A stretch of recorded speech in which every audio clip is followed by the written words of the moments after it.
Chapter 1441. Qin Chuan's movements were slow, and any demigod could have caught up, but no abyssal or undead deity dared to intervene. The sea breeze still howled, but the suffocating fury and chaos in the air had strangely subsided.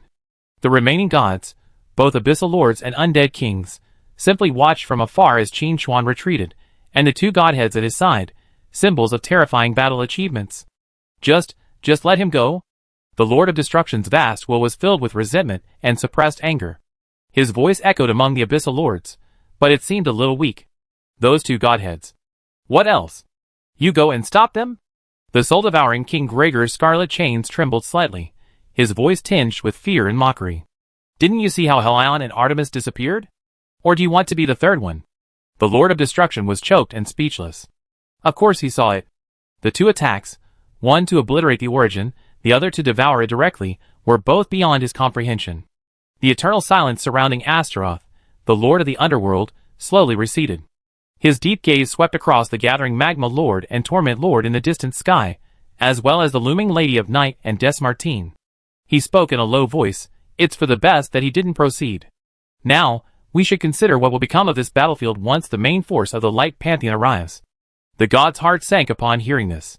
Yes, the fall of Helion, the god of war, and Artemis, the goddess of the hunt, was an unbearable humiliation for the vast Light Pantheon. A divine war, sweeping wider, involving more gods, and even more brutal, was brewing. And the recently departed Qin Chuan would undoubtedly be at the center of this storm. The situation had once again fallen into a strange stalemate. All the gods waiting for the next moment when the balance would be upset. Devil City Stronghold, Command Center. When Qin Chuan's figure appeared outside the stronghold's defensive barrier, the entire command center erupted in thunderous cheers. President. It's the president who's back. Great. The president is all right. Ji Xing and Di Jiaolingyu immediately rushed to the screen, watching the familiar figure pass through the barrier and slowly land in the stronghold's central square. Their hearts finally relaxed. Qin Chuan's figure appeared at the command center's entrance. His aura was deeper and more reserved than before he left. His dark eyes were calm, yet seemed to see through everything. President. Ji Xing's voice choked with sobs, tears of joy welling up again. I knew you'd be alright, Guild Master. Di Jiaolingyu was more outgoing, stepping forward to get Qin Chuan a hug, her eyes slightly red. Bruno also approached, his face filled with genuine admiration. What an incredible transformation. Congratulations, Shadow. Lola offered her congratulations, then led the entire night watch to greet the Lady of Night. Their faith had finally come true. This was a truly joyous occasion. The other members of the Peak Guild also gathered around, chattering with excitement and joy. Qin Chuan's gaze swept over them all, a gentle smile playing on his face as he nodded. I'm back. Is everyone alright? We're fine. I was just so worried about you. Guild Master, what realm are you in now? Those two moves just now were absolutely stunning. Qin Chuan simply responded to the greetings, but something else was on his mind. He turned his gaze to the medical area inside the command center. There, the life support system indicator light remained on. Hao Jingluo? Qin Chuan's voice was steady. Although he was still in the midst of his transformation, he had some sense of the outside world. Furthermore, with Des Martin relaying the battle situation to him through his divine consciousness, he knew exactly what Yingluo was doing. Chapter 1442. The mention of Yingluo caused the cheerful atmosphere in the command center to pause slightly. Ji Xing's smile faded, and he whispered, the situation isn't good. The erosion of the law of withering is too severe, and his vital signs are weakening. We use the best treatments, but we can only barely keep him up. Qin Chuan frowned slightly, said nothing more, and headed straight for the medical area. Pushing open the isolation door, a strong smell of medicine and a faint scent of death filled the air. Yingluo lay quietly in the life support chamber, his face pale, his lips chapped, and the rise and fall of his chest so faint it was almost imperceptible. If it weren't for the life curve still beating on the instrument, he would have looked like a cold corpse. Qin Chuan stood beside the life support chamber, quietly observing the vice president, who had always silently supported the guild and stepped forward at a critical moment. To carry out that daring plan, Yingluo endured the backlash of the Withering Singer Electra's law, a price far greater than one could have imagined. Those eyes, sharp as a razor, were now closed, devoid of their usual agility and brilliance. A flicker of regret and self-blame flashed across Qin Chuan's eyes. If it hadn't been for cooperating with Des Martin's plan and helping him out, Yingluo wouldn't have suffered such a severe blow. Qin Chuan reached out, his fingertips lightly touching the transparent cover of the maintenance cabin. A faint yet pure shadow power quietly penetrated, carefully sensing the condition within Yingluo's body. The withering law, like a maggot on his tarsal bones, wreaked havoc within him, constantly eroding his vitality and destroying his soul's fire. The situation was indeed dire. President. Ji Xing followed in, his voice tinged with worry. Qin Chuan withdrew his hand, a flicker of determination in his dark eyes. He's still alive. Qin Chuan's voice was calm, yet filled with undeniable strength. As long as he's still alive, there's hope. The law of withering isn't completely hopeless. He had now transformed himself into a divine kingdom, and his understanding and control of the law far surpassed what it once was.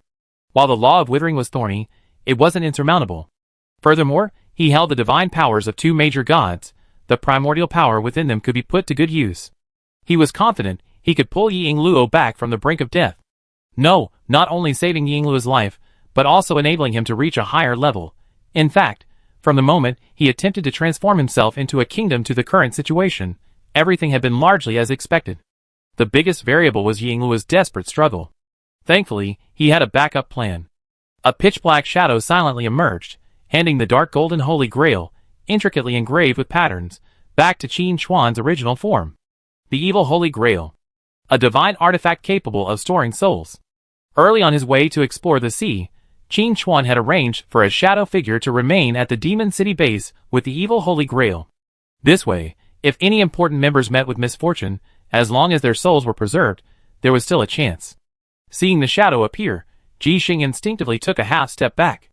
She could sense that the shadow and Qin Chuan shared a common origin, but the method still frightened her. "This is," she whispered softly.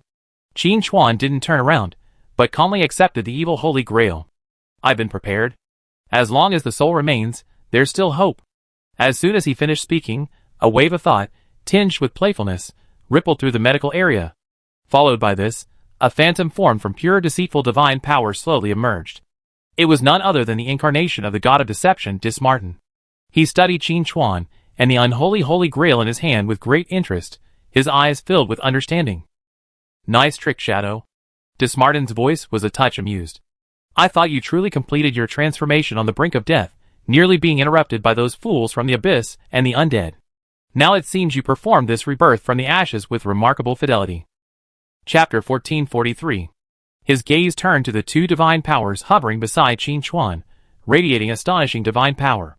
His tone was tinged with a hint of sarcasm. "I'm afraid your transformation was already complete, or at least not just completed when Helion and the others appeared. The reason you've been holding back, even pretending to be weak, is because you're waiting for these self-righteous prey to come to you." After saying this, Dismartin chuckled softly, a hint of approval. "Oh, using your own transformation as bait to lure the gods to their deaths, and intimidating the villains along the way. TSK, such scheming and courage would put even the most cunning demon in the abyss to shame." As the Lord of Lies and Deception, and with an ancient alliance, Dismartin was deeply impressed by Qin Chuan's plan. Qin Chuan met Dismartin's gaze calmly, his face devoid of the slightest embarrassment of being exposed. Instead, he calmly admitted, "Indeed." He paused, then continued, "As my transformation neared completion, I sensed the space-time turbulence in Blue Planet's outer layer was rapidly dissipating. This meant that the abyss and undead gods, who covet this world, would soon descend in force. Rather than passively wait, I should proactively set a trap." Qin Chuan's eyes were deep, as if they could see through time and space. "From the beginning, my goal wasn't simply to complete my transformation.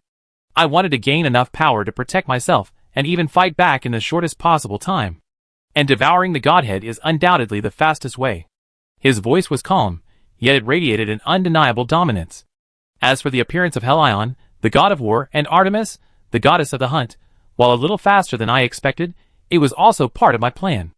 After all, with Apocalypse merging with reality and Blue Planet transformed into a new hunting ground, the Pantheon of Light couldn't remain unresponsive." Upon hearing this, Dismartin's eyes lit up with admiration. "So you used their trick to your advantage, not only successfully completing your transformation, but also dispatching the two main gods and seizing their authority. Truly, a brilliant plan that kills two birds with one stone." His tone tinged with emotion. This shadow's growth and depth of mind far exceeded his expectations. He even felt that Qin Chuan was more suited to being the Lord of Deception than himself. "This kid is so slippery." Ji Xing listened with a thrill of excitement. So the guild leader had planned such a shocking plan from the very beginning. That seemingly life-or-death transformation was actually a trap designed to lure him in. Di Jialingyu's expression was complicated. Guild leader, was Yingluo's current situation also what you anticipated? Qin Chuan sighed. I sensed the uncontrolled turbulence was about to dissipate, and I knew it was an opportunity. With the presence of the three demons, Dismartin, the Lord of Magma, and the Lord of Torment, I expected the demon city stronghold to be at least safe. After a pause, Qin Chuan caught sight of a graceful figure suddenly appearing in the conference room. He added, with the subsequent arrival of Lady Night. Alessa, I'm even more confident in sticking with the original plan. As long as nothing happens on your side, I have nothing to worry about. The Lady Knight's divine clone smiled. After all, that name sounded pleasant and approachable. But Alessa also knew that now wasn't the time to reminisce. Mr. Shadow's teammates needed him more. Qin Chuan sensed Alessa's thoughts and nodded slightly. He continued, with the arrival of the apocalypse, monsters are merely the initial test. The gods are the true formidable enemy. Due to certain unique circumstances, our strength hasn't yet been accumulated, so I devised a bold plan. To seize the godhood? Qin Chuan then continued, the condensation of godhood requires a long period of time, but seizing it is much easier. As long as we can eliminate the gods and extract their power, we can achieve a shortcut. Chapter 1444. Silence fell upon the scene. Ji Xing, Di Jialingyu, and the others were speechless with shock. President, would you mind listening to what you're saying? What do you mean by simply destroying the gods? Is that a simple matter? But Dismartin and Lady of the Night understood. Dismartin echoed, while this is theoretically the fastest way to quickly build the Shadow Pantheon, extracting the divine nature isn't so simple. It's even more difficult than condensing it yourself. Alessa agreed, indeed. Qin Chuan smiled. Thankfully, I was more skilled and succeeded. Although the process was thrilling and full of uncertainties, the outcome was positive. The elimination of Helion and Artemis, and the extraction of their divine natures, not only weakened the power of the Light Pantheon, but also gave them greater confidence. Qin Chuan looked at everyone and ordered, wait outside. I'm about to merge my godhead with Yingluo. During this time, there will be a powerful burst of divine power, and you won't be able to withstand it.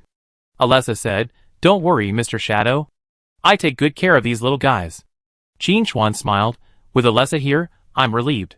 Since this matter concerned Yingluo, everyone said their goodbyes and left without further ado. Soon, only Qin Chuan and Yingluo, lying in the recuperation pod, remained in the command room. Qin Chuan sighed, aren't you afraid of death? As if hearing Qin Chuan's voice, Yingluo's electrocardiogram showed a slight fluctuation, but the overall situation remained grim. Qin Chuan took a deep breath, adjusted his composure, grasped the Holy Grail, and simultaneously took out the godhead of the god of war, Helion. His eyes were firm, and his tone solemn. In the name of Shadow, I bet millions of souls on this wish. The next action will surely succeed. The moment the words fell, the evil Holy Grail in Qin Chuan's hand suddenly erupted with a rich, dark golden light, radiating against the dark golden godhead of Helion, the god of war. Within the Holy Grail, countless souls seemed to whisper, converging into a vast, ancient power that blessed Qin Chuan's will. Using Shadow as a guide, and the authority of the god of war as a foundation, I will reshape life and destroy withering. Qin Chuan's voice was low, yet it carried a commanding authority that carried its words with force. His expression was focused, his dark eyes reflecting the light of the godhead and the Holy Grail, appearing even deeper. Qin Chuan held the dark golden godhead of Helion, the god of war, in his palm. Above the godhead, the laws of war and slaughter surged violently, filled with the aura of destruction and conquest. But at this moment, under Qin Chuan's guidance, this power began to transform into a pure source of life. This wasn't a simple infusion of energy, but rather the interference of a higher-level law. Qin Chuan carefully controlled the war god's divine nature, slowly guiding it toward Yingluo within the life support chamber. The moment the dark golden divine nature neared Yingluo's brow, it suddenly transformed into a stream of light, merging seamlessly into his body. Inside the life support chamber, Yingluo, who had been lifeless until then, let out a barely audible groan, a flicker of pain crossing his pale face. His tightly closed eyelids trembled violently, as if experiencing a silent and intense struggle. A visible, gray, deathly aura surged frantically from Yingluo's body. It was the power of the law of withering. Sensing the war god's divine nature's vital and destructive force, it launched a final counterattack like an ignited weed. The temperature in the medical area seemed to drop a few degrees, and the air was filled with a heart-wrenching sense of decay and death. Qin Chuan's eyes narrowed, and he snorted coldly. His control over the laws was now far superior to what it once was. While the law of withering was strange, it was still no match for the sheer power and laws of a higher order. Chapter 1445. Disperse. Qin Chuan pointed his fingers like swords, aiming lightly at Yingluo. His own shadowy divine power surged forth like a tide, but instead of attacking the law of withering directly, it skillfully transformed into countless fine threads, enveloping the immense power transformed from the god of war's godhood. He precisely guided this force through Yingluo's body, like the sharpest chisel, peeling away and crushing the law of withering power entrenched in his limbs, bones, and even the depths of his soul. A dark golden light shone continuously within Yingluo's body, engaging in a fierce clash with the gray, dead aura. Each collision caused Yingluo's body to tremble slightly, but his vital signs were recovering at an astonishing rate. The life curve on the instrument, once as faint as a candle in the wind, began to beat powerfully. The gray, deadly aura retreated steadily, dissolving under the impact of the dark golden divine power, eventually transforming into wisps of green smoke that emanated from Yingluo's mouth and nose, before being silently devoured and purified by the shadowy realm surrounding Qin Chuan. The entire process seemed prolonged, but in reality, it took only a few minutes. When the last traces of the law of withering were completely dispelled and purified, a hint of color finally returned to Yingluo's pale face, and his once chapped lips became rosy. The rise and fall of his chest became steady and powerful. Though still unconscious, the lingering aura of death had vanished. In its place, a powerful aura tinged with divine might emerged. After the war god's fall, his godhood was redrawn by Qin Chuan. Although it derived from the war god, it was not the war god himself. After removing the imprint of Helion's will, it transformed into a purer form of law. This power would not only help Yingluo dispel the law of withering, but also allow him to forge his own path. But Yingluo alone wouldn't be enough, especially in his current state. He needed some external assistance. Qin Chuan's gaze was solemn. This was only the first step. The next step was the real climax. Although Yingluo's body has stabilized, the power of the god of war's godhead is too overwhelming. In his current state, he simply cannot absorb it fully. Qin Chuan's gaze fell on Yingluo's still closed eyes, his brow furrowed slightly. Forced infusion would only backfire, and might even implode his soul. Qin Chuan's gaze slowly shifted, finally settling on Yingluo's waist, where a simple, ancient-looking longsword hung quietly. The scabbard was dark, as if it could absorb light, and the hilt was wrapped in worn leather, revealing the vicissitudes of war. It was the sword of shadow. Use this sword as a furnace to rebuild your foundation, and let this dormant shadow once again shine with its own sharp edge. Qin Chuan's tone held an unquestionable resolve. His plan wasn't just to revive Yingluo, but to seize this opportunity to maximize the power of this war god's godhead, forging a truly powerful weapon for Yingluo and his own future shadow god system. Qin Chuan extended his hand, waved in the air, and the sword of shadow emitted a low, sharp sound before automatically flying into his palm. The moment the sword left its sheath, a cold, sharp aura permeated the air, carrying a faint shadowy quality. A broken soul, an unyielding fighting spirit. Qin Chuan's fingers gently brushed the cold blade, sensing the dormant will within. Mere inheritance isn't enough, you need true transformation. His eyes focused, and the shadow realm within him, fused with the embryonic form of the divine kingdom, vibrated slightly, emanating a surge of pure shadow power. At the same time, he carefully began to guide the restless war godhead within Yingluo. Drawn by an invisible force, most of the godhead's energy slowly emanated from Yingluo's body, converging towards the shadow sword in Qin Chuan's hand. Chapter 1446. This process is extremely dangerous. Any carelessness could not only cause Yingluo to suffer a second severe blow, but also risk the divine energy spiraling out of control. The air in the medical area seemed frozen, with only the subtle hum of divine energy flowing through it. Beads of sweat formed on Qin Chuan's forehead, as he concentrated intently on controlling this immense force. With the fire of the divine, I will burn your remaining body. In the name of the shadow, I will forge your new soul. Qin Chuan growled, his voice echoing through the sealed medical room. The dark golden power of the god of war, like surging lava, gushed madly into the blade of the shadow sword. The once dull blade suddenly erupted with a blinding light, trembling violently and emitting waves of wail as it overwhelmed the weight. Fine cracks began to appear on the blade, as if it would completely shatter at any moment. Shadow sword, let the shadows see your awakening. Qin Chuan's eyes were icy, and his shadowy divine power surged out like a tsunami, forcibly stabilizing the crumbling sword. What he needed to do wasn't a simple infusion of energy. Instead, he used the violent might of the god of war's godhood as a hammer, his own shadow essence as fire, to completely shatter this ancient shadow sword. Then, incorporating the qualities of the god of war's authority, he would undergo a complete transformation. This was a mad move. Even the slightest misstep could cause the shadow sword to completely dissipate, or even backfire against Hisakura Luo. But it was also an experiment with immense benefits. If successful, the progress of the shadow god's system's recovery would be far beyond imagination. In the medical area, the air distorted by the violent clash of energies. The shadow sword wailed in Qin Chuan's palm, its fine cracks spreading rapidly like a spider web, as if it would completely disintegrate into countless fragments in the next moment.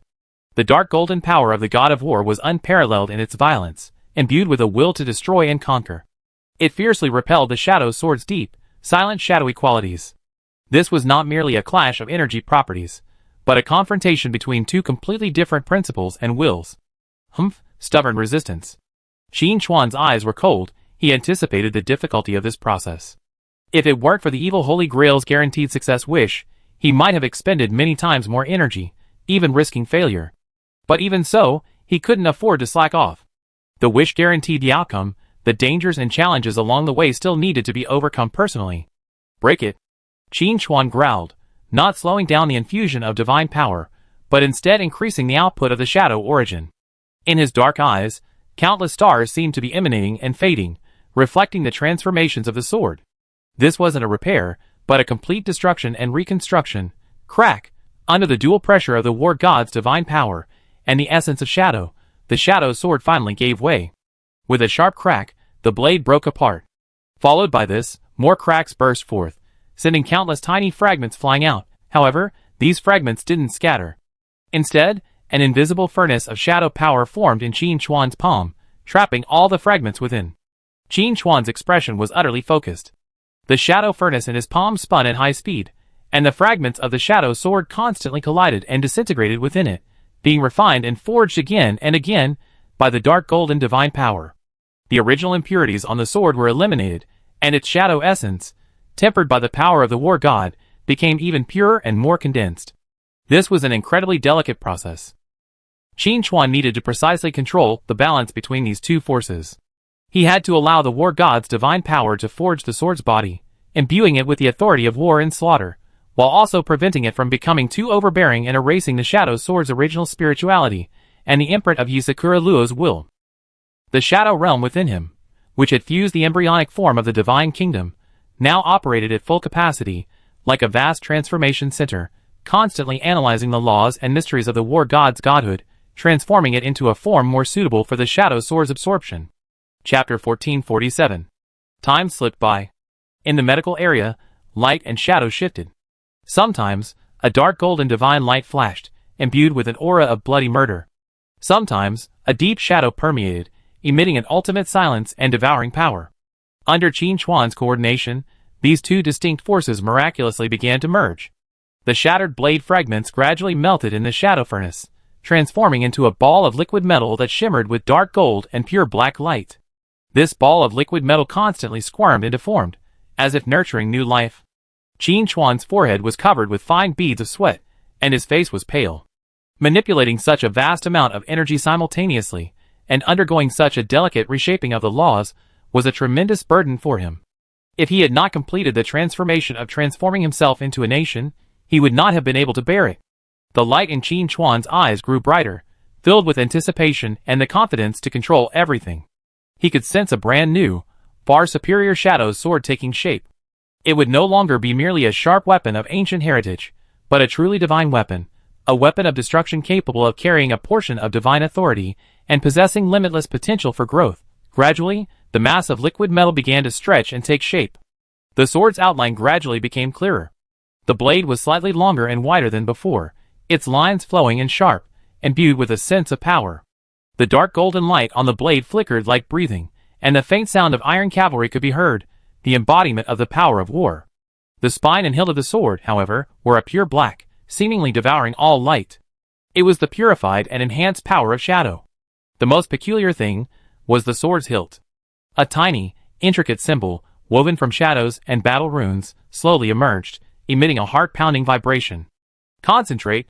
Qin Chuan suddenly opened his eyes, a gleam of light flashing in them, and he shouted.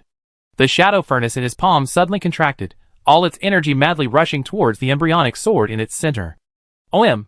A sword cry, as if from time immemorial, resounded throughout the medical area, carrying the joy of new life and an endless edge. The light dissipated. A brand new longsword hovered quietly before Qin Chuan.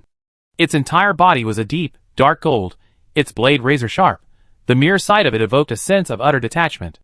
A terrifying aura, as deep and silent as the abyss yet as explosive as thunder, emanated from the sword, causing the entire medical area to distort slightly. The shadow sword, reforged, no, perhaps it should be called. Qin Chuan reached out and gently grasped the hilt. It felt cold to the touch, yet it carried a burning battle intent. He could clearly sense that the sword had been reborn. Not only did it perfectly integrate the power of the war god's divine nature, war, slaughter, and courage, it also elevated the shadow's hidden, corrosive, and mysterious qualities to a new level. More importantly, the connection between Yingluo and the sword had not been broken by the reforging, but had become even stronger, as if man and sword had become one, inseparable. A hint of satisfaction played on Qin Chuan's lips. This step accomplished. The next step was to return this brand new divine weapon to its owner, and guide Yingluo to completely absorb the remaining divine power within him, completing his final transformation.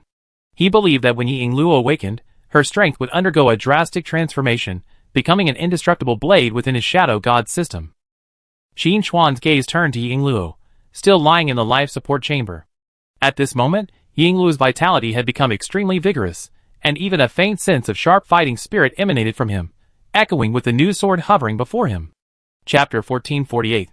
But he still kept his eyes closed, seemingly immersed in some deep transformation. Qin Chuan wasn't impatient. He knew this kind of profound integration and transformation would take time. Replacing the shadow's sword, Qin Chuan sat cross-legged in the empty space nearby and began to sort out his insights from this battle and the weapon refining process. The two extractions of the godhead had deepened his understanding of the laws, greatly benefiting the stability and expansion of the shadow realm. Now that the war godhead had been reforged into the shadow's sword, and he still had the hunting godhead in his possession, Qin Chuan didn't intend to inherit or absorb it directly. Instead, he planned to comprehend it as best he could. The mysteries of the laws within would greatly enrich his knowledge, and lay a solid foundation for building a more complete shadow god system in the future. Light god system. A cold glint flashed in Qin Chuan's eyes. This incident was just the beginning. New enemies were about to appear. He needed to quickly digest what he had gained and improve his strength to face the greater challenges to come.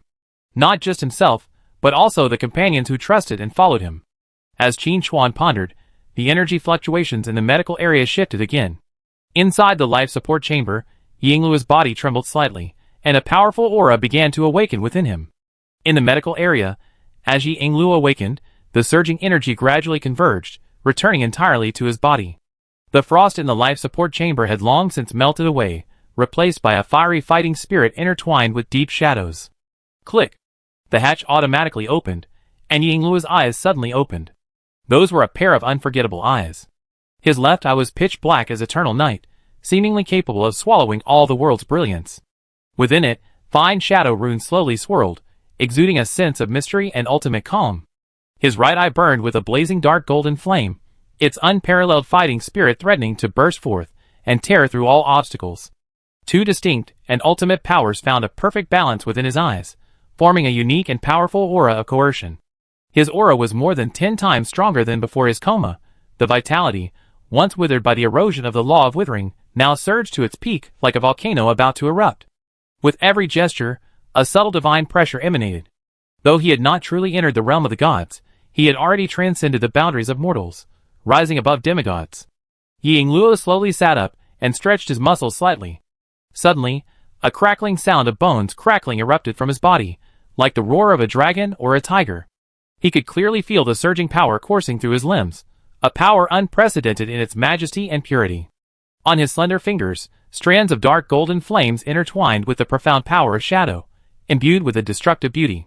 It all seemed to him like a lifetime ago. If it weren't for the guild master, he would have been a decaying skeleton by now, let alone this earth-shattering transformation. His gaze shifted, landing on the longsword hovering quietly at his side. The blade was a dark gold, yet tinged with a deep black, as if it had swallowed up endless war and darkness. An inexplicable throbbing surged from the depths of his heart, a resonance deep within his soul. Despite undergoing a divine reforging, Yingluo immediately recognized the shadow sword and reached out to grasp the hilt. Hum! The moment his hand grasped the hilt, the longsword emitted a high, joyful chime. The dark gold and pure black light on the blade suddenly intensified, blending perfectly with the power surging from his palm, making each one indistinguishable. A strange feeling of blood connection, of oneness between man and sword, arose spontaneously. He could clearly sense the sword's every desire and fighting spirit, and the sword instantly responded to his every will. Chapter 1449. How do you feel? Qin Chuan's calm voice echoed from the side. He had long since finished his breathing exercises, and with a hint of approval in his deep gaze, he quietly observed the transformation that had transformed Yingluo. Yingluo, sword in hand, slowly turned to face Qin Chuan. The next moment, he knelt on one knee, his sword resting before him. His voice was sonorous and resounding. President, I will never forget your kindness in saving my life. From now on, I will serve as the blade in your hands, slashing through every thorn and clearing every obstacle. He knew that the president had not only saved his life, but had also granted him an unimaginable opportunity. Even in his unconscious state, he could sense the danger. The surging divine power could easily backfire on anyone who wasn't careful, but the president still took action. This was a life-saving favor, as heavy as Mount Tai. Qin Chuan extended a hand, and a gentle shadowy force lifted Yingluo. Rise up. This doesn't have to happen between you and me. I'm glad you recovered and made further progress. His gaze fell on the long sword in Yingluo's hand, and he spoke slowly. This sword is based on the sword of shadow, infused with the divine power of the god of war Hell Island, reforged with my shadow essence, and imbued with the power of the Holy Grail's prayers. Its potential is limitless. It possesses the might of war, and the cunning of shadows. From now on, it will be known as the Judgment Shadow Blade. Judgment Shadow Blade. Yingluo silently chanted the name, feeling the surging power and endless sharpness transmitted from the blade, his fighting spirit growing stronger. He could sense that this sword was no longer the shadow's sword of the past, but a truly divine weapon, worthy of accompanying him on his journey to the supreme godhood. Qin Chuan continued, the power within you derives from the authority of the god of war, yet it is distinct. Helion's will has been erased, leaving behind a pure force of law that merges with your shadowy nature, giving rise to entirely new possibilities. Familiarize yourself with this power. I have high hopes for you. Yingluo nodded heavily, his eyes determined. Yes, President.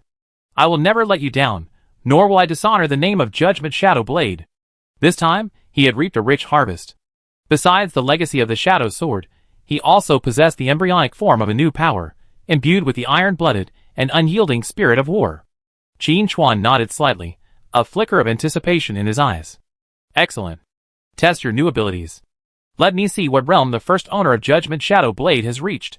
Yingluo took a deep breath, suppressing his excitement, and began to carefully sense the new, yet unfamiliar power within him. As his will guided him, a powerful aura erupted. Battlefield Edict. With a low shout, a halo of dark gold and pitch black suddenly expanded, centered around Yezakura Luo, instantly enveloping the entire medical area. Within the halo, countless mystical runes flickered, the roar of war and whispers of shadows intertwined and echoed, forming a unique realm. Qin Chuan carefully sensed that within this battlefield edict, allied units would receive powerful buffs. 1. The sharp will power known as breaking the army, significantly increased the penetration and destructive power of attacks. Another, the protective power known as tenacity, greatly enhanced defense and sustained combat capabilities. Yezakura Luo, as the core of the realm, received a buff several times greater than that of others. The Judgment Shadow Blade in his hand, its dark golden lines of law flowing endlessly, could easily rend space with each swing, inflicting a terrifying law-tearing effect that naturally restrained divine power. The Shadow Sword is already adept at sudden attacks and breaching defenses, and now, with the added bonus of law-rending, its offensive capabilities are even greater. The defensive power of the Battlefield Edict also makes Yezakura Luo no longer just a glass cannon, but a true force in her own right. Chapter 1450. What caught Qin Chuan's gaze even more was that, at the moment the Battle Domain Edict was deployed, several blurry, dark golden shadows, imbued with unyielding fighting spirit, emerged behind Yingluo. Holding weapons, they exuded a faint divine aura. Is this a divine power phantom? Qin Chuan pondered. These phantoms were somewhat similar to his Shadow Legion, each condensed from pure energy, capable of unparalleled effectiveness in battle. Yingluo said solemnly, "Yes, President. Within the Battle Domain Edict, I can temporarily summon these unyielding fighting spirits to coordinate combat. They are the remnants of an undying fighting spirit, transformed by the reshaping of their godhead and the guidance of my power, into pure combat units." A satisfied smile crossed Qin Chuan's face. The transformation of Yingluo and the Shadow Sword exceeded his expectations. And the Shadow God system he envisioned had finally gained a true core warrior, an indestructible judgment blade. As Qin Chuan and Yingluo emerged from the medical area side by side, the crowd waiting outside immediately came to greet them. The atmosphere, which had been slightly subdued by the temporary lull in the battle, was instantly replaced by a surge of joy and excitement. "President Yingluo?" Ji Xing's eyes reddened again. This time, it was pure joy. She gazed at Yingluo, whose aura was completely different, like a new person, and spoke with incredible surprise. "Yingluo, your power." Dijialing was much more direct.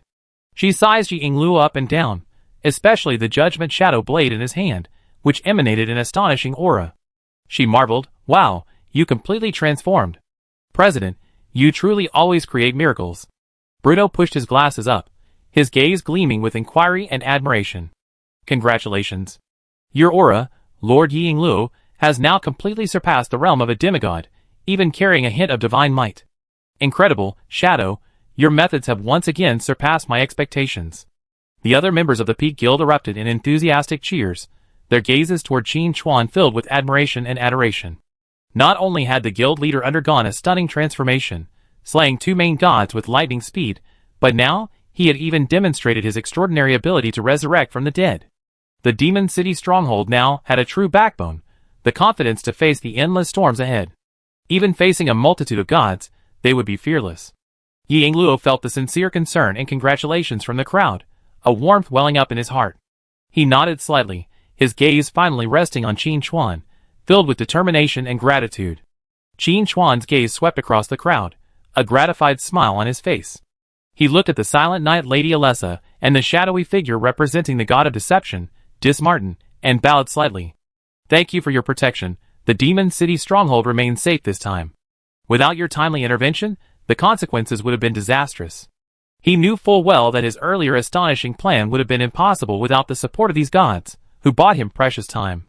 Especially the attack on the Demon City stronghold. If he had intervened, the show would have been impossible, and the victory would have been so fruitful.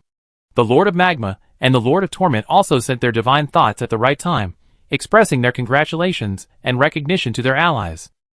The Knight Lady Alessa's divine clone smiled softly, her voice soft. "Mr. Shadow, you're welcome. As allies, mutual assistance is only natural. Your successful transformation and the rebirth of your companions are the greatest joy." Dismartin Shadow, condensed from pure deceptive divine power, trembled, his thoughts emitting a hint of playfulness. It was just a matter of convenience. "But Shadow Boy, you gone too far this time." His gaze shifted to Qin Chuan's side, as if he could see the two primary godheads that Qin Chuan had already begun to refine. His tone was a touch of amusement. "Although extracting the godheads of the god of war and the goddess of hunting will greatly increase your strength in a short period of time, the wrath of the light gods will not be easily tolerated." Chapter 1451. Dismartin's tone was light, but the warning in his words was undeniable. He continued, "Helion and Artemis hold high positions within the pantheon of light. Once word of their fall spreads, it will inevitably cause a great uproar. You effectively slapped the god of light twice. From here, I'm afraid there will be retaliation." The atmosphere in the command center tensed slightly at Dismartin's words. Though everyone was immersed in the joy of victory, they also understood that this was only the beginning. The fall of the two main gods would never end. Qin Chuan's expression remained calm, his deep eyes devoid of any ripples. He certainly understood what this meant. "I understand." Qin Chuan spoke slowly, his voice steady and resolute. "But even if this incident hadn't happened, conflict between us and the light god system would have been inevitable. From the moment the apocalypse arrived and the coordinates of Blue Planet were revealed, this world was destined to become a new battlefield. Whether it's the light god system, the abyss, or the undead, they all share a common greed for this new world." His gaze sharpened. "I possess the power of shadow, and my position is naturally opposed to that of the light god system.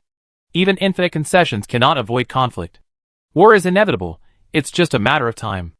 Qin Chuan knew full well that his choice to obliterate the gods and extract their godhood was a huge risk, but it also bought him precious time and strength.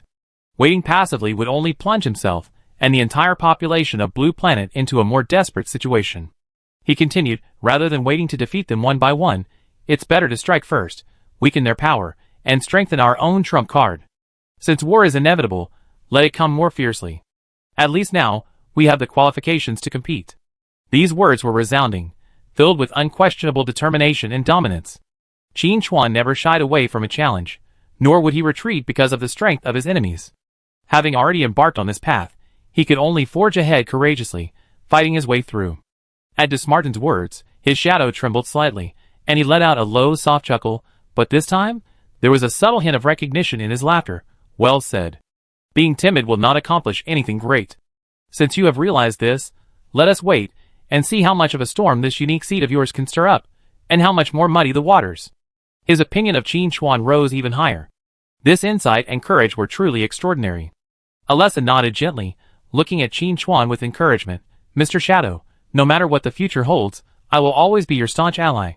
She understood Qin Chuan's choice, and agreed with his judgment. In a perilous situation surrounded by the gods, blindly yielding and compromising will only lead to swifter destruction.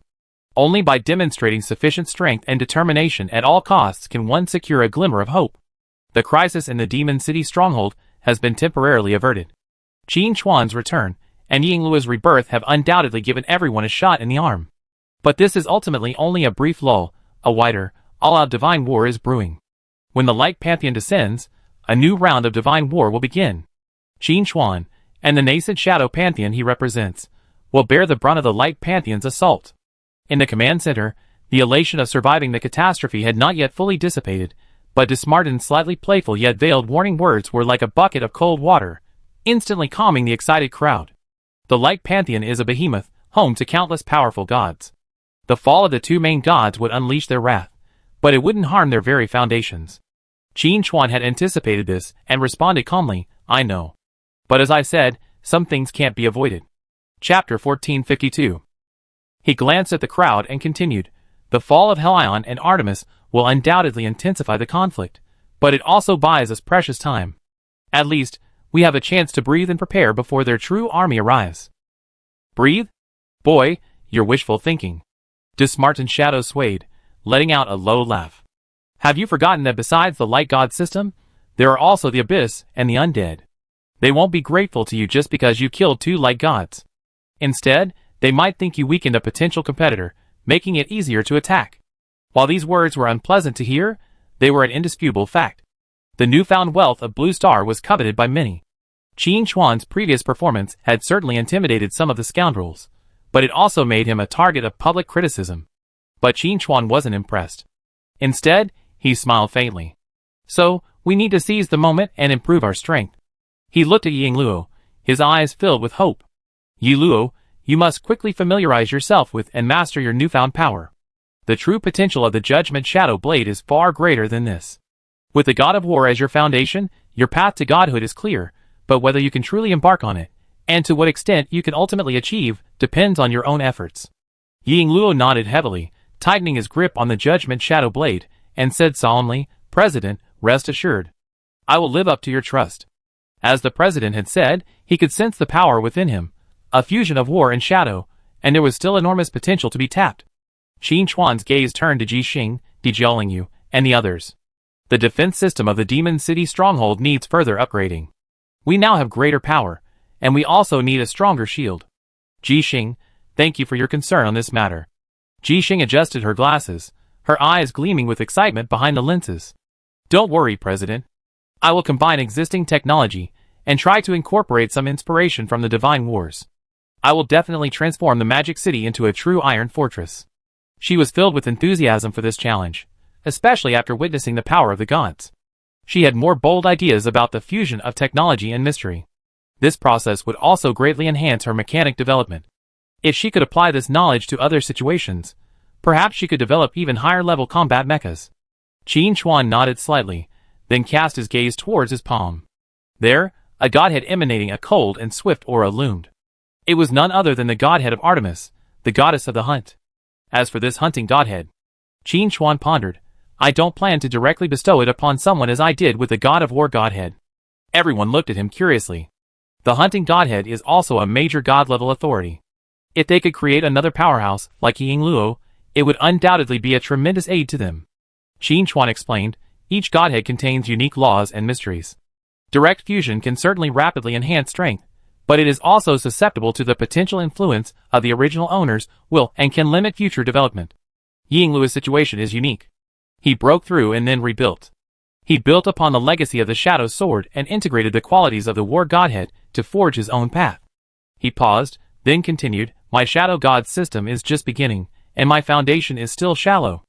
I need a more comprehensive understanding of the laws of different deities before I can better build my own power. I intend to thoroughly analyze this hunting Godhead first, comprehending the essence of its powers over hunting, tracking, the jungle, and the moonlit night. This will not only enrich my shadow laws and add more unique characteristics to the shadow realm, but also lay the foundation for us to cultivate more powerful individuals in different fields in the future. Chapter 1453. Qin Chuan's goal has never been to cultivate a few powerful individuals, but to establish a complete shadow god system with unlimited potential. To achieve this, he requires a vast amount of knowledge and a deep understanding of the laws. Devouring the Godhead is the fastest way, but understanding and transforming this knowledge is equally important. Furthermore, Qin Chuan said with a meaningful smile, since the light god system has so generously bestowed two great gifts, we must carefully study them, right? Knowing ourselves and our enemies is the key to victory. Dismartened Shadow chuckled softly. Interesting, truly interesting. As expected of you, Shadow. You always make unexpected yet reasonable choices. Analyzing the Godhead is much more difficult than simply devouring it, but the benefits are truly enormous. I'm eager to see what new tricks you can come up with from Artemis's Godhead. Alessa nodded slightly and said softly, Mr. Shadow, you have foresight. Alessa admires you. If needed, the Church of Evernight's texts and intelligence network are always available to support you. She knew that every decision Qin Chuan made depended on the future of this nascent alliance. Although Ji Xing, Di Jiaolingyu, and the others didn't fully grasp the principles, they understood the president's actions must have deeper meaning, and their gazes were filled with trust. Qin Chuan took a deep breath, his expression growing serious. Next, we have a lot to do. First, we must comprehensively gather intelligence on the Light Pantheon, the Abyss, the Undead, and other potential divine forces, focusing on their primary forces, patterns of action, and potential weaknesses. Second, we must integrate our existing forces, including the defenses of the Demon City Stronghold, the core members of the Peak Guild, and all other forces that can be united.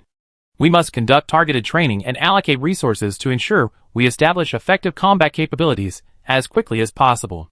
Third, I will retreat for a period of time to fully analyze the hunting Godhead, consolidate my own strength, and attempt to deduce the future development direction of the Shadow Pantheon.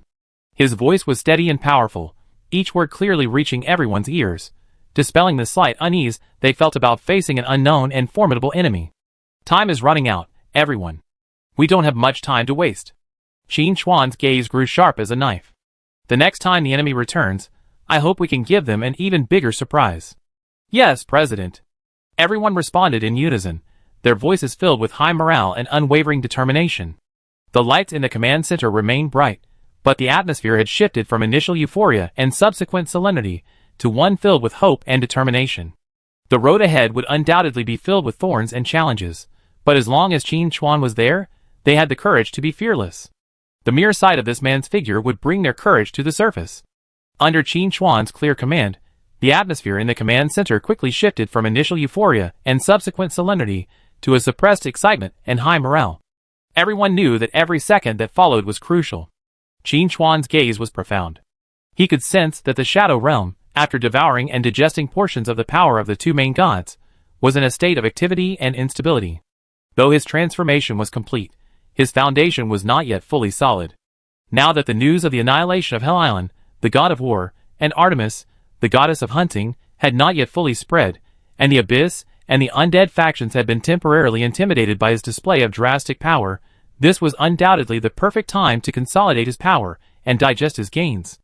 Alessa, the Lady of Night, stood quietly by, her gaze as gentle as moonlight following Qin Chuan's figure. Chapter 1454. That gaze held so many complex emotions. The joy of reunion, the longing that spanned millennia, and even more, a deep worry about the current precarious situation. She had so much to say to Qin Chuan, wanting to confide the loneliness and waiting of these long years, but she knew better than to mention that now was no time for sentimental romance.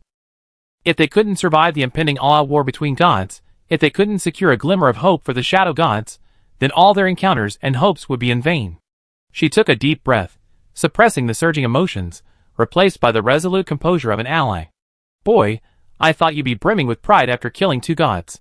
You're worthy of praise for adjusting your mindset so quickly. Dismartin's phantom, condensed from pure deceptive divine power, swayed. But the more impressive your performance, the more of a thorn in the side of the god of light you become. His determination to kill you will likely be stronger than ever.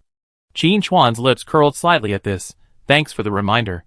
However, since I become a thorn, I naturally have to make it the sharpest. He glanced at Dismartin, and at the divine thoughts of the Lord of Magma and the Lord of Torment. I be troubling you 3 with the defense of the Demon City stronghold. No problem, it's my job, the Lord of Magma replied in a dull voice. Instantly, the sky outside the command center darkened slightly, and then a powerful wave of divine power spread from the sky. Visible dark red lava lines, deep shadows, and twisted runes of pain intertwined above the Demon City stronghold, forming a huge and complex divine barrier that enveloped the entire city. This divine realm was thick and majestic, emanating a formidable aura, like an impenetrable barrier, temporarily shutting out outside prying eyes and threats. Dismartin's shadow merged into it, and unpredictable runes of deception darted through the barrier like fish, adding even more uncertainty and intrigue to the defensive line. He spoke with a hint of complacency. This way, at least those clueless little characters won't dare approach so easily. However, when the real big guys arrive, this thing can only buy time. That's enough. Qin Chuan nodded slightly. He understood that this divine realm was more of a gesture and a deterrent. True defense still depended on themselves. As Qin Chuan issued his orders, Ji Xing, Di Jiaolingyu, and the others sprang into action. The command center resumed its orderly and busy pace. Ji Xing and her technical team began a comprehensive upgrade of the Magic City's defenses. Various blueprints, gleaming with technology and runes, unfolded before her. Di Jiaolingyu was responsible for contacting other surviving factions within Yan Nation and potential allies, informing them of the latest situation in the Magic City and coordinating resource allocation. Previously, due to the disappearance of the space-time turbulence layer, the Abyss and the Undead worlds forcibly merged with Blue Planet, causing countless alien creatures and gods to wreak havoc across the globe, causing immense chaos and casualties. Yan Nation, thanks to the 4 Gods Alliance, including Lady Knight and Dismartin, descending near the Magic City, was relatively spared from direct divine intrusion in other areas. While the losses were still heavy, compared to the global average, this was a blessing in disguise. In those realms where the gods descended directly, only 1 in 10 survived, leaving the land littered with bones and death. Yan Nation, at least, remained intact. The alliance Qin Chuan had orchestrated survived, its core members all present. However, due to the previous conflict in the center of the sea, all parties had focused on defense. Now that Qin Chuan had returned, Di Jiaolingyu and the others traveled extensively via the teleportation array, spreading the good news and informing their numerous allies of Qin Chuan's plans, beginning preparations for the next battle. Chapter 1455.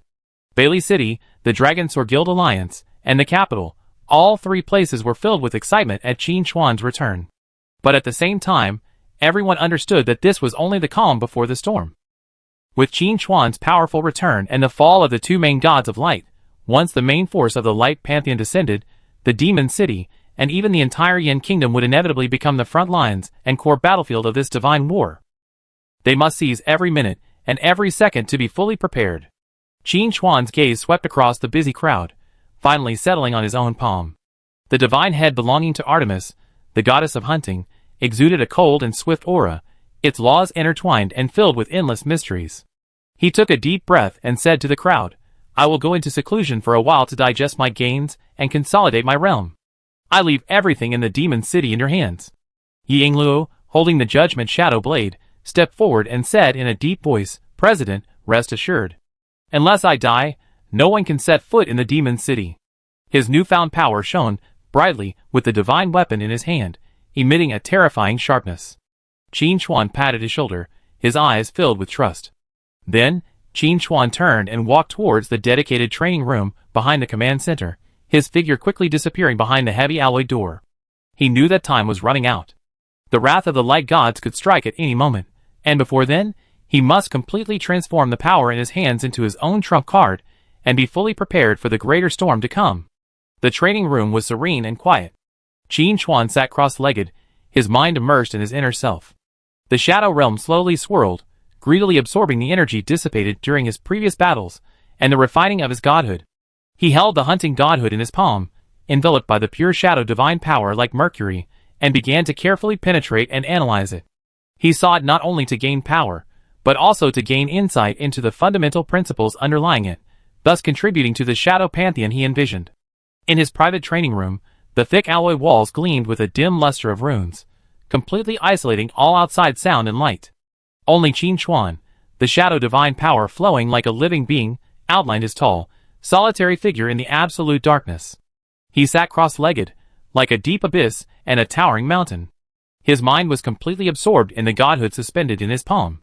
It was a legacy from Artemis, the goddess of the hunt.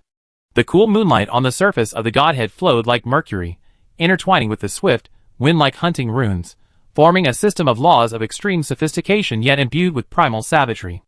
The moonlight was its outer layer, hunting its core. Qin Chuan was not in a rush to devour it directly, but to peel off the outer layer of laws, and comprehend the true meaning of the godhead. The first thing he encountered was the barrier of the hunting authority. This was not the simple killing of the ordinary mind.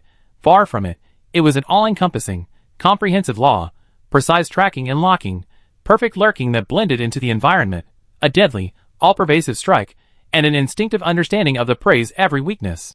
Qin Chuan could even clearly foresee the astonishing transformation that would occur once this authority was integrated into his shadow realm. His shadow army would transform into supreme hunters stalking them. Shadows, a perpetual nightmare for their enemies. Following closely behind was the aura of the two great authorities of jungle and moonlit night. The jungle power grants him absolute control and ultimate exploitation of the natural environment. Under his will, every blade of grass and tree becomes a weapon, every mountain and rock a fortress, and the moonlight power grants him an absolute advantage in the darkness of night. These two powers perfectly complement his shadow power. Chapter 1456. Once thoroughly analyzed and absorbed into his being, his abilities in both direct combat and his unpredictable concealment will experience a dramatic increase. However, analyzing a master godhood far exceeded Qin Chuan's initial expectations. Each complete law resembled a dormant ancient dragon within the chaos, its scales and claws grim, its veins entwined. To fully grasp its profoundest mysteries required a vast consuming of divine power. Although the imprint of Artemis's will had been erased, the inherent complexity and tenacity of the law itself remained unshakable and insurmountable. Sweat continuously streamed down Qin Chuan's forehead. His face, visibly pale from the intense mental strain, took on an unnatural pallor. He could clearly feel his shadow divine power surging like a torrent as he analyzed these laws. Yet, the hunting godhead was like a greedy, bottomless black hole, madly devouring all external forces. Qin Chuan's eyes grew sharp and resolute. He would not give up halfway. He suddenly mobilized the even more refined and powerful shadow source power within his body, once again launching a fierce attack on those obscure yet solid law nodes. For ordinary gods, even those without the imprint of will, analyzing a godhead would take a long time. It also required a vast amount of divine power as support. A single careless move could lead to the soul being overwhelmed by the vast, star-like torrent of law information within the godhead. But Qin Chuan was different. His greatest reliance was his power to transform a nation into a body, which had long surpassed the realm of ordinary comprehension. Integrating the seed of the kingdom of God into his own body, he forged an extraordinary path. His body was no longer simply flesh and blood. Every cell was inextricably linked to the kingdom of God's seed.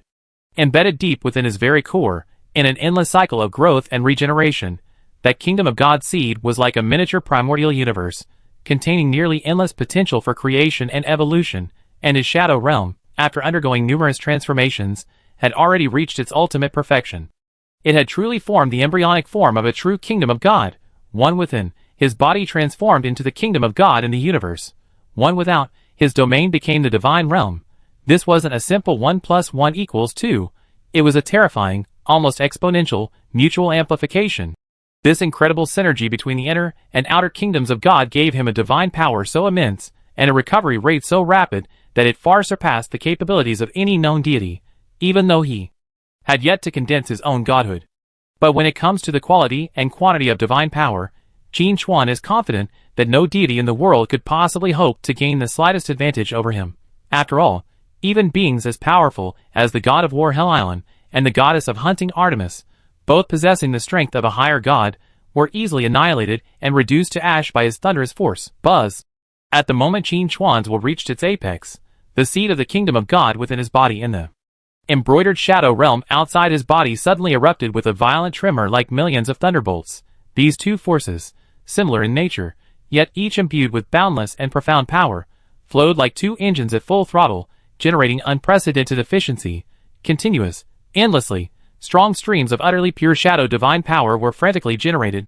The shadow divine power transformed into a tangible black torrent, no longer the cautious, tentative infiltration of earlier times. Instead, with an overwhelming, all-crushing force, it began to dismantle the impenetrable barriers of the laws that clung to the surface of the hunting godhead. Under the onslaught of this unreasonably powerful divine force, which bordered on cheating, the previously unreliable nodes of the laws finally began to show the slightest signs of loosening. Chapter 1457. Hunting runes exuding a cold and murderous aura, jungle marks representing the might of nature, moonlight divine patterns that invoke the power of the moon. Their previously hopelessly complex internal structures and mysterious orbits finally became clear and distinct within Qin Chuan's all-seeing perception. This process was like carving the stars of the universe from a strand of hair, incredibly difficult. But with the support of nearly limitless divine power, Qin Chuan finally forged a path through this sea of laws shrouded in mist. Time passed minute by minute. Qin Chuan was completely immersed in the exploration, analysis, and control of the supreme laws. His expression was focused and solemn. In this profound process, his understanding of the laws, the composition of godhood, and even his knowledge of how a kingdom of God should be nurtured, developed, and evolved, were all rapidly advancing at a pace that would leave any god dumbfounded. The power of hunting, previously shrouded in mystery and unfathomable, was finally revealed before him, bit by bit, its mysteries and profound secrets. From the perspective of the goddess of hunting, he began to deduce how Artemis, in past battles, had used these laws to locate the enemy's presence from millions of miles away. How she had used every blade of grass, every tree, even the slightest breeze, to perfectly conceal herself and vanish into nothingness. And how she had summoned the cold and deadly power of the moonlit night, unleashing, in an instant, that earth-shattering, all-destroying, fatal blow. These insights didn't just remain at the level of vague theory. Instead, they were rapidly absorbed and digested, then perfectly integrated into his own shadow laws. He could clearly sense that the shadow realm was undergoing a new, subtle yet profound transformation. Inside the exclusive training room, the darkness remained unchanged. The cold moonlight and hunting runes on the surface of the hunting godhead in Qin Chuan's palm were no longer as distinct as they had been at the beginning. Instead, they began to blend with his own shadow divine power. Threads of authority were absorbed and analyzed, then slowly but steadily integrated into the shadow realm's laws. He could clearly sense that the shadow realm was undergoing a profound transformation. The shadow army, once composed purely of shadows, was quietly changing in both form and essence. Their senses became sharper, their stealth skills became more sophisticated, and their attacks took on an almost instinctive precision and lethality. This was the initial manifestation of the integration of the hunting authority. The characteristics of the jungle and moonlit night made the entire shadow realm even more complex and varied, imbued with the primal wildness and the mysteries of the night. With every breath, Qin Chuan could feel his understanding of the laws deepening, his power steadily growing through accumulation. His mind was completely absorbed in analyzing the godhead, oblivious to the turbulent events outside. Even as Qin Chuan retreated into seclusion, navigating the boundless ocean of laws, the outer blue planet was already surging with undercurrents. The gods of the abyss and the undead realms, after their initial shock, did not cease their activism. Qin Chuan's swift and powerful annihilation of the god of war Helion and the goddess of the hunt certainly instilled fear in them, temporarily restraining their forces. The divine barrier cast by Desmartin, Lady of Night Alessa, the Lord of Magma, and the Lord of Torment had indeed rendered the demon city's stronghold impregnable, temporarily shielding it from most prying eyes. But this didn't mean giving up. For these greedy gods, the newly born Blue Star world and the potential displayed by Qin Chuan, the outlier, were both an extremely tempting piece of fat meat. Chapter 1458. A brief silence, but a more sinister plot brews. In the world of the dead, deep within the kingdom of bones, Lord of the Abyss, Orthros, the once mighty forger of the skeleton throne, now huddled atop his throne, condensed from the remains of millions. The divine aura of death that once shrouded him had dimmed, and his body was covered with hideous cracks, the marks of the combined force of the Night Lady's moonlight and the deceptive divine power of Dismartin. Even now, traces of alien divine power still eroded his essence. Damn the night! And that despicable deceiver! Orthros roared impotently in his heart, not daring to utter a single word. Though the outside of his kingdom appeared peaceful, danger lurked everywhere. His injuries were far more severe than he had revealed. Had he not for the formidable effort required to keep his kingdom functioning, he would have already shown signs of decline. He knew full well that if word of his weakness leaked, those allies he usually called his brothers, like Mortis, the gloomy figure who delighted in strangling souls in absolute silence, or Gregor, the soul-devouring king, who delighted in forging war machines in the soul forge, would pounce without hesitation, tearing him and his skeletal throne to pieces and devouring his godhood and authority. Often, these so-called allies were the first wolves to bare their fangs. The fear within Orthros threatened to freeze his very soul. He knew he must recover quickly, at least to have the strength to protect himself before the rage-fueled fools of the Light Pantheon descended on Blue Planet. Otherwise, regardless of which side wins, he'd likely be the target of a reckoning. I must recover quickly. At least, I must have the strength to protect myself before those fools from the Light God system descend. Orthros greedily absorbed the accumulated power of death and bones within the divine realm, attempting to repair his damaged divine body. He didn't even dare to fully absorb the negative energy from the outside world, fearing it would attract unwanted attention. This frustration and fear nearly drove him mad. Meanwhile, in a corner of the abyss, filthy flesh and twisted magical energy intertwined. The Lord of Destructions will echo through the abyss, brimming with tyranny and resentment. That shadow seed, and that damned abyssal traitor Dismartin must all die. His rage threatened to ignite the entire plane. The Lord of Slaanesh beside him smirked, his voice filled with seduction and amusement. What's the rush? Destruction. Those Light Pantheons hate that Shadow Kid even more than we do. They lost the Sky God before, and now they've lost Helion and Artemis. Their war with the shadows is already a deadlock. Let them face their own setbacks first, while we reap the benefits. Wouldn't that be better? Reap the benefits? A divine thought, thick with the aura of decay, vibrated fiercely. It was the Lord of the Decaying Court. Slaanesh, you're still so naive. Once the Light Pantheon clears the obstacles, do you think they share the slightest benefit? How can those hypocritical creatures stop until we're completely cleansed of this filth? And don't forget that mortal who controls the shadows, if he could wipe out Helion and Artemis, he could also wipe us out. For a moment, the malice and greed within the abyss intensified, and all sorts of conspiracies and schemes quietly grew in the darkness. While the undead and the abyss each had their own agenda, they shared a common desire for Blue Star, and a fear and murderous intent toward Qin Chuan. At this moment, across the endless sea of stars, a force far purer and more powerful than that of the abyss and the undead was rapidly approaching the coordinates of Blue Star. It was the God System of Light. Chapter 1459. Countless divine kingdoms, condensed from holy light, traced brilliant paths across the void, emanating a vast divine power capable of purifying all evil. Among them, several massive divine kingdoms, radiating the might of the primary gods, shone as brightly as stars. The news of the fall of Helion, the god of war, and Artemis, the goddess of hunting, swept through the entire pantheon of light like the fiercest storm. Rage, unprecedented rage. A mortal? A rising power of shadow? How dare you murder the two primary gods of our pantheon of light? A majestic and furious voice echoed throughout the divine kingdom. Even the very space trembled slightly wherever the divine voice passed. This was the roar of the Archangel of Judgment. Beneath his throne, countless seraphim lowered their heads, not daring to look directly at his wrath. Helion's bravery and Artemis' swiftness are vital forces in our conquest of darkness. Their fall is the ultimate provocation to the light. That damned remnant of shadow must be purged of this shame with his soul, and the wails of all the creatures of Blue Planet. Another voice, filled with murderous intent, rang out. It belonged to the Archangel of War.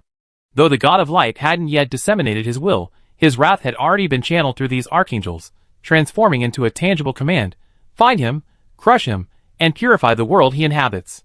Let all lowly creatures understand that the fate of angering the light is eternal destruction.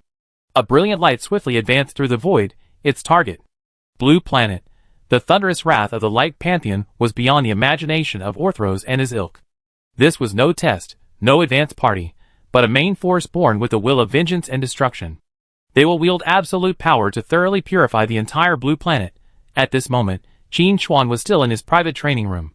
The mysteries of the laws within the hunting godhead slowly unfolded before him, like the most exquisite scroll.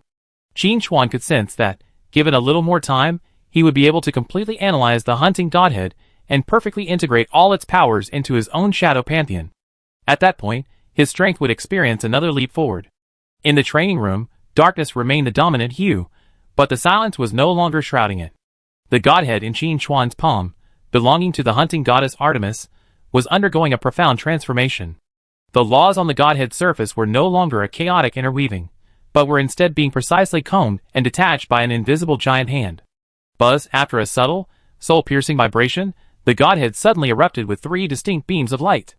1. A profound, cold light, extremely restrained yet harboring endless murderous intent, represented the very source of the power of hunting. Tracking, lurking, detecting weaknesses, and delivering the fatal blow, all the secrets of hunting are contained within. A vibrant, yet savage, verdant green radiance embodies the power of the jungle. Using vegetation as weapons and rocks as fortifications, it controls nature and integrates with all things. The final ray, a cold and aloof, pure moonlight drawing upon the power of the lunar lunata, is the very essence of the power of the moon night. Blessed by the darkness of night, unparalleled concealment, wherever the moonlight shines, it becomes its domain. Three distinct powers, like three brilliant stars, were perfectly separated from the original divine body and hovered above Qin Chuan's palm, independent yet faintly connected. The original core of the hunting godhood had dimmed considerably, leaving only the purest carrier of the divine body and a few fragments of miscellaneous laws. It's done! Qin Chuan slowly opened his eyes, a glint of relief flashing in them. The process went far more smoothly than he had anticipated.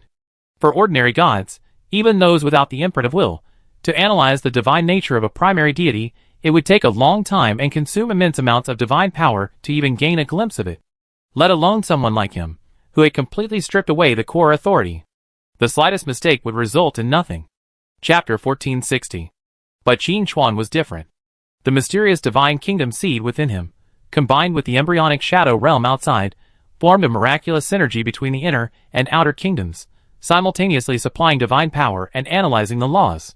The divine kingdom seed continuously nurtured the most fundamental creative force, while the shadow realm transformed it into incomparably pure shadow divine power. The two cycled endlessly. It was precisely with this almost insanely powerful foundation that he was able to forcibly dismantle Artemis's godhead into three distinct pieces, each of which was its most essential. Qin Chuan breathed a sigh of relief, feeling the divine power within him surge and his understanding of the laws soar. This retreat had yielded immense rewards. Not only had he thoroughly consolidated the gains of his previous transformation, but the constant flow of divine power had also greatly increased his understanding. Recalling his previous plans, Qin Chuan's lips curled up slightly. The plan of transforming oneself into bait, luring the gods, and then hospitably inviting them to leave their godhoods. It sounded crazy, but it was remarkably effective. Helion, the god of war, and Artemis, the goddess of hunting, it was just bad luck, having walked right into the trap. Qin Chuan hadn't expected to land such two big fish. If it had been for weaker gods, perhaps the rewards wouldn't have been as generous as they are now. After all, the god of war and the goddess of hunting were elders of the pantheon of light, veritable living repositories of laws. But now, Qin Chuan had benefited. Helion, the god of war, had already been perfectly integrated into Yi Sakura Luo's Shadow Sword inheritance. The former Shadow Sword, empowered by the dual blessings of the war god's divine nature and Qin Chuan's shadow essence, has been transformed into the Judgment Shadow Blade. Not only has its power skyrocketed, but more importantly, it has paved a path for Yi Luo to ascend directly into the divine realm. This path holds limitless potential. Qin Chuan's gaze fell on the three distinct radiances of power in his palm. This was another gift left by Artemis, the goddess of the hunt. His original plan had not been to bestow the divine nature directly upon a single individual. Directly merging the divine nature could certainly rapidly boost combat power, but such a forced growth would significantly solidify the future direction of development. Yi Luo was a special case. He had broken down and then rebuilt. His own legacy of the Shadow Sword was deeply tied to slaughter, a highly compatible trait with the war god's divine nature. Coupled with the aid of millions of souls from the evil Holy Grail and Qin Chuan's crucial transformation, these multiple factors combined to create this exceptional case. A similar effect would be difficult to achieve with anyone else. Furthermore, the reconstruction of the Shadow God system couldn't rely solely on one or two top fighters. With him as the core, he could reignite the vanished kingdom of God and revive the Shadow God system. That was what he desired. Hunting, jungle, moonlight. Qin Chuan muttered to himself, his fingertips gently moving the three clusters of power. They were like living spirits, emanating their own unique laws of vibration. His idea was simple and direct, to bestow these separated pure powers upon the guild's most gifted and resilient core members. For example, if the guild's skilled tracking classes could incorporate this power, their strength would undoubtedly undergo a qualitative transformation, transforming them into truly deadly hunters. Next, the jungle power was suitable for those with an affinity for nature or skilled in utilizing the environment. As for the moonlight power, this was a special case, and Qin Chuan already had the most suitable candidate in mind. The benefits of this approach were obvious. First, the separated authority is purer and easier to absorb and integrate. Furthermore, granting different authorities in a targeted manner allows guild members to leverage their strengths and mitigate their weaknesses, allowing them to pursue a development path more suited to their individual needs. Chapter 1461. To fight against the incessantly descending gods, Qin Chuan's individual strength alone was ultimately insufficient. He could charge in the front lines, slaughtering countless enemies, but he also had to maintain a stable rear. He couldn't rely on the four gods' alliance of Desmartin, Alessa, and the others for everything. Blue Star needed its own gods, a brand new pantheon, created by him, rooted in the very land of Blue Star, capable of conquering the boundless starry sky. This was his true vision, and the powers stripped from the hostile gods would be the most solid foundation for building this new pantheon. Qin Chuan's eyes grew deep and bright. He seemed to foresee that in the near future, new gods, bathed in the divine light of shadow and wielding varying powers, would rise from the weathered land of Blue Star, fighting alongside him to resist the greedy gazes of the heavens and the myriad realms. It's almost time to leave. Qin Chuan gathered his thoughts and carefully sealed away the three balls of power. The situation outside was turbulent, and the wrath of the light gods could descend at any moment.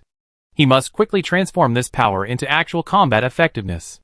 Pushing open the heavy alloy door of the training room, he was greeted by the long-lost bustle and tense, orderly atmosphere. Qin Chuan's figure reappeared in the command center, immediately attracting everyone's attention.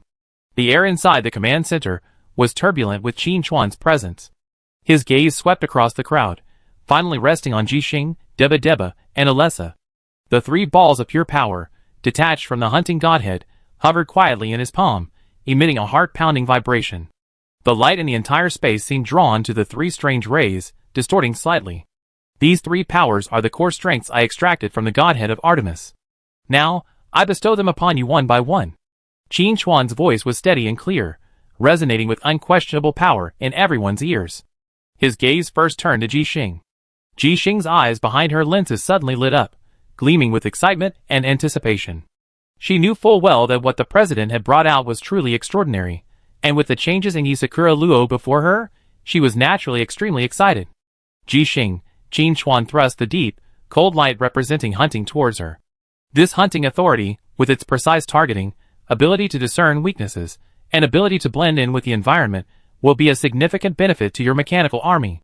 Whether in long-range sniping or close combat, it will significantly enhance combat effectiveness. Jixing's breathing quickened slightly as she gazed at the cold light emitting a deadly attraction. As a mechanic, one of her most core abilities was precise strikes and control of targets. This hunting authority was tailor-made for her. She could feel her divine fire leaping with joy, eager to absorb this power. Excellent, President. Jixing stretched out her hand without hesitation, allowing the cold light to merge into her palm. Then, through her arm, it connected with her own mechanical divine fire. A profound enlightenment surged within her, and countless insights into tracking, locking onto, and environmental utilization instantly permeated her consciousness. With this, my destroyers, annihilators, and drone swarms will see their search efficiency and strike accuracy increase by at least 50%. Their resistance to attack will increase exponentially. They can even resist the erosion of certain laws.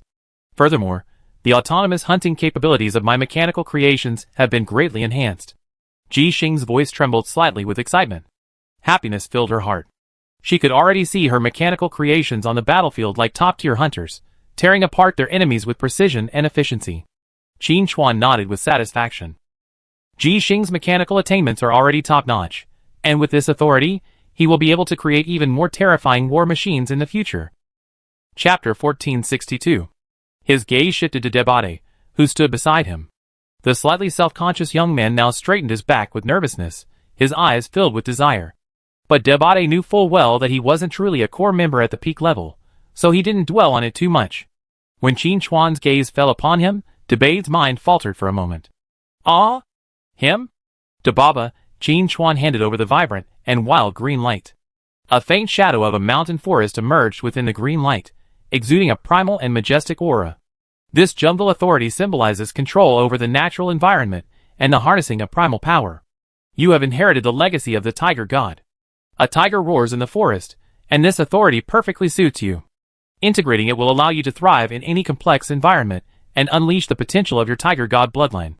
Dababa stared at the green light, sensing its vibrant vitality and wild aura, his eyes filled with excitement and a hint of disbelief.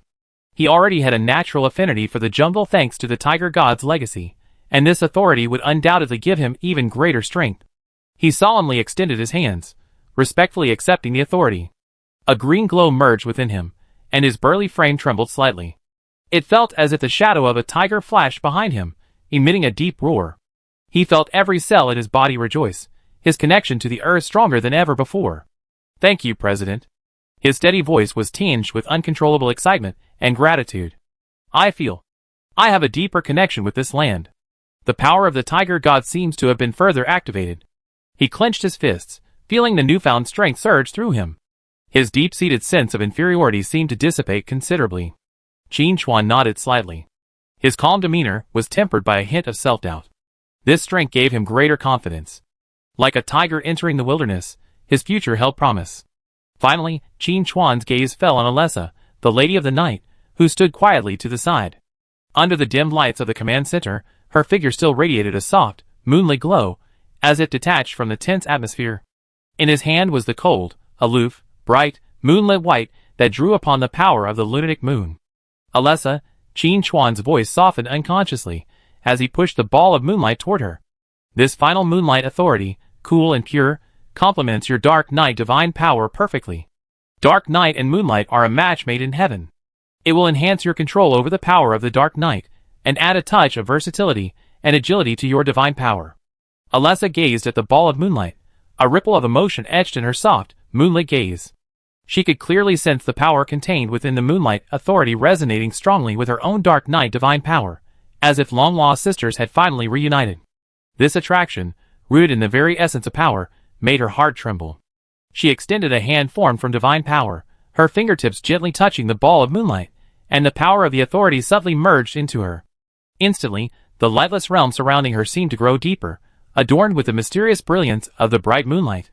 Like a bright moon rising in the dark night, holy and powerful, its coldness tinged with a deadly allure. Mr. Shadow. Alessa whispered softly, her voice filled with an indescribable touch and joy. I can feel the moonlight calling me, merging with my darkness. Qin Chuan looked at her, a sigh welling in his heart. Over the course of millennia, from the young girl struggling under the shadow of the Black Death in Belly City to the powerful deity now wielding the power of the night, Alessa's growth and transformation pales in comparison to even the mere description of a miracle. Chapter 1463. This moonlight authority is a small response to her long wait and steadfast protection. Her tenderness and tenacity are worthy of this power. After the three powers were distributed, Qin Chuan's heart was filled with anticipation. These would be the most solid foundation for the future rise of his shadow god system. Blue Star will surely give birth to its own gods. After the three powers were successfully granted, the atmosphere within the command center briefly shifted from suppressed excitement to a strange sense of excitement and anticipation. Ji Xing's fingertips traced the air, and countless tiny runes lingered around her, a manifestation of the hunting authority deeply merging with her mechanical divine fire. Debate closed his eyes, sensing the primal pulse of the jungle within him. His aura continued to rise, as if faintly connected to the land beneath the entire demon city stronghold. A touch of cold moonlight loomed in the lightless realm surrounding Alessa, adding a touch of deadly, elusive mystery to her. Qin Chuan silently observed all this, his mind racing. Stripping and granting authority was only the first step. His true goal was to use this as a foundation to establish a new shadow pantheon on Blue Star, a land considered a hunting ground by the gods. This pantheon would no longer rely on any ancient entity, but would instead take Blue Star as its root and him as its source, drawing on the faith and strength of all beings in this world, ultimately growing into a behemoth capable of rivaling any power in the heavens and myriad realms. This was his ambition. Boy, you're truly willing to invest. Dismartin's shadow, condensed from pure deceptive divine power, swung again. His tone carried his usual teasing, yet also a subtle scrutiny. However, this little power won't be enough to withstand the mad dogs of the light god system. They be here soon, bringing with them a wrath that purifies everything.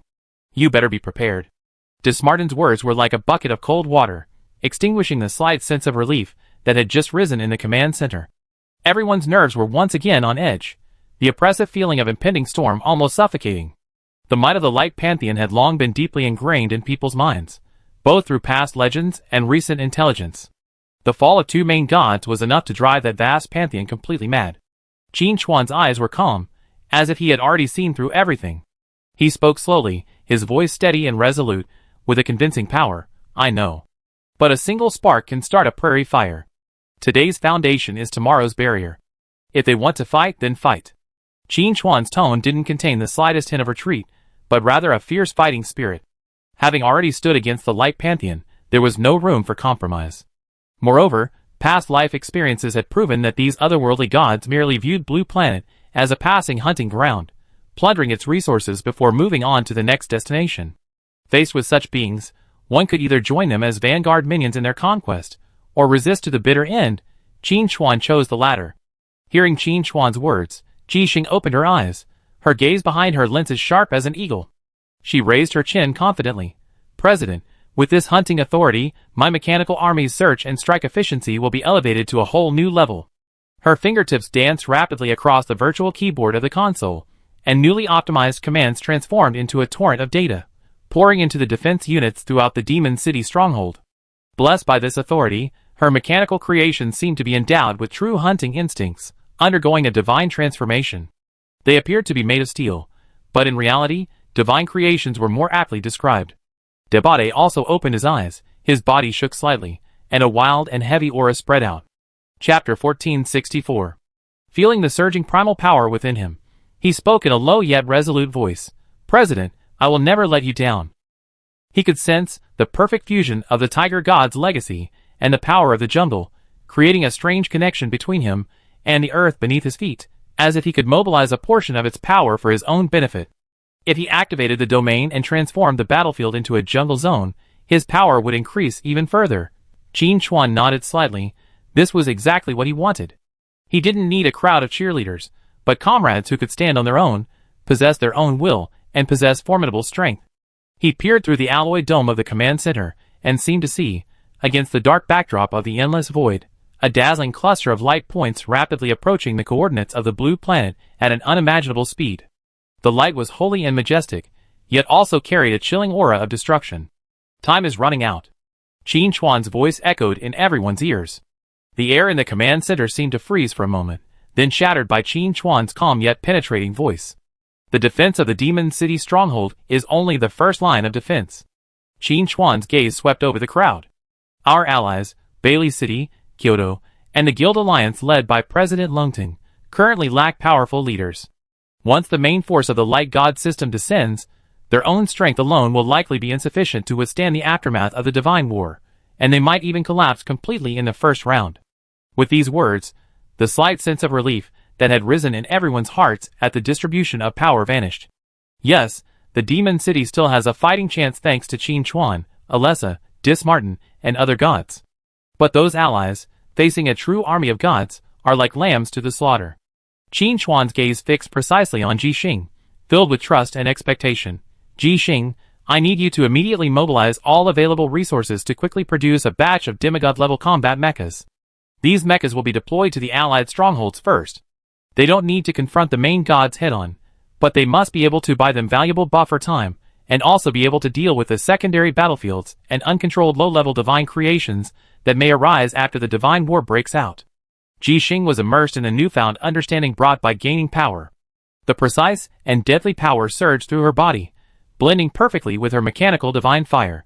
At Qin Chuan's command, she jerked her head up, her eyes gleaming with an unprecedented brilliance behind her lenses, a unique radiance that blended technological calmness with divine majesty. She adjusted her glasses, a confident smile curling her lips. "President, leave it to me. I'm suddenly experiencing a newfound clarity of thought." Ji Xing's words were powerful, brimming with high morale. The newfound power had elevated her understanding of machinery to a whole new level, sparking countless bold and ingenious ideas. She was confident that the comprehensive combat power of her new demigod-level mecha would surpass any of her previous creations. At the same time, the existing mechanical creations would also receive a complete overhaul. Qin Chuan nodded slightly. Ji Xing's reaction was as he anticipated. This gifted mechanic had never let him down. Qin Chuan continued his methodical instructions. "Jialing Yu, you will be responsible for final coordination with all allied forces to ensure the smooth deployment of the mechas. You will also integrate all intelligence networks. We need accurate hour-by-hour information." "Yes, President." Jialing Yu responded immediately, her expression solemn. "Yi Sakura Luo." Qin Chuan looked at Yi Sakura Luo, who was holding the Judgment Shadow Blade. "Your first priority is to familiarize yourself with and fully control your new power." Chapter 1465. Yi Sakura Luo nodded heavily. "Don't worry, President. I complete the mission." In the Kyoto stronghold, smoke still lingered from the shattered walls of the city. The air was filled with a faint scent of blood and the scorching heat of energy weapons. When the abyss and the undead world forcibly merged with Blue Planet, a violent conflict ensued. The pressure from the gods made everyone feel the end was near. Additionally, the sudden attack of a large number of undead and abyssal monsters put considerable pressure on Kyoto's defenses. Though they successfully repelled the enemy, the losses were also severe.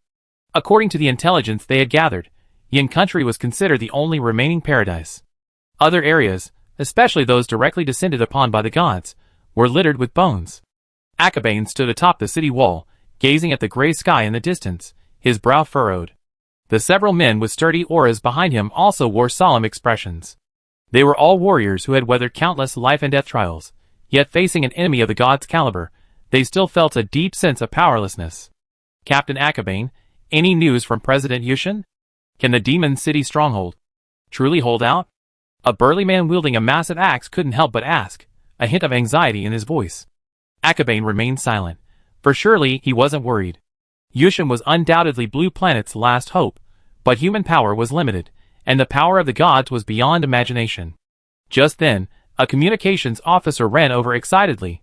"Captain Akabane, urgent news from Demon City. President Yushin has new instructions." Akabane spun around, his crimson eyes suddenly lighting up. In the command room, when Qin Chuan's steady yet powerful voice, along with the new tactical deployment and the support plan for the demigod-level mecha, came through the encrypted communication, the atmosphere in the room instantly ignited. "Demigod-level mechas. Deploy them to us? Great. Boss Yushin hasn't forgotten us." I knew Boss Qin Chuan would have a solution. The gloom that weighed on everyone's heart seemed to be largely dispelled by this unexpected good news. Akabane clenched his fists, feeling the rekindled fighting spirit within his chest. That man always brought hope in the most desperate moments. He was not only a symbol of strength, but also the spiritual pillar of all the Yin Nation resistance fighters. "Pass on my orders?" Akabane's voice was firm. "All personnel, reach maximum combat readiness. The engineering department, fully cooperate and prepare to receive the demigod-level mechas. Tell everyone, reinforcements are on the way." In the meeting hall of the City Lord's mansion in Bailey City, the atmosphere was equally solemn. Edith, clad in tight leather armor, outlined her exquisite figure, but her face held a calm and resolute expression that belied her age. Below, the dwarven master craftsman, Kamal, tugged at his tangled beard in frustration.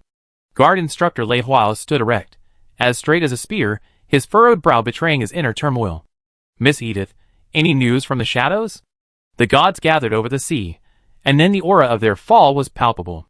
"What exactly happened?" Kamal asked in a muffled voice. Edith tapped the table lightly, a complex expression flickering in her eyes. She had known Qin Chuan since childhood, and knew well the countless incredible miracles he had performed. But this time, the enemy was a god. Could he still succeed? "I believe him," Edith said softly, but with unwavering conviction. "He never does anything he's unsure of." Just then, the communications officer hurried in, a look of disbelieving joy on his face. "Lord City Lord. Urgent message from the Magic City. Mr. Shadow wants to provide us with demigod-level battle mechs." "What?" Camel's eyes widened instantly. He stood up quickly, and the wrench fell to the ground from his trouser leg with a clang. Chapter 1466. As a top-tier master craftsman, he knew only too well what the words demigod level signified. It was a power capable of changing the course of a battle. A crack appeared on Lei Huayo's icy face, unchanging for millennia, and a glint of heat flashed in his eyes. As Qin Chuan's orders and deployment plan echoed through the hall, Edith's taut lips finally cracked into a faint, heartfelt smile. She knew that man would never disappoint. Master Kamal, Edith said, looking at the excited dwarf, I leave the mech's maintenance and adaptive modifications to you. No problem, Miss Edith. Leave it to me. Kamal patted his chest, his previous dejection vanishing, his eyes brimming with enthusiasm. At the Dragon Dynasty Guild headquarters, the core of Yan Nation's largest guild alliance, the atmosphere was even more complex. The presidents of dozens of guilds, large and small, gathered together, each face etched with anxiety and unease. President Longtongue, is there any news about President Yu Xin? The voice of the leader of a small guild trembled. Longtongue Tianxia frowned, remaining silent. He was now Alexander, but shouldering the expectations of so many guilds, he couldn't afford to show even a hint of fear. What are you panicking about? Longtongue Tianxia slammed the table, his eyes wide. When has Boss Yu Xin ever disappointed us? All we can do is trust him, and do what we're supposed to do. Even so, the anxiety within the crowd didn't diminish much. Just then, a shrill intercom chime rang out. When the line connected, and Qin Chuan's familiar, steady voice, along with the aid plan, rang out, the entire conference room fell into a dead silence. Immediately, thunderous cheers erupted. Night Wanderer is awesome. He's a true powerhouse. I told you. When has Night Wanderer ever let us down? Longtongue Tianxia's face flushed with excitement. He pumped his fist vigorously and laughed. Brothers. Did you hear that? The boss's support is coming soon. The God of Light is nothing. We have guild leader Qin Chuan and the demigod Mecha here, so why should we fear him? The previous pessimistic atmosphere vanished, replaced by a surge of fighting spirit and rekindled hope. Qin Chuan's name, like a stabilizing force, instantly calmed everyone's spirits. They seemed to have already foreseen that, under Qin Chuan's leadership, Blue Star would unleash a power that would dazzle even the gods. Pass my order? Longtongue Tianxia roared into the communicator. All alliance guilds, immediately consolidate your forces and prepare to welcome the Mecha. Tell our brothers, this opportunity to show off has arrived. Follow the Night Wanderer, and you have plenty to eat for 3 days. Every stronghold rejoiced at Qin Chuan's order and promise of aid, sweeping away the previously oppressive atmosphere. The entire Peak Guild swung into action. The Night Watch, now that their goddess had returned, was incredibly motivated. The Chosen Ones and their apostles, led by Laura, had also received a new round of divine power boosts, all reaching demigod-level combat power. They might not be able to participate in the front lines, but they were more than capable of assisting in the defense of the base camp. Also mobilizing were the players gathered in the Magic City. They had gathered here for the Night Wanderer and Peak's reputations, a way to gain a foothold amidst the disaster. Now that they saw Peak preparing for war again, they all contributed their own strength. They knew that as long as Peak remained, as long as Night Wanderer held on, there was hope. Qin Chuan took everything in and began to plan his next move. Building an impenetrable defense for the Demon City stronghold and its allies was only the first step. Demigod-level mechas, while powerful, were still vulnerable against true gods. The wrath of the gods of light could not be easily warded off with this little force. He needed greater strength, more capable god-level warriors capable of standing alone. Chapter 1467. Analyzing Artemis's godhood and successfully divesting the 3 core powers of hunting, jungle, and moonlight and granting them to others made Qin Chuan clearly feel the immense benefits of this approach. This would not only rapidly enhance the strength of his core members, but also lay a foundation for a diverse range of authority for his future shadow pantheon. This strategy of taking from the enemy and using it for oneself had yielded sweet rewards. Qin Chuan's gaze involuntarily drifted towards a certain spot in the void, where an old friend lay hidden. Lord of the Skeleton Abyss, Orthros, this forger of the Skeleton Throne, severely wounded by the combined forces of Diasmartin and Alessa in the previous Divine War, now languishes in his skeletal kingdom, barely surviving. A cold smile curved Qin Chuan's lips. Strike him while he's weak. This old saying holds true even in the struggles between gods. If the Lord of the Skeleton Abyss could be successfully hunted, not only would another supreme godhead be granted. More importantly, Orthros' divine body, formed from the condensation of millions of remains, was itself a priceless treasure. A complete divine body, whether used to study the divine structure or to transform it into special materials, was far more valuable than ordinary demigod-level creations, and could even become the core of a more powerful artifact. Boy, what evil plans are you up to again? Dismarden's divine incarnation trembled. From the look in your eyes, I can tell you have no good intentions. Qin Chuan glanced at him and said calmly, I'm thinking, Orthros' kingdom must be quite empty right now, right? Oh! Dismarden's shadow paused for a moment, then let out a deep laugh, full of gloating. You want to offer him warmth? He's probably shivering in his pile of bones right now, afraid that an ally might knock on his door. But your idea seems to align with mine. Dismarden changed the subject, his tone heavy with gravity. Although the Lord of the Skeleton Abyss is gravely injured, the kingdom of God is, after all, his home turf. A lean camel is bigger than a horse. Don't risk yourself. Risks and rewards coexist, Qin Chuan said calmly. The armies of the light gods could descend at any moment. We don't have much time to proceed step by step. We must adopt more radical methods to gain sufficient power. Hunting down a major god and seizing his divine power and body. This plan sounds crazy, but for Qin Chuan, it's the fastest way to strengthen himself and his subordinates under the current circumstances. Furthermore, when the undead world invaded, it was the Lord of the Skeleton Abyss who first intervened. Qin Chuan and Dismarden had joined forces to fight him, but before the battle could be concluded, Dismarden's crazy plan was shelved. Now that Qin Chuan has completed his transformation and possesses the power to slay a god, and the Lord of the Skeleton Abyss is weakened, he naturally won't miss this once-in-a-lifetime opportunity. Qin Chuan's words dropped a bombshell on the command center.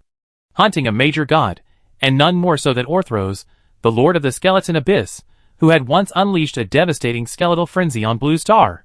The very idea itself suffocated with a breathtaking madness and audacity. But one had to admit, the plan was indeed feasible. Dismarden pondered for a moment and said, by the time the light gods arrive, that Skeleton Abyss guy won't be alive anyway, so why not let him make a contribution to us? This statement clearly endorsed Qin Chuan's thoughts. Alessa's eyes, as soft as moonlight, also turned to Qin Chuan, a hint of subtle worry. She understood better than anyone the significance of the divine kingdom to the gods, and the dangers of fighting within it. Although the Lord of the Skeleton Abyss had been severely damaged by her and Dismarden's combined efforts, the dangers of a god determined to fight to the death were beyond words. I know there are risks. Qin Chuan looked at Alessa and gave her a reassuring look. But we don't have much choice. The vanguard of the light god system could tear through the spatial barrier and descend at any time. We need to strengthen ourselves as much as possible before they arrive. Chapter 1468. His gaze swept across the crowd in the command center again, finally settling on a coordinate in the void. That was the secret location of the kingdom of Orthros, Lord of the Abyss. This was a gamble. Win, and they would gain the entire legacy left behind by a fallen god, adding crucial leverage to the impending war. Loss, and the consequences could be disastrous. The situation could collapse in an instant. This is the situation. Qin Chuan retracted his gaze, surveying the crowd in the command center. His voice was calm, yet unquestionable, with unquestionable resolve. Orthros must die. His godhead, his divine body, will become the nourishment we need to fight against the gods of light. The relevant plan had already been brewing in Qin Chuan's mind. He looked at Dismarden with a sharp gaze. I will lead this operation. Your power of deception will obscure the secrets of heaven, disrupt Orthros' perception, and provide support at critical moments to prevent him from becoming desperate or other fools from interfering. Dismarden heard this, and the shadowy figure crossed his arms over his chest. No problem. I'm the best at muddying the waters. However, facing a Lord God head-on, even one seriously injured, will be quite challenging. Don't forget, the divine kingdom's blessings on deities are no joke. His tone dropped its usual frivolity, and became exceptionally serious. I know what I'm doing. Qin Chuan smiled confidently, and turned his gaze to Alessa. The moonlight lingering around her intertwined with the power of the dark night, making her appear even more mysterious and powerful.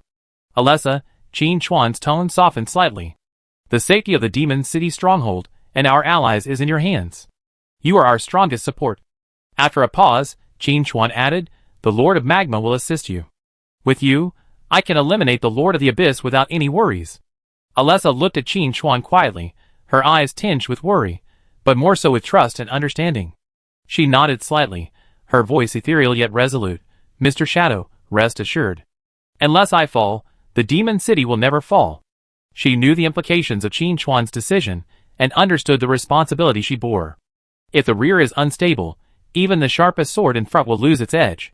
Qin Chuan felt a slight warmth in his heart. Alessa's promises were always so reassuring. As for the Lord of Torment, Qin Chuan's gaze swept into the void, as if he could see the figure of the Abyss Demon Lord. He will serve as our reserve, waiting in the dark. In the event of any unforeseen events, he will be our surprise attack. After these arrangements, the outline of the entire God Hunter plan was clearly laid out before everyone. Qin Chuan undertook the most dangerous assault mission, while Dismartin provided support and vigilance with his unique authority. Alessa and the Lord of Magma remained in the Demon City stronghold, ensuring the stability of the base camp, with the King of Torment acting as a hidden trump card. In the command center, the air seemed to stagnate over this wildly audacious plan. Everyone's nerves were on edge. There was a mixture of anxiety about the unknown dangers and a hidden anticipation for the upcoming God Hunter War. Since that's the case, let's begin. Qin Chuan concluded. Yingluo, Jixing, and Deba, the three of you must continue to explore and master your own strengths. The battles ahead are long. Yes. Understood. The three agreed immediately. The president had paved the way for them. If they still couldn't make it, they might as well find a piece of tofu and kill themselves. Qin Chuan continued. As for the others, don't sit idle. Although we don't have any extra godhood or authority to distribute right now, you could observe the insights of Jixing and the others and gain something from them. After a moment's thought, Qin Chuan added, also, we have 4 gods here. They know the ropes of godhood firsthand. Alessa took over. Mr. Shadow is right. Feel free to ask any questions you have. Chapter 1469. Everyone hurriedly expressed their gratitude. For a powerful god to be so approachable was something outsiders could only imagine. After arranging the relevant matters, Qin Chuan once again cast his gaze into the void, his eyes suddenly becoming incredibly profound. The shadow divine power within his body surged, no longer a trickle, but a devastating torrent. This power merged perfectly with him, and every thought resonated with the laws. His perception extended infinitely, penetrating layers of spatial fog, and accurately locked onto a faint coordinate in the void. It was the divine kingdom of Orthros, Lord of the Abyss, a despairing place constructed of endless bones, and the aura of death. Even across vast distances of time and space, Qin Chuan could sense the profound silence and ominousness emanating from that divine kingdom. The divine kingdom was the foundation of the gods, and its laws were completely controlled by the gods themselves. Any intruder would be severely suppressed. Even though Orthros had been severely wounded, he remained an unstoppable tiger within his own divine realm. Boy, are you ready? Dismartin's voice echoed in Qin Chuan's ears. His deceptive divine power, like an invisible veil, quietly enveloped Qin Chuan, distorting light and blocking any possible prying eyes. This operation not only requires a battle against the Lord of the Abyss, but the undead, and the Abyss could intervene at any time. If we were besieged by a dozen gods, we might be dead. Qin Chuan's eyes remained unwavering, instead filled with a fiery fighting spirit. If we can't even deal with the half-crippled Lord of the Abyss, how can we even confront the Pantheon of Light? His voice was quiet, yet it held unwavering resolve. This wasn't just about seizing the godhead and body, but also about clearing Blue Star's future obstacles and offering a great gift to the incoming main force of the Light God system. Dismartin chuckled, his tone growing more serious. Good boy, you got guts. I do my best to conceal your presence. Go ahead and do it. I keep an eye on you from outside. The invisible power of deception surged even more violently. In Qin Chuan's perception, the path to the Abyss divine kingdom seemed blurred and tortuous, filled with countless false forks, enough to confuse any pursuer. Qin Chuan took one last look at the determined, expectant eyes of the people in the command center. Runes flickered on Jixing's fingertips, his deafening aura was deep, Yingluo's fighting spirit surged, and Alessa's gaze was filled with trust. These were all things he must protect, they were the source of his strength. He no longer hesitated. With a thought, his shadowy divine power suddenly erupted. There was no earth-shattering roar, no dazzling light effects. The space before Qin Chuan, like the surface of water gently parted by an invisible giant hand, silently ripped open a deep, dark fissure. On the other side of the rift lay the endless turbulence of the void and a distant, deadly target. I leave this to you. Qin Chuan spoke to Alessa, then transformed into a shadow and stepped into the spatial rift without hesitation. The rift slowly closed behind him, and calm returned to the command center. But everyone's heart followed the disappearing figure, departing for an unknown battlefield. Alessa, surrounded by moonlight and the power of darkness, intertwined and flowed. She gazed at the direction Qin Chuan disappeared, whispering to herself, "The night will protect you, Mr. Shadow." In the void, Qin Chuan's figure was like a meteor, rapidly traversing the chaotic turbulence of space under the cover of Dismartin's fraudulent authority. He could sense Orthrose's kingdom as a massive tumor, emitting a stench of decay, clinging stubbornly to the cracks of the world. It was a demiplane, independent of the prime material plane, filled with death, despair, and countless bones. Chapter 1470. The closer they got, the stronger the oppressive feeling emanating from the divine kingdom grew. It was a pressure at the level of a major god. Even though the master was gravely injured, the divine kingdom's inherent defense mechanisms and laws of suppression could not be underestimated. Qin Chuan's eyes were as cold as ice, without a trace of fear in his heart. He had carefully planned, awaiting this opportunity. The deaths of the god of war and the goddess of hunting had greatly shocked the other gods. The main forces of the light pantheon had not yet arrived, and the Lord of the Abyss was severely injured and weak. This was a once-in-a-lifetime opportunity. Twists and turns of space swiftly passed before his eyes, and Qin Chuan's divine consciousness had already locked onto the divine kingdom's weak points. Finally, a massive dimensional barrier, constructed from billions of bones, appeared at the end of his perception. That was the outer barrier of the divine kingdom of the Abyss. Qin Chuan stopped, hovering in the cold, silent void, his gaze sharply examining the divine kingdom's barrier before him. "Orthrose," Qin Chuan whispered to himself, his voice tinged with a hint of cold murderous intent, like a chilling wind from the underworld. "Your death has come." Before he finished his words, the shadowy divine power around him suddenly condensed, transforming into a pitch-black, earth-shattering blade, slashing fiercely at the seemingly indestructible barrier of the divine kingdom. Under the impact of Qin Chuan's shadowy divine blade, the barrier of the divine kingdom of the Abyss roared earth-shatteringly. The defensive barrier constructed of countless bones shattered like fragile paper, revealing the dead and desolate land of bones within. "Who are you? How dare you offend the divine kingdom of the Abyss?" Orthrose's furious roar echoed from the depths of the divine kingdom, shaking the entire skeleton plane. Countless piles of bones began to wriggle, coalescing into ferocious skeletal giants, charging towards the invading Qin Chuan. The moment Qin Chuan set foot on the skeleton land, he felt the intense pressure of the laws of the divine kingdom. The gravity here was hundreds of times greater than outside, and the air was thick with the aura of death, trying to corrode his divine body like a venomous snake. But after merging with the seed of the divine kingdom and transforming his body into a kingdom, these pressures were nothing more than a breeze to Qin Chuan.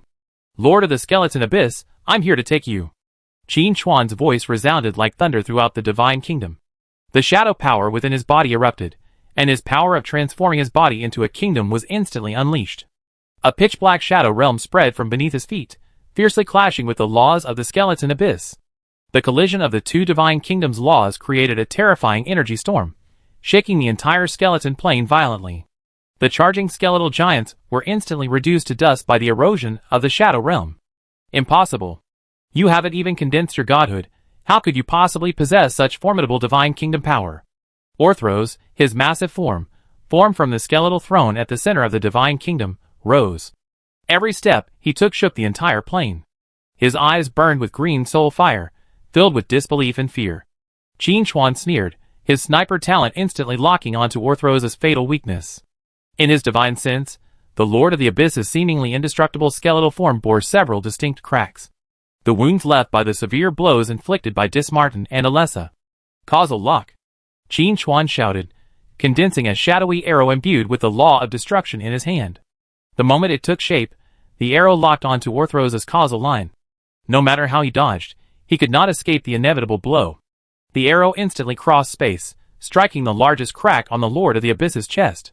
The nature of true damage caused this attack to completely ignore the defense of the Kingdom of God, and severely tore into Orthrose's body.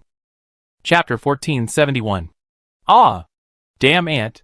The Lord of the Skeleton Abyss roared in agony, the crack in his chest instantly expanding threefold. A flood of divine essence flowed from the wound.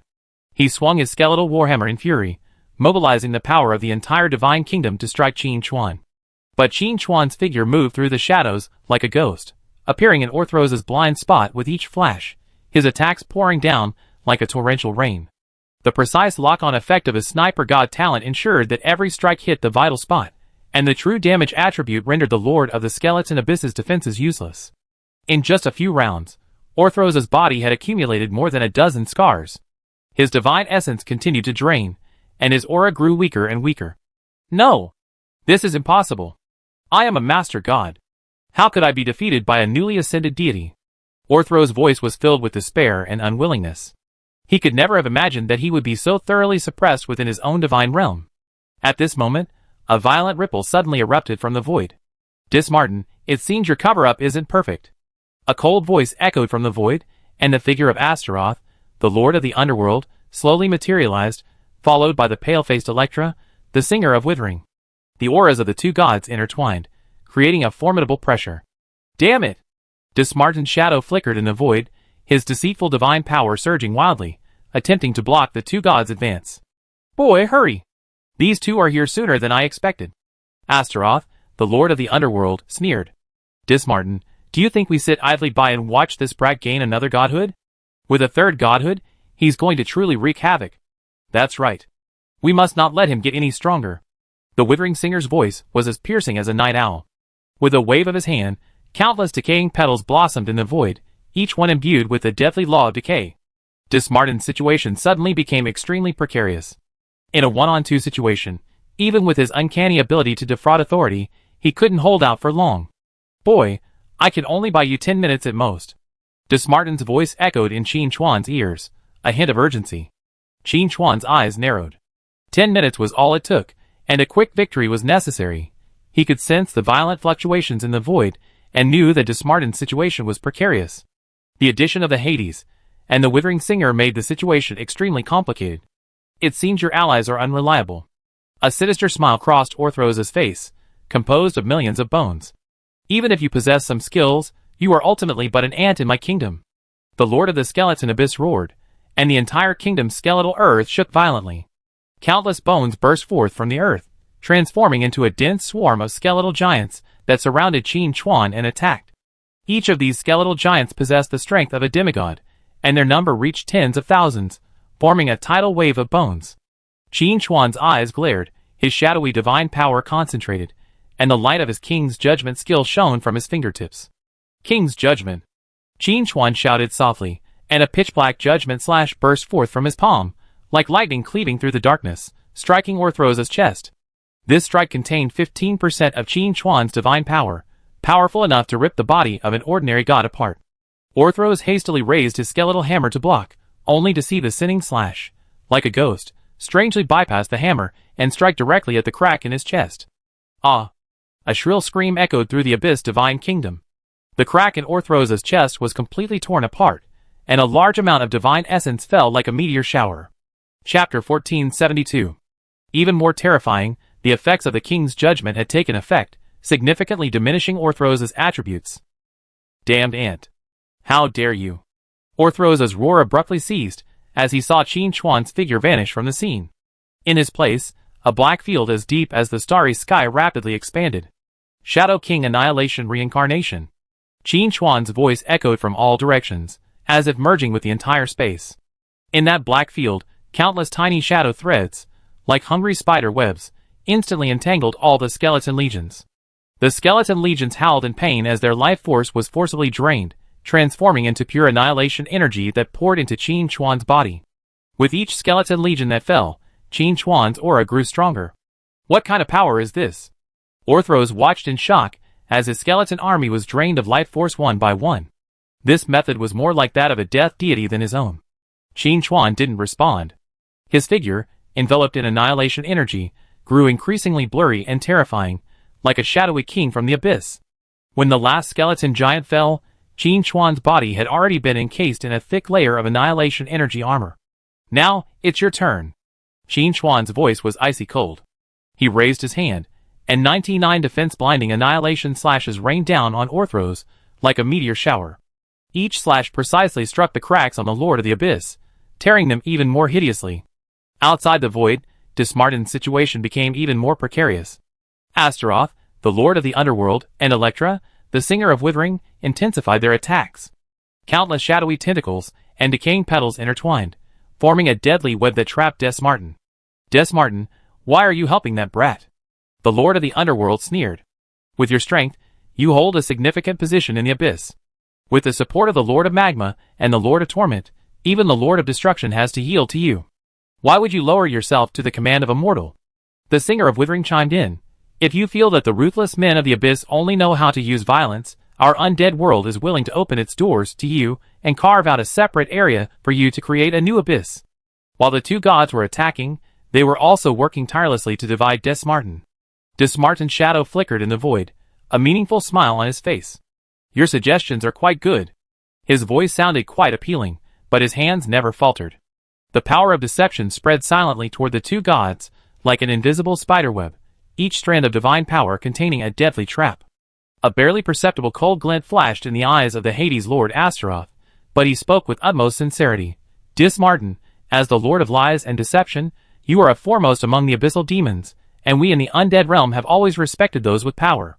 Your power of deception does not directly conflict with our law of death, and there is ample room for cooperation.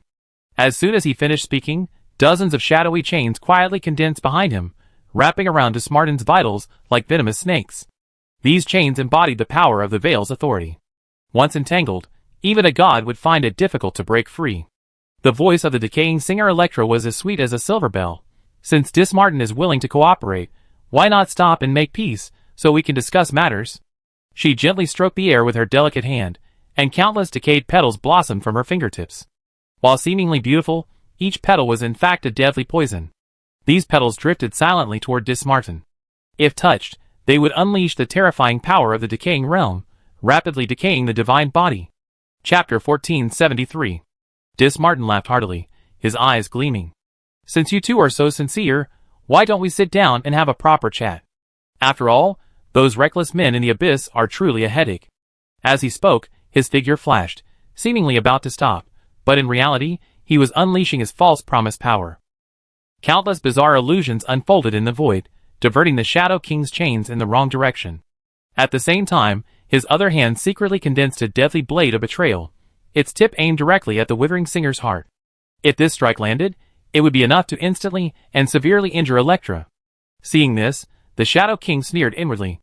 But he feigned obliviousness and continued, Brother Desmartin, you're truly straightforward. I enjoy working with intelligent people. Before he finished his words, the diverted Shadow King suddenly turned in midair, striking Desmartin from an even more treacherous angle. It turns out these chains were a deception from the start. His true killing move was the final echo, a move he secretly prepared. The Withering Singer's face maintained a sweet smile, but a chilling coldness shone deep in her eyes. Since we're cooperating, we need to show some sincerity. How about getting that brat to stop? If he keeps fighting, Hyuan will be killed. As soon as she finished her words, a cursed bone flute, made of white bones, quietly emerged from her waist. With the sound of the flute, the entire void began to rapidly decay. Even Desmartin's deceptive divine power was significantly affected. Desmartin sensed the increasingly deadly murderous intent within the void, and silently cursed the two old foxes for their insidiousness. His smile widened. Your suggestions are indeed valid, but I have a flaw. I don't keep my word. His frankness startled both the Hades and the Withering Singer. Who could have imagined that someone, a god, would so openly admit to breaking their word? In the moment the two gods paused, Desmartin's blade of betrayal struck, striking directly at the Withering Singer's vitals. At the same time, his deceptive divine power surged wildly, creating countless illusions of himself in the void, rendering all of the Hades attacks ineffective. Damn liar! The Withering Singer, enraged, could only hastily form a shield of decayed petals, barely blocking the fatal blow. The Hades expression darkened to the utmost. Desmartin, you're courting death. The battle in the void escalated instantly. The power of the three gods clashed frantically, and the aftermath caused the entire space to begin to warp and deform. Meanwhile, within the skeleton abyss divine realm, Qin Chuan's 99 annihilating slashes had all hit their targets. Orthros's divine body, composed of millions of bones, was covered in dense cracks, and his divine essence was flowing away like a flood. Impossible! I am the immortal lord of the skeleton abyss! Orthros roared in despair. He exerted his final strength, mobilizing the laws of the entire divine realm, intent on perishing with Qin Chuan. The skeleton earth shook violently, and countless bones surged from the ground, transforming into a sky-high skeletal tornado that swept towards Qin Chuan. This was Orthros's final blow, powerful enough to ripple even the very void. Qin Chuan's eyes were cold, and the shadowy divine power within him erupted once more.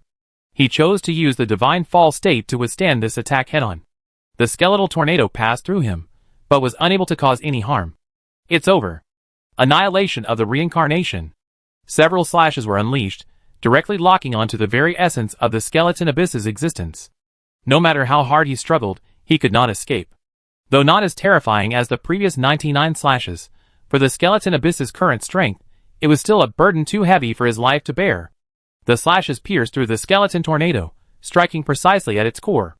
A blinding white light flashed, and the skeleton abyss's final scream erupted, its massive body collapsing with a thunderous roar. Accompanied by a deafening roar, a godhead emanating the aura of death emerged from the wreckage of Orthros, hovering quietly above the skeletal ruins. Chapter 1474. The fall of the Lord of the Skeleton Abyss shook the entire void. The godhead, emitting a strong aura of death, slowly spun in Qin Chuan's palm. The terrifying power contained within caused a noticeable distortion in the surrounding space. Third godhead obtained. A flicker of satisfaction flashed in Qin Chuan's eyes. Slaying 3 gods in a row and seizing their godheads was a feat enough to draw the attention of any being. But while celebrating victory, the current situation was not optimistic.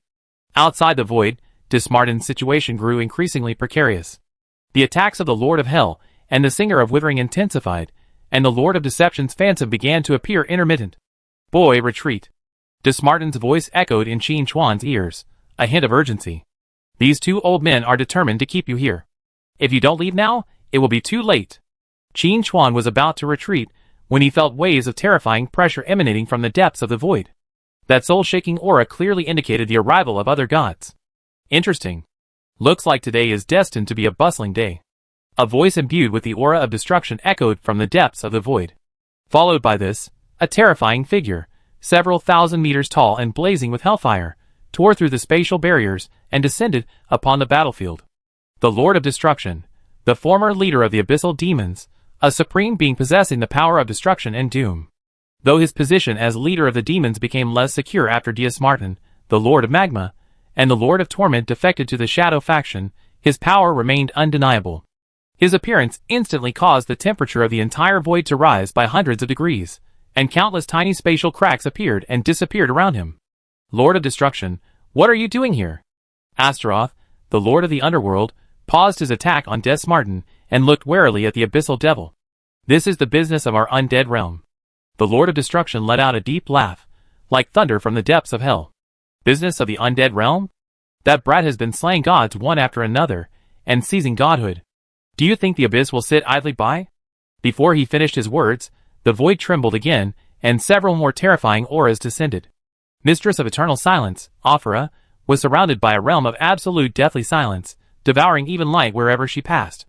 Father of Plague Maw, Nogros, his body, a composite of billions of decaying corpses, exuded a sickening stench. The amorphous shadowy maw of light-devouring Ergonos greedily devoured the surrounding energy.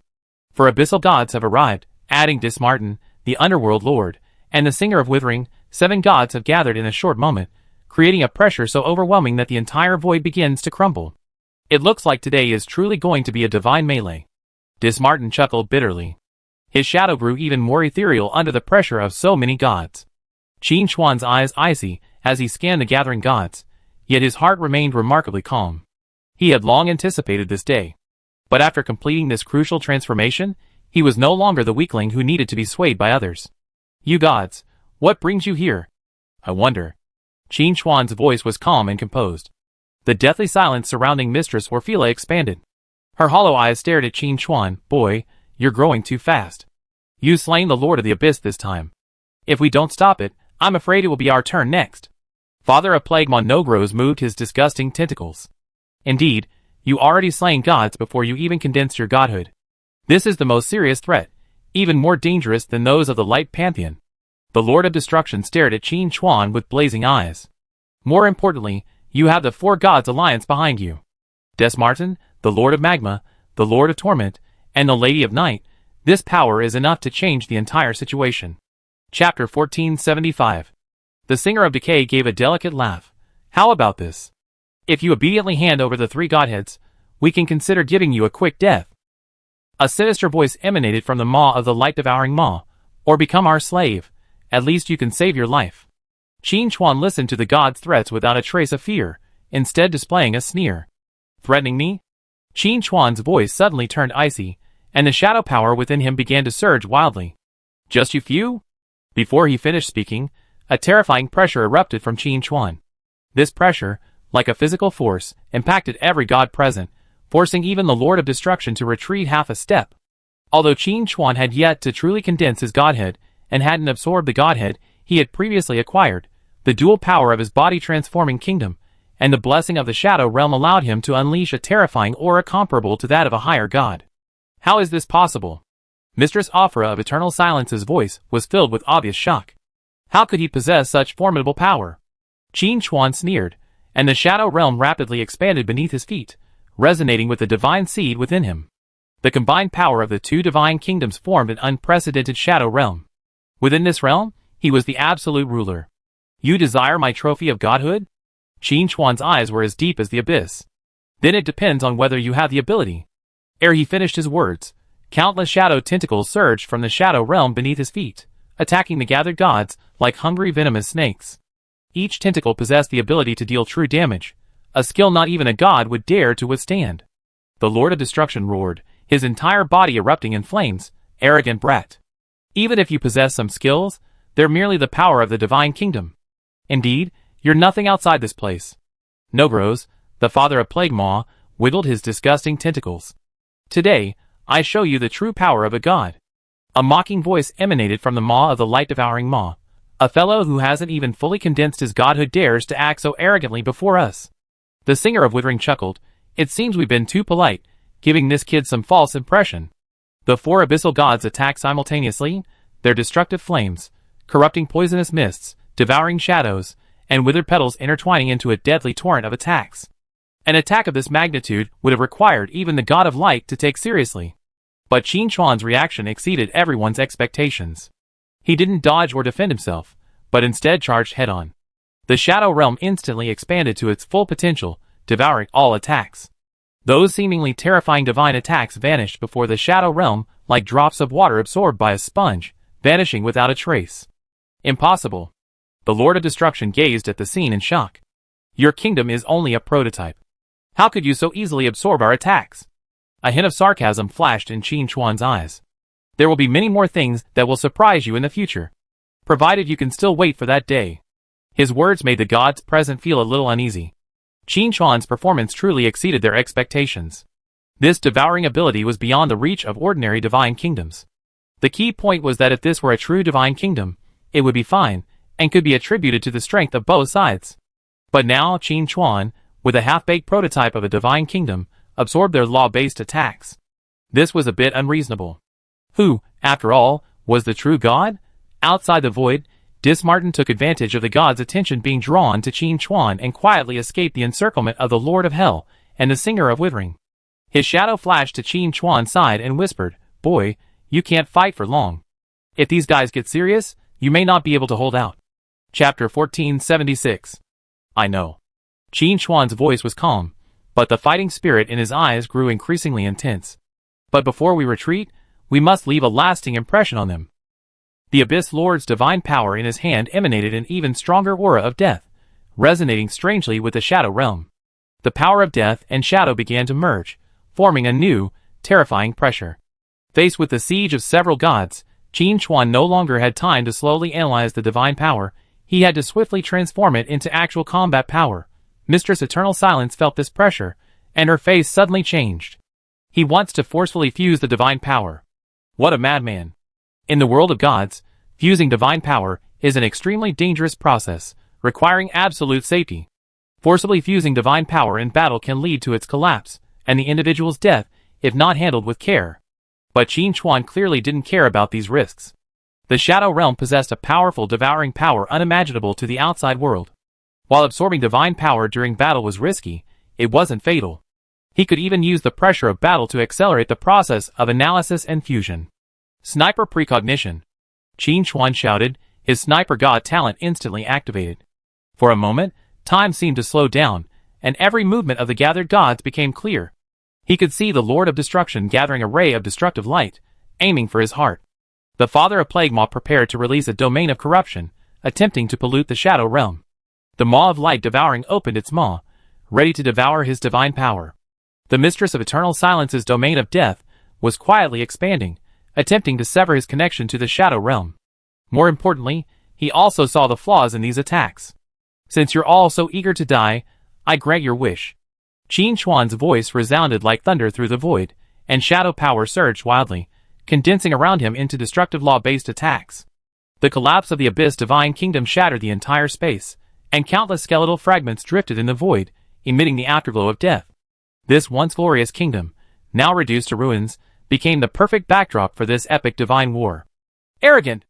The Lord of Destruction roared, his body erupting in flames. A mere ant who hasn't even condensed true godhood dares to act so presumptuously before us. Qin Chuan sneered, and a pitch-black shadow law spear condensed in his hand. This spear embodied his perfect understanding of the shadow law, and its tip gleamed with the terrifying light of true damage. Really? Then let me show you what true power is. Before he finished his words, Qin Chuan vanished from the spot like a ghost. The next second, the shadow spear pierced the Lord of Destruction's heart. The sniper god's natural causal lock made the attack impossible to dodge, and the true damage property rendered the Lord of Destruction's fire defenses useless. What? The Lord of Destruction's face paled, and he could only hastily block with his arm. With a whoosh, the shadow spear instantly pierced the Lord of Destruction's arm, sending a flood of divine essence gushing out like a fountain. As the leader of the Abyss demons, the Lord of Destruction was severely wounded by Qin Chuan in the first round. How is this possible? How could his attack ignore my defenses? The Lord of Destruction stared in shock at the wound on his arm, where a black shadow force was frantically corroding it, preventing it from healing. Seeing this, Mistress Aphra of Eternal Silence immediately unleashed her Death Silence domain in an attempt to restrain Qin Chuan's movements, altogether. This kid's strength is beyond our expectations. But Qin Chuan reacted faster. The Shadow Realm instantly expanded, completely neutralizing the erosion of the Death Silence domain. At the same time, he raised his hand and condensed dozens of shadow tentacles, which attacked every god present like the scythe of the god of death. Chapter 1477. Nogros, the Plague Maw father, squirmed his disgusting, rotting corpse, attempting to unleash his plague of corruption. A mere shadow power is no match for my corruption. But when his poisonous mist of corruption came into contact with the shadow tentacles, it was devoured completely. Not only were the shadow tentacles not tainted, but they grew even thicker and more powerful. My law of corruption has been devoured? The Plague Maw father cried out in disbelief.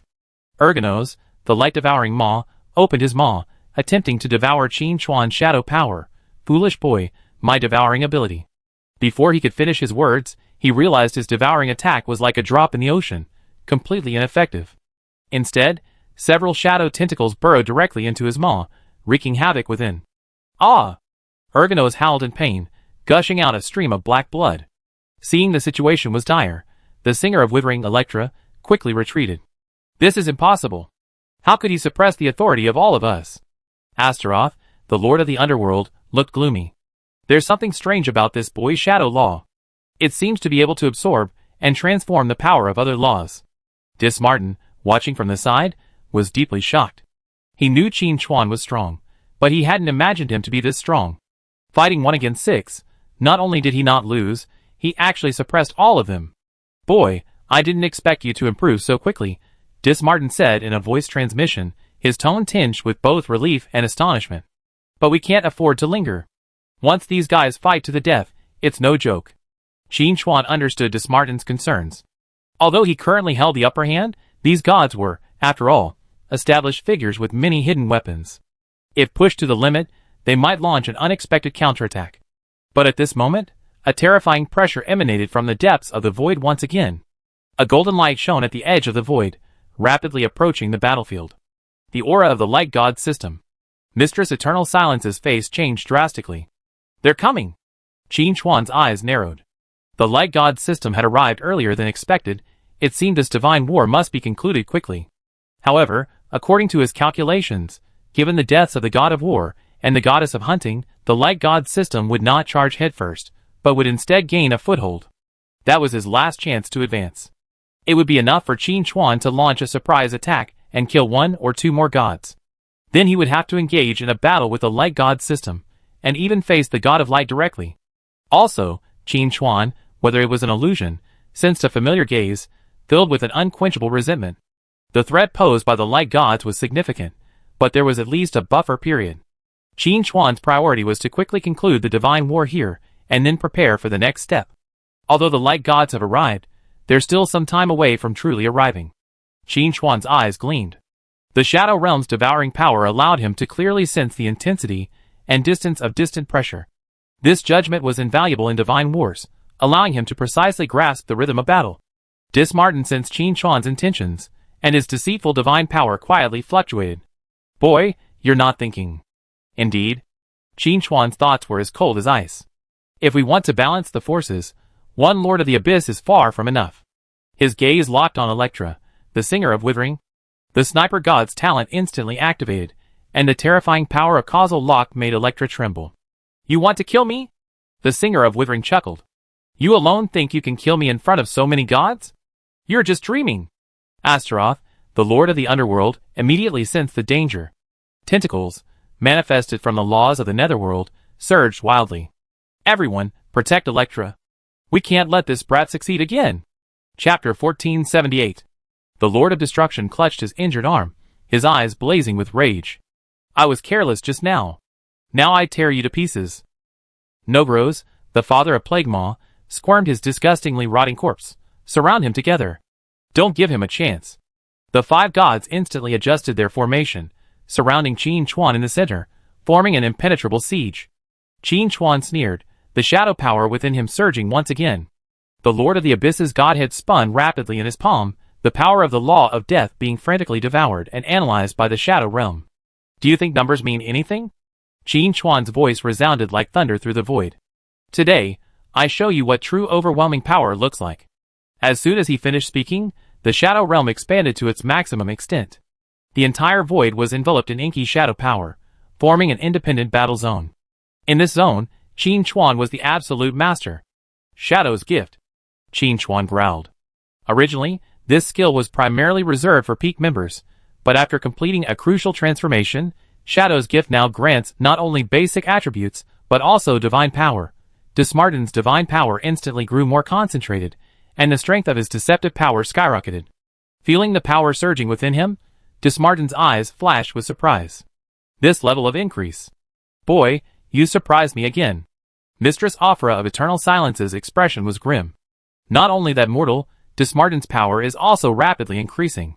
We must fight quickly. Light-devouring Ma Ergonos recovered from the severe blow he had just suffered, and an angry roar emanated from his enormous maw. Damn brat, I'm going to devour everything you have. Qin Chuan's eyes were icy, as he condensed dozens of Shadowlaw spears in his hands. Each spear imbued with the death power of the Lord of the Skeleton Abyss's godhead, emitting a terrifying aura that even the gods feared. Devouring me? Then let's see if you have what it takes. Dozens of spears rained down upon the gods, like a meteor shower, each one precisely targeting a vital point on a different target. The sniper god's innate causal lock made these attacks impossible to dodge. They could only withstand them head-on. The Lord of Destruction roared, his entire body erupting in flames to form a shield. A mere shadow attack.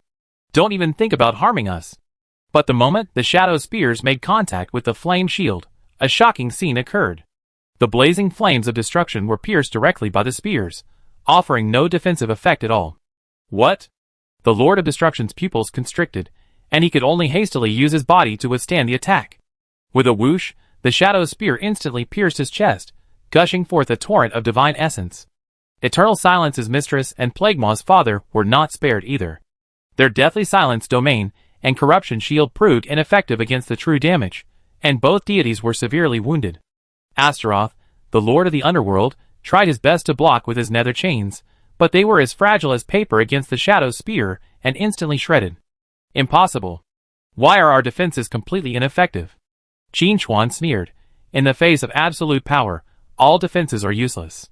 Taking advantage of the moment, the gods were severely wounded. Qin Chuan vanished from his position like a ghost. The next second, he appeared before the Withering Singer. You're seeking death? The Withering Singer was furious, and the law of withering permeated the void. He's not the useless Hyuan. Countless decayed petals rained down on Qin Chuan like a torrential rainstorm, each one imbued with a terrifying toxin capable of instantly corroding a divine being. Even space itself was corroded and distorted. Your attack isn't strong enough. Qin Chuan's voice was icy cold, and shadowy divine power instantly coalesced in front of him, forming a pitch-black shield. Those seemingly terrifying withered petals collided with the shield, melting away instantly like snowflakes encountering a raging fire, causing no harm to Qin Chuan. Chapter 1479. Even more terrifying, as the Shadow Realm devoured these attacks, it grew even more solid and powerful. How is this possible? My law of withering has been completely devoured. An expression of disbelief crossed Electra's pale face. Seeing this, the Hades Lord Astaroth's heart rang with alarm. He knew he needed immediate support, otherwise Electra might suffer the fate of the Lord of the Abyss. The consecutive loss of two gods would have a devastating impact on the undead realm, especially with the Light Pantheon about to descend. Without sufficient scapegoats, he might perish in the divine war. Underworld army. Incoming! The Hades Lord roared, and countless cracks suddenly ripped open in the void. A vast number of underworld soldiers poured out, attacking Qin Chuan. But Qin Chuan reacted faster. The sniper god's innate foresight allowed him to clearly see the Hades Lord's intentions, even knowing the trajectory of the underworld soldiers' attacks. You still want to save people with such a limited skill? Qin Chuan sneered, and a dark, inky shadowy divine blade condensed in his hand. The blade of this divine blade emanated the deathly aura of the Lord of the Abyss, and its edge gleamed with a radiance of true damage that even the gods feared. Qin Chuan's figure flashed like lightning, instantly passing through the legions of the underworld summoned by the Lord of Hell. Those seemingly formidable underworld soldiers were as fragile as paper before him. With one blow, they were wiped out in the blink of an eye. Stop! The Lord of Hell roared in despair, unleashing dozens of netherworld chains with all his might, attempting to block Qin Chuan's attack. But it was too late. Qin Chuan's figure had already reached Electra, and the shadow divine blade slashed towards her heart with deadly force. King's judgment. Qin Chuan's voice resounded like thunder, and the light on the divine blade instantly surged. This strike was not merely a physical attack, it was a judgment on the very essence of Electra's existence. The causal lock of the sniper god's talent left her with nowhere to escape, and the true damage property rendered all her defenses useless. I will not give up. Electra let out a final scream, unleashing her strongest skill, Realm of Decay, with all her might. The entire void was instantly enveloped by a decaying force. Even the light began to wither and fade. This was Electra's fatal blow, powerful enough to severely injure a god. But Qin Chuan's Shadow Realm once again proved its terrifying power. The moment the decaying forces touched the edge of the Shadow Realm, they were mercilessly devoured. Puff! The Shadow Divine Blade precisely pierced Electra's heart, sending a flood of divine essence gushing out like a spring. The withering singer instantly lost all life force, the light in her eyes extinguished. With a shrill scream, Electra's divine body collapsed. A godhead, emanating a decaying aura, floated from her chest and slowly hovered above a pool of blood. Electra? Astaroth, the Lord of the Underworld, roared in anger, his netherworld laws surging wildly. He had never imagined that, besieged by so many gods, Qin Chuan could actually kill two gods in quick succession. If the Lord of the Abyss was unable to resist due to his severe injuries, then the Withering Singer's slaying was simply due to a disparity in strength. This was even more difficult for the gods to accept. This is ridiculous. The Lord of Destruction roared with uncontrollable fury. A mere mortal, even with the rudiments of a divine kingdom, shouldn't possess such terrifying power. Qin Chuan ignored the Lord of Destruction's roar. His gaze fell on the floating Withering Singer godhead, his lips curled slightly.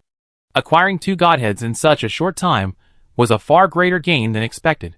The Shadow Realm spread in response to his thoughts, enveloping the godhead that exuded a decaying aura. Chapter 1480. Remain somewhat composed, Lord of Destruction. Dismarden's voice was chillingly calm. You attacked one, only to lose two gods in the process. This is truly shameful.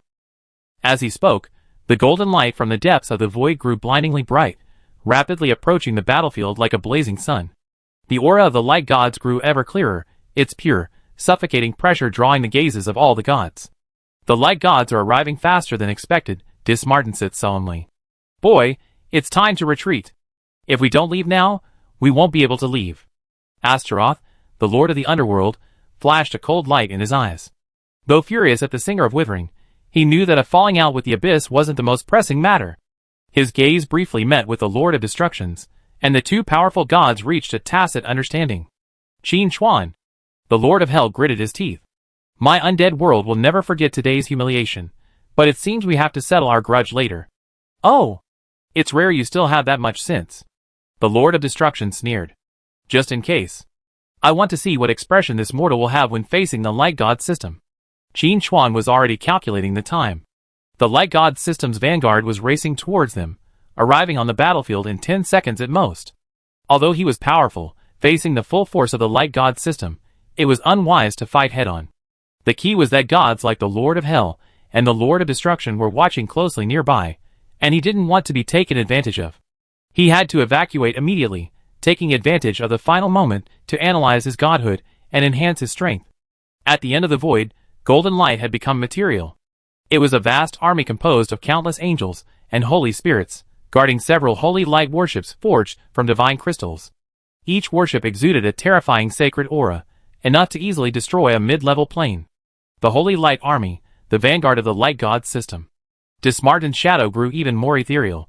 Boy, if you don't leave now, it will be too late. Qin Chuan took a deep breath, his body surging with shadowy divine power. His hands traced a complex trajectory through the void. Under his control, space tore apart like cloth, forming a spatial rift wide enough to lead to the demon city stronghold. Everyone see you again. Qin Chuan sneered, his figure slowly retreating towards the spatial rift. The Lord of Hell and the Lord of Destruction exchanged a glance, each seeing a hint of solemnity in their eyes. They knew that if they allowed Qin Chuan to leave today, they would face even greater threats in the future. But now that the gods of light had arrived, there was no choice. Go! The Lord of Hell commanded, and the laws of the netherworld surged, tearing a passage through the void to the world of the dead. The Lord of Destruction, not to be outdone, erupted in flames and instantly vanished, evidently activating the secret method of returning to the kingdom of God.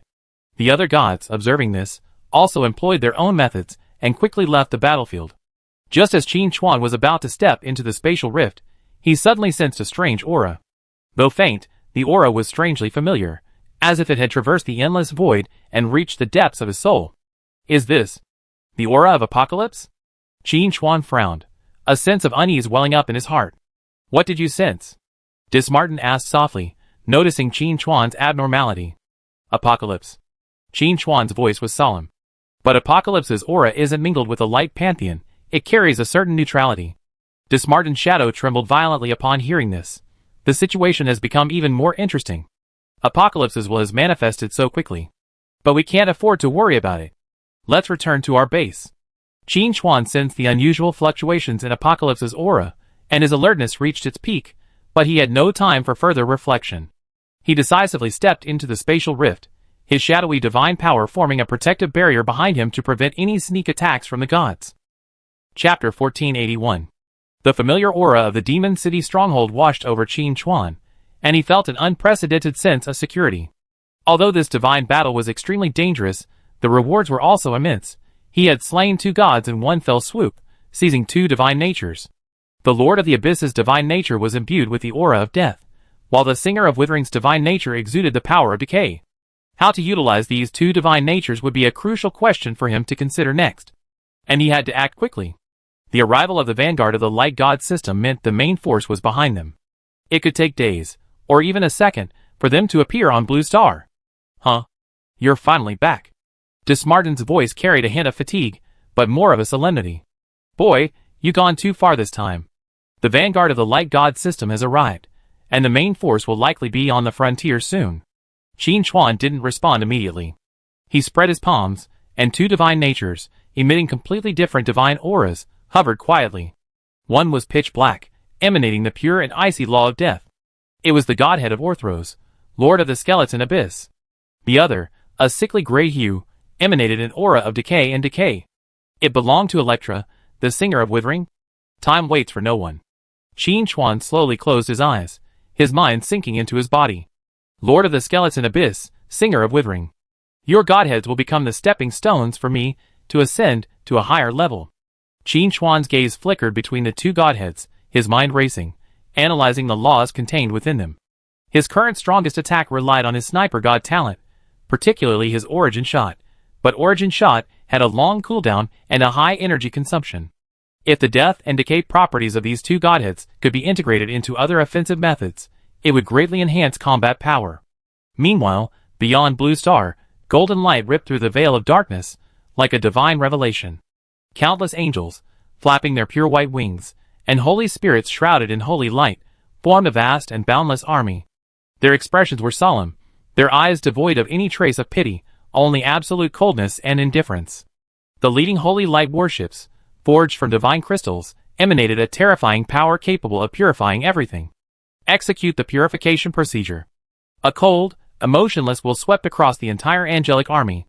Then, like scattered stars, this vast army of holy light swooped down in all directions toward Blue Star. Their goal was clear. All life not belonging to the light god system, all the undead and demons scattered across Blue Star, would be completely annihilated.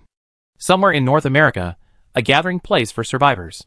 When the first ray of golden light pierced the thick radiation cloud, and holy songs echoed through the sky, the survivors were stunned for a moment, then erupted in thunderous cheers. Miracle! It's a miracle! Angels! Angels have come to save us!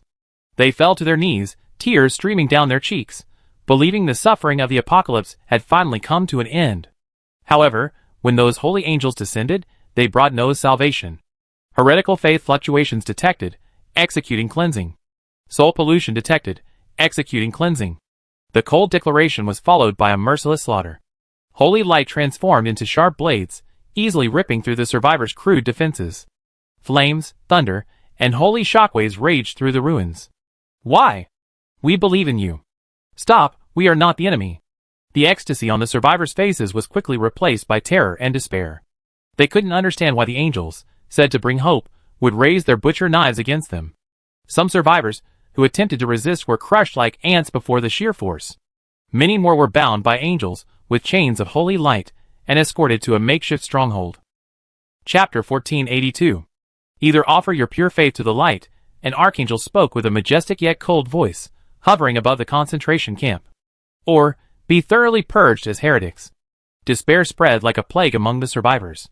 From their boundless yearning for the gods, they fell into the abyss of crumbling faith. It turned out that in the eyes of these gods, the lives and faith of mortals like them were worthless unless they fully met their standards. Similar scenes unfolded across Blue Star.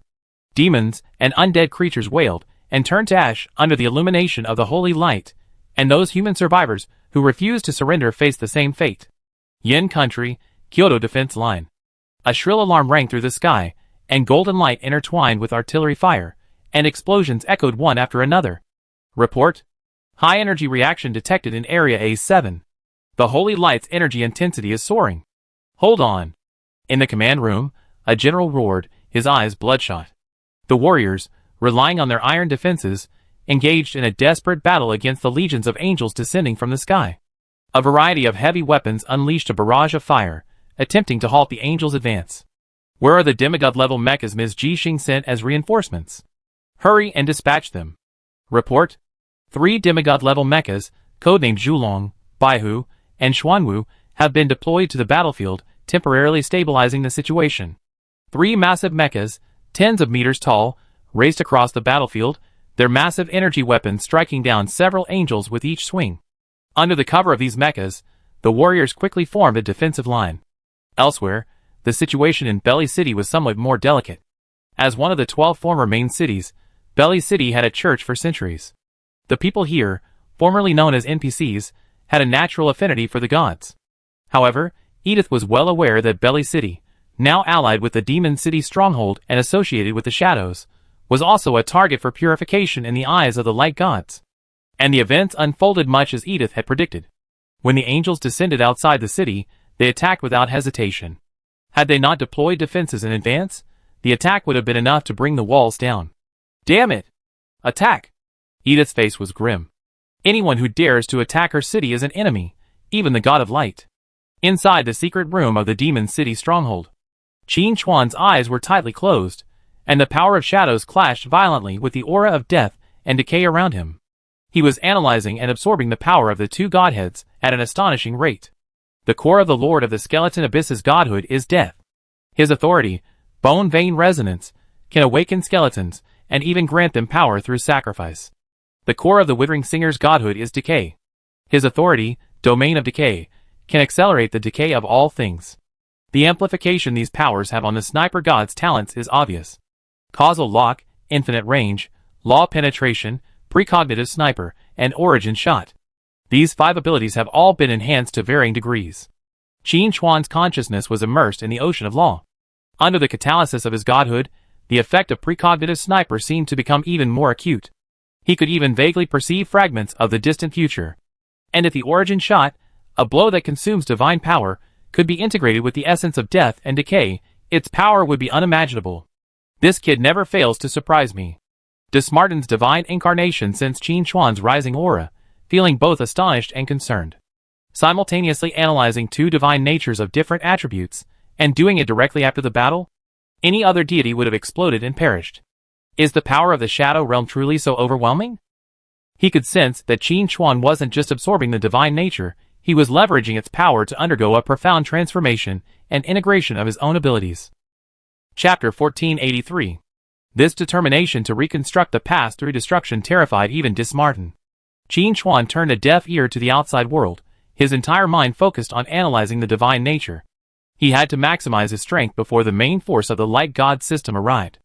This was not only for self-preservation, but also for the protection of this land, and those he cared about. The power of the two divine natures surged within him like two raging dragons, attempting to break free from the constraints of the Shadow Realm. But the Shadow divine power, like the strongest chains, repeatedly pulled them back, forcibly analyzing and fusing them. This was an extremely painful and dangerous process. Any carelessness would result in the divine nature's backlash, and his own death. But Qin Chuan had no way out. He had to succeed. Within the secret chamber, a surging tide of energy surged. Qin Chuan sat cross-legged, the inky black godhead of the Lord of the Skeleton Abyss and the bleak, lifeless godhead of the Singer of Withering slowly swirling before him, releasing heart-pounding fluctuations of laws. The power of shadow, like an invisible net, forcibly pulled and kneaded these two distinct divine powers, attempting to completely integrate them into Qin Chuan's being. Although war raged across Blue Star, even the Demon City stronghold was not immune. Suffering a fierce attack from the angels and the Holy Spirit Legion, Qin Chuan had no time to pay attention to the outside world. His entire mind was absorbed in analyzing and controlling the two godheads. With the sniper god talent at its core, the laws of death and withering seemed to have found an outlet, pouring in frantically. Sniper God, Mythic LV Max, Effect 1, Causal Lock. Infused with the power of death and decay, Qin Chuan felt as if every strike not only locked onto the target's causal line, but also inscribed the mark of death and the seeds of decay upon the target's causal link. Once a hit occurs, the wound will be extremely difficult to heal, and vitality will drain at an unprecedented rate, even annihilating it outright. Effect 2, Infinite Range. The minimum damage increase remains at 100x, but now, the greater the distance, the more the decaying force emanating from withering seems to be nourished by the void, intensifying the accompanying decay effect.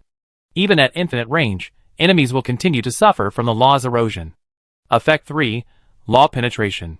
The 30% penetration chance remains unchanged, but the 200% law-tearing damage once triggered now carries a strong dose of death and decay. Once the law's layer is penetrated, the resulting deathly withering wound strikes directly at the source, making repair extremely difficult. New Effect 4, Precognitive Sniper. Qin Chuan's perception, stimulated by the law of death and withering, has become even sharper and more ethereal. Not only can he predict the target's movements and weaknesses within the next second, he can even faintly detect a death omen, a subtle sign of the target's impending end. The clarity and duration of this precognition, enhanced by the power of the divine nature, also enhances his ability to overcome mental disparities. Not enough. Not nearly enough. Qin Chuan roared inwardly. His goal was Origin Shot. This was the core killing move of the Sniper God's talent. He wanted to perfectly integrate the origin of death of the Lord of the Skeleton Abyss and the origin of decay of the Withering Chanter into this single strike. The power of shadow exploded with unprecedented intensity, and the 5 major effects of the Sniper God's talent shone brightly in his soul. He forcibly channeled the death core within the Lord of the Skeleton Abyss's godhead, which manipulated bone vein resonance and gained immortality through bone sacrifice, and the withering core within the Withering Chanter's godhead, which accelerated the decay of all things through the domain of decay, and fiercely slammed them into the embryonic form of the law of Origin Shot. Boom! Qin Chuan's consciousness felt as if it had experienced a massive explosion, the creation of the universe. 2 distinct yet convergent negative divine origins, harmonized by the powerful power of shadow, began a strange resonance. Chapter 1484. New Effect 5, Origin Shot. It worked. Originally, it consumed 10% of divine power to condense an arrow imbued with the essence of the sniping law. It traced back to the target's origin and struck, annihilating part of their concept of existence. But now, the law-based composition of this arrow had undergone a qualitative leap. It no longer simply annihilated partial concept of existence, but, like the most vicious curse, injected the purest origin of death and origin of withering directly into the target's life core and foundation of existence. Once it hit, it would trigger irreversible origin withering and existential decay. The effect on divine creatures has leapt from significant to fatal, enough to strike fear into any god. The cooldown period remained at 24 hours, but due to the incorporation of the essence power of 2 divine powers, the destructive power of a single attack increased dramatically, and the divine power consumption was actually reduced slightly, allowing him to more easily control this powerful attack. Excellent, very good. Qin Chuan slowly exhaled. Feeling the newfound power contained within the origin shot, the terrifying force that threatened to destroy everything, he felt an indescribable sense of exhilaration and confidence well up within him. He spread his palms, seemingly perceiving a wisp of invisible black-gray aura lingering around his fingertips, a perfect blend of death and decay. Lord of the Skeleton Abyss, Singer of Withering. Your godhead has become the ladder to my ascension to godhood. I will let your former colleagues savor this great gift. His cold voice echoed through the chamber, tinged with a hint of teasing and unmistakable murderous intent. Although this was only a preliminary integration, and many details and deeper applications still needed to be honed in actual combat, this step was of immense significance to him. This wasn't just a simple improvement in strength, it was a significant breakthrough in his understanding and control of the laws. Qin Chuan slowly stood up and stretched his muscles. The surging power within him was like a volcano about to erupt, eager to be released. He took in the situation outside. Outside the demon city stronghold, holy light and artillery fire intertwined. The angel legion's offensive continued fiercely, and the cries of killing shook the heavens. But the Yin Kingdom's defense, led by Ji Xing, Yi Luo, and others, and coordinated with other peak members, and with the help of the Night Watch, remarkably withstood the pressure and even launched a counterattack on some battlefields. Qin Chuan's lips curled into a relieved smile. It seems everyone has grown a lot in my absence. Ji Xing and the others lived up to his expectations, and even lived up to the time bought with the lives of those who sacrificed their lives. The god system of light. Qin Chuan's gaze seemed to penetrate the barriers of the secret room, gazing upon the distant starry sky and the shimmering holy light. Your vanguard is just an appetizer. Next, I will show you what true despair is. You see the blue star as a hunting ground, and I too see you as prey. Qin Chuan's eyes flashed with unwavering fighting spirit and cold murderous intent. This time, he would no longer passively respond to the attack, but would proactively strike, bringing the flames of war upon those almighty gods. The shadow power within him mingled with the newly fused forces of death and withering, and a new round of divine war would be initiated by his own hands. Outside the secret room, deafening explosions and the shrieking roars of clashing energies echoed one after another, causing the entire earth to tremble slightly. Golden holy light and dark red magical artillery fire intertwined in the sky, forming a tragic and spectacular apocalyptic scene. The angelic legion's offensive was relentless, like a tidal wave. Beneath their holy wings beheld a cold, ruthless will to kill. Qin Chuan pushed open the heavy stone door of the secret chamber, and the rich odor of blood and gunpowder filled his face. He took a step forward, and the lingering shadowy force and newly fused aura of death and decay rippled slightly, instantly dispelling the incoming shockwave and the afterglow of energy. Chapter 1485. Boom! Not far away, a demigod-level mecha was besieged by several angels wielding holy light spears. Its energy shield flickered, and finally, a thick column of holy light pierced its chest, causing it to explode with a bang, transforming into a ball of flaming scrap metal. Qin Chuan's gaze swept across the battlefield. Ji Xing, commanding the newly upgraded destroyer and annihilator, rampaged through the angelic legions. These two mechas were Ji Xing's most precious creations. While not yet at true god level, they were far more powerful than ordinary demigod level mechas. Chainsaws and energy bottles roared, each accompanied by the fall of several, even dozens, of angels. Yi Luo, wielding the Judgment Shadow Blade, moved elusively, the short blade in her hand leaving fatal scars on the angel's armor. The other members of the peak were also fighting bloody battles, each face a look of determination and exhaustion. No one retreated. Mortals, give up resistance. Bathe in the Lord's glory, and your souls may be redeemed. An angel captain hovered in midair, his voice commanding. His golden eyes held no trace of pity, only a superior indifference. Redemption? Qin Chuan's lips curled into a cold smile, his figure leaving a faint afterimage.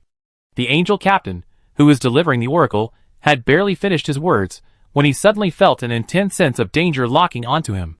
He didn't even have time to react. He felt his vision go dark, and a nearly imperceptible black light flashed across him. Cause and effect locked. Without a shattering sound, the black light effortlessly pierced the angel captain's holy light shield and sank into his brow. The angel captain's movements abruptly stopped, a flicker of bewilderment flashing across his golden eyes. Then, his body, constructed of pure holy light energy, began to wither and decay at a visible speed.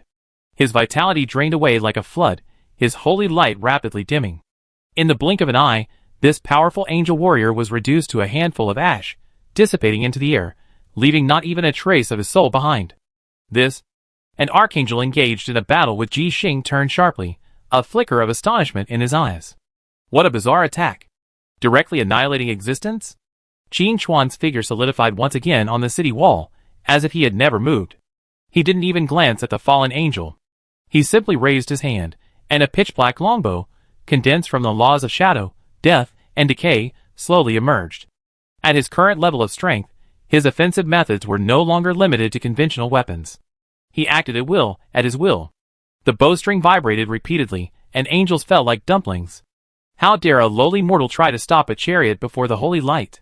Another angel commander, seemingly of higher rank, noticed the disturbance. He flapped his 6 pairs of wings, looked down at Qin Chuan from above, and his voice was as cold as ice. Your resistance is meaningless, it will only hasten your own demise. Qin Chuan ignored the other shouting, and slowly drew back the bowstring. The sniper's premonition quietly activated. Within the next second, every movement, energy flow, and even the weak points of the 6-winged angel commander's defenses were clearly visible in his mind. At the same time, a faint death omen emanated from the angel, which he keenly detected. Target locked, Qin Chuan whispered. An equally pitch-black arrow condensed from his fingertips. At the tip of the arrow, the fundamental power of death and decay coiled around it like 2 miniature venomous snakes. The appetizers are over, he whispered. Now, it's time to let these high and mighty people have a taste of despair. Dismarten's shadow quietly appeared beside Qin Chuan, sensing a terrifying aura from Qin Chuan that was completely different from before. Chapter 1486. Even he couldn't help but feel a chill in his heart. Boy, did you succeed? I guess so. Qin Chuan's gaze remained fixed on the Seraph commander in the distant sky. Next, let them see what true purification means. The moment he finished speaking, the bowstring trembled slightly. The arrow, fused with the essence of death and decay, made no sound as it pierced through the air. It seemed to penetrate the barriers of space, disregarding the vast distance. Even the moment it was shot, it appeared before the Seraph commander. What? The Seraph commander's pupils shrank sharply. He sensed an unprecedented and deadly threat. The holy light power within him erupted frantically, attempting to construct the strongest possible defense. Countless holy light runes coalesced into a thick shield of light in front of him. At the same time, his body began to fade, attempting to escape into the turbulent flow of space. But it was all in vain. That arrow targeted not only his flesh, but also his karma, his very essence. Puff! The arrow easily pierced the holy light shield, and sank into the Seraphim commander's body. There was no explosion, no shockwave. But the Seraphim commander's movements suddenly froze. The next moment, an indescribable force of withering and decay erupted from the deepest depths of his sacred core. His body of holy light began to disintegrate at an astonishing speed, not destroyed by external forces, but decaying from the very foundation of its existence. The golden wings lost their luster, becoming as fragile as dead leaves, peeling off piece by piece. His overwhelming divine power rapidly dissipated like a popped balloon. His soul, along with it, perished in this irreversible origin withering and existential apoptosis. No. Impossible. What kind of power is this? The Seraph commander let out his final, desperate roar. In a matter of seconds, his massive form transformed into a swirl of light, completely dissipating as if it had never existed. The entire battlefield, whether the angelic army or the defenders of the demon city stronghold, were stunned by this sudden scene, their offensive stalling. It's the president! Night Wanderer Boss is back! Holy crap, this is a sure thing! After a brief silence, thunderous cheers erupted from across the stronghold. Although the peak members had fought fiercely before, it hadn't been truly heart-wrenching.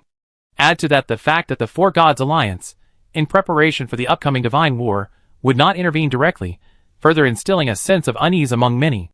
But now, Qin Chuan's attack instantly made the survivors gathered in the demon city feel as if dawn had dawned. Qin Chuan slowly lowered the law longbow in his hand, and the bout dissipated into the air. He took a deep breath, suppressing the murderous intent surging in his heart, his eyes growing colder and sharper. This is just the beginning. His voice was soft, but it reached everyone's ears clearly. All who invade Yin Nation will pay the price. The shocking scene of Qin Chuan's instantaneous destruction of the Seraphim commander with a single arrow was like a boulder dropped into a calm lake, stirring violent ripples within the angel army. After a brief moment of astonishment, an even greater surge of rage and murderous intent followed. Target spotted. It's the mortal tainted by the shadow. He has desecrated the holy light and must be purged. All teams, abandon your current targets and concentrate your firepower to eliminate this beast. High in the sky, several archangels with even more powerful auras roared, their sacred commands echoing through the angel army like a decree. The angels, previously scattered and engaged in combat with the Yin Nation warriors and mechas, seemed to have received a unified command, their golden pupils simultaneously turning towards the lone figure on the city wall. Countless spears of holy light, beams of judgment, and sacred flames, like iron filings drawn to a magnet, converged from all directions, their target directed towards Qin Chuan. Chapter 1487. A golden rain of death seemed to fall from the sky, each drop imbued with terrifying energy powerful enough to tear through steel and vaporize lakes. Ji Xing, controlling the destroyer mech, had just cleaved an angel in half with her chainsaw when she felt the pressure around her suddenly drop, and for a moment, she couldn't find her next target. She was stunned to find that the previously fearless enemies had abandoned their easily attainable victory and rushed madly towards Qin Chuan. President. Ji Xing's heart tightened, and she was about to command the mech to provide support. Secure your line. Qin Chuan's voice was calm, yet it carried an undeniable authority, clearly reaching every friendly unit. Leave these to me. Dismartin's shadow trembled slightly beside him, and he said solemnly, Boy, don't let your guard down. These birdmen are too numerous, and their combined attack formations cannot be underestimated. He could sense that despite Qin Chuan's surge of aura, he still faced an extremely dangerous situation against such a large army of angels. The Lady of Night, the Lord of Magma, and the Lord of Torment lurked in the shadows, conveying a sense of worry and readiness to strike. No need. Qin Chuan lowered his eyes slightly, feeling the surging shadows, the forces of death and decay within him. A bloodthirsty smile curved his lips. That's just right. I also want to see where my limits are right now. You can just raid the enemy lines. If there's anything, I trouble you again. He needed a hearty battle to fully digest and master his newfound power. These ordinary angel legions were the perfect testing ground. Dismartin was silent for a moment, then finally uttered an ambiguous snort. Oh, whatever. Just don't overdo it. He knew Qin Chuan's character well. Once he made a decision, it was difficult to reverse it. Furthermore, he genuinely wanted to see just how terrifying this boy, known for his countless miracles, had become after fusing his two divine powers. This was crucial to the future course of the divine war. They had already stood against the pantheon of light, with no possibility of reversal. Therefore, the stronger their own forces, the more advantageous it would be for their subsequent battle plans. Arrogant mortal. Do you think you can single-handedly defy the might of our Lord? The archangel closest to Qin Chuan erupted in holy light, transforming into a dazzling meteor. The massive lightsaber at his hand slashed down, bringing with it a piercing sonic boom. Qin Chuan didn't even spare him a second glance, simply slowly raising his right hand. The power of shadow gathered in his palm, and the stillness of death and the decaying aura of decay quietly spread. Shadow Realm expand? Boom! With Qin Chuan at its center, an inky black domain instantly expanded outward, like a drop of thick ink dropped into clear water, rapidly engulfing the surrounding area for hundreds of meters. The incoming holy light attacks, once within the Shadow Realm's range, were like a drop of water in the ocean, their light rapidly dimming as their energy was frantically devoured and absorbed. The swooping archangel slashed through the Shadow Realm with his sword, feeling as if his lightsaber had sunk into a viscous quagmire, the flow of holy light energy suddenly accelerating several times. What kind of domain is this? It can actually suppress holy light. The archangel was horrified. Qin Chuan's figure blurred within the Shadow Realm, as if merging with the darkness. In my domain, I am the master. Cold voices echoed from all directions, carrying a death sentence. Puff, a thorn of shadow, condensed to the utmost, silently emerged from the shadows behind the archangel and pierced his core with pinpoint precision. The power of death and decay erupted instantly, the terror on the archangel's face frozen, and his massive form quickly reduced to ash. Having struck with success, Qin Chuan did not pause. He was like a god of death walking in the shadows, his every strike bringing the downfall of entire armies of angels. The causal lock of his sniper god innate power made every strike impossible to dodge. Infused with the power of death and decay, any angel struck by him would be swiftly stripped of their life force, leaving even their souls unable to escape. He didn't even need a direct hit, a mere touch was enough to kill. Though fearless and fearless, the Angel Legion finally showed a hint of agitation at this efficient and bizarre slaughter. His power is too strange. Don't approach alone. Maintain formation. Suppress his domain with holy light. Just as the Angel Legion attempted to regroup and collectively confront Qin Chuan, the holy light warships hovering at the edge of the atmosphere made new moves. Buzz, the golden light covering the sky suddenly intensified several times, and a terrifying pressure far surpassing any previous attack descended from the sky. 3 holy light warships, as massive as mountains, slowly tore through the clouds and descended in altitude. Their hulls were composed entirely of pure divine crystals, their surfaces inscribed with dense, holy light runes, gleaming with a terrifying brilliance. A dazzling energy began to gather from the bows of each warship, their main guns, powerful enough to destroy a city with a single strike, charging. The judgment of holy light has arrived, heretic, repent under divine punishment. A mighty and cold voice, like a decree from a god, emanated from the leading holy light warship, echoing throughout the battlefield. Below the warships, countless smaller gun barrels lit up, locking onto Qin Chuan and the entire demon city stronghold below. Qin Chuan looked up at the 3 holy light warships emitting a destructive aura. Far from fear, his eyes burned with an even stronger fighting spirit. Well timed. He growled, the shadowy divine power within him surging like boiling magma. Chapter 1488. 3 mountainous holy light warships, their bows brimming with energy powerful enough to pierce continental plates, converged to a culmination, their divine light threatening to dye the entire sky a pure golden glow. The terrifying pressure descended with a tangible force. Within the demon city stronghold, countless survivors struggled to breathe, as if the last judgment had arrived prematurely. Qin Chuan looked up, his face devoid of fear, but instead a hint of anticipation. The shadow divine power within him, the origin of death and the origin of withering, swirled and intertwined like 3 awakened dragons, emitting a deep roar. The god of light won't show up, leaving you little minions to die?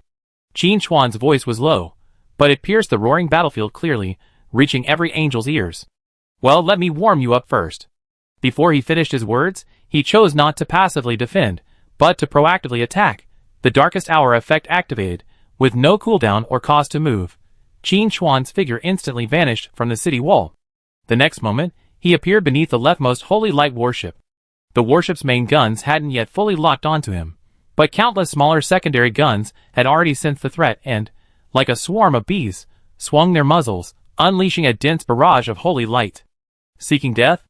A cold roar echoed from within the warship, carrying the majesty and indifference unique to a god. How dare a mere mortal challenge the vehicle of God? Qin Chuan sneered. His sniper god's innate foresight had already mapped the secondary gun's trajectory and energy weaknesses in his mind. He moved like a ghost through the dense barrage of holy light, occasionally raising his hand to fire shadowy arrows imbued with the aura of death and decay, precisely targeting the secondary gun's energy nodes. Boom! Boom! Boom! A series of explosions erupted from the warship surface, the secondary guns exploding like lit firecrackers, holy light energy dissipating in all directions. His goal is to destroy the secondary battery system and prevent the main gun salvo. The angel commander on another warship immediately understood Qin Chuan's intention, his voice tinged with urgency.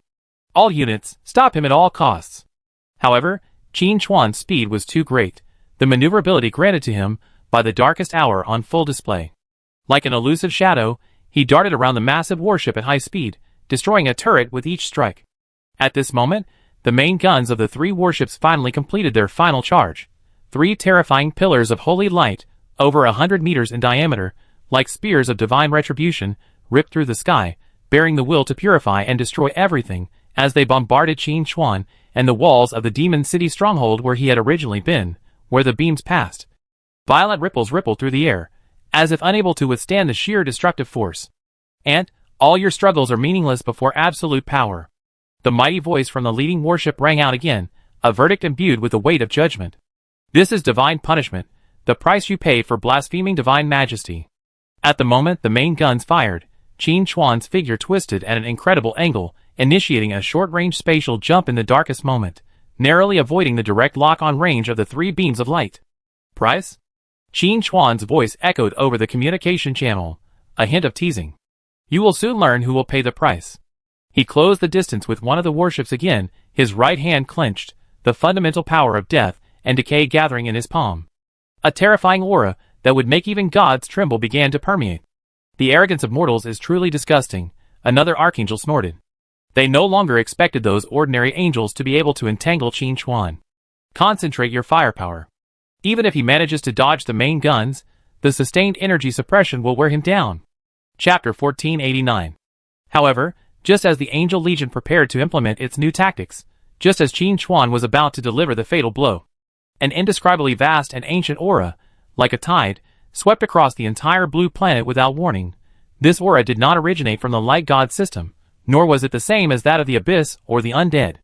It was neutral and peaceful, yet it carried an unquestionable majesty, as if the will of the entire world had awakened at this moment. Qin Chuan's heart stirred. This aura was Apocalypse, clearer and more majestic than the one he had sensed at the edge of the void battlefield. The fierce fighting on the battlefield strangely paused for a moment. Both the frantically attacking angels and the bloody Yin Nation warriors felt a throbbing sensation deep within their souls. Above the sky, the light emanating from those dazzling holy light warships seemed to dim a little. Immediately afterwards, a global will, or rather, a command, resounded directly through the minds of every intelligent being, regardless of race, creed, or location. Observers are in place. The first phase of world reconstruction is complete. The game version has officially been updated to version A, Era of the Chosen. New rule module loading. New faction system activated. New quest system activated. All players, please check your personal interface for updates. Wish you a happy game. A cold, mechanical voice, devoid of any emotion, announced the arrival of a new era, like a decree from the beginning of creation. Qin Chuan's brow furrowed. I had originally thought that after the apocalypse merged with reality, the concept of games would cease to exist. Unexpectedly, at this juncture, Apocalypse, along with the Pantheon of Light, descended upon Blue Planet and issued a brand new declaration. The Age of the Chosen. This version name was new to me in my previous life. However, considering that the content of Apocalypse in this life is updated in a disjointed manner, this situation is somewhat to be expected. Another point, during the final stages of the game, the will of Apocalypse had approached Qin Chuan. Qin Chuan knew then that he would definitely have to deal with Apocalypse again later, but he didn't expect it to be now. The timing of Apocalypse's appearance was intriguing. The vanguard of the God of Light had already arrived on Blue Star. Although the God of Light hadn't yet made an appearance, Qin Chuan could sense their presence. And yet, Apocalypse appeared at this very moment, bringing with it a brand new version. The information contained within this is worth pondering. Qin Chuan reviewed the previous notification and found something intriguing. All players. Judging from the energy fluctuations just now, not only the humans of Blue Star, but also the recently arrived angels, undead, and demons had received the notification. Are all on Blue Star considered players? Qin Chuan pondered. If that were the case, then things would be very interesting. With a thought, Qin Chuan distanced himself slightly, and used his divine sense to contact Des Martin and Alessa, asking if they were also considered players. Apocalypse's cold, emotionless announcement, like an oracle descending from the heavens, instantly drowned out the clamor on the battlefield. Both the destructive energy gathering aboard the Holy Light warship and the two sides engaged in battle on the ground fell into an eerie silence. The global will, like an invisible giant hand, forcibly halted the prelude to this gruesome divine war. Observer. World reconstruction. Era of the Chosen. Qin Chuan's brow furrowed, his mind racing. He quickly contacted Des Martin and Lady of the Night Alessa via telepathy. Did you also receive the notice? Were you also classified as players? After a brief silence, Des Martin's voice echoed through Qin Chuan's mind. Boy, something's not right. Apocalypse would actually issue such a notice. Lady of the Night Alessa's voice was also tinged with confusion. Is Apocalypse trying to lump all of us together? Whether we're blue-starred humans or hostile gods? Chapter 1490. It wasn't just Des Martin and Alessa. At this moment, all the gods across Blue Star, including the zealous angels who called for a universal cleansing, were plunged into an unprecedented state of bewilderment and a fury of offense. These gods, who roamed numerous worlds, spreading faith or destruction, believed they were carrying out their conquests and expansion under the tacit approval or rule-based framework of Apocalypse, viewing each world as their hunting ground. Apocalypse was more like a lofty rulemaker and witness, while they were high-level participants within the rules, even collaborators in a sense. But now, Apocalypse's announcement labeled them, along with the mortals, whom they viewed as mere ants, players. How absurd! To treat them as equals to those weak mortals? This was a blasphemy against the divine majesty. A surge of anger rose within the gods, but was quickly suppressed by a deeper fear. Breaking off relations with Apocalypse? The thought flashed through their minds for a brief moment before they forcibly suppressed it. No god dared to do so, at least not yet. After all, even though they claimed to be gods and roamed numerous worlds, they still only had a vague understanding of the terrifying existence of Apocalypse. They only knew that Apocalypse's rules could not be violated, and its power was unfathomable. Interesting. Qin Chuan's lips curled up in an inexplicable smile. Apocalypse, what exactly are you trying to do? He could sense that Apocalypse's version update was no whim. Categorizing all intelligent life on Blue Planet, whether native or foreign, mortal or divine, as players must have a profound agenda. After a brief period of chaos and deathly silence, the first to react were surprisingly the arrogant angel legions. All units, cease all attacks immediately. A command rang out from the leading holy light warship, its voice laced with unquestionable resolve. Retreat, return to the kingdom of God and await orders. I repeat, retreat. But that remnant of the shadow. An angel commander seemed somewhat unwilling to give up, his gaze still fixed on Qin Chuan, a look that threatened to devour him alive. Shut up. Follow orders. The voice from the warship suddenly rose, tinged with suppressed anger. Before we understand the true meaning of the divine chosen era, any rash action could lead to unforeseen disaster. Our Lord has issued a divine oracle. Do you intend to disobey? The next moment, the once overwhelming and menacing angelic legion began to rapidly retreat to the sky, like the receding tide. The massive holy light warship slowly turned, tore through a dimensional rift, and unhesitatingly returned to the void to await orders. They arrived quickly, and they left even faster. It was as if Qin Chuan, the blasphemer so close at hand, was no longer their top priority. Compared to the risk of offending Apocalypse, the weight of a shadow remnant was clearly far less significant. It wasn't just the Angel Legion. In other corners of Blue Planet, the demonic legions and undead scourges that had been stirring and even beginning to wreak havoc had mysteriously subsided. The demon gods of the abyss suppressed the bloodthirsty instincts of their demons, and the undead lords curbed the expansion of the sea of undead. Apocalypse's announcement was addressed to all players. Until they fully understood the nature of this so-called era of gods chosen, and how the new rules of the game would operate, no force dared to act rashly, and become the foolish first bird to step out. If he was directly wiped out by Apocalypse because he didn't understand the rules, it would be a huge joke. Chapter 1491. For a moment, the entire Blue Planet fell into an eerie calm. The flames of war had temporarily ceased, the slaughter abruptly halted. Outside the demon city stronghold, only lingering smoke and devastation remained, along with the faces of the surviving players, a mixture of exhaustion, confusion, and a hint of bewilderment. The word player was familiar to them, but its appearance at this juncture was particularly interesting. In any case, Tianqi's sudden action forced the gods, especially the Angel Legion, to retreat, which was undoubtedly good news for the survivors everywhere. Even with Ji Xing's support of the demigod-level mechas, the defenses of various regions remained precarious. The Angel Legion was fearless, for they truly could not die. Even if slain, they would be reborn in the kingdom of God. Of course, those killed by Qin Chuan did not count. The angels he had killed were completely destroyed from the very concept of existence, and even the God of Light himself would have difficulty resurrecting them. Disheartened shadows solidified beside Qin Chuan. He spoke in a complex tone, "Boy, it seems this battle can't continue for now." Apocalypse's move was truly unexpected by no one, least of all me. Alessa, the Lady of the Night, also quietly emerged, her voice tinged with solemnity. "I can sense that the laws of the world are subtly shifting. Apocalypse seems to be pulling all forces onto the same chessboard, playing according to the new rules he has established." Qin Chuan nodded, his gaze penetrating. He knew that the temporary calm was only the quiet before the storm. Apocalypse's intervention, far from easing the situation, pushed it towards a more complex, treacherous, and uncertain direction. New rules, new factions, new missions. Qin Chuan muttered to himself, a gleam of brilliance in his eyes. "All right, I want to see how this age of divine selection will work." He had a vague feeling that this so-called divine selection wouldn't be a gentle selection. The intensity would far surpass any previous divine war. The eerie silence on the battlefield was even more chilling than the deafening battle. Smoke curled from the charred remains of mechas, and the vast craters blasted by angelic artillery fire.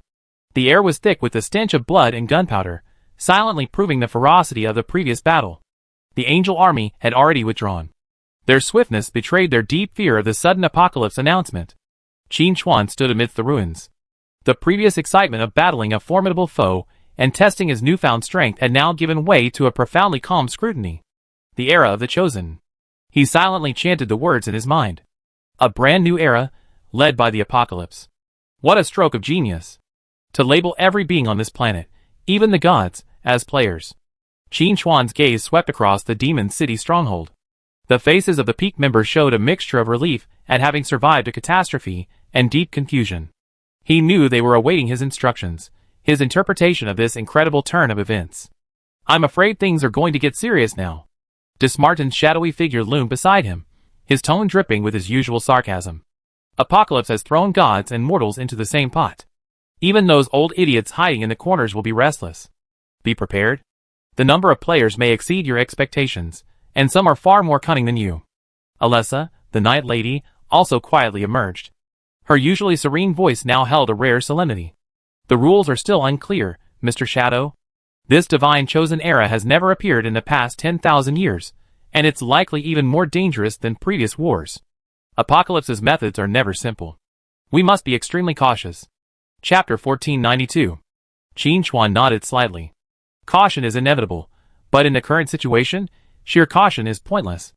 Let me first see what this update has in store. Qin Chuan's tone was calm, and he concentrated on opening his personal interface. A familiar feeling, yet completely different. The interface flickered, reconfiguring with a completely new look. The original simple and straightforward style disappeared, replaced by a more complex, even coldly technological menu. Several new tabs flashed with prompts: God's Chosen Era Overview, Faction System, World Quests, Personal Era Profile. Qin Chuan's eyes narrowed slightly. This was more formal and more extensive than any previous update of Apocalypse. This was no longer a simple patch, but a complete reconstruction of reality and the rules of the world.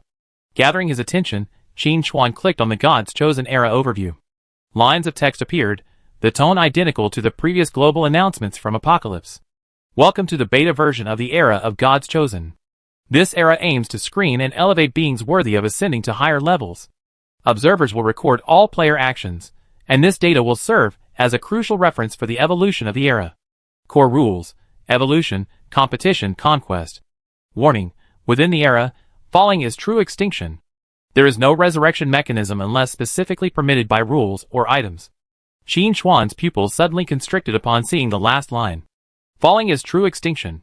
This stands in stark contrast to the belief of some divine beings, such as angels, that they can be resurrected in the kingdom of God.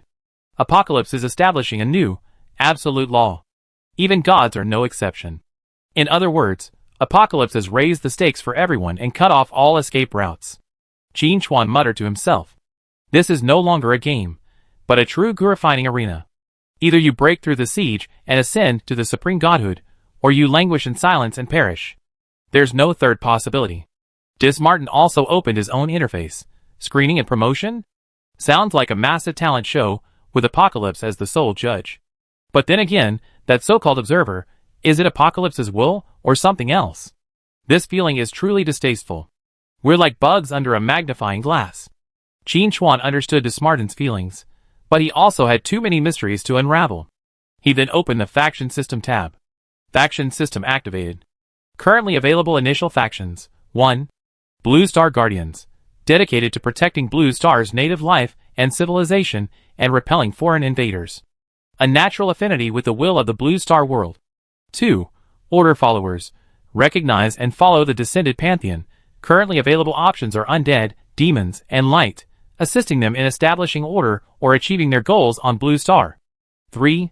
Chaos Sowers. Seek absolute freedom and power, affiliating themselves with no established faction, acting on their own will, and able to profit from chaos. 4. Neutral Survivors.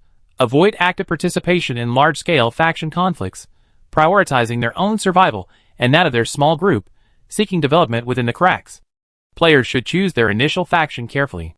This choice will affect subsequent quests, rewards, and relationships with other players and NPC factions. Factions are not permanent, but switching comes at a significant cost. For distinct paths. Qin Chuan's gaze rested on the Guardian of Blue Star for a moment. Given his past actions and goals, this seemed the most logical choice. However, the other options hinted at the complexities introduced by the apocalypse. Angels and demons, once mere enemies, could now become members of the Order followers under the new framework. He could almost feel the gears of a vast machine slowly meshing and turning. Chapter 1493. This machine is designed to entangle all existence in a more complex game of death and power. This is no longer just a battle, Alessa whispered, a hint of worry in her tone. It's about alliances, betrayal, and how to navigate a completely new web of rules. Apocalypse is forcibly shaping a new world order, or rather, a new world of chaos. Qin Chuan felt a familiar emotion surge within him, not fear, but a thrill tinged with danger. He had always excelled at understanding and manipulating the rules. This era of the Chosen, with its clear rules and faction divisions, was undoubtedly a far grander and more treacherous chess game. And possessing the mythical gift of a sniper, and holding several crucial pieces, he naturally refused to be content with being just a pawn.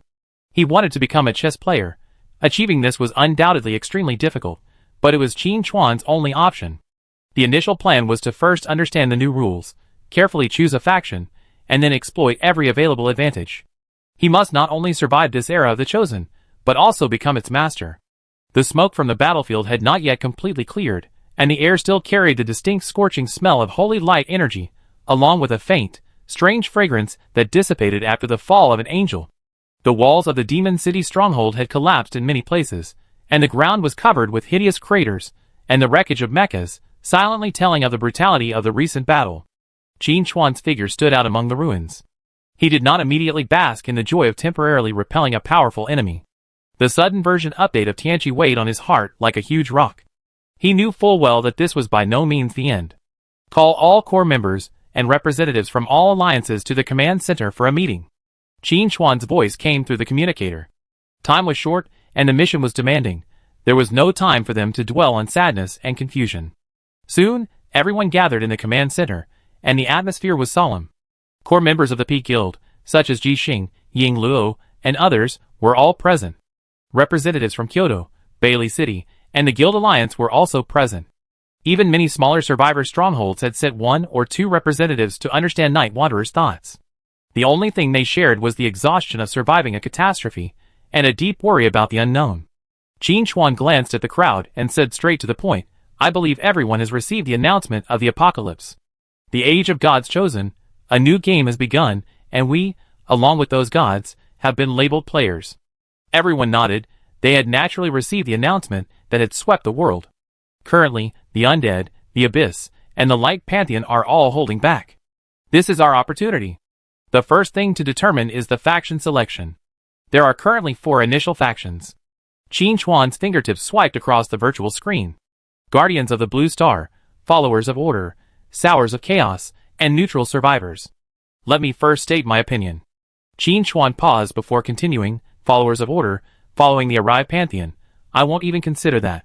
The light pantheon is eager to crush me to ashes, and the undead and demons are no pushovers either. This path is a dead end for me. Everyone present was well aware of this. Qin Chuan's feud with the gods was long-standing and unending. Known gods who had fallen at his hands included the god of war, and the goddess of hunting of the light pantheon, as well as the lord of the abyss, and the singer of decay of the undead pantheon. Although there were no direct victims on the abyss side, considering the rebellion of Desmartin, the lord of magma, and the lord of torment, there was no possibility of Qin Chuan and the abyss coexisting peacefully. Chapter 1494. As for the neutral survivors, Qin Chuan's eyes sharpened. It sounds safe, living in seclusion in a corner, trying to eke out a living? But do you think, on this chessboard where even the gods are playing, can a weak neutral find true peace? Moreover, behind us are the countless survivors of Yen Nation, and the future of the entire Blue Star. I cannot choose this path, entrusting everyone's fate to the illusory peace. Qin Chuan's words were resounding, dispelling those who had been hoping for a chance to avoid the conflict. So, that leaves the Blue Star Guardians and the Chaos Sowers. Qin Chuan's gaze lingered on the two options. His inner calculations were more complex. The Blue Star Guardians were legitimate, and in line with his long-standing course of action. They could maximize the unity of Blue Star's local forces, and were naturally aligned with the will of the Blue Star world. Perhaps there were enormous opportunities hidden behind this. But this also means facing the sharp edges of all invading pantheons, bringing immense pressure. The Chaos Sower, on the other hand, pursues absolute freedom and power, affiliating himself with no established faction. This perfectly aligns with his style as a shadow assassin and trickster. Exploiting chaos and taking advantage of troubled waters might allow him to rapidly increase his strength. But chaos also means disorder and greater risk, making him an easy target for criticism. President, we all obey you. Jixing spoke first, his tone firm. You decide which one to choose, and we choose it. That's right, President. From the peak to the peak, there's no room for hesitation. The other peak members echoed, their trust in Qin Chuan almost blindly. The leader of a small survivor faction spoke with a worried look on his face. Master Night Wanderer, Guardian of Blue Star, sounds like a heavy responsibility, but are we truly capable of protecting the entire planet? We witnessed the power of those gods today. His words carried a hint of uncertainty and fear for the future. Another guild leader murmured, yes, Sowers of Chaos sound more flexible. At least, we don't have to go head-to-head with every pantheon right from the start. Qin Chuan's eyes remained calm. He understood their concerns.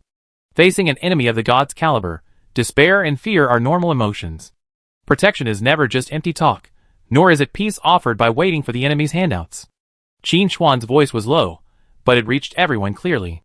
Choosing Blue Star Guardian doesn't mean we immediately become enemies of all the gods, but rather we must clarify our stance and bottom line. As for our abilities, a cold smile curved his lips. In the past, the gods viewed Blue Star as a hunting ground and us as ants. Now, Apocalypse has placed us on the same level as players. This means we have the power to overturn the chessboard, and I will lead everyone to maximize this power. Qin Chuan's words were filled with overwhelming confidence, invisibly infecting everyone present. As for Chaos Sower, Qin Chuan paused for a moment. This path may seem free, but it's also easy to lose your way, and even become truly alone. We have too many concerns, too many things to protect. He thought of the millions of his compatriots in Yin country, and of those who trusted him. Choosing chaos would mean he might have to give up a lot, which went against his heart. If he had been driven solely by the pursuit of power, why would he have gone through so many seemingly insignificant tasks? My initial inclination is to become the Blue Star Guardian, Qin Chuan slowly stated his decision. But this isn't just a matter for me, it concerns the future of all of us. I need to hear your more specific ideas, especially on how to maximize our advantages within this faction and meet the upcoming challenges. Choosing a faction is only the first step. The true test lies in surviving and growing stronger under the new rules established by Apocalypse. Chapter 1495. Inside the command center, the air seemed frozen. The holographic screen flashed the cold characters of Era of the Chosen and the 4 distinct faction options, each like a fork in the road leading to an unknown fate. Qin Chuan's words clearly revealed his leaning towards the Guardians of Blue Star faction. This choice undoubtedly tied his fate even more closely to that of this precarious planet. President Yushin, the title of Guardian of Blue Star sounds impressive, but what if the so-called world will of Blue Star fails, or is simply an illusory entity? Wouldn't we be cannon fodder among cannon fodder? We wouldn't have anywhere to cry then. A representative from a small survivor stronghold was pale, his voice trembling uncontrollably. His stronghold had suffered heavy losses in the previous battle, and he was filled with fear for the future. Another guild leader offered his own opinion. If the Blue Star world was truly so powerful, how could it have reached this point? I think the Chaos Sower is more practical. At least they can reap some benefits without carrying such a heavy burden. If they really chose the Guardian, they'd probably become the god's primary target, a free shield. Though harsh, his words spoke to the deepest concerns and selfishness of some. Faced with such an absolute disparity in power, the so-called guardianship sounded more like a tragic act of presumption and self-importance. Jixing frowned and was about to retort, but Qin Chuan raised his hand to stop her. His gaze swept calmly across the crowd, taking in the fear, suspicion, and a glimmer of hidden hope on their faces. I understand your concerns, Qin Chuan's voice remained steady. Choosing the Guardians of Blue Star does mean we will take the greatest risk and face the most powerful enemy. But have you ever considered what we could choose if we didn't choose to protect them? Choosing the Sowers of Chaos? On a chessboard surrounded by the gods, a group of chaos seekers fighting independently without a common goal will ultimately be defeated one by one, becoming nutrient for others to grow stronger. Do you think the gods will allow a group of uncontrolled players to roam freely in their hunting grounds? Or choose the neutral survivors? Qin Chuan's lips curled into a sneer. When wolves invade the sheepfold, can choosing neutrality save us? The rules of the apocalypse are clear: evolution, competition, conquest. In this brutal sifting, remaining neutral means forfeiting the chance to evolve, the qualification to compete, and ultimately, ruthless elimination. He paused, his tone growing firmer. We have no escape route. Blue Star is our home, our only foundation. Choosing Guardian of Blue Star isn't just for a title, but to rally all forces we can, to strive for a natural affinity with the will of the Blue Star world. This may be our only chance as mortals against the gods. Qin Chuan knew that empty slogans couldn't convince those struggling to survive in the apocalypse. He needed to give them a clear, visible goal and a glimmer of hope they could grasp. As for becoming the primary target, the shield. Qin Chuan's eyes suddenly sharpened. Aren't we already? The Light God system's target is me, the Demon City stronghold, and the entire Yin nation. Escaping won't solve the problem. Only by becoming stronger, so strong that all enemies fear us, can we truly control our own destiny. He looked around at everyone. I have made up my mind. I have chosen the Blue Star Guardians. The Peak Guild will be the pioneer of this faction. I welcome those who wish to follow. For those with other ideas, I respect your choice. But let me be frank, once the faction is determined, the cost of changing it will be unbearable. Chapter 1496. Qin Chuan's words struck everyone like a hammer. He didn't force anyone, but instead laid out the pros and cons in the most straightforward manner. Ji Xing was the first to step forward, his voice firm. I follow the president. The Peak Guild will always be the protector of Blue Star. Ying Luo nodded slightly. Count me in. The other core members of Peak expressed their stance one after another, their eyes unwavering. Qin Chuan's will was their direction.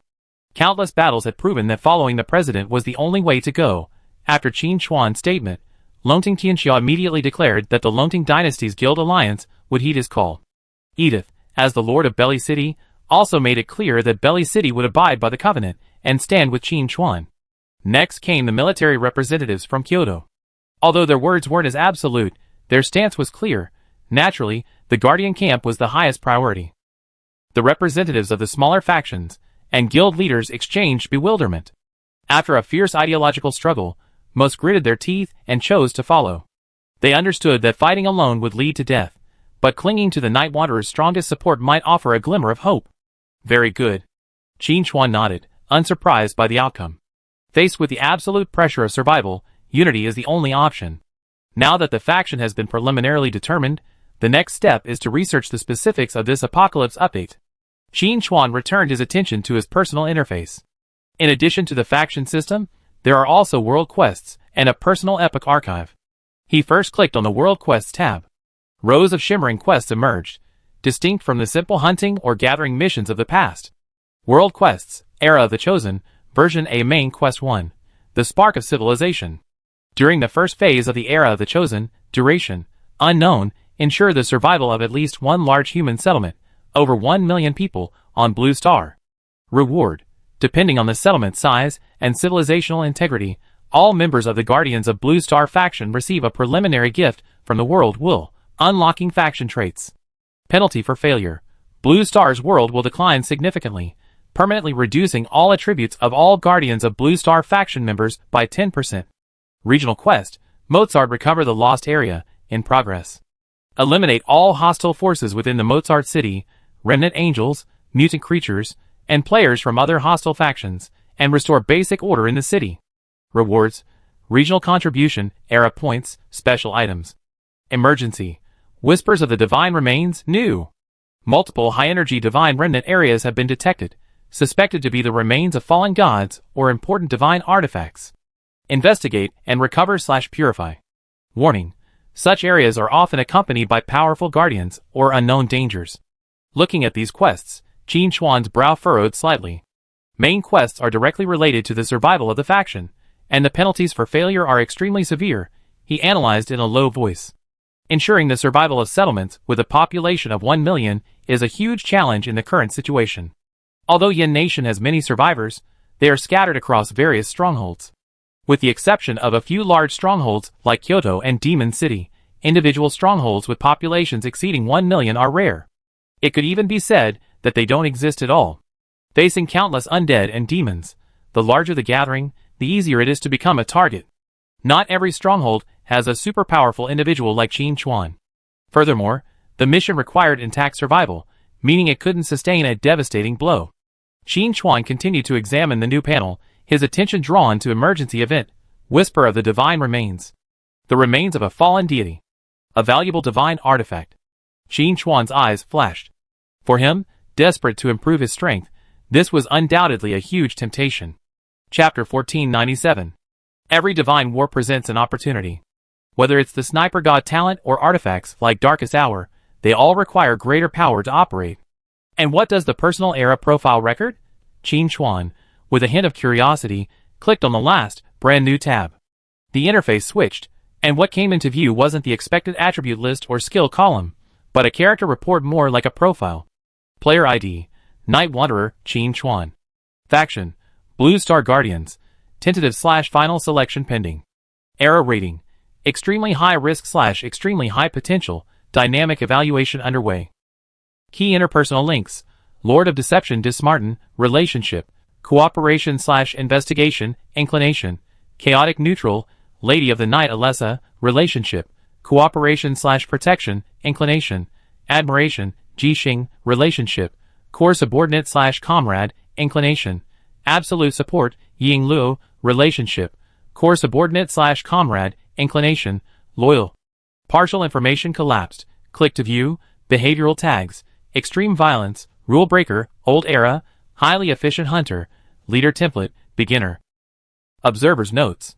The target demonstrates a strong adaptability to and intent on exploiting the rules of Apocalypse and possesses a high degree of hostility toward the gods. This makes him an extremely unstable variable in the era of the Chosen Ones. We recommend maintaining close attention. Qin Chuan's pupils narrowed slightly. This was no longer a simple record of information, it was clearly the observer's comprehensive analysis and real-time monitoring of him. From interpersonal relationships to behavioral patterns, even the so-called observer's notes, everything carried a cold, critical air. Extremely high risk, extremely high potential, extremely unstable variables. Qin Chuan silently pondered these assessments, feeling no anger, only a sense of vigilance, as if he were being put under a microscope. Apocalypse's methods were indeed more unfathomable than he had imagined. This personal era profile would likely be continuously updated based on his actions in the era of God's chosenness. Every choice, every battle, could be recorded and analyzed, even impacting that so-called era rating. Closing his personal epic file, Qin Chuan looked at the crowd and said solemnly, "I believe you all seen the new dashboard. I won't elaborate further. I and the other members of Peak will prioritize Blue Star Guardians, and will investigate other personnel within the base to ensure its stability. Of course, even for players outside our faction, we won't resort to force. We simply ask them to seek other opportunities." After a pause, Qin Chuan added, "Some of you may agree with me, while others may disagree. That's perfectly understandable. However, I must clarify one point. Although Apocalypse has predetermined 4 factions, and the possibility of hostility between them is significant, given the current situation, I still hope you all understand who the true enemy is. Premature infighting will only give the enemy an advantage. The undead, demons, and the Pantheon of Light, those are the true enemies." In the command center, Qin Chuan's words fell, but they weren't immediately met with unanimous agreement. "President of the Night Wandering Gods, you're right. The gods outside are indeed a serious threat," someone said from below, their tone filled with worry. "But people's hearts are veiled, and who knows if someone will stab us in the back. By then, we won't even have the real enemy to drive away before our own people are already thrown into disarray." Another stronghold leader couldn't help but chime in, "Yes, boss Night Wanderer. We Yin people are numerous, but we also have many concerns. If someone pretends to obey but actually disobeys, or is simply bribed by another faction, that would be troublesome. Instead of guarding against our own people, why not?"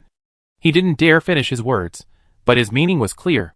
Qin Chuan's gaze swept calmly over the worried faces of those who looked worried. He understood their fear, but he wouldn't allow it to spread. Human hearts are truly the most unpredictable. Qin Chuan's voice remained steady. "But if we abandon unity for fear of betrayal, then we already lost from the start. Fighting alone, we only be devoured one by those gods." He paused, his tone sharpening. "As for the internal risks, I will address them. The Peak Guild and all allies who choose the Blue Star Guardians will establish a strict vetting process. Any attempt to undermine our internal unity or collude with external enemies will be met with the harshest punishment. These words, tinged with murderous intent, sent a chill down the spines of those who had harbored doubts, and they dared not speak any further. Seeing this, Ji Xing immediately stepped forward, his voice clear and firm. President, you're right. Our greatest enemy right now is the invading gods. As for internal forces, I believe the vast majority want to protect their homes. The Peak Guild is willing to take the lead, share intelligence, coordinate operations, and face this crisis together. Ying Luo also nodded slightly. Only by uniting our will can we focus our strength. We don't have much time to waste on internal conflicts. Qin Chuan nodded with satisfaction. He knew that the core team's steadfastness was the key to stabilizing morale. I'm sure you all, like me, have received the main quest, the Spark of Civilization. It requires us to ensure the complete survival of at least one large local settlement of 1 million people. Currently Demon City and Kyoto have the greatest potential to meet this standard. But the word complete survival means we can't let our guard down. Qin Chuan continued, Demon City is the stronghold of the Pinnacle Guilds. It will be our core, and the first front we use to demonstrate our resolve, as the guardians of Blue Star to Apocalypse. Reclaiming the lost areas, eliminating all hostile forces, and restoring order in the city are our primary goals. Chapter 1498. Qin Chuan withdrew his gaze from the holographic screen, and surveyed the various expressions on the faces of those in the command center. He knew that persuasive words ultimately had limited power. True recognition needed to be forged through action, strength, and results. Regarding faction selection, my position has been made clear. Blue Star Guardian is not just a title, but also a responsibility, a thorny path that may yet lead to the only way out. He opened his personal interface and lightly tapped the Blue Star Guardian option. Faction selection confirmed. Blue Star Guardian. You have become a member of the Blue Star Guardian faction. Based on your past actions and current influence, you have been granted temporary authority. Regional Convener Modu. Regional Convener, Modu. Within the Modu region, you can issue regional missions to players who have not yet selected a faction or have already selected the Blue Star Guardian faction, and conduct preliminary assessments of mission contributions. A series of prompts appeared before Qin Chuan's eyes. Regional Convener? This authority was somewhat unexpected, but also made sense. Apocalypse seemed to be intentionally granting certain capable players a certain amount of initial power to accelerate the operation of the era of the Chosen. He shared this new authority with everyone in the command center. Seeing this authority, the representatives of the smaller factions, who had been wavering, once again tilted their stance in Qin Chuan's favor. This meant that following the Night Wanderer would, at least in the Demon City region, offer greater opportunities and resources.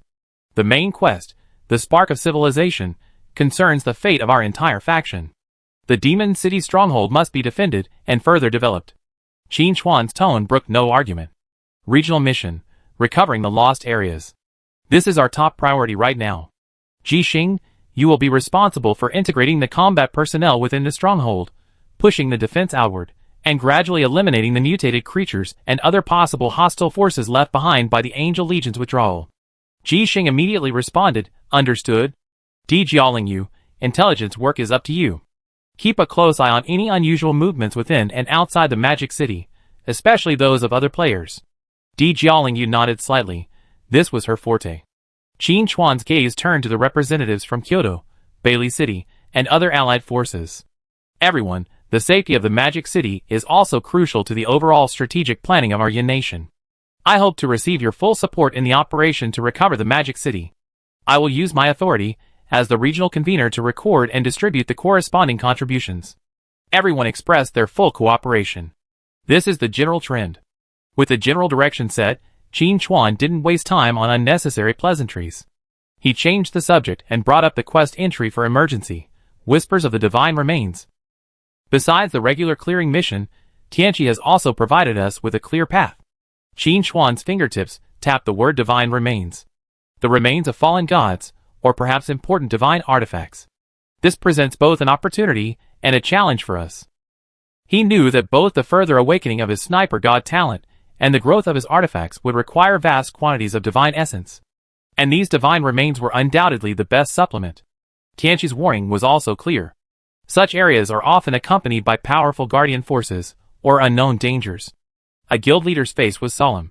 President Night Wanderer, should we split up our forces? What if? Qin Chuan waved his hand. Dividing our forces is a serious taboo, especially since we know nothing about the specifics of these divine remains. He pondered for a moment, a flicker of determination in his eyes. I will personally explore a divine remains marker and compile the relevant information into a booklet for your subsequent exploration. Ji Xing will lead the recovery mission in the Demon City, and the two will proceed simultaneously. Chapter 1499. This decision surprised many. The Night Wanderer's personal presence clearly demonstrated how seriously he valued the divine remains. President, this is too dangerous. Ji Xing frowned. Your safety is paramount. It's all right, Qin Chuan said calmly. I know my limits.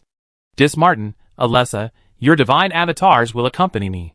Dismartin's divine consciousness shone with a hint of delight, with great pleasure. I'm also quite interested in the artifacts left behind by the deceased gods.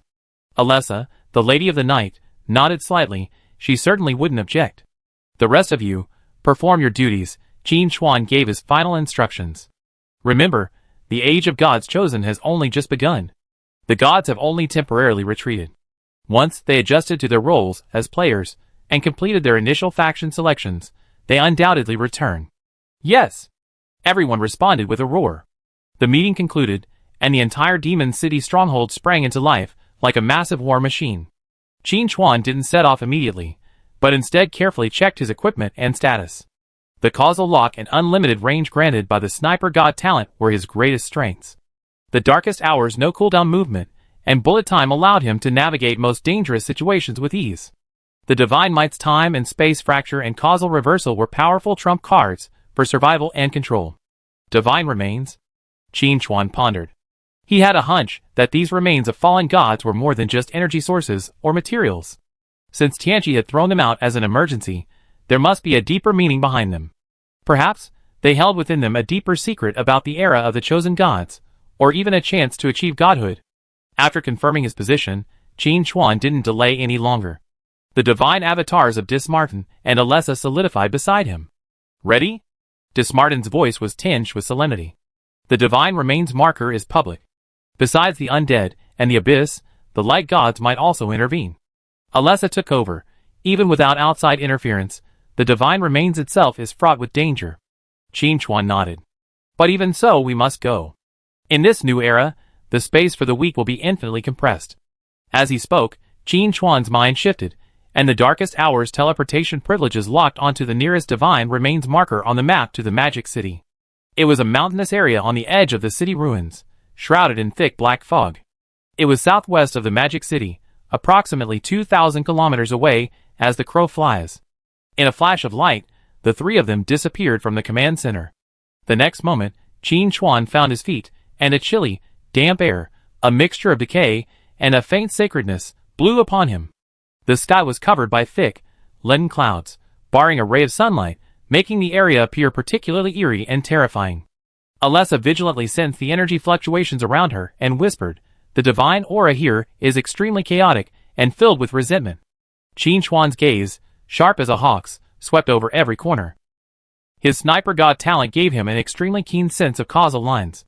He could sense that deep within the ruins lay a powerful yet extremely unstable energy source, like a dormant volcano, poised to erupt at any moment. "It seems we come to the right place."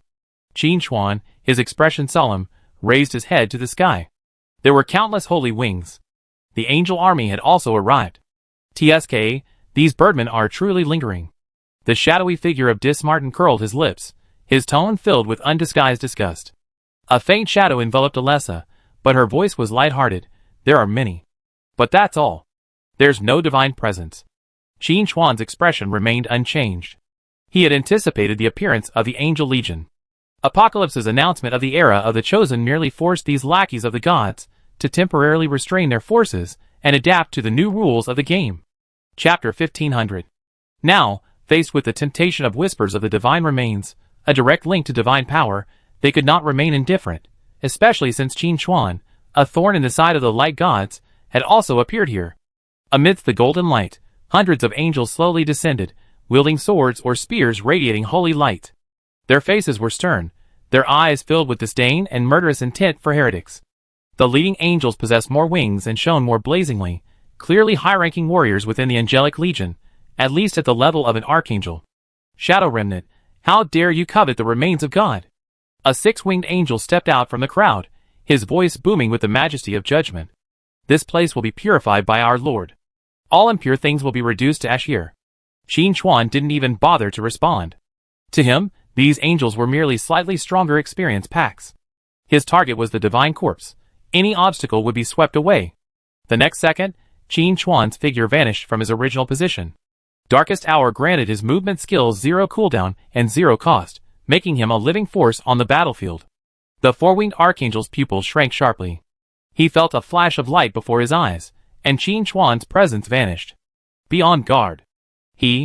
Puff, before he finished his words, a shadow silently appeared behind him. Shadow strike. The icy dagger easily tore through the archangel's holy light shield and pierced deep into his back. The sniper god's talent's causal lock and true damage maximized the effectiveness of this strike. The archangel instantly dissipated into specks of light. Disheartened Shadow sighed with satisfaction, inhaling a few imperceptible wisps of soul light. It tastes okay, but a bit impure. The entire process was so rapid that even the other angels couldn't fully react. Blasphemer. Kill him! The remaining angels finally recovered from their shock and roared in anger. Countless rays of holy light, sacred arrows, and spears of judgment rained down on Qin Chuan's previous position like a torrential rain. However, Qin Chuan had already activated the effects of Darkest Hour again and appeared in another group of angels. The next moment, the Shadow Realm unfolded in full force. Qin Chuan was too lazy to dawdle with these angels. A quick victory was the key, and he would then deal with the divine remains. In an instant, endless shadows surged out from Qin Chuan like a tide, engulfing the area for miles. The holy light in the sky seemed to have met its nemesis, quickly extinguished by the thick darkness. The angel's blazing glow also dimmed, like a candle in the wind. The divine power of the dark night surged the moment the Shadow Realm opened. Qin Chuan's divine damage conversion increased dramatically, and his control over the angels became even more pronounced. The angelic army fell into chaos. Their proud holy power was greatly diminished in this eerie darkness, and even their flight became sluggish. Dark erosion reigned. Qin Chuan's mind moved, and countless shadowy arrows condensed above the Shadow Realm, pouring down like a torrential rain, covering a large area of angels. Shrill screams echoed one after another. The bodies of the angels struck by the shadowy arrows were quickly corroded by the darkness, their energy cores shattered, and they dissipated into points of light. Heretics! You will be punished by God! An archangel roared, attempting to gather holy light and launch a powerful attack. Qin Chuan snorted coldly, his figure appearing before him in a flash. Concentrate and kill! An arrow burst forth with terrifying power, shattering the archangel's holy light shield like paper. So vulnerable. Disheartened Shadow observed the one-sided slaughter, his tone tinged with a hint of lazy satisfaction. In a matter of moments, the previously imposing angel army was completely annihilated. The shadows slowly receded, revealing the surrounding gloom. What the hell is the God of Light thinking? He doesn't take action himself, but instead sends cannon fodder, and he doesn't even bother. Disheartened chuckled softly, silently absorbing a few wisps of the angelic soul fragments that had just escaped. Qin Chuan said gravely, the more this happens, the more I think the God of Light is a formidable figure. I slain the God of War, and the Goddess of Hunting, and now the entire pantheon of light has descended. We have the advantage in both number and quality of deities, yet the God of Light patiently waits for his opportunity. Qin Chuan gazed into space and let out a long sigh. When the God of Light truly strikes, it will be a truly lethal blow. Although Disheartened disliked the pantheon of light, he knew Qin Chuan's words were true. However, the threat posed by the God of Light had yet to be fully realized, and there were more pressing matters at hand. Almost simultaneously with the angelic legion's destruction, two distinct auras, equally charged with evil and chaos, rapidly approached from two other directions. A roar echoed, accompanied by a thick aura of death, as the undead army, covering the entire mountain, charged forward. The undead are getting involved too? Qin Chuan raised his brows slightly. He had slain the Lord of the Abyss and the Singer of Withering, and his hatred for the undead was irreconcilable. Almost instantly, as the undead appeared, the other half of the sky was illuminated by a dark red glow. A pungent odor of sulfur filled the air, and countless demons burst forth from the ripped rifts in space, roaring down. The Abyss had also arrived. This divine corpse is truly a coveted commodity, Disheartened observed with interest at the two newly emerged groups. Even the undead and demons want a piece of the action. Alessa's expression grew more serious. I'm afraid there's more than just this. Qin Chuan remained silent. His sniper talent gave him a far superior perception of causal lines.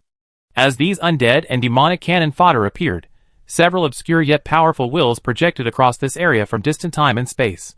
That was the gaze of a god. The gods of the light pantheon were watching, the gods of the dead were watching, and certain beings from the abyss were also taking notice. This exploration of the divine remains was far more complicated than expected. Even if he could successfully seize the remains from these undead and demons, he would face direct pressure, and even attack from the divine realm. The age of gods chosen. Indeed, every opportunity carries with it deadly danger. Qin Chuan thought to himself. Chapter 1501. The piercing sound of bones rubbing against each other, and the crackling of burning sulfur intertwined, forming a sickening symphony. The undead army surged from the mountain valley like a gray tide, heading straight for Qin Chuan's position. More precisely, the land of divine remains, which exuded a chaotic divine aura. On the other side, the demonic legions erupted from the spatial rifts with even greater violence and directness, their eyes filled with pure desire for destruction. Ha, it's getting even more lively. Dismartin's shadow regarded the two new arrivals with interest. Alessa's frown deepened, and the shadows around her rippled with it. They outnumber the angels, and I sense a more powerful will watching over them. Qin Chuan was not surprised. Divine remains held a fatal attraction for any being craving power. The undead craved souls and negative energy, while demons crave chaos and destruction. Divine remains undoubtedly satisfy both needs. However, something unexpected happened. Just as the two torrents of undead and demons were about to merge and descend upon Qin Chuan, they clashed first. A massive, stitched monster, brandishing its massive arms composed of countless limbs, slammed squarely into a group of fire demons attempting to advance, instantly crushing two of them to a pulp. Roar! The enraged fire demon immediately turned and unleashed a scorching fireball upon the stitched monster, causing it to sizzle and emit a charred stench. For the abyss. Eternal undead. After a brief period of chaos, the vanguard of the undead and demons unexpectedly erupted into a fierce internal conflict on the outskirts of this divine corpse land. They all seemed to want to eliminate their competitors first before dealing with Qin Chuan and the alluring divine remains. Dismartin, seeing this, let out a deep laugh. Interesting. I haven't even started anything yet, and these mindless creatures are already fighting each other. Dismartin shook his head helplessly. That's why I don't want to hang out with these guys. There's no future in it. Alessa wasn't surprised. The undead and demons are inherently chaotic, and their desire for the divine remains only magnifies their hostility. Qin Chuan's lips curled up slightly. This was exactly the situation he welcomed. Sniper predictions quietly activated, and within a second, the movements and attack intentions of the undead and demons at dozens of key points on the battlefield clearly appeared in his mind. Let them consume themselves first. Qin Chuan's voice was calm, without a hint of impatience. His attention was focused on those beings lurking behind the undead and demonic armies, emitting a powerful aura. At least 3 undead gods and 2 abyssal demons were watching this battle. They were the true opponents in this battle for the divine remains. Add to that the elusive gods of light, and the current situation was merely an appetizer. Alessa, can you sense the divine remains' exact location and status? Qin Chuan suddenly asked. Alessa closed her eyes, carefully sensing for a moment, then slowly opened them. It's very vague. The energy fluctuations there are extremely chaotic, as if deliberately obscured by some force. But it's certain that the core lies deep in the valley where the black fog is thickest. Qin Chuan nodded. At this moment, the situation on the battlefield shifted. On the side of the undead, a skeleton king, clad in heavy black armor and wielding a massive scythe, slowly stepped forward. A pale blue soul fire burned in its hollow eye sockets. Under the command of soul-eating King Gregor, the first Blight Knight, I have been ordered to retrieve the divine relic. Its hoarse voice echoed across the battlefield, carrying an unquestionable majesty. With its appearance, the previously chaotic undead army began to show a hint of order, and the offensive became more fierce. Chapter 1502. The demons were not to be outdone. From a swirling ball of dark red flames, a gigantic demon with twin horns and bat wings emerged, clutching a long whip blazing with black flames. Under the throne of Balkaza, the Howling King, the Whip Warlord, everything here shall be consigned to the abyss. Their voice, like the shrieks of countless wronged souls, was unsettling. The battlefield commanders of the 2 factions finally appeared, each possessing the power of a lower god. They clearly had no intention of continuing the meaningless battle. Their gazes fell on Qin Chuan. Deal with this anomaly first. The first Blight Knight pointed his scythe at Qin Chuan. The Whip Warlord let out a shrill laugh. Agreed. Finally, you're paying attention to me? Qin Chuan chuckled. He had been waiting for this moment. The instant the two commanders gave their orders, Qin Chuan moved. Darkest Hour activated, leaving a shadow behind, as his true form appeared beside the first Blight Knight. Shadow strike. Silently, the dagger pierced the gap in the Blight Knight's heavy armor. Ding! Sparks flew. The Blight Knight reacted swiftly, blocking the fatal blow with the handle of his scythe, but the immense force still knocked him back half a step. Interesting, Qin Chuan said, not surprised but delighted. If even these commanders fighting on behalf of the gods were vulnerable, then this battle for the divine remains would be far too boring. Although his strike missed, his sniper foresight allowed him to clearly see the Blight Knight's next counterattack. The opponent's scythe would sweep across, simultaneously unleashing a ranged curse of soul decay. Qin Chuan advanced instead, his body ghost-like, closing in on the Blight Knight. His dagger slashed in a strange arc, aiming for the wrist holding the scythe. At the same time, his left hand flicked slightly, and a shadowy flying knife flew out, aiming for the Whipping Warlord on the other side. He was going to fight two at once, Dismartin said approvingly, very bold. Alessa warned with some concern, Mr. Shadow, be careful. They are quite powerful, and the gods are watching us closely. No problem. Qin Chuan's voice was filled with confidence. The dagger, flashing with a cold light, left a deep wound on the wrist of the first Blight Knight, visible to the bone. A faint blue soul fire escaped from the wound, causing his movements to slow for a moment. The Whipping Warlord's flaming whip missed, and Qin Chuan vanished before his attack reached him, leaving only a faint shadow. And, all you can do is run! The Whipping Warlord roared, its massive body suddenly expanding, dark red flames erupting from its surface, attempting to force Qin Chuan out with its flames. In response, a shadowy flying knife, launched from a tricky angle, precisely struck one of the compound eyes on its forehead. The explosion of shadow energy caused it to roar in pain. Morning assault. Qin Chuan's voice was icy, clearly audible across the chaotic battlefield. It lacked earth-shattering momentum, yet it held a terrifying power that could trace back to its origins. The target was none other than the first Blight Knight. No. The Blight Knight only had time to let out a resigned roar before its entire body began to disintegrate from within, ultimately reducing to a handful of ash. Not even the fragments of its soul could escape, completely annihilated. The Whipping Warlord was horrified by this. It knew the Blight Knight could not win, but it had not expected such a quick and easy death. Fear spread through the Whipping General's heart.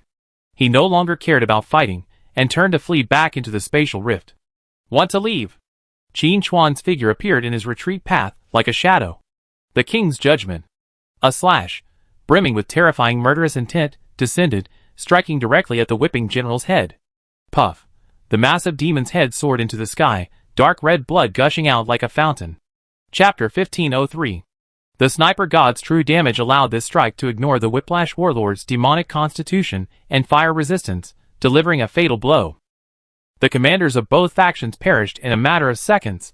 The undead and demons, previously engaged in a chaotic battle, were momentarily stunned, their offensive stagnation halting. Now, it's your turn.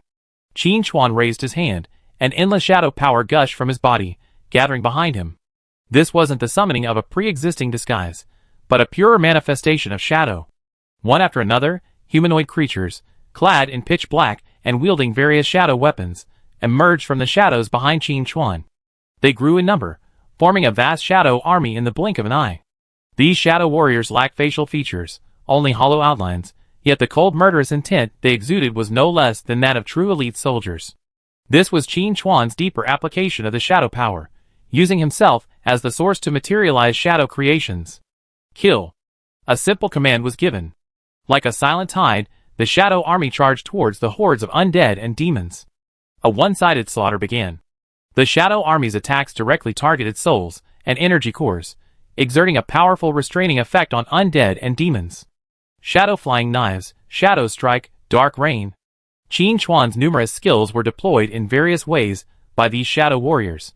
While not as powerful as their original form, they were superior in numbers and coordinated. The two previously aggressive armies quickly collapsed under the onslaught of the shadow army. The entire clearing operation didn't last long. When the last undead was torn apart by the shadow warriors, and the last demon was pinned to the ground by the shadow spears, silence returned to the battlefield, leaving only debris and dissipated negative energy. Under Qin Chuan's will, the shadow army transformed back into pure shadow and merged into his body. Qin Chuan's gaze swept across the battlefield. The divine wills hidden in the void still showed no sign of emerging. Whether it was the undead gods, the abyssal demons, or the never-revealed pantheon of light, they all seemed to have tacitly accepted the destruction of this cannon fodder. It seems they won't act rashly until they understand my weaknesses, Qin Chuan thought to himself. Or perhaps these gods had other considerations and backup plans for the fight for the divine remains. Dismartin snorted, a bunch of cowards, but it's all right this way. It saves us trouble. Alessa warned, don't be careless. The god's patience is often beyond imagination. Qin Chuan remained silent. He had little interest in playing hide-and-seek with these gods. The goal of this journey had been clear from the outset, the deep valley shrouded in thick black fog. That was where the divine remains lay. The chaotic and powerful divine aura, like an invisible vortex, attracted all beings thirsting for power. Let's go and see what this so-called divine remains hold. Qin Chuan took a step forward, heading deeper into the black fog. Dismartin and Alessa's divine incarnations followed closely behind. The air around them grew increasingly cold, the aura of decay and holiness intertwined, intensifying. Even faint whispers emanated from the black fog, attempting to corrode the minds of those who intruded. But these didn't pose much of a hindrance to Qin Chuan. The shadow realm opened slightly, isolating all auras from outside. As Qin Chuan, Dismartin, and Alessa vanished at the edge of the black fog, their divine thoughts rapidly exchanged. The Blight Knight and the Whiplash Warlord, along with those miscellaneous soldiers, were wiped out just like that. A voice as cold as 10,000-year-old black ice echoed, carrying a subtle ripple, as if emanating from eternal silence. The master of this divine thought was none other than the throat of eternal silence, Mortis. That seed is growing too fast. Another divine thought, filled with greed and tyrannical will, intervened, that of the soul-devouring King Gregor. His soul forge yearned for powerful souls, and Qin Chuan was undoubtedly the perfect target. But at this moment, this desire was tinged with deep dread. He couldn't even recover a single intact soul. His power has a natural restraint on souls. The dreamlike voice of Bone Nightmare Weaver Sylvia joined in, a hint of inquiry. Her nightmare spores could sense the purity and dominance within Qin Chuan's shadow, a darkness distinct from her own. Scum of the Abyss, your cannon fodder is gone, yet you still haven't taken action? Has the Abyss lost the courage to retaliate? Gregor turned to another void, his tone tinged with mockery. He. Gregor, haven't your bones, Daka, also turned to ash? The piercing roar of Balkaza, the Howling Lord, followed closely behind, his divine sense showing no sign of weakness. Shut up, everyone. You all seem to have overlooked something. The Lord of the Underworld, Astaroth, swept his divine sense over the other gods. Astaroth, what do you want to say? The Lord of Destruction asked lazily. The Pantheon of Light. As soon as Astaroth uttered these 4 words, the divine communication in the void froze for a moment. Aside from sending those angelic cannon fodder, have the God of Light and his subordinates taken any substantial action? Astaroth's voice held a hint of amusement and caution. That human not only possessed the power of shadow, but also slew the god of war and the goddess of hunting. Logically, the God of Light should have launched a desperate divine punishment, purifying him completely. But he didn't, Astaroth continued. He simply sent legions of angels to their deaths time and time again. Even after the Age of the Chosen, they remained quietly in the void, as if waiting for something. Are you saying that the God of Light is plotting something bigger? The voice of the soul-devouring King Gregor was less greedy and more solemn. That's certainly not their style, the Howling King said, rarely subduing his fury. Those guys always enjoy drowning everything with holy light, so their current silence is truly unusual. More divine thoughts exchanged. Perhaps they're adapting to their player identities?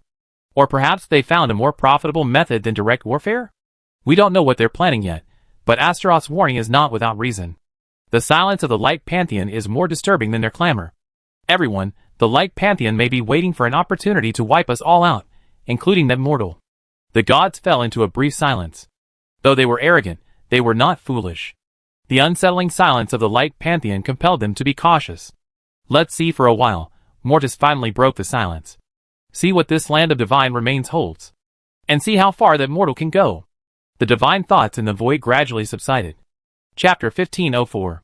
Qin Chuan and the other 2 stepped into the depths of the valley shrouded in black fog.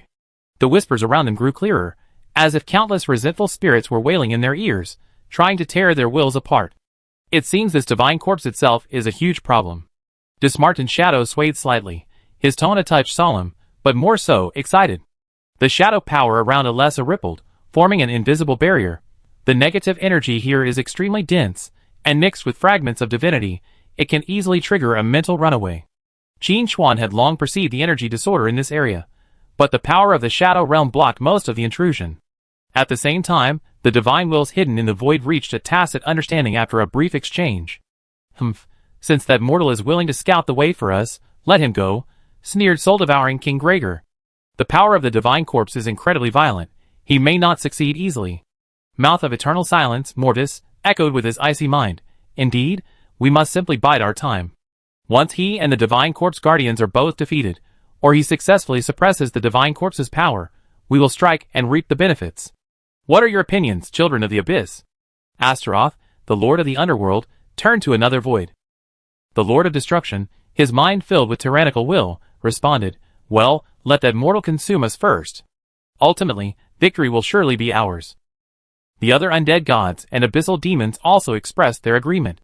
When the snipe and the clam fight, the fisherman benefits. This is an eternal truth. They were happy to see Qin Chuan tackle this tough nut. However, just as the undead and the abyss gods reached a consensus and prepared to patiently lie low, something unexpected happened. A blinding golden light streaked across the sky, and immediately afterwards, a violent energy surge erupted from the direction of the demon city stronghold. A legion of angels, so vast it obscured the sun and the sky, led by several archangels of the lower god level, each possessing a powerful and fiery aura, launched a desperate assault on the demon city stronghold. Has the light god system gone mad? Gregor's divine consciousness was filled with astonishment for the first time. They abandoned the divine remains and turned to attack that mortal's lair. Mortis couldn't understand it either. The light god system had always shown a deep hatred for Qin Chuan, but now, at this crucial moment in his quest for the divine remains, instead of interfering with his ascension, they attacked his stronghold. This was somewhat uncharacteristic of the light gods. Though annoying, he was a man of principle, prioritizing order and purification above all else. There was no reason to ignore Qin Chuan, the leader of the Shadow Remnants, and instead deal with minor matters. In the valley, Qin Chuan was cautiously approaching the core area of the divine remains when his heart suddenly tightened, a surge of unease washing over him. Almost instantly, Ji Xing's anxious voice came over the emergency communication. President, this is bad. The God of Light has gone mad. They dispatched at least 5 god-level archangels, and are launching a full-scale attack on the demon city. Qin Chuan's face instantly turned ashen. God of Light. Qin Chuan gritted his teeth, murderous intent seething in his eyes. He had calculated everything, but he had never expected the God of Light to act so unpredictably, abandoning the fight for the divine remains and choosing to launch an all-out attack on the demon city at this moment. They're trying to cut me off. Qin Chuan immediately understood their intentions. The demon city was his foundation. If it fell, the blow to him and the entire Guardians of Blue Star would be devastating. Dismartin, Alessa, we must return immediately. Qin Chuan acted decisively, preparing to activate the Darkest Hour's teleportation ability. I'm afraid it's too late, kid. Dismartin's shadow suddenly solidified, his tone unusually serious. The space here is starting to become unstable.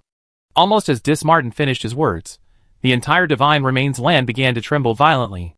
Chapter 1505. Boom! Deep in the valley, the black fog that had previously emanated a chaotic divine aura suddenly erupted with a dazzling yet extremely dangerous light. Countless fragments of laws flew in all directions, like stars out of control. The spatial barrier groaned under the weight, and dark spatial cracks appeared and disappeared without warning. Laws are rioting. Alessa cried out in shock, the shadow power around her surging wildly, resisting the violent energy turbulence around her. The power within the divine remains is out of control. Qin Chuan attempted to activate the Darkest Hour's teleportation authority, but found that the surrounding spatial structure was extremely chaotic, like a lake with a boulder thrown into it. He could not locate any valid spatial coordinates. His expression suddenly turned extremely grim. Warning, regional law storm detected, spatial teleportation severely restricted, emergency triggered, divine remains out of control, event description, the remaining divine power of the fallen deity, due to unknown changes, caused the laws in the core area of the divine remains to collapse, and the energy completely ran wild. If not quelled promptly, it will trigger a wider spatial catastrophe, potentially leading to the complete annihilation of the divine remains and the surrounding area.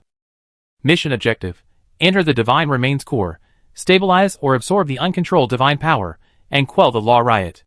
Mission reward depends on contribution points, including but not limited to massive amounts of divine essence, intact law fragments, and unknown divine items. Failure penalty. Permanent spatial collapse will occur in the divine remains area, and all units in the area will be exiled into an unknown space-time turbulence, lost forever. A series of cold system prompts struck Qin Chuan's eyes like heavy hammers. Damn it! Qin Chuan growled, slamming his fist into the rock beside him, cracking the solid rock instantly. The sudden attack by the light gods and the riot in the divine remains land, two fatal events occurring simultaneously, forcing him into a desperate dilemma. It seems those hiding in the shadows have long anticipated this, or perhaps they were the ones behind all this. Martin sneered, his tone filled with sarcasm, glancing pointedly into the void. Qin Chuan didn't bother to investigate whether there was a deeper conspiracy behind this. He looked at the almost mandatory mission description for emergency event, divine remains out of control, a cold glint in his eyes. There's no retreat. Qin Chuan took a deep breath, forcing himself to calm down. His voice was hoarse but resolute. We can only rely on Ji Xing and the others in the Demon City for now. Our only chance of survival is to resolve the situation here first. Qin Chuan's gaze was like the sharpest blade, piercing through the chaotic energy storms and darting towards the core area where the laws were raging most violently. There, it felt as if a dying ancient beast was roaring its final breath, unleashing energy capable of annihilation. This time, he not only had to face the fierce and unknown dangers of the divine corpse itself, but also a race against time to fight his way back before the Demon City completely fell. The sky above the Demon City stronghold had long been ripped apart by dazzling golden light and a raging torrent of energy. Sirens wailed mournfully, echoing across every street and every remaining building. Boom! A thick column of holy light descended from the sky, slamming fiercely into the energy shield surrounding the stronghold, sending ripples rippling thousands of feet high. The shield shook violently, its color dimming slightly. The angelic legions, like an endless swarm of golden locusts, swarmed frantically from the torn clouds. This time, the light god system had clearly invested heavily.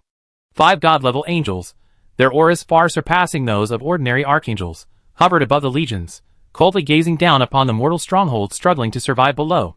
The pressure emanating from each god-level archangel was enough to tremble the heart and soul of an ordinary transcendent. Chapter 1506. Purify this place. For the glory of our Lord. The leading archangel spoke with emotionless force, his great sword of holy light pointed at the heart of the demon city. Almost instantly, the ground suddenly exploded, and 2 distinct, terrifying auras rose into the sky. A crimson column of magma erupted, transforming into a massive figure wielding a giant molten hammer. It was none other than the Magma Lord. He roared, swinging his molten hammer, crushing dozens of angels who swooped down to charcoal. Even on the other side, the Lord of Torment's unsettling laughter echoed across the battlefield. His domain quietly unfolded, dragging some angels into endless torment. However, the opposing god-level archangels held a significant advantage in numbers. One of the god-level archangels waved his hand, and holy light condensed into chains that instantly entangled the Magma Lord, slowing his movements.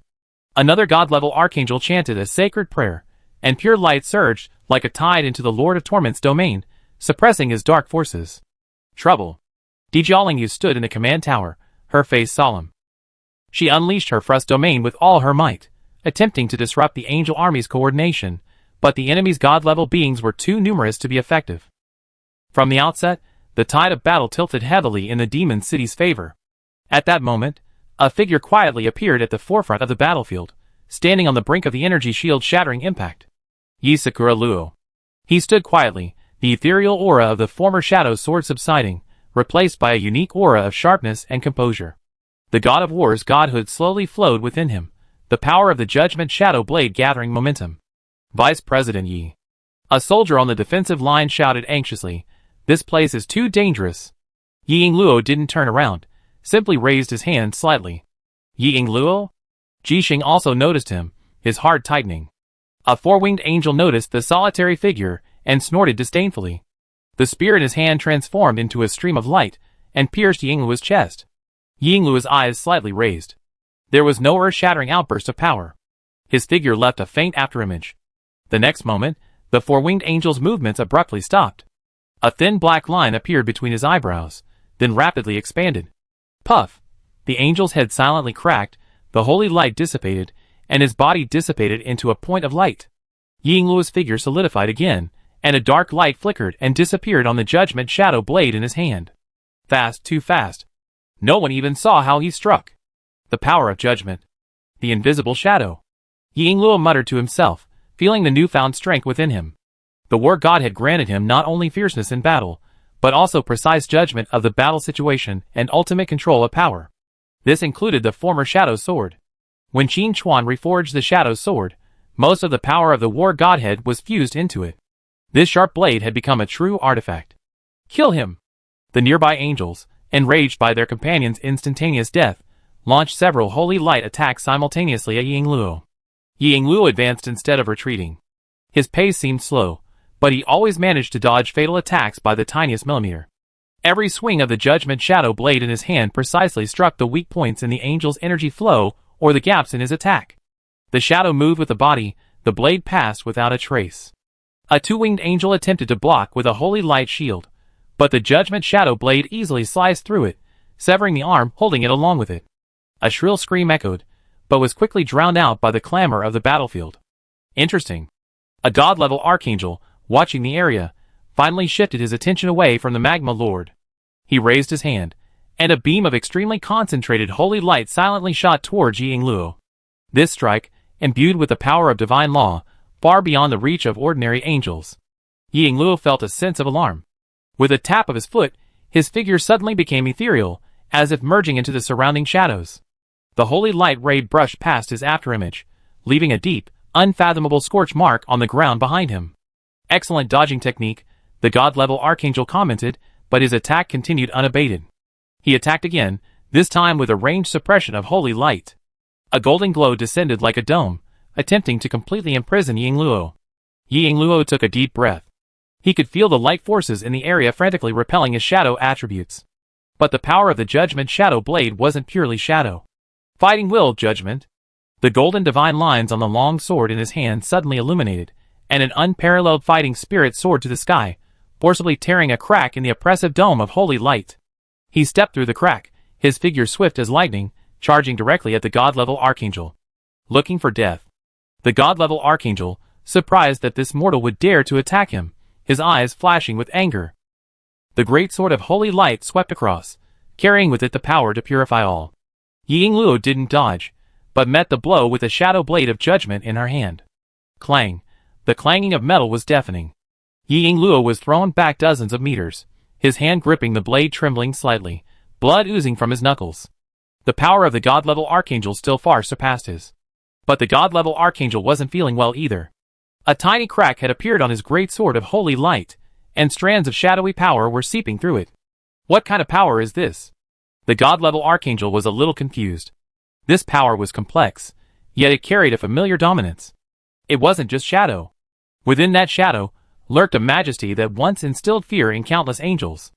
The god-level archangel suddenly raised his head, staring intently at Yingluo and the strangely shaped judgment shadow blade in his hand. The god of war. It was the aura of the fallen god of war, although faint and entangled with shadows. The fierce, decisive, and all-decisive will that belonged only to the god of war was unmistakable. Blasphemer. A deafening roar erupted from the god-level archangel's mouth. It was no longer the condescending judgment of before, but a roar filled with utter rage and disbelief. The holy light surrounding him was no longer soft and bright, but suddenly became violent and blazing. Golden flames erupted from his body, burning and distorting the surrounding space. How dare you steal the glory of our Lord's pantheon? You despicable maggot! You have sullied the holiness of the god of war with your filthy shadows. Chapter 1507. Unforgivable. Absolutely unforgivable. The archangel's roar contained immense divine power, causing the energy shield below to shake violently once more. Countless angelic legions paused in their attacks, their gazes averted, bewildered as to why a god-level archangel could unleash such an unbridled roar. Yingluo tightened his grip on the judgment shadow blade. The dark golden divine lines on the blade, as if sensing the archangel's wrath, flowed even more rapidly, a faint, sharp fighting spirit emanating from it. He made no excuses, nor did he need to. This power was bestowed upon him by the guild master. It was his path alone. You must die. The flame surrounding the god-level archangel had transformed into a tangible golden storm. He abandoned his attack on the Magma Lord, his entire body transforming into a flaming meteor, charging straight towards Yingluo with an all-consuming rage. The power of light within the holy sword condensed to an unprecedented degree. Even the very air wailed as it could no longer withstand the force. Holy Flame Judgment. A massive flaming cross of swords slashed through the air. Before it even reached him, the scorching heat had already melted the metal structure beneath. Ji Xing's heart skipped a beat at the sight, and he couldn't help but exclaim, Yingluo. Faced with this thunderous, furious blow, Yingluo's eyes remained calm. The shadow beneath him shifted like a living thing, quietly spreading. The Judgment Shadow blade lay across his chest, a strange wave emanating from its blade. Not pure shadow, nor pure holiness. It was judgment, yet also formless. Shadow flow, reverse. Yingluo's figure didn't retreat, but instead took a step forward. He lifted the Judgment Shadow blade at an incredible angle, its tip slicing through the air, leaving a trail of interwoven darkness and golden brilliance. It wasn't a simple block, but more of a guiding and cutting motion. Swish! The raging holy flame crossed sword shadow, the moment it made contact with the Judgment Shadow blade, was bisected by its bizarre trajectory. A vast amount of holy flame was dissipated by the power of shadow, while the power of the laws contained within was forcibly dissipated and deflected by the gleaming golden divine runes on the Judgment Shadow blade. The flaming cross was past Yingluo, plowing two deep, charred furrows in the ground behind him. The aftermath of the explosion sent his blood churning. But he stood still. He wasn't even hurt. How is this possible? The god-level archangel's pupils narrowed sharply, his face filled with disbelief. His furious attack, imbued with the law of light's restraint over the power of shadow, should have purified the thief and the blasphemous weapon alike. But, in a way he completely failed to comprehend, the opponent neutralized the attack. Yingluo exhaled softly, his chest rising and falling slightly. That strike, seemingly effortless, was in fact utterly dangerous. The war god had granted him not only strength, but also an instinctive intuition for combat, and an insight into the structure of power. He could sense the flow and weaknesses of the holy light energy in the opponent's attack, then disrupt it with the power of shadow. Finally, he used the judgment attribute imbued in the Judgment Shadow blade to forcibly sever the connection to the law. This was a new combat method he had developed after fusing the two powers. You blasphemer! The god-level archangel's rage intensified, but a hint of vigilance also grew in his eyes. He no longer charged recklessly, but hovered in midair, holding the holy sword high in both hands. In the name of my lord, judgment descends. Above the sky, light converged, and a massive golden magic circle slowly emerged, emitting a suffocating pressure. More angels noticed the unusual situation. Dijialing Yu seized the opportunity to activate the frost domain, freezing dozens of distracted angels. The Lord of Torment also let out a shrill laugh, dragging several angels, who tried to approach into a twisted illusion. Chapter 1508. Across the battlefield, another god-level archangel engaged in a battle with the Magma Lord also noticed his companion's abnormality. While suppressing the Magma Lord, he used his divine sense to investigate. When he sensed the familiar, almost imperceptible divine aura emanating from the Judgment Shadow blade in Yingluo's hand, his movements faltered. The aura of the God of War. Lord Helion? Impossible. The God of War had long since fallen, his god had shattered. How could it appear in a mortal, a shadow user at that? This sudden change caused a brief moment of confusion among the angelic army's command. Yingluo ignored the golden magic circle in the sky.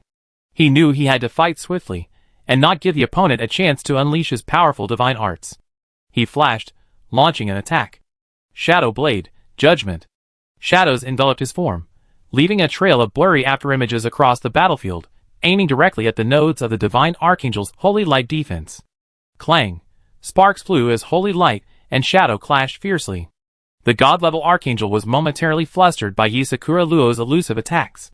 His holy light defense was impenetrable, but Yisakura Luo's attacks always found the most challenging angles. The power imbued with that unique weapon made him feel a wave of fear. With every block, a strange vibration emanated from the holy sword, as if severing his connection to the holy light.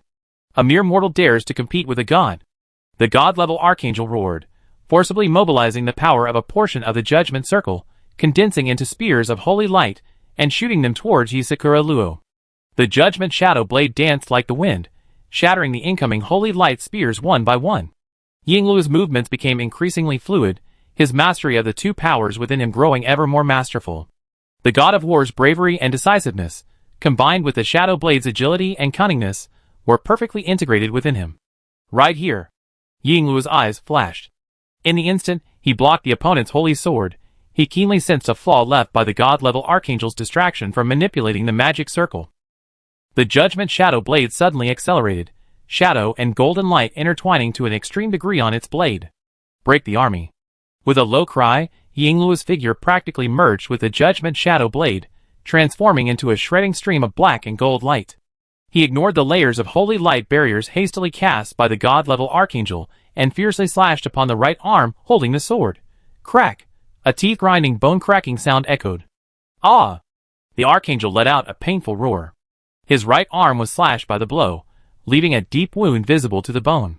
Golden divine blood gushed out. Even more horrified, a cold and overbearing shadow force was madly corroding his divine body through the wound, even suppressing the healing effects of the holy light. And the will of judgment belonging to the god of war was constantly eroding his divine power. The archangel was shocked and furious, looking at Yingluo with fear in his eyes. This mortal had not only stolen the power of the god of war, but also wielded the power of shadow to such a bizarre degree. Yingluo succeeded in his attack, and without hesitation, he retreated violently, disappearing back into the shadows, and regulating his slightly disordered aura. The previous breaking army attack had almost drained most of his strength. But the effect was remarkable. Jixing watched in amazement from the command tower, then exulted, "Well done, Yingluo." The other members of the peak also cheered, "Vice President, awesome." The injured archangel, enduring the excruciating pain, slammed his left hand against the wound on his right arm. A surge of holy light erupted, forcibly suppressing the alien energy within. He stared intently at the direction where Yingluo had disappeared, his voice icy and bone-chilling. "All blasphemers will be purged. I will personally crucify you on the pillar of shame, and with the fire of your soul, you will repent day and night." Chapter 1509. Though wounded, his rage and murderous intent only intensified. Yingluo swung his sword in a flowery motion, his smile stern. "What a coincidence. I want to kill you too." Yingluo's response was like ice water poured into boiling oil, fueling the archangel's already raging rage even more fiercely. His slashed right arm still oozes divine blood, golden blood dripping onto the battlefield with a sizzling sound, corroding the ground into small pits. The shadows and judgmental power entangled in the wound were like maggots on his tarsal bones, constantly chipping away at his divine essence and significantly slowing his recovery. "Vile thief! I will show you the true majesty of God." The archangel roared, his left hand tightly gripping the holy sword. The holy light that had once dimmed surged again, even more surging than before. Above, the vast golden judgment circle accelerated in its rage. Countless mystical runes flickered, and a terrifying energy powerful enough to discolor the very sky brewed within. "Holy light, cleanse this world of filth." The archangel raised his holy sword, its tip pointing toward the heavens, as if unleashing the power of the entire formation. A golden beam, even thicker and more concentrated than the previous holy flame judgment, suddenly shot forth from the core of the formation, crashing down with destructive force. "Yingluo, be careful." Jiaolingyi's voice was filled with urgency. The power of frost surged with all its might, attempting to obstruct the beam's path, but it was easily pierced by the unmatched holy light. The Lord of Magma and the Lord of Torment were also startled by this power. They each pushed their opponents back for a moment, then glanced nervously in this direction. Facing this blow, almost akin to divine retribution, Yingluo's face darkened. The war god's divine power and shadow power within him flowed at an unprecedented speed, and the judgment shadow blade hummed softly in his hand, as if eager for a decisive collision. "Trying to crush me with pure force." Yingluo advanced instead of retreating, his figure unnaturally charging towards the golden pillar of light as it descended. "Oh my god, brother Yi!" Xiao exclaimed in shock from afar. Shadow dance, disillusionment. Yingluo's figure suddenly blurred in midair, splitting into several identical shadow clones. Each clone wielded the judgment shadow blade and charged towards the destructive pillar of light from different angles. Swish! Swish! Swish! The moment the shadow clones came into contact with the golden pillar of light, they melted like ice and snow in the sun, but they also successfully consumed a trace of energy from the outer reaches of the light. The real Yingluo, shielded by his clone, cut through the edge of the light column with a ghostly trajectory. His body was under immense pressure, the holy light searing his skin and corroding his shadow shield, but the judgment shadow blade in his hand now shone with unprecedented brilliance. No longer a mere shadow, nor pure golden divinity. Instead, it shone a grayish edge, as if capable of severing all connections between the laws of the world. Judgment. Peel. Ying Luo's voice was quiet, yet it carried an unwavering will. At an extremely tricky angle, the Judgment Shadow Blade followed the energy flow of the golden light column, precisely slicing into a relatively weak point. Buzz, the once indestructible golden light column suddenly experienced a momentary energy disturbance at the point where the Judgment Shadow Blade struck it. Like a raging river forced into a dam, violent holy light energy emanated in all directions. Ying Luo seized this fleeting opportunity, weaving through the chaotic energy gap like a fish, narrowly avoiding the core of the light column. Boom! The massive golden light column finally slammed into the ground of the Demon City stronghold, sending up clouds of dust and smoke, leaving behind a bottomless crater. The surrounding buildings were instantly reduced to dust. The dust cleared, and Ying Luo's figure reappeared. A trickle of blood trickled from the corner of his mouth, and his breathing was a little rapid, but his eyes were astonishingly bright. He had survived that divine punishment. How is this possible? The god-level archangel's eyes nearly popped out, completely unable to comprehend what was happening before him. The full-force strike unleashed by the judgment array, powerful enough to instantly kill a lower-level god of the same rank, was dodged by a mortal in an unheard-of manner. Ying Luo. Ji Xing cried in the command tower, his mouth wide open, speechless with excitement. The next moment, thunderous cheers erupted from all corners of the stronghold. Hold on. Vice President, hold on. Vice President. You are incredible. These cheers instantly boosted the already low morale. Ying Luo took a deep breath, suppressing the surging blood. He pointed the Judgment Shadow Blade at the ground, his gaze once again fixed on the now somewhat out-of-control Archangel. Your divine punishment is nothing more than this. Damn ant. The Archangel was completely enraged. He had never suffered such a profound humiliation. He couldn't understand how the other party, whose power was far inferior to his own, could always perform incredible miracles. That strange shadowy power, and that weapon capable of severing even the most basic laws. The god-level Archangel no longer relied on the magic circle in the sky. The holy light surrounding him suddenly receded, then erupted with even greater violence.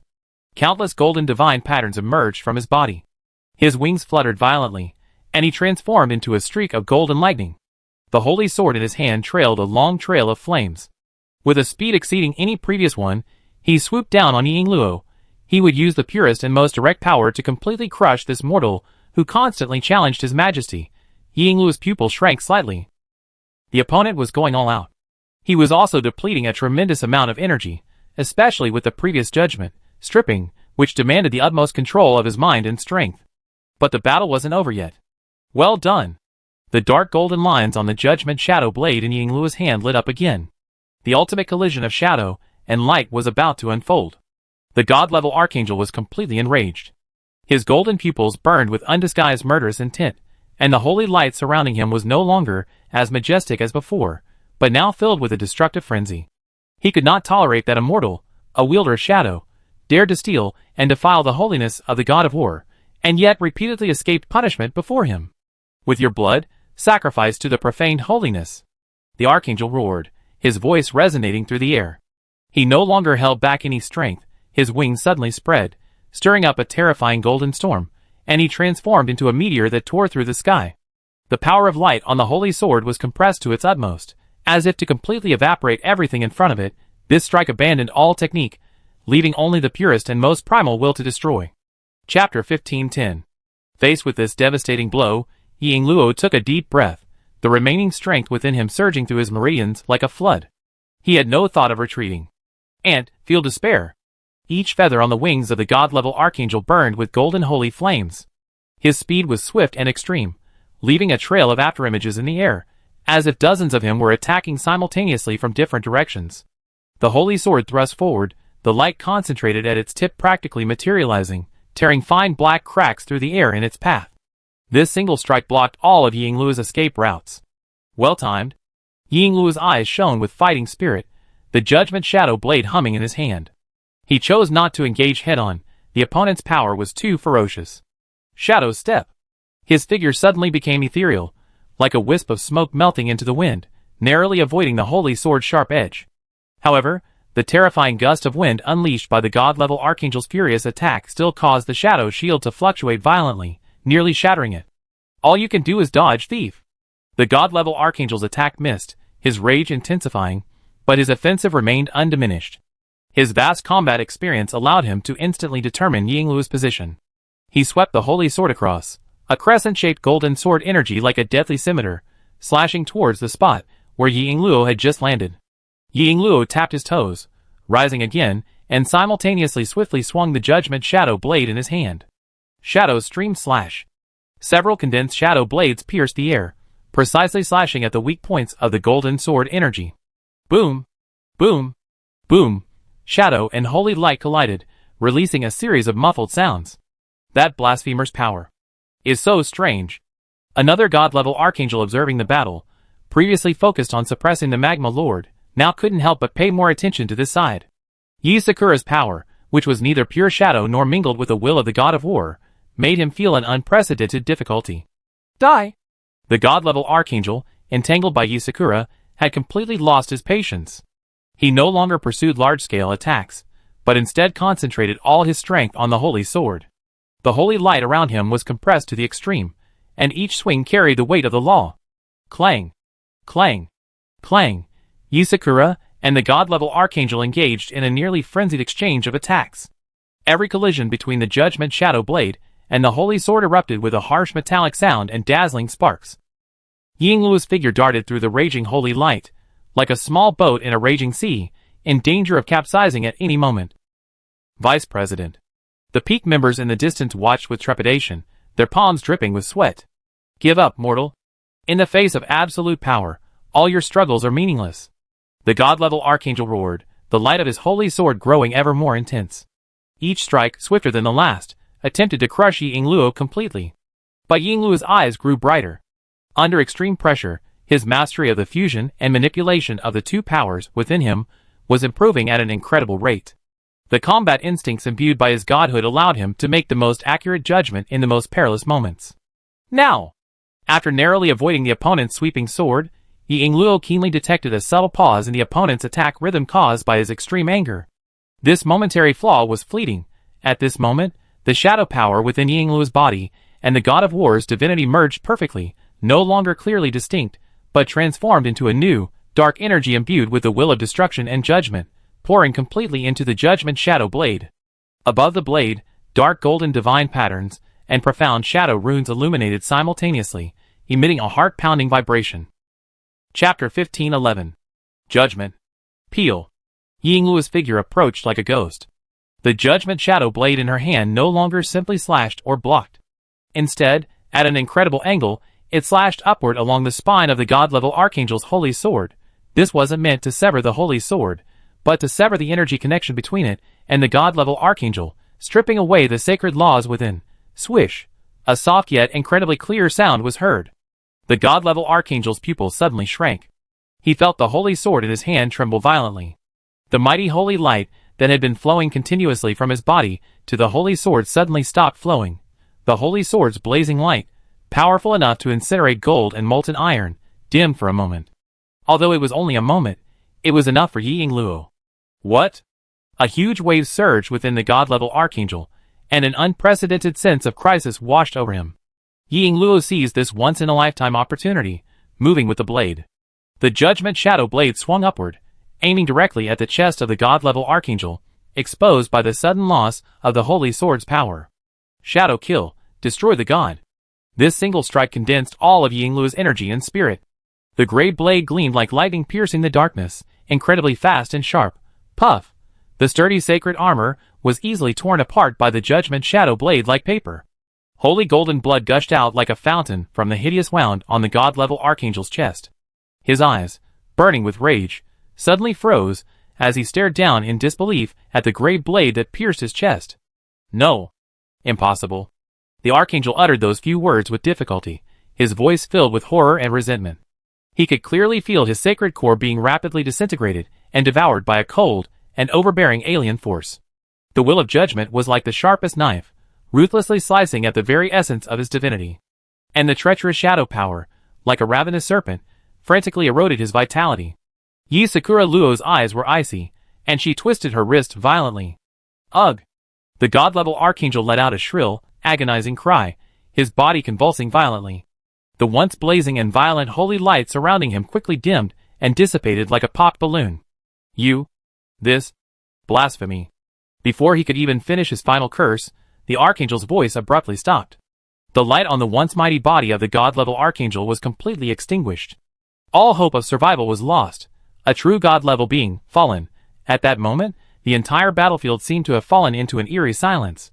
Whether it was the bloody battles of the Demon City defenders, or the frantic attack of the Angel Legion, they all subconsciously paused their movements, their gazes fixed blankly on the figure holding a knife, still shrouded in a faint gray aura.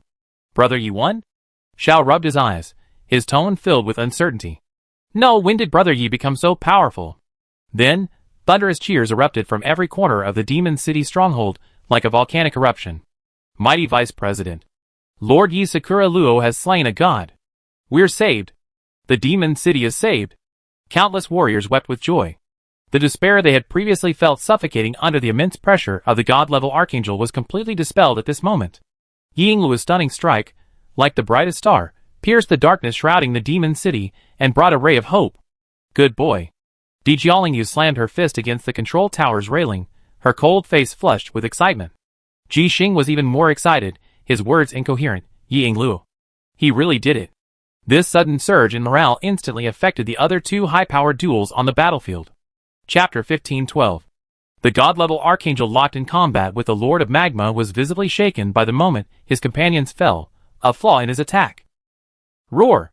The Lord of Magma, possessing immense combat experience, seized the opportunity, unleashing a violent surge of molten power. His massive molten hammer, packed with destructive force, slammed down upon the distracted Archangel. Bang! The holy light shield shattered instantly, and the Archangel screamed as he was blasted away like a meteorite. Half his body was reduced to charcoal, clearly doomed. Even on the other side, the Lord of Torment smirked, taking advantage of his opponents distraught over the successive deaths of his comrades.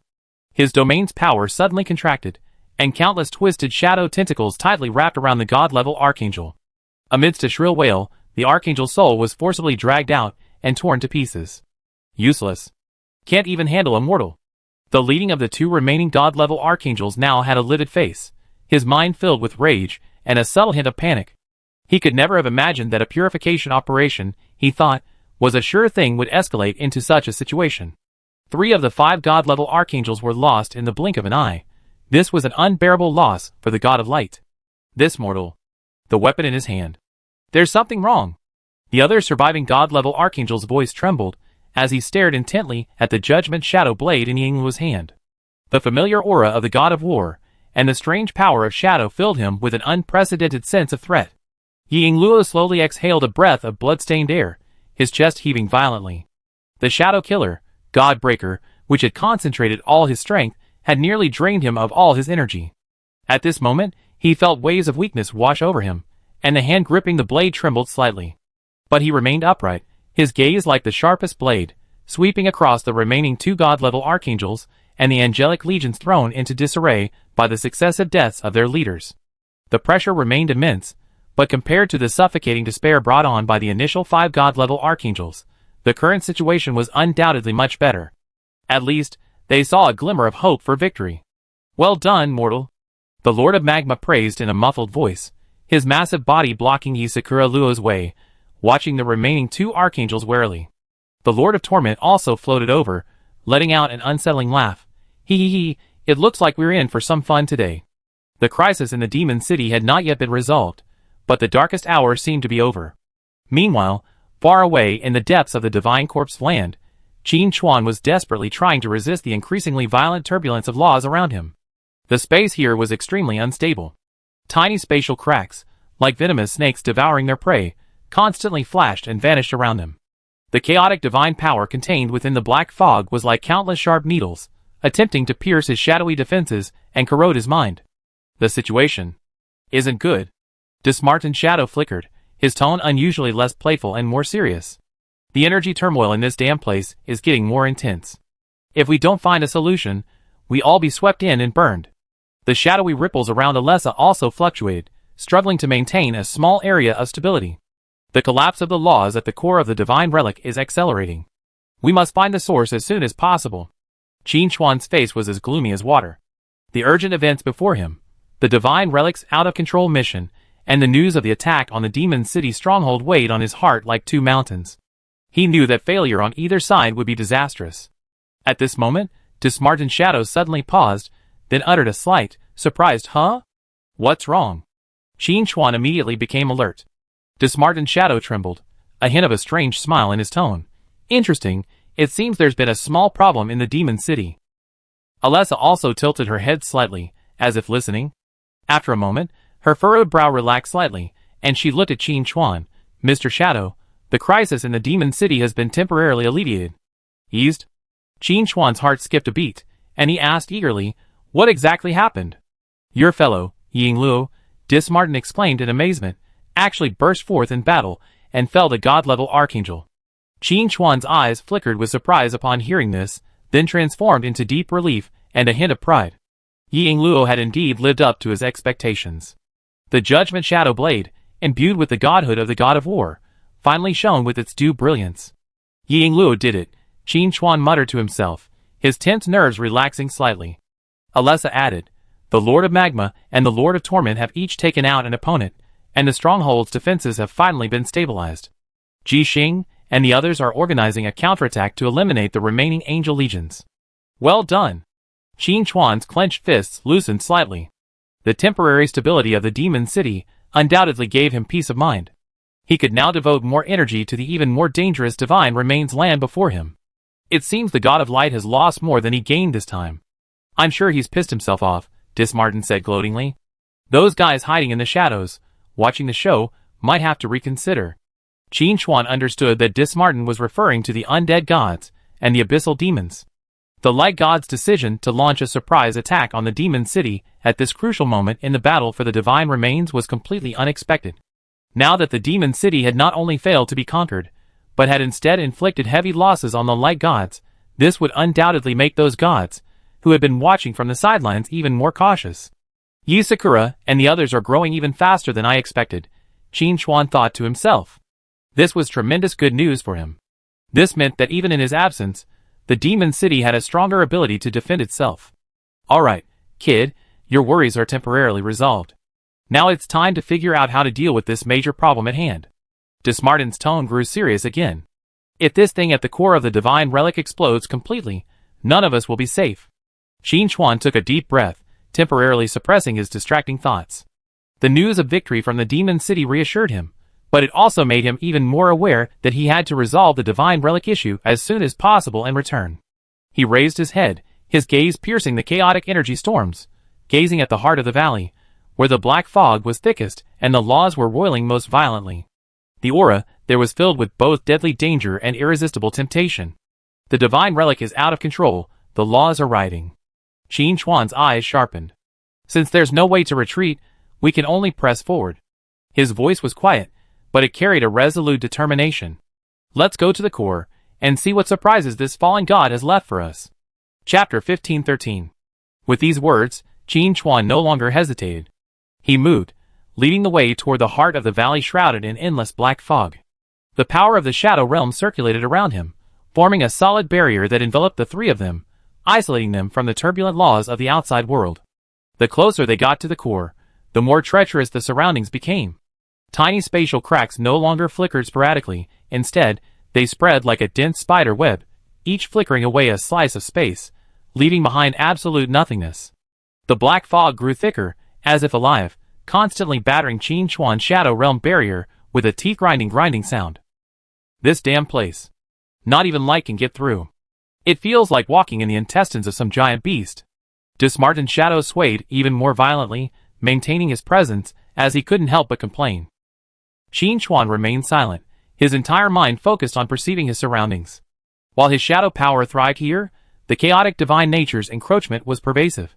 He could clearly sense that power attempting to corrupt his will, dragging him into an abyss of madness and chaos. Qin Chuan's mind stirred, and the shadow godhead within him trembled slightly. A pure and profound shadow source power flowed out, purifying the chaotic divine nature that attempted to intrude. It felt like walking in the deep ocean, each step bearing immense pressure from all sides. The source of this law collapse. The energy reaction is extremely massive and chaotic. Alessa's voice echoed in Qin Chuan's mind. The shadow fluctuations around her connected with Qin Chuan's shadow realm, assisting him in analyzing the surrounding energy composition. It is indiscriminately devouring and tearing apart all laws that come near, including space and time. The closer we get, the greater the risk. Qin Chuan was acutely aware of this. This emergency, the Divine Corpse's loss of control, was far more challenging than ever before. But he had no choice. Ying Luo and his team had temporarily stabilized the situation in the Demon City, but with the fall of 3 god-level archangels, the Light God system would never let this go. Their next retaliation would only be even more fierce. He had to find the key to a breakthrough here, a trump card powerful enough to confront the ultimate god-level beings. This was both a crisis and, in his eyes, the greatest opportunity. Finally, after passing through a storm belt composed of countless spatial fragments, their vision suddenly opened up. The scene before them was so shocking that even the experienced Qin Chuan and Dis Martin felt a shudder in their hearts. They arrived at the edge of a vast circular valley. The valley's bottom was not solid ground, but a slowly rotating chaotic nebula composed of countless shattered laws and divine light points. In the center of this nebula, a massive, broken heart hovered, still faintly beating. The heart was the size of a mountain, its surface covered in hideous cracks, like a piece of shattered and then barely pieced together porcelain. Every beat caused the laws of the entire valley, and indeed the entire Divine Corpse land, to vibrate violently. Countless chaotic energies erupted from the heart's cracks, transforming into the black mist and spatial rifts they had previously encountered, spreading in all directions. This was the source of the Divine Corpse's loss of control. The Divine Corpse's heart, boom, a dull, thunderous beating sound echoed, not through the air, but directly from the depths of their souls. Qin Chuan groaned, and the barrier of the shadow realm shook violently. Something's wrong? Dis Martin's tone was filled with shock. A heart can cause such a scene. What level of being must this thing have been in life?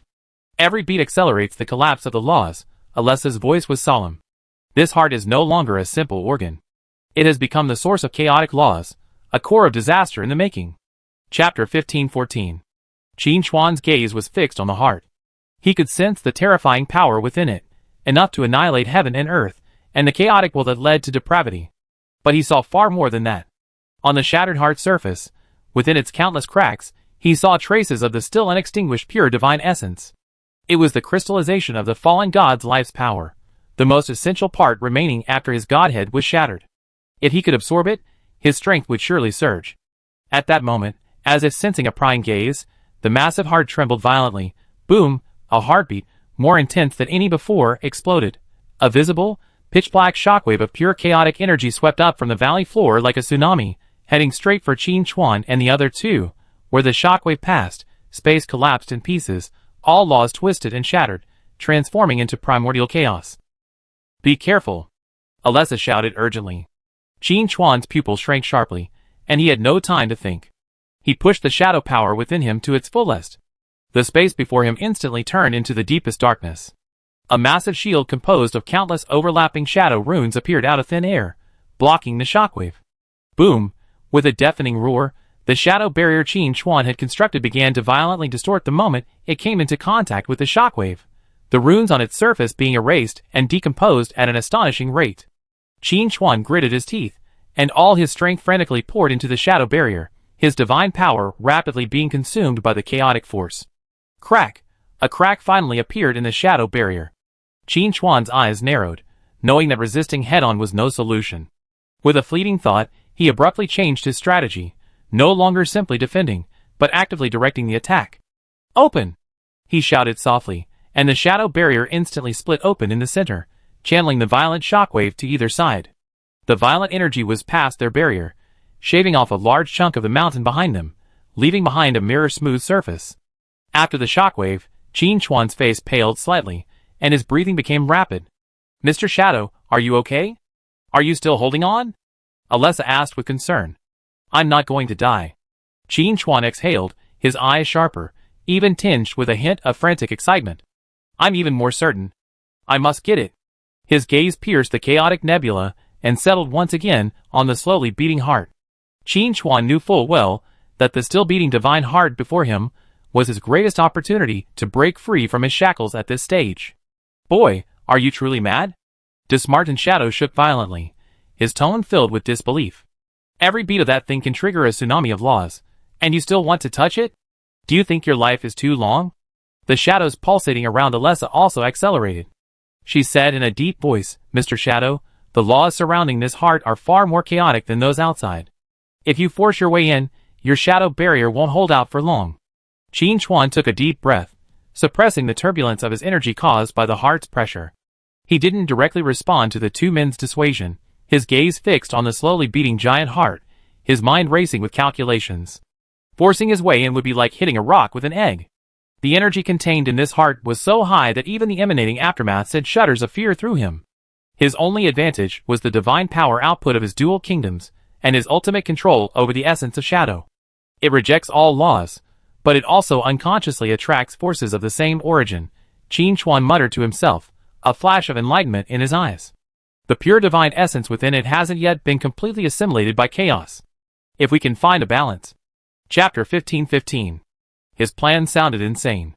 Using the properties of shadow power, he attempted to establish a faint resonance with the chaotic divine essence, thereby finding a way out amidst its violent repulsion and approaching its core. Every time this thing pulses, it unleashes a chaotic shockwave, Qin Chuan said quickly. After the shockwave, there's a brief lull. I'm going to use this opportunity to get as close as possible to it. You're walking on a nice edge. Dismartin couldn't help but admonish. One mistake, and not even a scrap will be left. Fortune and honor are sought in danger. Qin Chuan's eyes were firm. Besides, we don't have much time to hesitate. The collapse of the divine remains land was accelerating, and the crisis in the demon city was only temporarily alleviated. He had to act quickly. Even before he finished speaking, another dull, thunderous heartbeat echoed from the valley floor. Boom, another surge of chaotic energy, even more violent than before, swept up. This time, the shockwave was laced with countless tiny shards of spatial blades, slicing through everything in its path. Qin Chuan's pupil shrank, and he repeated his old trick, cracking the shadow barrier once again to channel the impact. This time, however, the shockwave's power was significantly increased. The mere force of the shockwave's passing caused the shadow barrier to groan under the weight, and cracks appeared on its surface. The instant the shockwave passed, Qin Chuan's figure abruptly vanished. Shadow leap. He transformed himself into the purest shadow particles, using the remaining power of the shockwave and the momentary period of stability within the laws to surge towards the massive heart at the bottom of the valley. With every step forward, the pressure he endured grew exponentially. The viscous chaotic divine energy, like a maggot on his tarsal bones, madly eroded his body and will. Space cracks constantly appeared and disappeared around him, and the slightest carelessness would have him sucked into the void. This kid is really desperate, Dismartin said with a complicated tone, looking at Qin Chuan's vague figure looming in the chaotic energy. Alessa also watched nervously, extending her power of night, trying to relieve some of Qin Chuan's pressure, but was easily deflected by the terrifying law of chaos. The distance of just a few dozen meters felt like a century to Qin Chuan. The shadow divine power was already in overdrive, constantly purifying the chaotic energy that had invaded his body, while carefully releasing a trace of the aura of the divine essence, trying to establish a connection with the pure divinity remaining in the heart. Just as he was less than 100 meters from the massive heart, and could almost clearly see the faint golden light flickering through the hideous cracks on its surface, something strange happened. The heart, previously beating unconsciously, suddenly trembled violently, as if suddenly awakening. Boom! This time, the heartbeat was no longer a simple surge of energy, but a roar imbued with supreme majesty and rage, exploding directly into the depths of Qin Chuan's soul. Puff! Qin Chuan felt as if struck by lightning, a mouthful of blood spurting out. His figure suddenly froze from its high-speed advance, nearly falling from the sky. His soul felt as if gripped by an invisible hand, the pain excruciating. What horrified him even more was that, with this heartbeat imbued with will, the countless cracks on the giant heart's surface no longer merely gushed chaotic energy, they began to ooze strands of a viscous, crimson liquid. This liquid exuded a sickeningly sweet, fishy smell. As soon as it appeared, it transformed into twisted, blood-red tentacles, sweeping towards Qin Chuan like an overwhelming force. Each tentacle was covered in fine barbs and bizarre runes, emitting a malice and desire for destruction even purer than the chaotic energy before. "Oh no! It's noticed you!" Alessa cried out in shock. Even before she could finish her cry, a terrifying roar that pierced Qin Chuan's soul exploded through his mind, shaking him to the point of shattering his wits and causing him to see stars. Chapter 15:16. That wasn't just a sound, it felt more like a lash of will, filled with brutality and an inviolable majesty. This damn thing still has consciousness? Dismartin's shadow flickered violently. What the hell did Apocalypse activate? Before Qin Chuan could steady himself, the blood-red tentacles, formed from the crimson fluid seeping from the fissures in its heart, swept towards him with a shuddering sound of piercing the air. Unlike the chaotic energy from before, they were now clearly targeted, each one precisely locking onto Qin Chuan. At the bottom of the valley, the massive divine heart beat even more violently, each pulse emitting more crimson fluid, causing the number of blood-red tentacles to rapidly increase, covering the sky in an instant. These tentacles were covered in dense dark red runes, emitting a rich, bloody odor and a sickening, decaying atmosphere. The malice and desire for destruction they contained was far more pure and terrifying than the simple chaotic energy onslaught of the previous one. These tentacles are devouring the laws. Alessa's voice was a touch hurried. Even her night power felt an instinctive repression in the face of these blood-colored tentacles. They're directly draining the surrounding energy, even life force. Qin Chuan's face appeared strikingly pale against the shadows. The shock to his soul had barely subsided when these strange, blood-colored tentacles posed another deadly threat. He could clearly feel the shadow barrier around him groaning under the strain of the tentacles. The heart's awakening counterattack was far more complex than he had anticipated. He had hoped to use his shadow power to resonate with the remaining divine essence, seeking a glimpse of order amidst the chaos. But this heart revealed a pure, hostile, primal will. Flash. Qin Chuan's mind raced, and just as the blood-colored tentacle was about to reach him, he forcefully activated his displacement skill. However, a strange scene occurred. The space before him seemed to transform into a viscous quagmire. A flickering light illuminated, yet his body only managed to shift less than 10 meters, far short of the range the skill was supposed to reach. Swish! A blood-colored tentacle brushed past his shoulder, its barbs easily ripping through the shield of shadowy divine power, leaving a deep wound on his shoulder that was visible to the bone.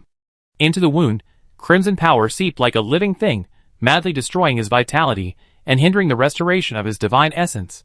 Even more terrifyingly, Qin Chuan clearly felt his blood, as if summoned by some invisible force, stirring uncontrollably. What's going on? Qin Chuan's heart rang with alarm. His displacement skills never failed, especially with the darkest hour's power, which should have allowed him to ignore most obstacles. It's not you, it's space. Dismartin's shadow trembled violently, his voice filled with unprecedented horror. This isn't ordinary chaotic energy. This is the power of blood and space. The heart is using its own blood to distort and control the space around it. Flesh and blood are weak, and space is its slave. Alessa struggled to analyze. The space around each tentacle is collapsing towards it. It's not attacking you through space, but consuming the space between you and itself, forcibly closing the distance. A sudden awakening, Qin Chuan instantly understood his predicament. He wasn't moving through a quagmire, but rather running on a constantly compressed and folded canvas. All distances and coordinates lost their meaning in this realm dominated by the heart. This is the true power of a god, absolute crushing power at the level of laws. Boom! Boom! Boom! The divine skeleton's heartbeat grew increasingly rapid, and more blood-red tentacles emerged from the cracks, like a scarlet forest of death, blocking all of Qin Chuan's escape routes from all directions. Chapter 15:17. They were no longer simply lashing out, they began to intertwine into a web, constricting Qin Chuan's range of motion, as if crushing him to pieces. Qin Chuan's face was pale, the stinging pain in his soul, and the injuries to his flesh making his breathing heavy. He could feel the strength within him being rapidly drained by this strange realm. Boy, retreat! Dismartin shouted urgently. This is the core of the blood god's authority. If you don't leave now, your blood will be drained by it, becoming nutrients to nourish it. Retreat? The thought flashed through Qin Chuan's mind, but he quickly extinguished it.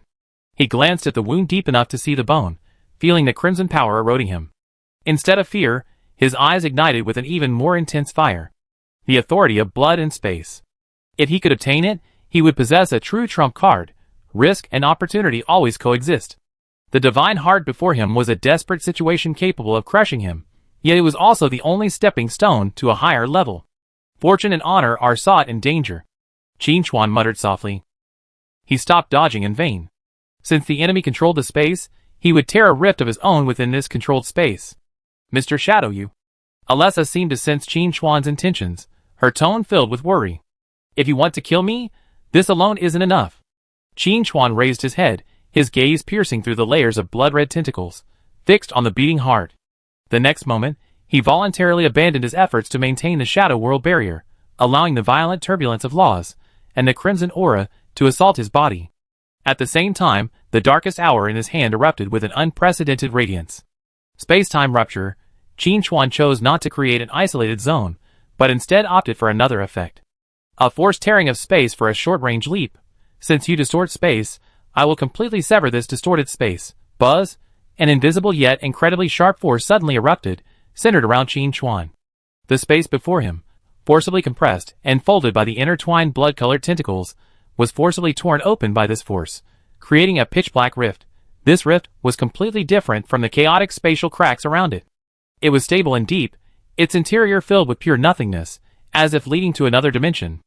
It temporarily isolated the divine skeleton heart from its control over this area. Now, without hesitation, Qin Chuan stepped into the space-time rift he had created. He wasn't trying to escape. Instead, with an even more domineering and unconscionable approach, he forcibly carved a shortcut to the valley's bottom. As his figure darted through the rift in time and space, everything outside seemed to slow down. He could see those hideous, blood-red tentacles lashing frantically outside the rift, unable to penetrate even a tiny bit. Target: the heart of the divine corpse. Crazy! This kid's crazy! Dismartin's phantom nearly disintegrated. He's not attacking, he's committing suicide. The laws pulsating around Alessa reached a fever pitch, but her voice maintained a calm analysis. No. Mr. Shadow is creating an opportunity. In the most unlikely of ways, he's forcibly negating the god's advantage in the realm of law. As the two stared in shock, Qin Chuan's figure completely vanished into the deep, dark rift in time and space.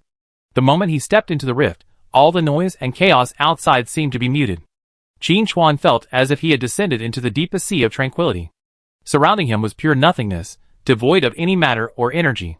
Through the edge of this shortcut, he could see the scarlet forest of death beyond. Those hideous, blood-red tentacles lashed frantically in a twisted, slow motion, yet were unable to reach the interior of the rift. Chapter 1518. The perception of space and time became blurred here. The only thing he could clearly perceive was the object directly ahead, approaching and growing ever larger. The heart of the divine corpse. This feeling was extremely strange. He felt as if he had been cut off from the entire world, transformed into an independent observer, charging straight into the center of the storm. However, the cost of maintaining this rift in space and time was enormous. Qin Chuan could feel the divine power within him pouring out like a flood. There was no time to hesitate, and no way to retreat. Qin Chuan mentally calculated the distance and the consumption of divine power. His gaze remained unwavering, as he staked everything on this once-in-a-lifetime opportunity. 100 meters, 50 meters, 30 meters. When the mountain-like heart almost filled his entire field of vision, Qin Chuan actively dissipated the power of the rift in space and time. Buzz! The rift in space and time suddenly closed, and Qin Chuan's figure stumbled out of the void, hovering steadily in the chaotic nebula of laws at the bottom of the valley. In an instant, the terrifying pressure that could crush steel into powder once again swept in from all directions, crashing down on him like a tsunami. He was less than 10 meters away from the heart, in the hideous cracks on the surface of the divine skeleton heart, countless golden divine essences, still intact and gleaming like diamonds. At the same time, the scarlet, viscous liquid slowly wriggled through the cracks, like countless venomous snakes seeking their prey. At this moment, the entire world seemed to have fallen into absolute silence. Boom! The massive heart stopped beating. This sudden stillness was more suffocating than any of the previous violent pulsations, like the most oppressive moment before a storm. Qin Chuan's pupils suddenly shrank to the size of a needle tip, and an unprecedented sense of deadly danger enveloped him. He knew that this heart had completely locked onto him, the ant who dared to trespass into its restricted area. The next moment, the still heart suddenly contracted. There was no sound, no sign of any energy impact. A hair-thin line of blood, formed from pure crimson divine blood, suddenly shot out from the crack closest to Qin Chuan. It did not tear through space, nor did it stir up any energy waves. Instead, it rushed towards Qin Chuan's brow with a speed beyond his imagination.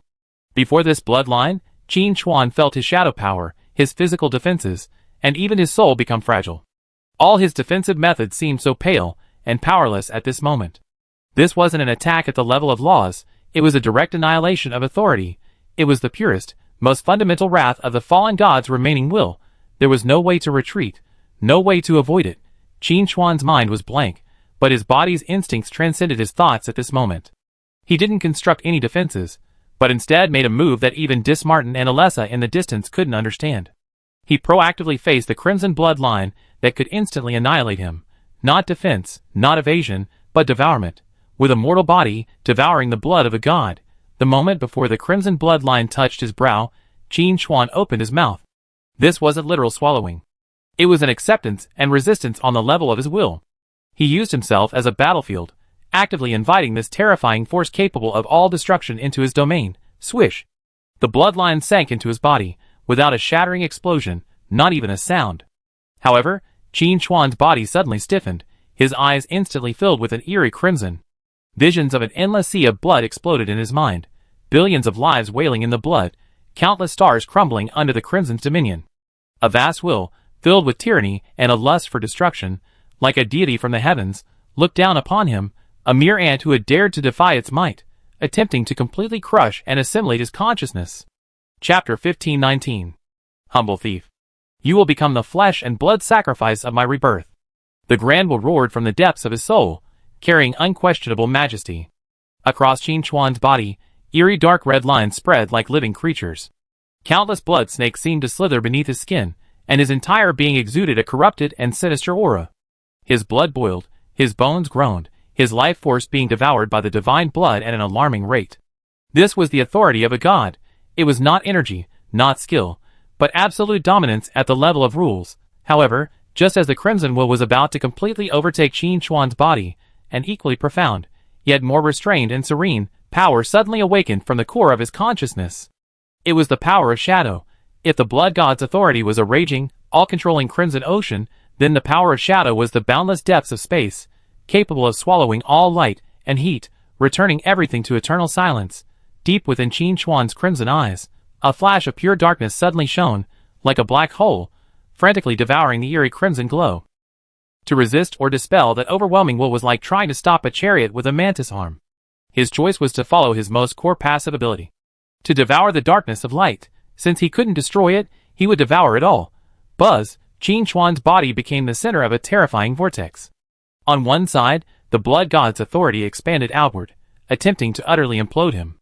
On the other, it contracted inward, attempting to pull everything into nothingness, transforming it into its own shadow essence.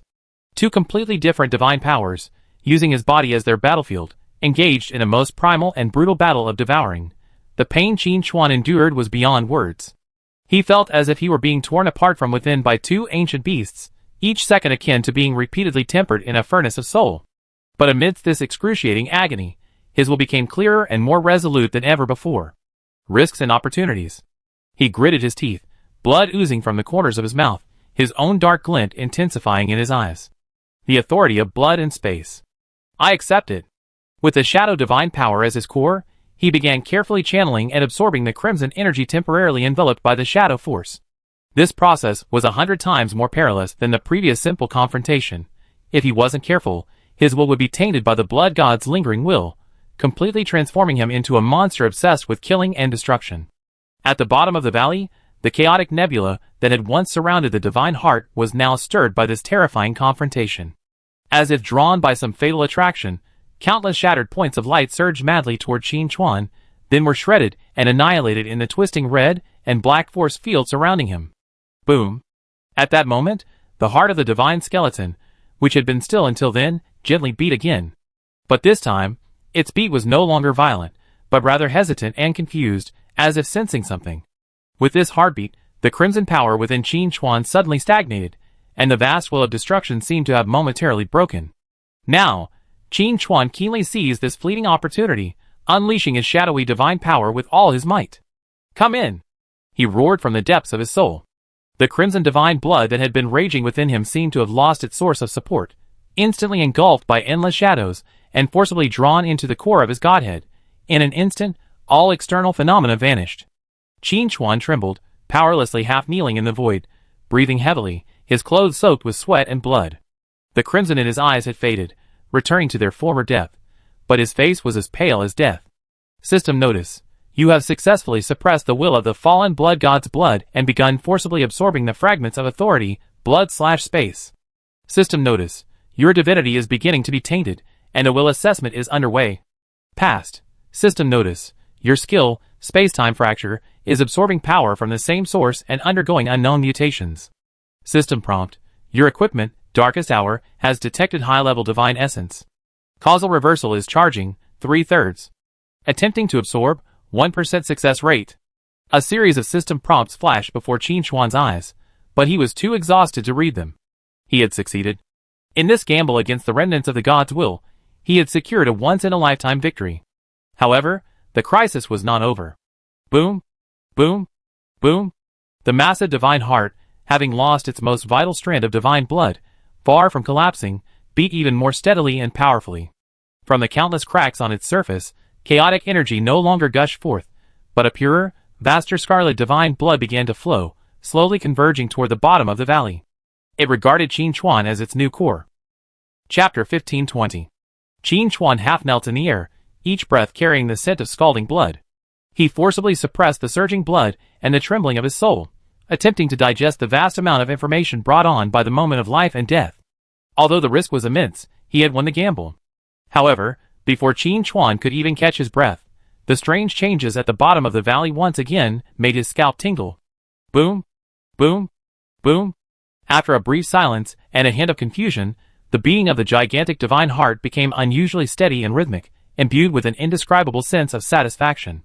It was as if Qin Chuan's act of devouring the core divine blood had not angered it, but had instead activated some deeper mechanism.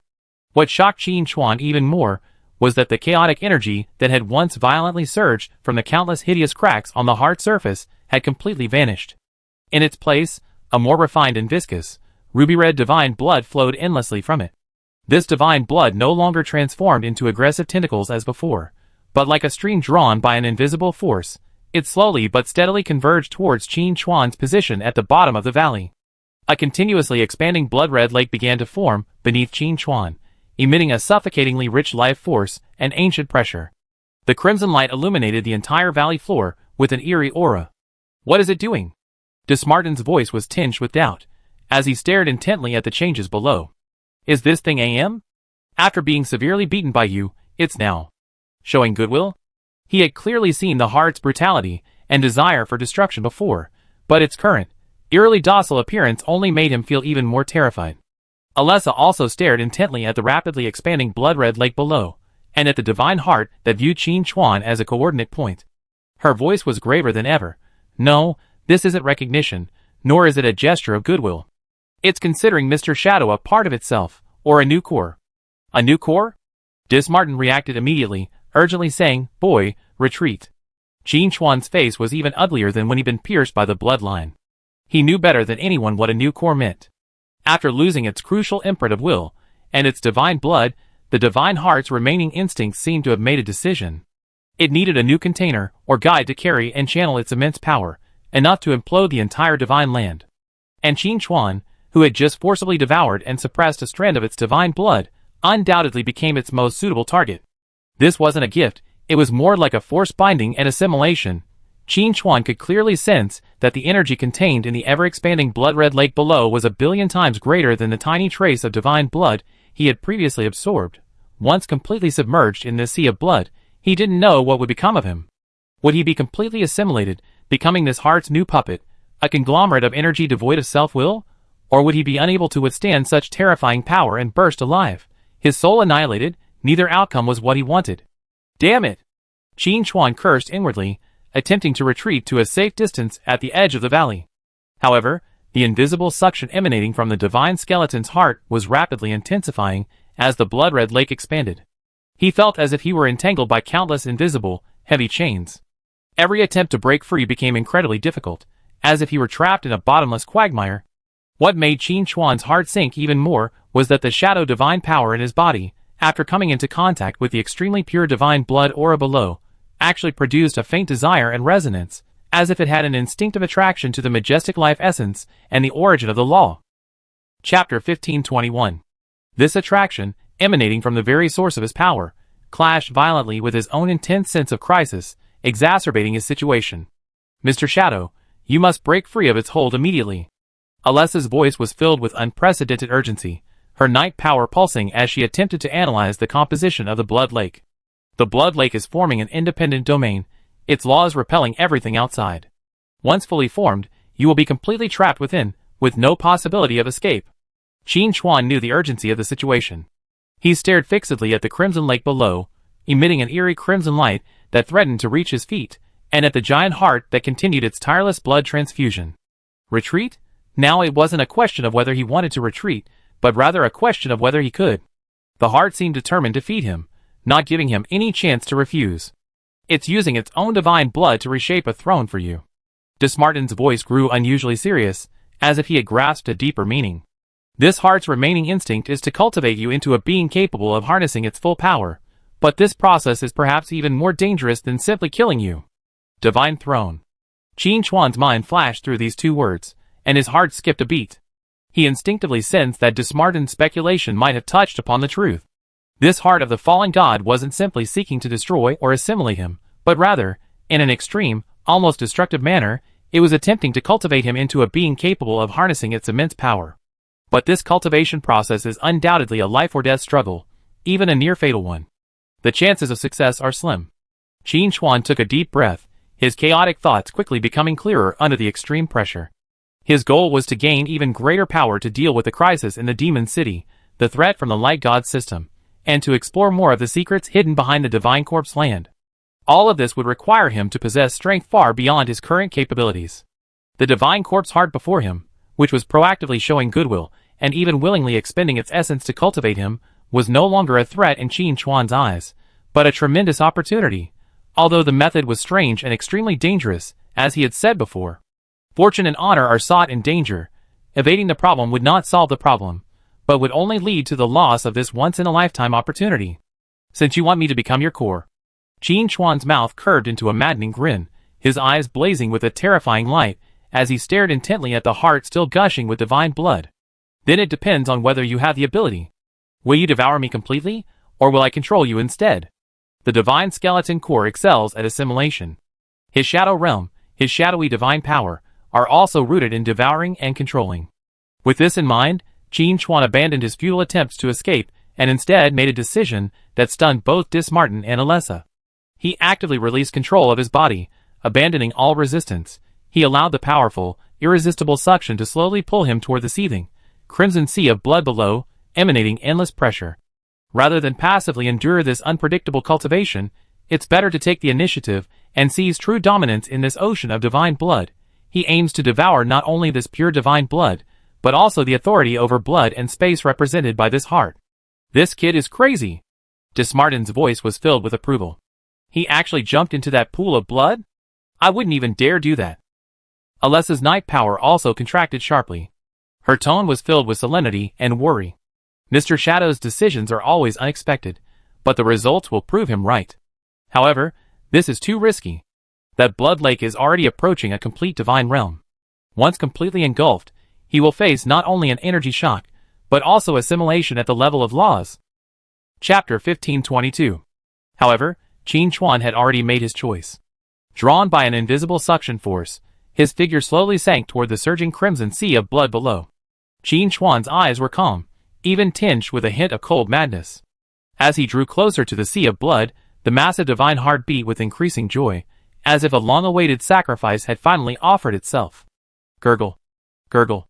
The crimson divine blood, like boiling magma, quickly engulfed Qin Chuan, completely swallowing him. The moment he was submerged in the sea of blood, Qin Chuan felt as if he had fallen into a world made of pure blood. A terrifying pressure squeezed from every pore, attempting to crush him. Even more terrifying, a will emanating from the very essence of the blood god surged into his mind like a tide, attempting to take over his consciousness and transform him into part of the sea of blood. Become my flesh and blood. Bear my glory. That grand, icy will resonated once more within the depths of his soul. My glory, I will claim it myself. Qin Chuan's resolve was as firm as iron. Dark divine power suddenly erupted from the depths of the sea of blood, emitting a brilliant black light. Darkness that engulfs the light. With him at its center, an ever-expanding black vortex formed within the crimson sea of blood. This was no longer a simple defense or purification, but a more domineering and primal devouring force. If the heart of the divine corpse wished to cultivate him into a new core, then Qin Chuan's choice was to devour this entire petri dish, along with the culture medium. The crimson divine blood gushed frantically into the dark vortex within his body, like 100 rivers flowing into the sea. Qin Chuan's body trembled violently under this terrifying collision of energies. His skin cracked, and then instantly healed under the nourishment of the divine blood. Dark red divine patterns and pitch-black shadow runes intertwined and flickered across his body, forming a strange and magnificent scene. His consciousness was under unimaginable attack. The remaining will of the blood god roared, trying to tear his soul apart. Meanwhile, the essence of the shadow greedily absorbed everything, attempting to transform this sea of blood into nourishment for its own growth. It was an extremely precarious balance. In addition, while Qin Chuan frantically devoured the divine blood, he also devoted himself to analyzing the structure of this sea of blood. He discovered that this sea of blood was not a simple accumulation of energy, but, guided by the divine heart, was constructing a special foundation according to some mysterious law. This foundation was what Dismartin had referred to as the divine throne. Once the throne is complete, it will become a vessel for the immense power of the divine heart. The being at the center of the throne will gain initial control over this power, but will also be completely bound by it, becoming an extension of the heart. Qin Chuan's goal is to seize control of the throne before it fully takes shape. He doesn't want to be trapped here. Time passes, and the confrontation in the sea of blood intensifies. Qin Chuan feels as if his soul is about to be torn apart, but his eyes brighten. He can clearly sense that as he consumes more and more divine blood, his understanding of the fragments of the power of blood and space deepens. System prompt: you are analyzing the construction principles of the fallen blood god's throne. System prompt: your shadow divine power is deeply merging with the blood of the fallen blood god, increasing its divine purity. System prompt: your death shadow suit is infected by a high concentration of divine energy and is undergoing unknown mutations. Finally, at a certain moment, the shadow divine power within Qin Chuan's body and the blood god power he had forcibly suppressed and initially fused with reached a delicate balance. Qin Chuan suddenly opened his eyes. Amidst the sea of blood, two piercing rays of light shone. Now! Divine throne, condense! Qin Chuan roared, no longer passively absorbing it. Instead, he actively guided the surrounding vast crimson divine blood, converging toward his feet according to the divine throne construction method he had analyzed and modified. The previously chaotic sea of blood began to swirl violently under his will. A complex throne, composed of pure divine blood and covered in shadows and blood-colored runes, slowly formed beneath him. This throne was no longer a prison prepared for him by the divine heart, but a stepping stone he had built for himself. Boom! The moment the throne, woven of blood and shadow, fully took shape, an indescribable, terrifying pressure erupted from Qin Chuan, sweeping across the entire valley floor.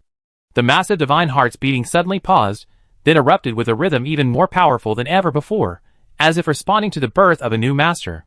Qin Chuan slowly straightened his body, and sat upright on the blood throne. He could feel streams of pure energy flowing continuously into his body through the throne, nourishing his soul and strengthening his body. Even his equipment was undergoing earth-shattering changes under the baptism of this power. System prompt: you have successfully constructed the throne of blood and shadow, fake, initially gaining control over some of the power of the heart of the divine corpse. System prompt: your death shadow hood, lower tier artifact, has absorbed sufficient divine essence, its quality has been upgraded. It is now Death Shadow Hood, mid-tier artifact. System prompt: your Death Shadow breastplate, lower tier artifact, has absorbed sufficient divine essence, its quality has been upgraded. It is now Death Shadow breastplate, mid-tier artifact. System prompt: your Death Shadow gauntlets, lower tier artifact, have been upgraded. They are now Death Shadow gauntlets, mid-tier artifact. A series of system prompts flashed across the screen. The 8 components of the Death Shadow suit, at the moment the blood throne took shape, harnessed the immense divine power and the guidance of Qin Chuan's own shadow divine energy, unexpectedly breaking free from their shackles, ascending from lower-tier artifacts to mid-tier artifacts. Each piece of equipment emanated an even deeper and more powerful aura. The flowing shadow runes and newly formed blood-colored lines intertwined, imbued with a destructive and mysterious beauty. Qin Chuan felt the surge of power within him, and the all-round improvement brought by the equipment, a smile of satisfaction curling his lips. This gamble had paid off again. Chapter 1523. Qin Chuan sat upright on a throne woven entirely from pure divine blood and deep shadows. The two contrasting colors of crimson and pitch black blended perfectly on his body, forming a bewildering and majestic balance. A surge of power permeated his every limb. Every inch of flesh and blood, every bone, leaped with joy, greedily absorbing the immense energy pouring from the throne. Qin Chuan lowered his head slightly, examining his newly renovated Death Shadow suit. Originally, the 8 components of his lower-tier divine artifacts had been elevated to mid-tier divine artifacts. The shadow cast by the edge of his hood grew even darker, seemingly devouring all light. The shadow runes engraved on his breastplate intertwined with the newly formed blood-red lines, emitting a terrifying aura of destruction. His gauntlets and combat boots fitted even more seamlessly, the light flowing through them seeming to take on a life of its own. This wasn't just an improvement in quality, it was a profound fusion with his own power system. He could clearly feel that every part of the suit resonated subtly with the newfound authority over blood and space. I won the bet. But this is just the beginning. Qin Chuan calmly considered this. He had successfully seized control of the Divine Throne's construction, initially gaining control over its power, but the enormity of this divine heart far exceeded his imagination. He desired not to be its appendage, but its true master. At the bottom of the valley, the mountainous heart continued to beat rhythmically, each beat resonating with the blood divine throne beneath Qin Chuan, as if engaging in some kind of silent communication. The chaotic nebula of laws surrounding them now seemed much tamer, strands of law fragments drawn to the divine throne and slowly merging into it. Through the throne, Qin Chuan was indirectly strengthened. Behind the distant mountain wall, disheartened Shadow trembled violently, his voice filled with surprise. That boy actually absorbed the heart's core power? It seems the Shadow is completely different from all the previous ones.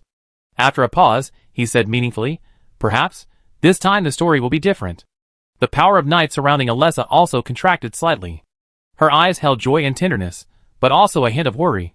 Mr. Shadow has successfully harnessed this violent power, but the price remains unknown. This blood throne is both kingship and shackles. He is now deeply connected to this heart. I wonder how Mr. Shadow will handle it. Qin Chuan naturally heard the two's discussion, but at this moment, he had no time to pay attention. He closed his eyes and immersed his entire mind in the blood throne beneath him, trying to perceive the deeper layers of the divine heart through it. As Alessa had said, his connection to the heart of the divine corpse, or rather, to this divine corpse land, was now too close. This was bad news. Qin Chuan could sense a thick energy channel forming between the divine throne and the heart. Pure divine blood power poured in continuously, but Qin Chuan didn't allow it to transform him. Instead, guided by the power of shadow, he carefully filtered and absorbed it, attempting to trace the channel's source.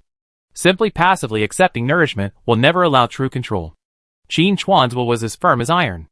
I want to thoroughly analyze you, to control you. His consciousness followed the torrent of energy upstream, passing through the layers of filtering of the divine throne, and gradually approaching the interior of the massive heart. The deeper he went, the richer the aura of primordial vitality grew. Just as Qin Chuan's consciousness was about to reach the core of his heart, the beating rhythm of the divine heart suddenly changed. No longer calm and contented, it became rapid and high-pitched, like a sleeping dragon awakened and let out an unhappy growl. Chapter 1524. Boom! Boom! Boom! Every heartbeat was like an invisible drum beating deep within Qin Chuan's soul, shaking his mind.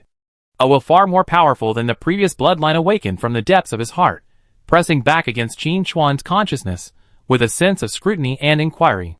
This will lack the tyranny and destruction of the previous blood god, but instead was filled with an indescribable confusion and anticipation. Qin Chuan's heart stirred.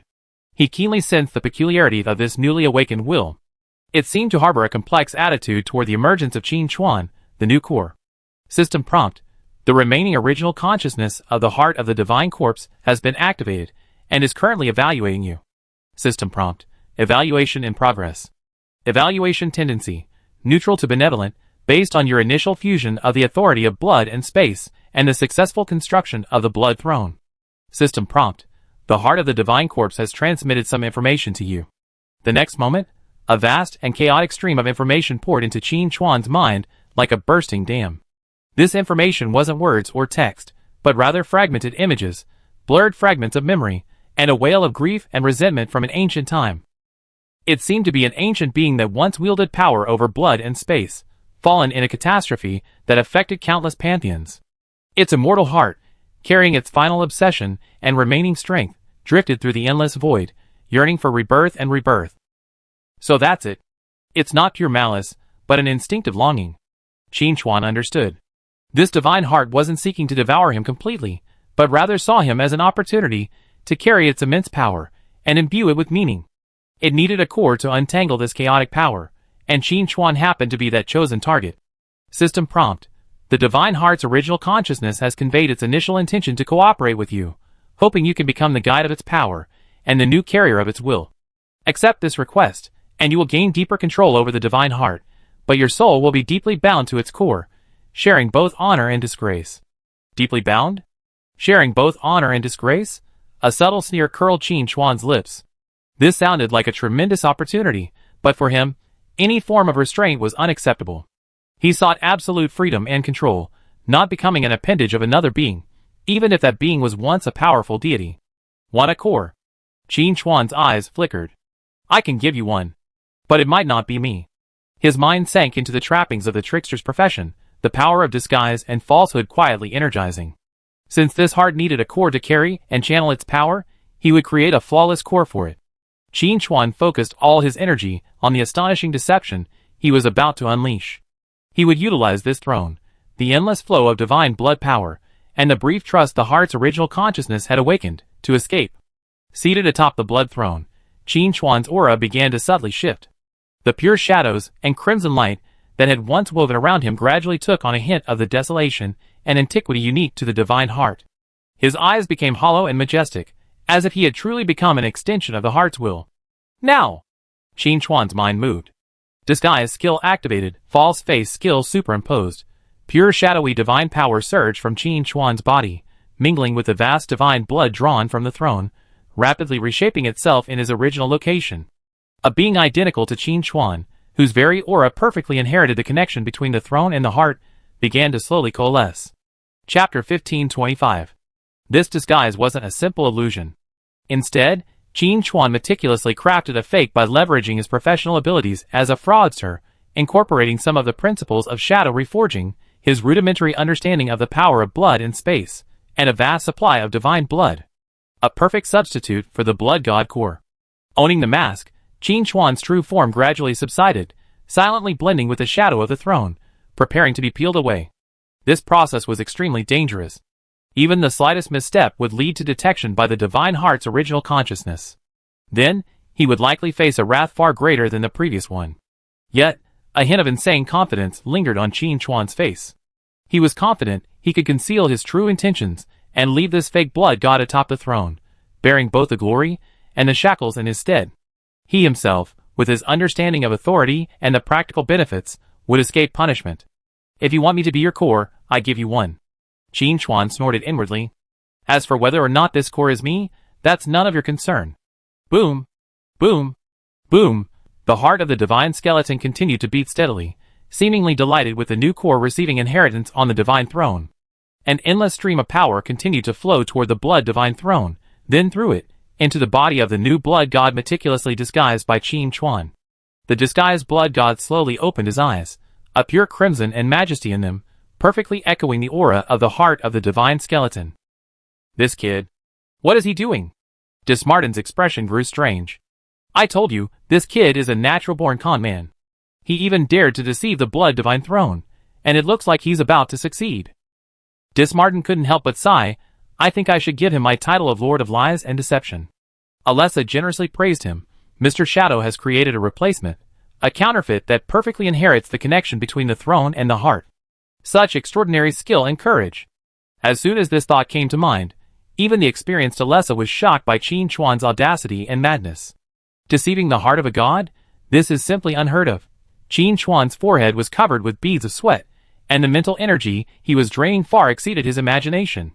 But the light in his eyes grew sharper. He could sense that the disguised blood god was rapidly taking shape, its aura resonating increasingly strongly with the divine heart, almost to the point of being indistinguishable from the real thing. His true aura, shielded by the multiple layers of false masks, gradually detached from the throne, like traces quietly erased from an ink painting, merging into the throne's deepest shadows, establishing a deeper connection with the shadow realm. Almost there. Qin Chuan whispered inwardly. The divine heart's original consciousness seemed quite pleased with the growth rate of this new core. Its scrutiny had diminished considerably, replaced by a purer infusion of energy. One chance. Just as the disguised blood god fully solidified, its eyes gleaming with the same crimson and majesty as the divine heart's, perfectly controlling all the energy flowing through the throne, Qin Chuan's true form completed its final detachment. After a barely perceptible vibration, the being seated atop the blood throne was no longer Qin Chuan, but a flawless blood god meticulously crafted by him. The false god opened his eyes, his crimson pupils filled with majesty and indifference, like a born deity, greedily absorbing the power pouring from his heart, continuing his unfinished cultivation. Qin Chuan's true form, like a ghost, blended into the thick shadow cast by the throne, lurking silently, waiting for the perfect moment to escape. System prompt: your skill, disguise, successfully deceived the heart of the divine corpse, the remaining original consciousness. The target has identified the disguised form as the new core carrier. System prompt: your skill, false face, successfully isolated your aura from direct contact with the throne. System prompt: your understanding of deception has deepened, and the deceptionist class characteristics have been enhanced. Done! Qin Chuan was delighted, but he didn't stop there. His true form was now safe. The next step was to unleash his might, and completely transform the false throne and the false blood god into his own power. Leaving a puppet here to stabilize the divine corpse land was not Qin Chuan's ultimate goal. Qin Chuan's true goal is to transform the fake blood god into a true blood god, one who serves under him. Leveraging his innate control over his disguised form, Qin Chuan can manipulate this power at a higher level. Just imagine, if this fake blood god becomes a true deity, under Qin Chuan's complete control, how much more powerful he will be in subsequent battles. The benefits are obvious. In addition, Qin Chuan also wants to take this land of divine remains with him. He wants all the benefits here. It may sound like a pipe dream, but for Qin Chuan, who possesses the two divine skills of shadow reforging and darkness of devouring light, and who has just successfully staged a shocking deception, anything is possible. His consciousness quietly spread, reaching every corner of the blood god throne like an invisible spider web, analyzing the patterns of its energy flow and sensing its close connection with the divine heart. At the same time, he was quietly altering some of the throne's subtle internal structures, preparing for the subsequent packing and taking away. Qin Chuan's movements were extremely delicate and cautious. He knew that while he had created the pseudo-blood god, and that it perfectly absorbed the heart's energy, truly harnessing it for his own benefit, or even controlling the divine heart in turn, would require more sophisticated arrangements. The camouflage is connected to my essence. It can perfectly carry out my will, and even draw power from the throne to grow independently. Qin Chuan pondered. But while the heart's original consciousness has been temporarily obscured, it's not without the possibility of backlash. I need a more stable anchor, a key that will allow me to completely control this area. His gaze, piercing through the heavy shadows, fell once again on the massive heart that still beat steadily. Since they were packing and taking it away, they couldn't leave any hidden dangers. Since Qin Chuan wanted to cultivate this pseudo-blood god into a true deity, a powerful being completely obedient to him, and capable of independently wielding the power of blood and space, this land of divine remains would be the perfect breeding ground for this new god, and a crucial step in expanding his power. Since you've chosen me, then become a complete part of me. A cold smile curved Qin Chuan's lips. Hiding in the shadows, his true form began to mobilize even greater shadowy divine power, preparing to carry out a deeper transformation of this blood throne and its obscured heart. Chapter 1526. Qin Chuan lurked in the dense shadows cast by the blood throne, like a dormant beast of the abyss, patiently observing his masterpiece. The pseudo-blood god seated atop the throne perfectly absorbed the vast divine blood flowing from the divine skeleton heart. Its presence emanated the same desolation and majesty that originated from the heart. Its crimson eyes indifferently scanned the empty valley, like an ancient deity newly awakened, familiarizing itself with its newfound power. The divine skeleton heart beat steadily and rhythmically, each beat pumping vast quantities of pure divine blood toward the throne, which then infused the pseudo-blood god. Clearly, it was delighted with this new core, unaware of the earth-shattering transformation hidden behind it. Not enough, Qin Chuan whispered to himself. Although the pseudo-blood god had successfully captured the heart's full attention, allowing it to escape, this was only the first step. His goal wasn't simply to find a replacement. This heart, this throne, even this entire land of divine remains, he wanted it. Qin Chuan's consciousness, like an invisible tentacle, cautiously penetrated the interior of the blood throne. This throne was condensed by him, and its core structure was naturally well understood. At this moment, Qin Chuan was using his own pure shadow divine power as a chisel, quietly modifying the throne's internal energy circuits. These modifications were extremely subtle. They didn't directly alter the throne's ability to absorb and transmit divine blood. Instead, they quietly implanted Qin Chuan's mark at key points in the energy flow. Each mark was like a tiny black hole, greedily absorbing a trace of the divine blood's essence, while also secretly permeating Qin Chuan's will into every corner of the throne. This process was even more demanding than the previous construction of the throne. Not only did he have to conceal the complex and ancient original consciousness of the divine skeleton heart, he also had to ensure that his transformation would not cause any abnormal reaction from the pseudo-blood god. After all, while the pseudo-blood god was his creation, its essence was a combination of divine blood and some of his own power, and it had an instinctive affinity for the power of the divine skeleton heart. Devour light with shadow, manipulate reality with deception. Qin Chuan's will was highly focused, and he utilized his professional characteristics as a trickster to the utmost. The initial transformation of the blood throne was nearing completion. The throne remained crimson, but the runes flowing across it had inadvertently taken on a deep, dark hue. The pseudo-blood god seated atop it remained oblivious, continuing to dutifully perform its role as the new core, greedily absorbing the incoming divine blood. Next, it's your turn. Qin Chuan's consciousness pierced through the shadows, and once again locked onto the mountain-like divine skeleton heart. Simply controlling the divine throne wasn't enough. He needed a more direct and fundamental means of control. With a thought, Qin Chuan's true form, hidden within the divine throne shadow, quietly released a strand of extremely pure shadow origin power. This strand of power didn't rush directly toward the divine skeleton heart. Instead, it cleverly merged with the torrent of divine blood flowing from the divine throne to the pseudo-blood god. Then, through the pseudo-blood god, a perfect transit station, it infiltrated the divine skeleton heart's core. This was a more sophisticated deception. Exploiting the divine skeleton heart's trust in the pseudo-blood god, he disguised his own power as the pseudo-blood god's thirst for origin, thereby silently infiltrating its interior. Boom! The divine skeleton heart jumped, as if sensing something. The scrutinizing will that had just dormant awakened from the depths of his heart, sweeping towards the blood god throne with a hint of doubt. Qin Chuan's heart also began to rise.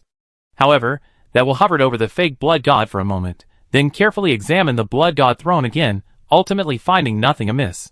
Chapter 1527. It seemed to attribute the slight movement to a minor instability caused by the rapid growth of its new core.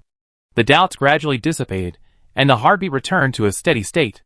Qin Chuan breathed a sigh of relief, but a sharper light flashed in his eyes. The brief moment of exploration had given him a clearer assessment of the intelligence of the divine skeleton heart's original consciousness.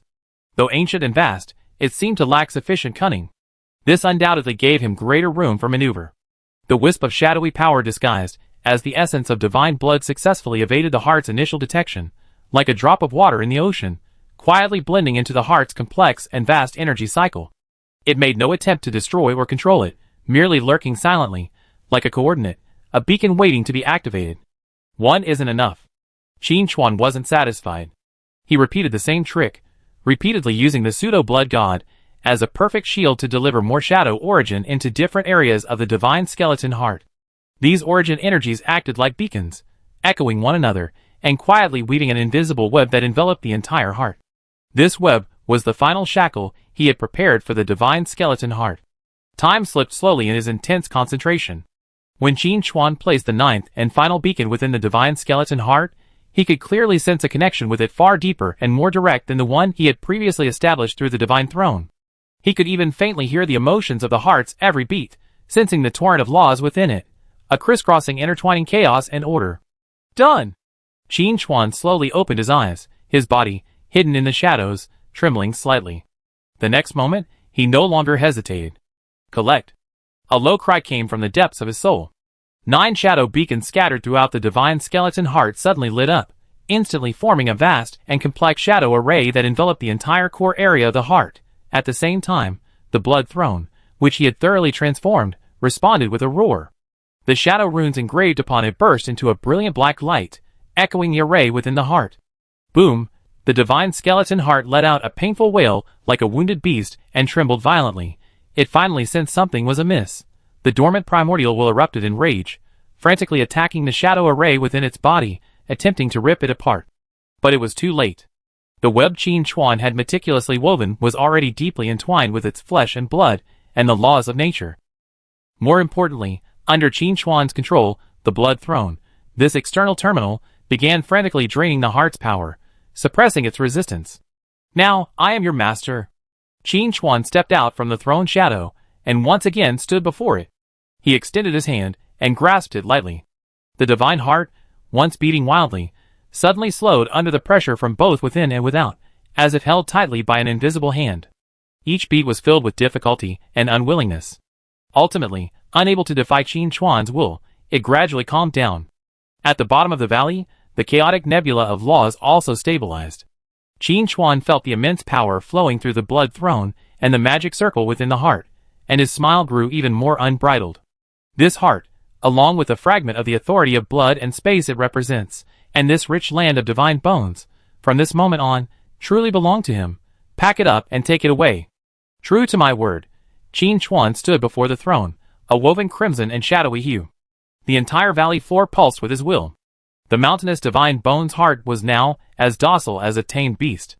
Each beat precisely channeled the purest divine blood power through the blood divine throne, endlessly channeling it to the fake blood god atop it, a figure identical to Qin Chuan. Chapter 1528.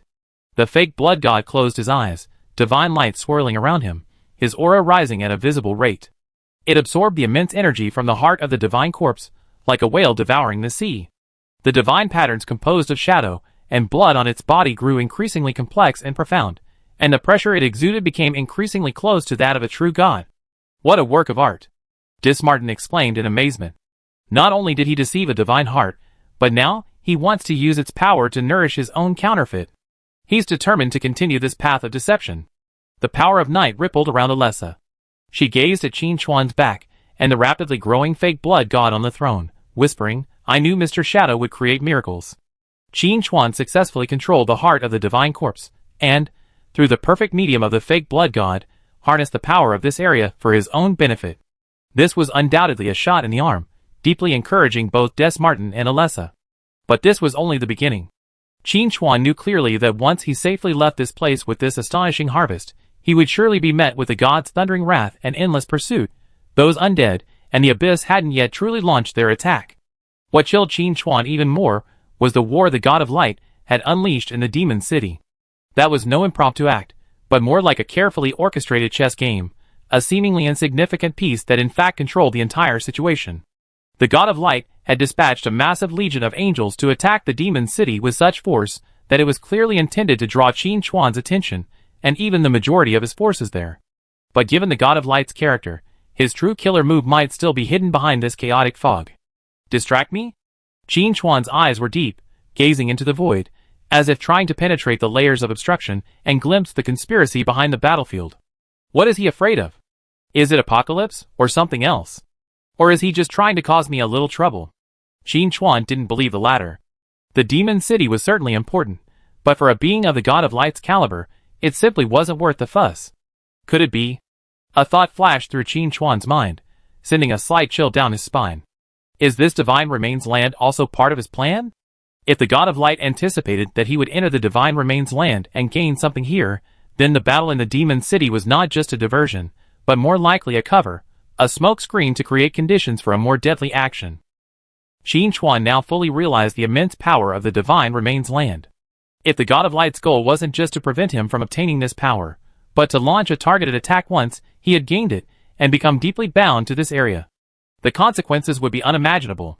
Does he want to wipe out both me and this land of divine remains? Qin Chuan's breath hitched slightly. This speculation was horrifying, yet it made the most logical sense. He had dealt with the god of light in his previous life, and he always remained silent. When he moved, it was always with unwavering force, leaving his opponent no chance of a comeback. I need time. Qin Chuan suddenly clenched his fists. Whatever the god of light's true intentions, what he lacked most now was time. He must quickly cultivate this pseudo-blood god to a level capable of standing on his own, allowing it to truly rule this land of divine bones, and become a hidden and powerful aid. At the same time, he also had to prepare for the battle that would take him out of this place. With this in mind, Qin Chuan no longer held back.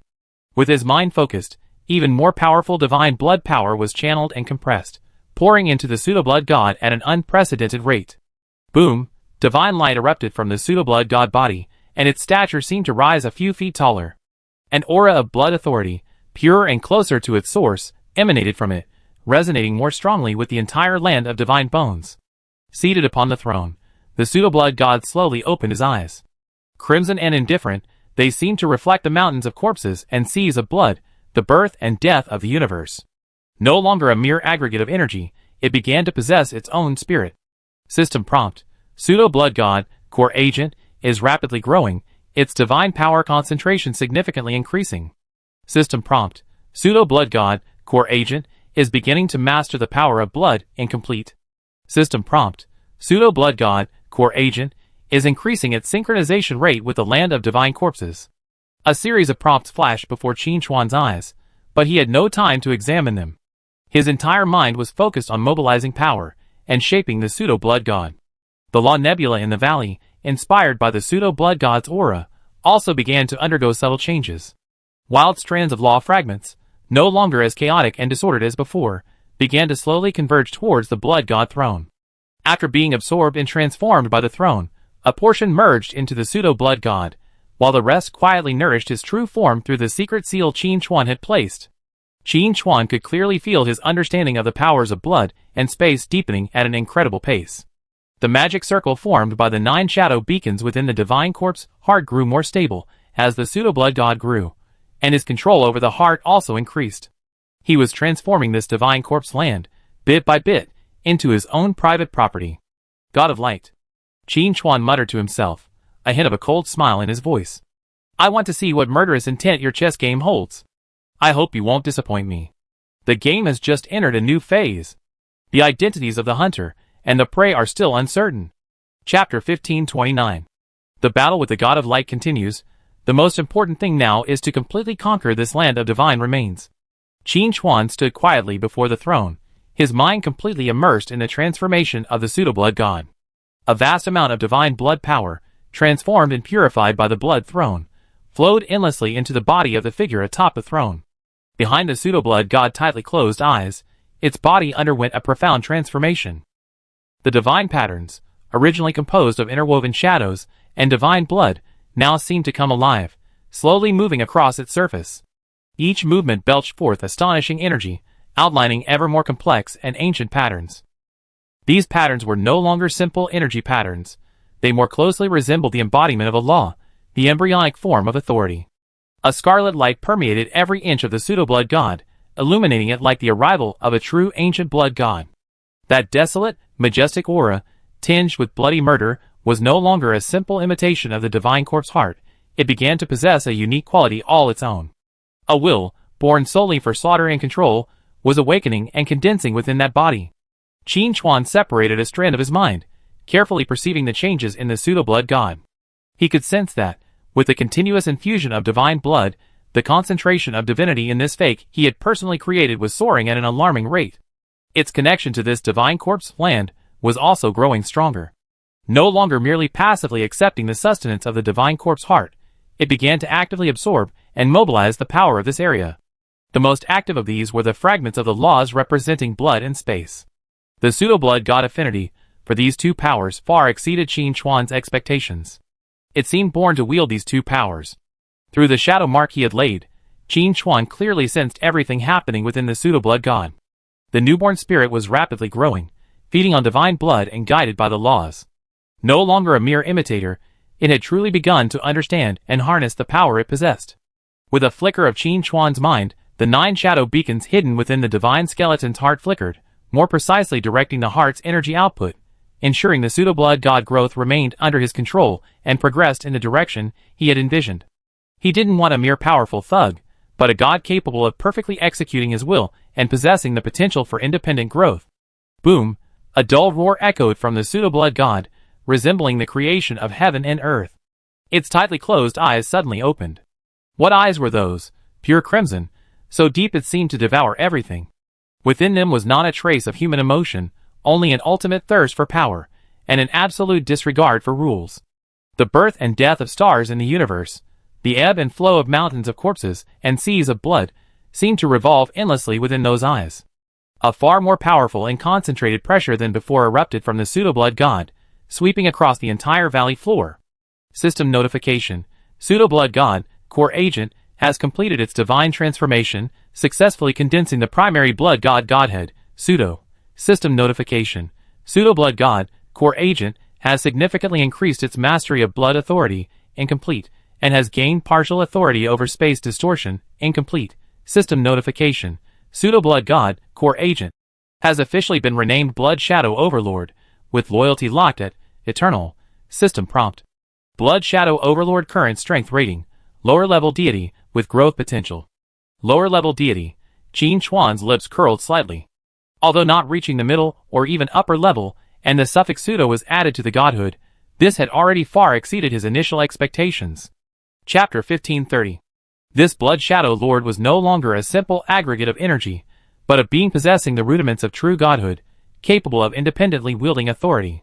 He was a god walking among the mortals. More importantly, his loyalty was eternal, and he would become another sharp knife in Qin Chuan's hand. Very good, Qin Chuan whispered. The Blood Shadow Lord atop the throne seemed to sense his will, its crimson eyes shifting slightly, casting their gaze in Qin Chuan's direction. Though still indifferent, a hint of inexplicable obedience and connection emerged. He slowly raised one hand, clenching his fingers. Instantly, the surging sea of blood within the valley subsided, as if strangled by an invisible hand. Then the Blood Shadow Lord flipped his palm, and the dormant divine blood, like the most obedient servant, roared and surged again in accordance with his will, even coalescing in the air into various ferocious blood beast forms, emitting a frightening aura of violence. His control over the authority of blood had reached a new level. Furthermore, Qin Chuan keenly sensed that the space around the Blood Shadow Lord was also undergoing subtle distortions with its subtle movements. This was a manifestation of his initial mastery of the spatial distortion power. The core of this land of divine remains was originally the blood god's heart, and it likely contained portions of the fallen divine kingdom, imbued with a rich tapestry of blood and spatial laws. The birth and growth of the Blood Shadow Lord was equivalent to reactivating the power of this land. Qin Chuan stepped forward and arrived beneath the blood god throne. He reached out and gently pressed his hand against the cold, hard armrest of the throne. Through the throne, he could more clearly sense the surging power within the Blood Shadow Lord, as well as its increasingly close connection with the divine skeleton heart and this divine skeleton land. At this moment, the Blood Shadow Lord was like a new guardian deity of this land, and Qin Chuan's most solid anchor here. Not enough yet, Qin Chuan whispered to himself. This Blood Shadow Lord was the nail he had driven into this divine skeleton land, the key to his control. But if he wanted to turn this land into a true trump card, or even leverage it to influence a larger chess game, his current strength was clearly insufficient. Since the core of this divine skeleton land is blood and space, then the Blood Shadow Lord's control of space must go beyond this superficial distortion. Qin Chuan's thoughts raced, his will once again sinking into the connection with the divine skeleton heart.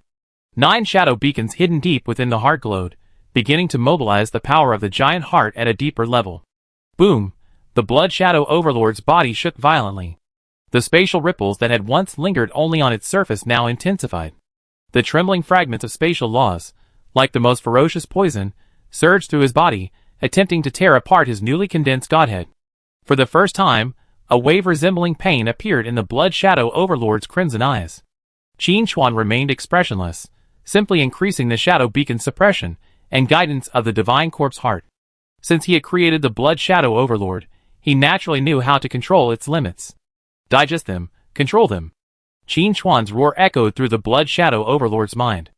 At the bottom of the valley, the stars representing the space attribute began to stir restlessly. Tiny spatial cracks flickered in the nebula, as if echoing the changes within the Blood Shadow Overlord. The Blood Shadow Lord sat high on his throne. His body swelled and contracted under the dual impact of divine blood and spatial fragments, and the pressure that permeated him became extremely unstable. The blood-colored divine patterns on his body began to change. Besides some of the patterns that originally represented only slaughter and blood, strange twisting and folding lines gradually extended, as if the veins of space itself were being engraved on them. This process was fraught with danger. Chapter 1531. The imperfect elementary godhead was on the verge of shattering several times under the violent impact of spatial forces.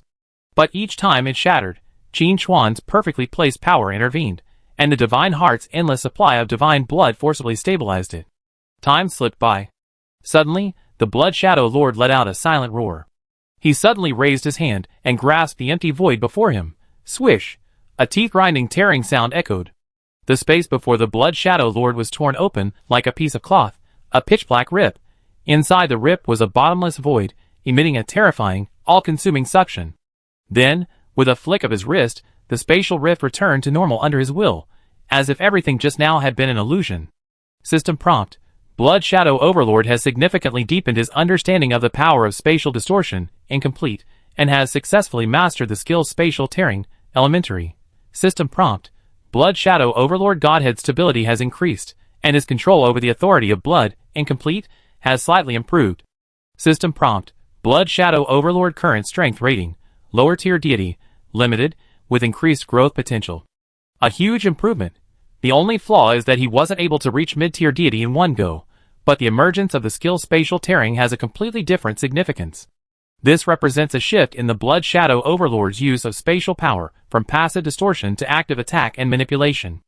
Excellent! The power of space is one of the true trump cards of this land of divine remains. Qin Chuan observed all this calmly.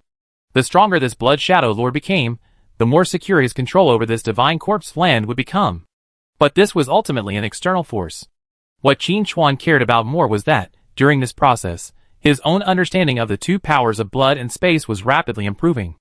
Every transformation of the Blood Shadow Lord, every mobilization and analysis of the power of the divine corpse heart, was like a profound on-site teaching session, allowing him to gain a clearer understanding of these fundamental forces. He quietly channeled a portion of his most refined understanding of the laws, integrating them into himself through the Blood Throne and the Shadow Mark. These insights wouldn't directly increase the strength of his divine power, but they would greatly expand the boundaries of his understanding of the use of power, giving him more ideas and direction for the Shadow Realm and even his own kingdom. The Blood Shadow Lord can mobilize the spatial power of this place and transfer the divine corpse land to the battlefield at any time, but for now, I keep my troops in place. Qin Chuan's thoughts raced. Since the God of Light dared to act in the Demon City, he must have something to rely on. He might even have predicted my actions here. Furthermore, the waters of this divine corpse land were deeper than Qin Chuan had imagined. Even though the Blood Shadow Overlord had already condensed his godhood and controlled the divine corpse heart with a shadow beacon, Qin Chuan could sense that there were still treasures to be unearthed in this divine corpse land. He wanted to devour everything here, skin and bone.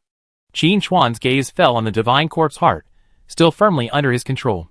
Without refining this heart, the Blood Shadow Overlord cannot truly become the master of this divine corpse land. Qin Chuan's gaze remained steady, yet he pondered in his heart. His actions were treading on thin ice this time. Could he successfully reach the other side? But no matter what the road ahead held, he must move forward. If there's no way, then make one. Qin Chuan's mind moved, and the Blood Shadow Lord seated on the throne was enveloped in a surge of blood-red light and spatial ripples. His indifferent, crimson eyes now fixed on the massive heart, conveying an instinctive longing for a shared power. Begin. Qin Chuan's deep voice echoed through the empty valley floor, sounding more like an order to himself.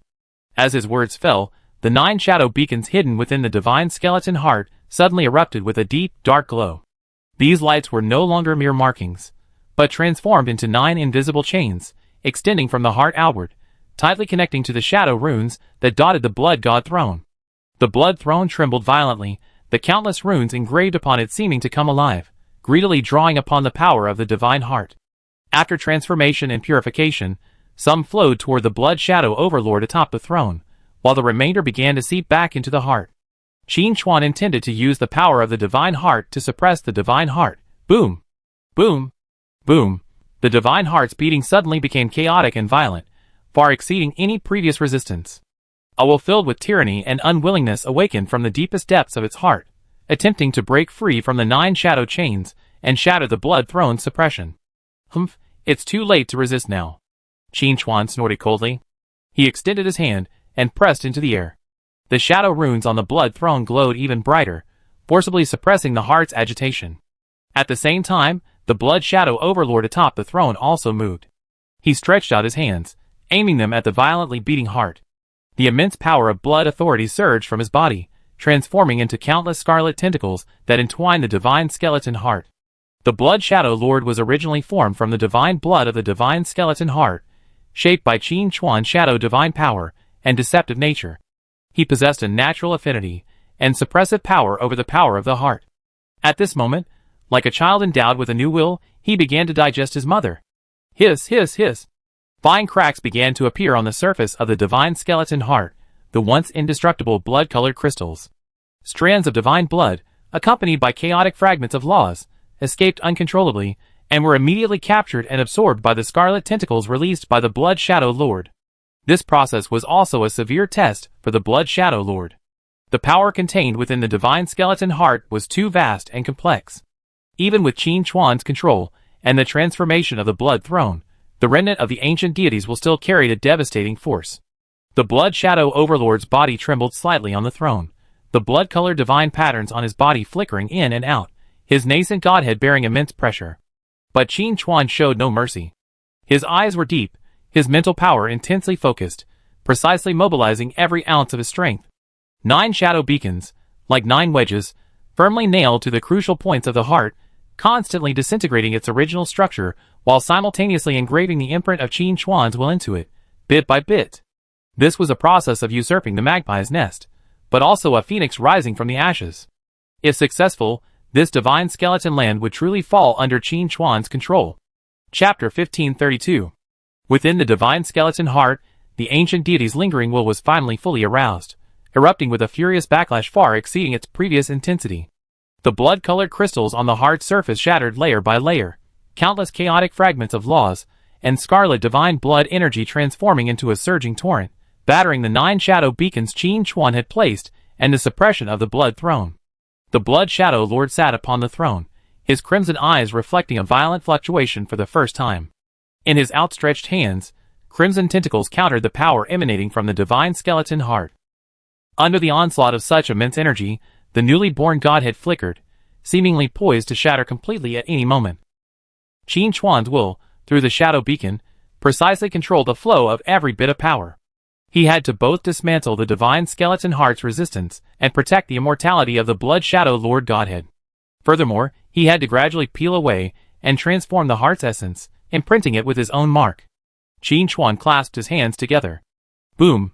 The 9 shadow beacons suddenly shone brightly, no longer simply anchor points, but transformed into 9 rapidly rotating shadow vortexes, frantically tearing apart the inner structure of the divine skeleton heart. The shadow runes on the Blood Throne also reached their peak brilliance at this moment. Streams of extremely pure shadow divine power poured down, echoing with the vortex within the heart, forming a pincer attack from both inside and outside. Ouch! A mournful wail echoed from the deepest depths of the divine skeleton heart, filled with resentment and despair. That ancient and immense will finally began to show signs of weakness before the strangulation array meticulously constructed by Qin Chuan. The heartbeat began to drop sharply, each beat seeming feeble and labored. The Blood Shadow Overlord sensed this change, and the greed in his scarlet eyes intensified. The divine blood power and spatial laws within his body circulated at an unprecedented speed. The scarlet tentacles that had once merely entangled him now resembled countless sharp spikes, piercing the surface of the divine skeleton heart. Puff! Puff! Like a torrent bursting through a dam, a vast amount of divine blood flowed madly along these tentacles, surging into the Blood Shadow Overlord's body. The divine skeleton heart began to shrink at a visible rate. The Blood Shadow Overlord's aura steadily intensified as he devoured the vast amount of divine blood. His godhead, shattered and then rebuilt, grew ever more solid, and the pressure he emanated grew ever more terrifying. The law nebulae at the bottom of the valley madly surged toward the Blood God Throne, pouring into the Blood Shadow Overlord's body. This process lasted for an unknown amount of time. When the last trace of the divine blood of the divine corpse heart was devoured by the Blood Shadow Lord, the heart, once as vast as a mountain, completely shriveled, transforming into a dim, blood-red crystal. It hovered quietly in midair, covered in the shadowy imprint of Qin Chuan. Atop the throne, the Blood Shadow Lord was now shrouded in divine light as blazing as the sun. The blood-colored divine glow intertwined with the distorted ripples of space, making him appear like a true deity from an ancient age of slaughter. His aura far surpassed the limits of a lesser deity. System notification. The Blood Shadow Lord has successfully refined the divine corpse heart, origin, his godhood undergoing a qualitative transformation, ascending to the intermediate blood void godhood, fake, system prompt, Blood Shadow Overlord mastery of blood authority, incomplete, and spatial distortion, incomplete, has significantly increased, gaining the authority skills Blood Realm Descent and Spatial Exile. System prompt, Blood Shadow Overlord current strength rating, mid-level deity. Beginner, with significantly increased growth potential. System prompt, the core of the Divine Corpse land has been completely controlled, and the Blood Shadow Kingdom, prototype, has officially taken shape. You have gained supreme control of the kingdom, a mid-level deity, and one who has initially mastered 2 combined authorities. Chapter 1533. Qin Chuan took a deep breath, feeling the surging power within the Blood Shadow Lord and the sense of control he felt, a blood-like connection between himself and the Blood Shadow Kingdom. An indescribable sense of accomplishment welled up within him. The Blood Shadow Lord slowly opened his eyes, his crimson pupils alight with a touch of intelligence. He nodded slightly at Qin Chuan, then raised his hand and waved.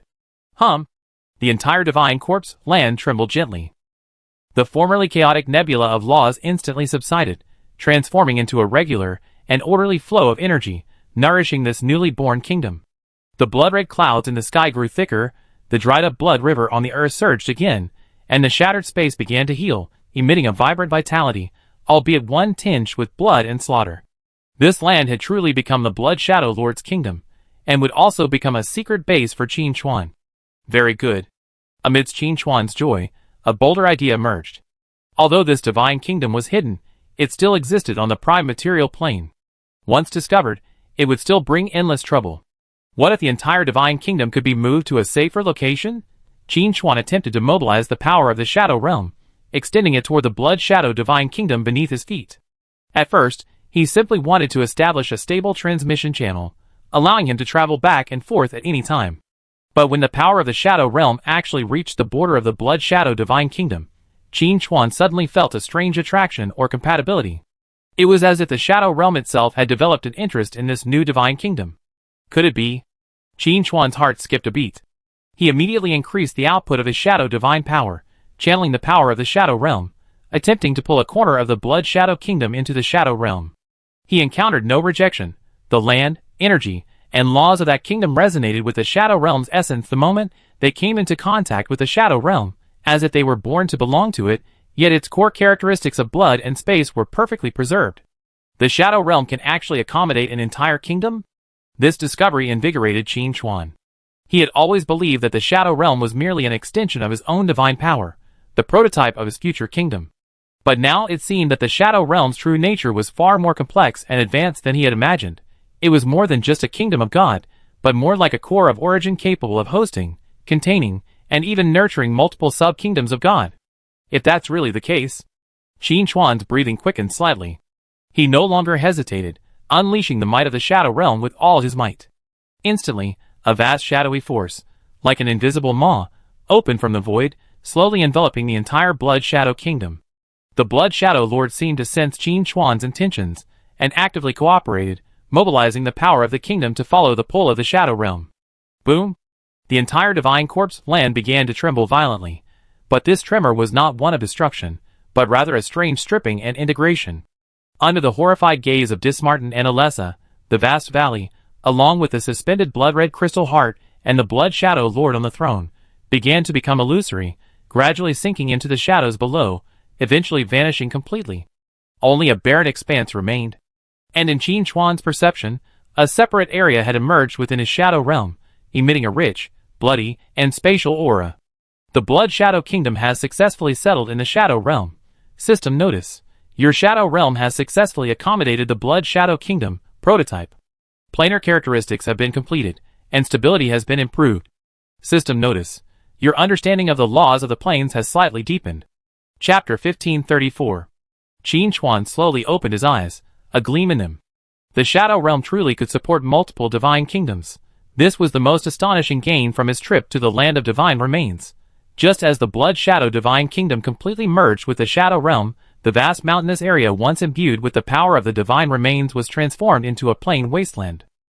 Distant in the sky, several terrifying wills that had been vaguely spying on this place suddenly boiled over.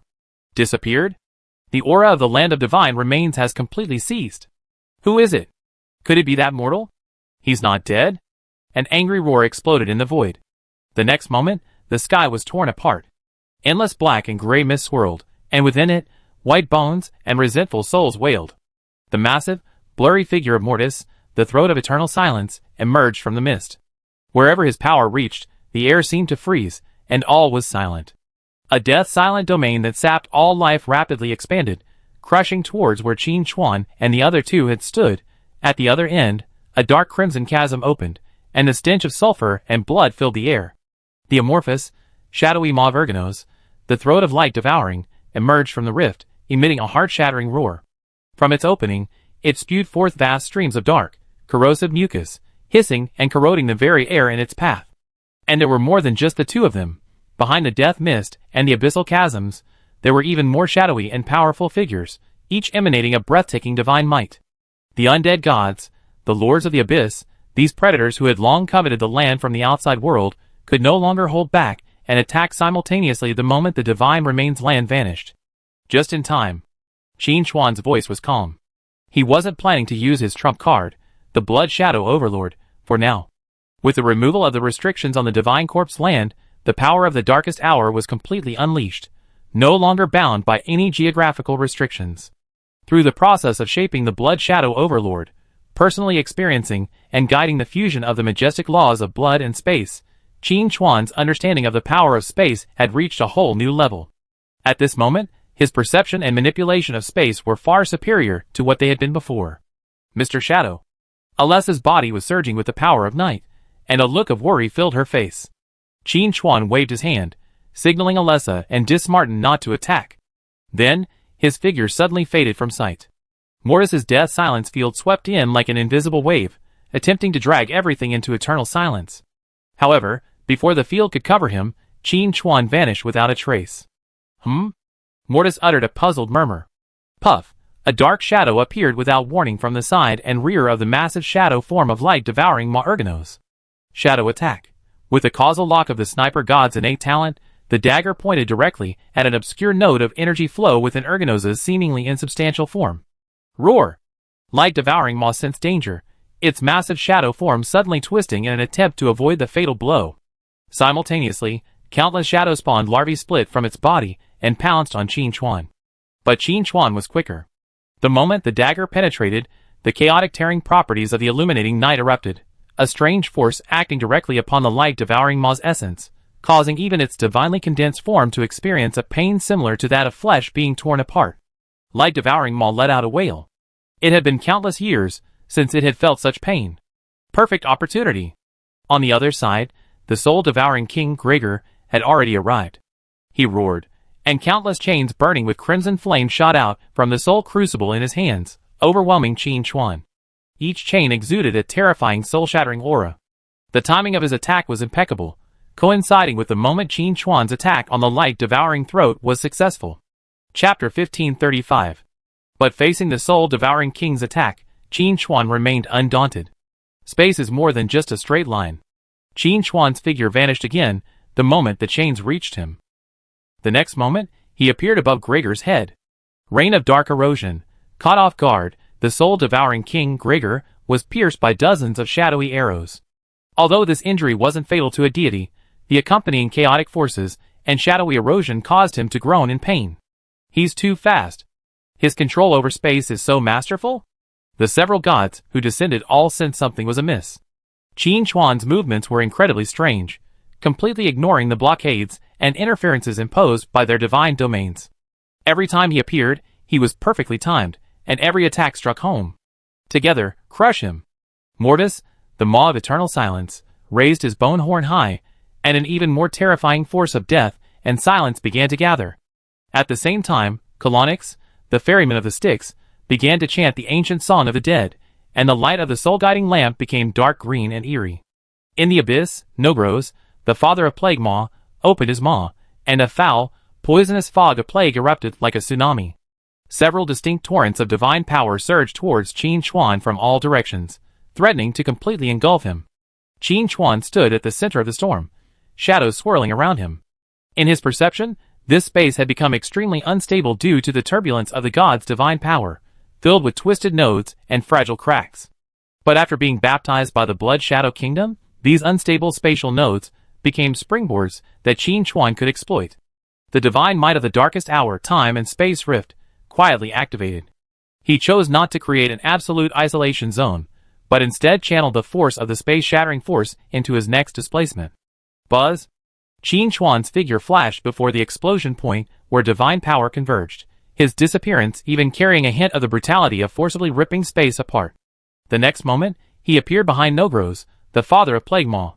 Nogros's massive body, composed of decaying corpses, possessed astonishing defenses and rapid regeneration. But Qin Chuan's target wasn't its shell. The king's judgment, A slashing blow, concentrated to the utmost, bearing the awe-inspiring will to judge all invaders, fiercely struck the core of Nogroz's body, where the plague source energy was concentrated. Nogroz's massive body suddenly stiffened, all its attributes dropping, and the plague mist he spewed out froze. Damn it! How could he? Nogroz roared in disbelief. Qin Chuan gave it no respite, attacking like a torrential downpour.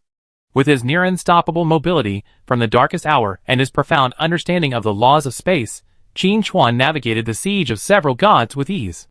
Each attack inflicted substantial damage on a god. While no gods had fallen yet, the gods all knew it was only a matter of time. For a moment, all the gods had the same thought. It was time to flee. This human must have gained a tremendous opportunity in the land of divine remains, their strength having skyrocketed several times over. Fighting to the bitter end was unwise. Dismartin and Alessa followed Qin Chuan's instructions, and did not join the fray. The two gods watched Qin Chuan effortlessly navigate the attacks of the gods, their minds filled with shock. This was no longer a simple battle, it felt more like a game. Qin Chuan was like a top-notch dancer on the edge of a knife, leaping frantically on the brink of death. Every dodge was impeccable, every counterattack ruthless and deadly. This kid's growth rate is terrifying. Dismartin couldn't help but sigh. Alessa didn't say anything, but her gaze spoke volumes. Chapter 1536. The bone horn in the hands of Mortis, the throat of eternal silence, had finally gathered sufficient power. It was a deathly silent might that could cause all things to wither and freeze souls.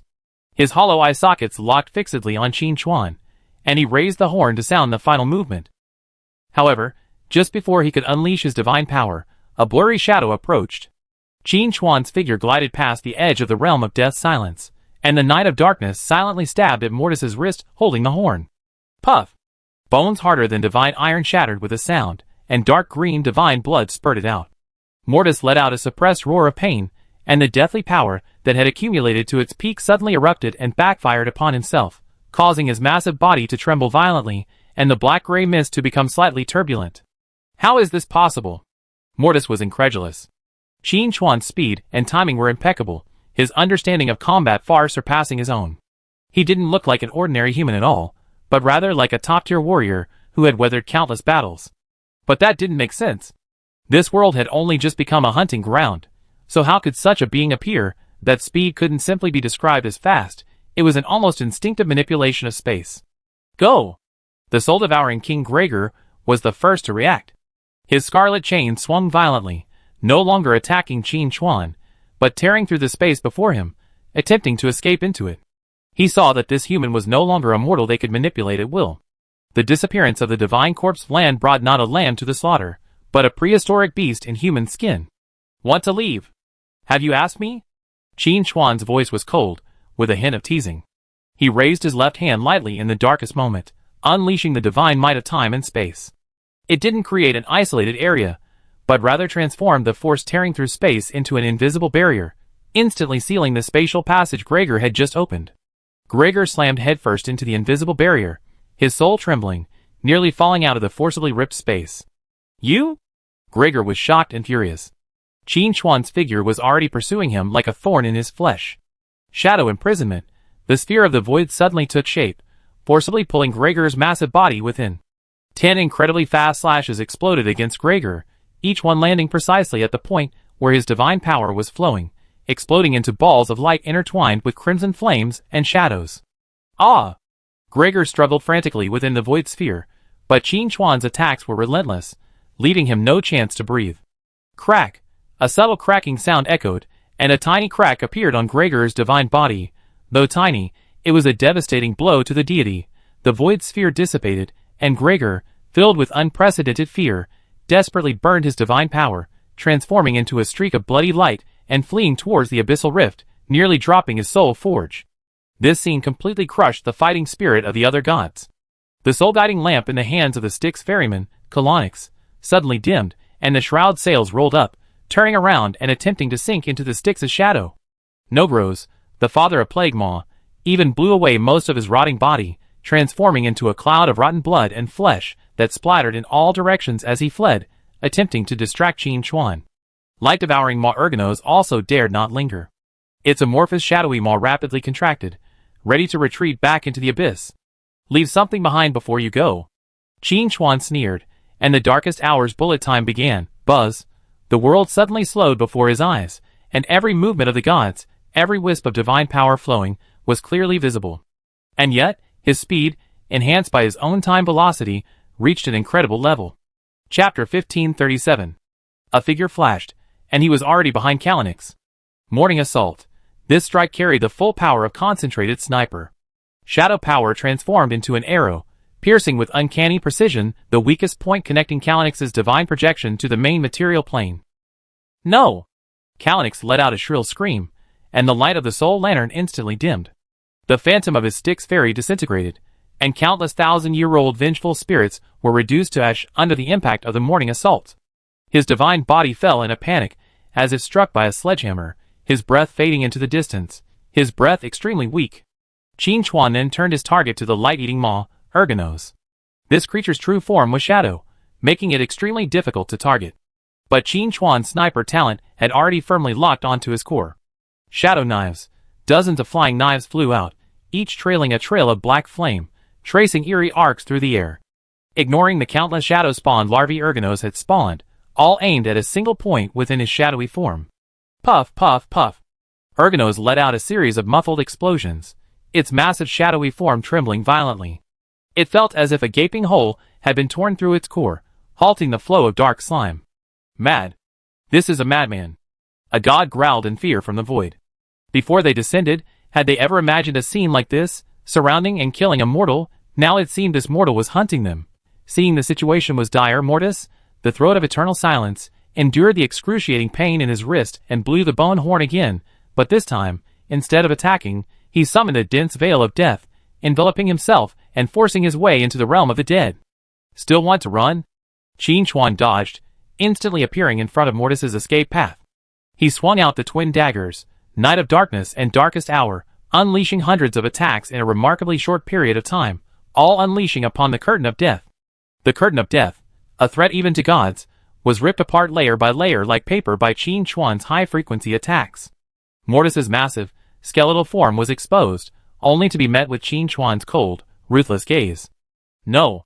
Mortis saw only a flash of dazzling shadowy slashing blows. The king's judgment, bang. Mortis, the throat of eternal silence, had most of his divine connection to the material plane severed. His core of divine power, severely damaged, transformed into a meteor and plummeted to the earth, his life or death unknown. The remaining Plague Throat Father, Nogros, and soul-devouring King, Gregor, along with several others, who had been preparing to flee before fully revealing themselves, now burned their essences without hesitation, desperately fleeing towards their respective divine realms. Qin Chuan stood in the void, the bullet-time effect of Darkest Hour slowly fading. He no longer pursued the fleeing wretch. This battle was enough to deter the scoundrels. Dismartin and Alessa were stunned. Good boy, what a spectacular fight. You single-handedly repelled an entire group of gods. Dismartin's voice was a little ethereal. Alessa's beautiful eyes shone with a dazzling light. As expected of Mr. Shadow, his strength constantly surpassed her expectations. Qin Chuan slowly exhaled, feeling the divine power surging within him, and gaining a deeper understanding of the laws of space. This battle was also a perfect test of his strength. God of Light. Qin Chuan's gaze drifted off into the distance. The exploration of the divine remains land had come to a temporary halt. The next step was to address the crisis in the demon city. In the void, the aftermath of the gods' fleeing divine power had not yet completely subsided. Qin Chuan suppressed the surging shadows. The exhilarating battle had just given him a new understanding of his own power, especially the application of the laws of space. Chapter 1538. But Qin Chuan didn't indulge in the joy of victory. We can't delay any longer in the demon city, Qin Chuan said. With a thought, a spatial teleportation channel began to take shape. After his journey through the Divine Corpse land, especially guiding the Blood Shadow Lord to control spatial authority, his understanding of the laws of space had become profoundly different. The teleportation power of the Darkest Hour had become even more flexible in his hands. Let's go, Qin Chuan instructed. The two gods naturally agreed. The next moment, Qin Chuan and the other two vanished without causing the slightest spatial fluctuation. Demon City stronghold. The thick smoke and the stench of blood had yet to dissipate. The piercing sirens and roars of energy intertwined, painting a picture of apocalyptic war. Ji Xing's eyes were bloodshot, and his voice was hoarse as he directed the various battle lines. He also had to devote his attention to controlling the mechanical creations, which was a heavy mental burden. Ying Luo sat cross-legged in a corner, his face pale. The Judgment Shadow Blade sat diagonally on the floor beside him, its dark golden divine patterns and deep shadow runes dimmed, evidently a heavy loss. The sight of him slaying the god-level archangel was certainly inspiring, but the price was also heavy. Suddenly, a barely perceptible ripple rippled through the air within the command tower.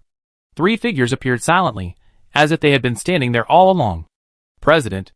Ji Xing turned sharply, and upon seeing the familiar figure, his exhausted face lit up with disbelief and surprise, his voice distorted. Ying Luo also opened his eyes and struggled to stand, his eyes also gleaming with excitement. How's the situation? Qin Chuan spoke, his voice calm yet reassuring. He glanced at Ji Xing and Ying Luo, taking in their conditions. Not great, but not too bad either. Ji Xing quickly composed himself and reported at a breakneck pace. The Light God system sent 5 god-level archangels this time. Ying Luo defeated 1, and the Lord of Magma and the Lord of Torment each dealt with 1. The remaining 2 are extremely formidable, rallying the remaining angelic legions, seemingly preparing for a new attack. She pointed to a highlighted area on the battlefield screen. Holy light shone brightly, and a faint golden figure emanating a terrifying aura could be seen. Ying Luo, you've done well. Qin Chuan turned to Ying Luo, his tone tinged with approval. Upon hearing this, Ying Luo's pale face flushed. He nodded slightly, his voice weak. It's my responsibility. You rest first, and I take care of the rest. Before Qin Chuan finished his words, he vanished from his original position. His mastery of the laws of space had now reached a pinnacle, and short-distance teleportation was as effortless as eating or drinking. Over the demon city, a god-level archangel held aloft a scepter blazing with a holy cross flame, chanting an ancient and obscure prayer. His golden eyes were filled with madness and determination. Vast holy power converged around him, forming a vast golden vortex. The terrifying energy fluctuation sent shockwaves through the demon city defenders below. In the name of my lord, purify this filthy land. Even if it means destruction, you blasphemers will perish together. His voice rolled like thunder, filled with unquestionable majesty and destructive will.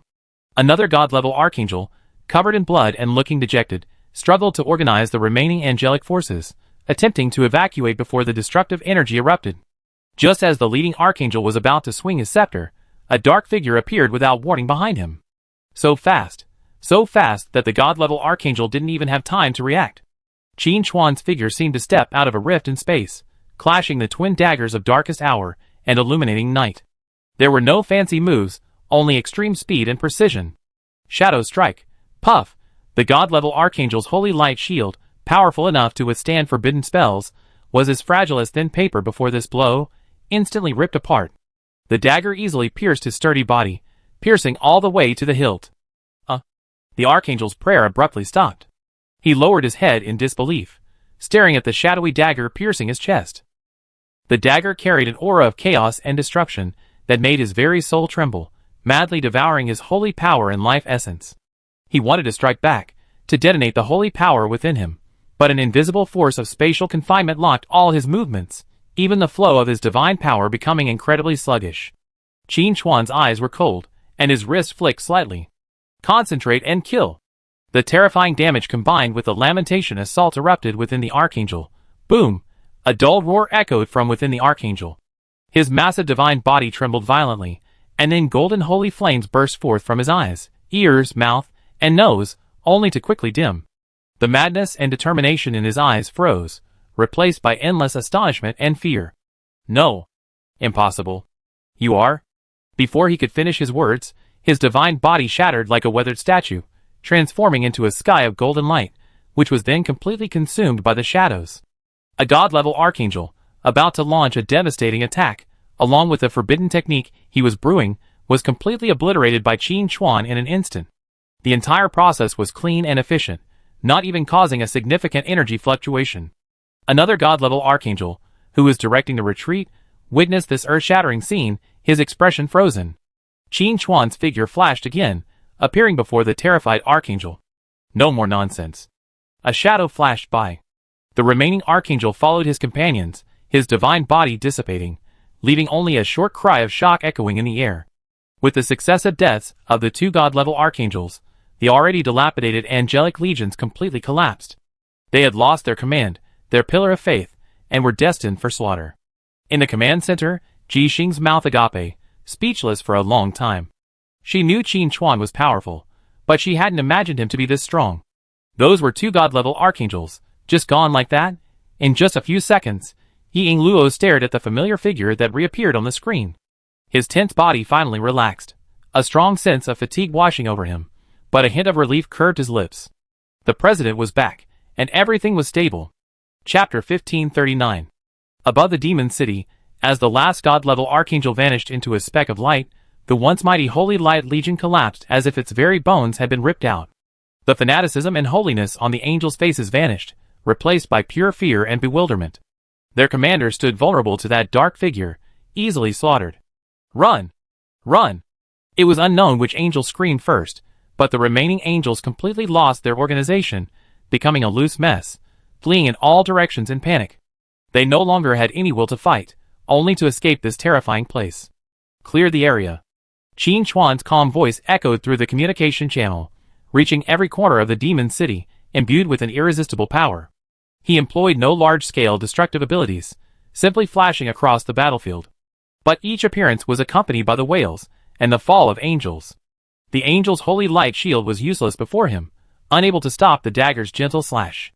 This was no longer a battle, but a one-sided massacre. After a brief pause, the defenders of the demon city erupted in thunderous cheers. Despair was followed by ecstasy. They witnessed firsthand the divine power of their leader, who had turned the tide of battle with thunderous force. Morale reached its peak at this moment. Under Qin Chuan's leadership and inspiration, the remaining angel legions were quickly wiped out. Qin Chuan reappeared in the command tower, followed by Dismartin and Alessa. President. Ji Xing hurried forward, his voice filled with excitement and reverence. Yi Luo also straightened up. Though his breathing was still a little unsteady, his eyes were bright. Well done. Qin Chuan's gaze fell on Yi Luo, specifically the slightly dimmed judgment shadow blade in his hand. You're beginning to master the power of the god of war. Yi Luo nodded. It was a stroke of luck. It wasn't a stroke of luck.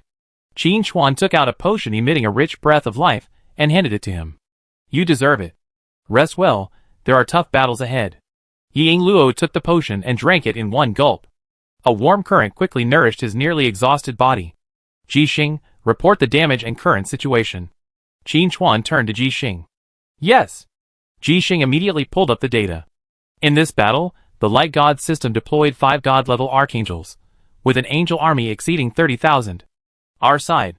She reported a series of figures.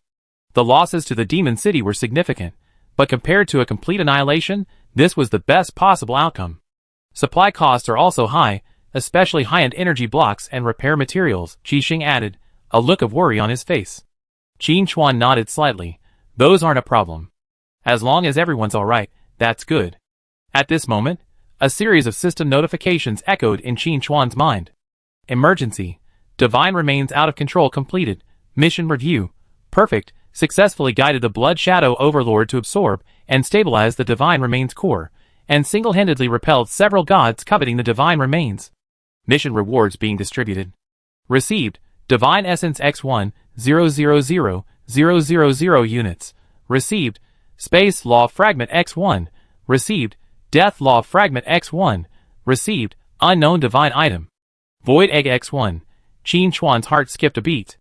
1 million units of Divine Essence. This was undoubtedly a huge sum, enough to take his Divine Damage conversion to a new level, or to enhance his equipment skills, even his Shadow Realm and his own Divine Kingdom. The fragment of the Law of Space was also a pleasant surprise. He had just gained a new understanding of the Law of Space in the land of the Divine Corpses. This fragment arrived at the perfect time, enough to further enhance his control over space, and even comprehend the deeper mysteries of space. As for the fragment of the Law of Death, it was somewhat unexpected. Perhaps it was related to the power attribute of the Divine Corpses themselves, or perhaps it was a gift he received from repelling the undead gods of Mortis. Chapter 1540. As for the Egg of Nothingness, the system didn't provide a detailed description, merely labeling an unknown divine item. This, in turn, piqued Qin Chuan's curiosity. He temporarily suppressed his urge to examine the item, and said to Ji Xing, for the reconstruction and defense upgrade plan for the Demon City, please come up with a plan as soon as possible. Don't worry about the resources, I take care of it. Yes, President. Jixing replied. With Qin Chuan's words, a heavy burden of relief finally settled in her heart. Ying Luo, focus on your recovery first. I guide you in the use of the God of War godhood later, Qin Chuan said to Ying Luo. Ying Luo's eyes lit up, and she nodded solemnly. Thank you, President. After making all the arrangements, Qin Chuan's expression hardened. God of Light. Qin Chuan whispered the name, murderous intent gathering in his eyes. If he hadn't arrived in time this time, the fate of the demon city would have been disastrous. He had made a note of this. Those guys who escaped probably won't give up, Alessa warned, referring to Mortis, Gregor, and other gods. Qin Chuan snorted coldly. They better pray they don't fall into my hands again. He had more important things to do now. The Divine Remains land had been transformed into the Blood Shadow Kingdom, completely packaged, and taken away to be integrated into the Shadow Realm. However, that kingdom was still in its early stages, and required continued investment of resources. Fortunately, the 1 million divine essences awarded for the Divine Remains out-of-control incident came in handy. Furthermore, Qin Chuan needed time to digest the enormous gains from this Divine Remains trip, especially the 2 intact law fragments and the mysterious egg of nothingness. Dismartin, Alessa, the temporary defense of the demon city may require your attention. Qin Chuan looked at the 2 incarnations of the gods, then added, also, Lord of Torment and Lord of Magma, remain on alert. I sense the Light God's offensive isn't over yet. No problem, Dismartin patted his chest. With us here, no one can easily act recklessly unless the Light God himself arrives. Alessa nodded slightly in agreement. Qin Chuan said no more. He needed a quiet place to gather his thoughts and prepare for the next move. The Light God's sudden attack had made him clearly aware of his own camp's weaknesses. Strengthening their strength was imperative. For both him and his companions. And those gods, who had been lurking in the shadows, hoping to reap the benefits, would likely be deterred from making any major moves for a while after being dealt a brutal blow. This gave him a chance to catch his breath and accumulate strength. Qin Chuan gazed out the window. The sky still rippled with lingering energy from the previous battle, and an invisible pressure still hung heavy over his heart. It was far from time to rest easy.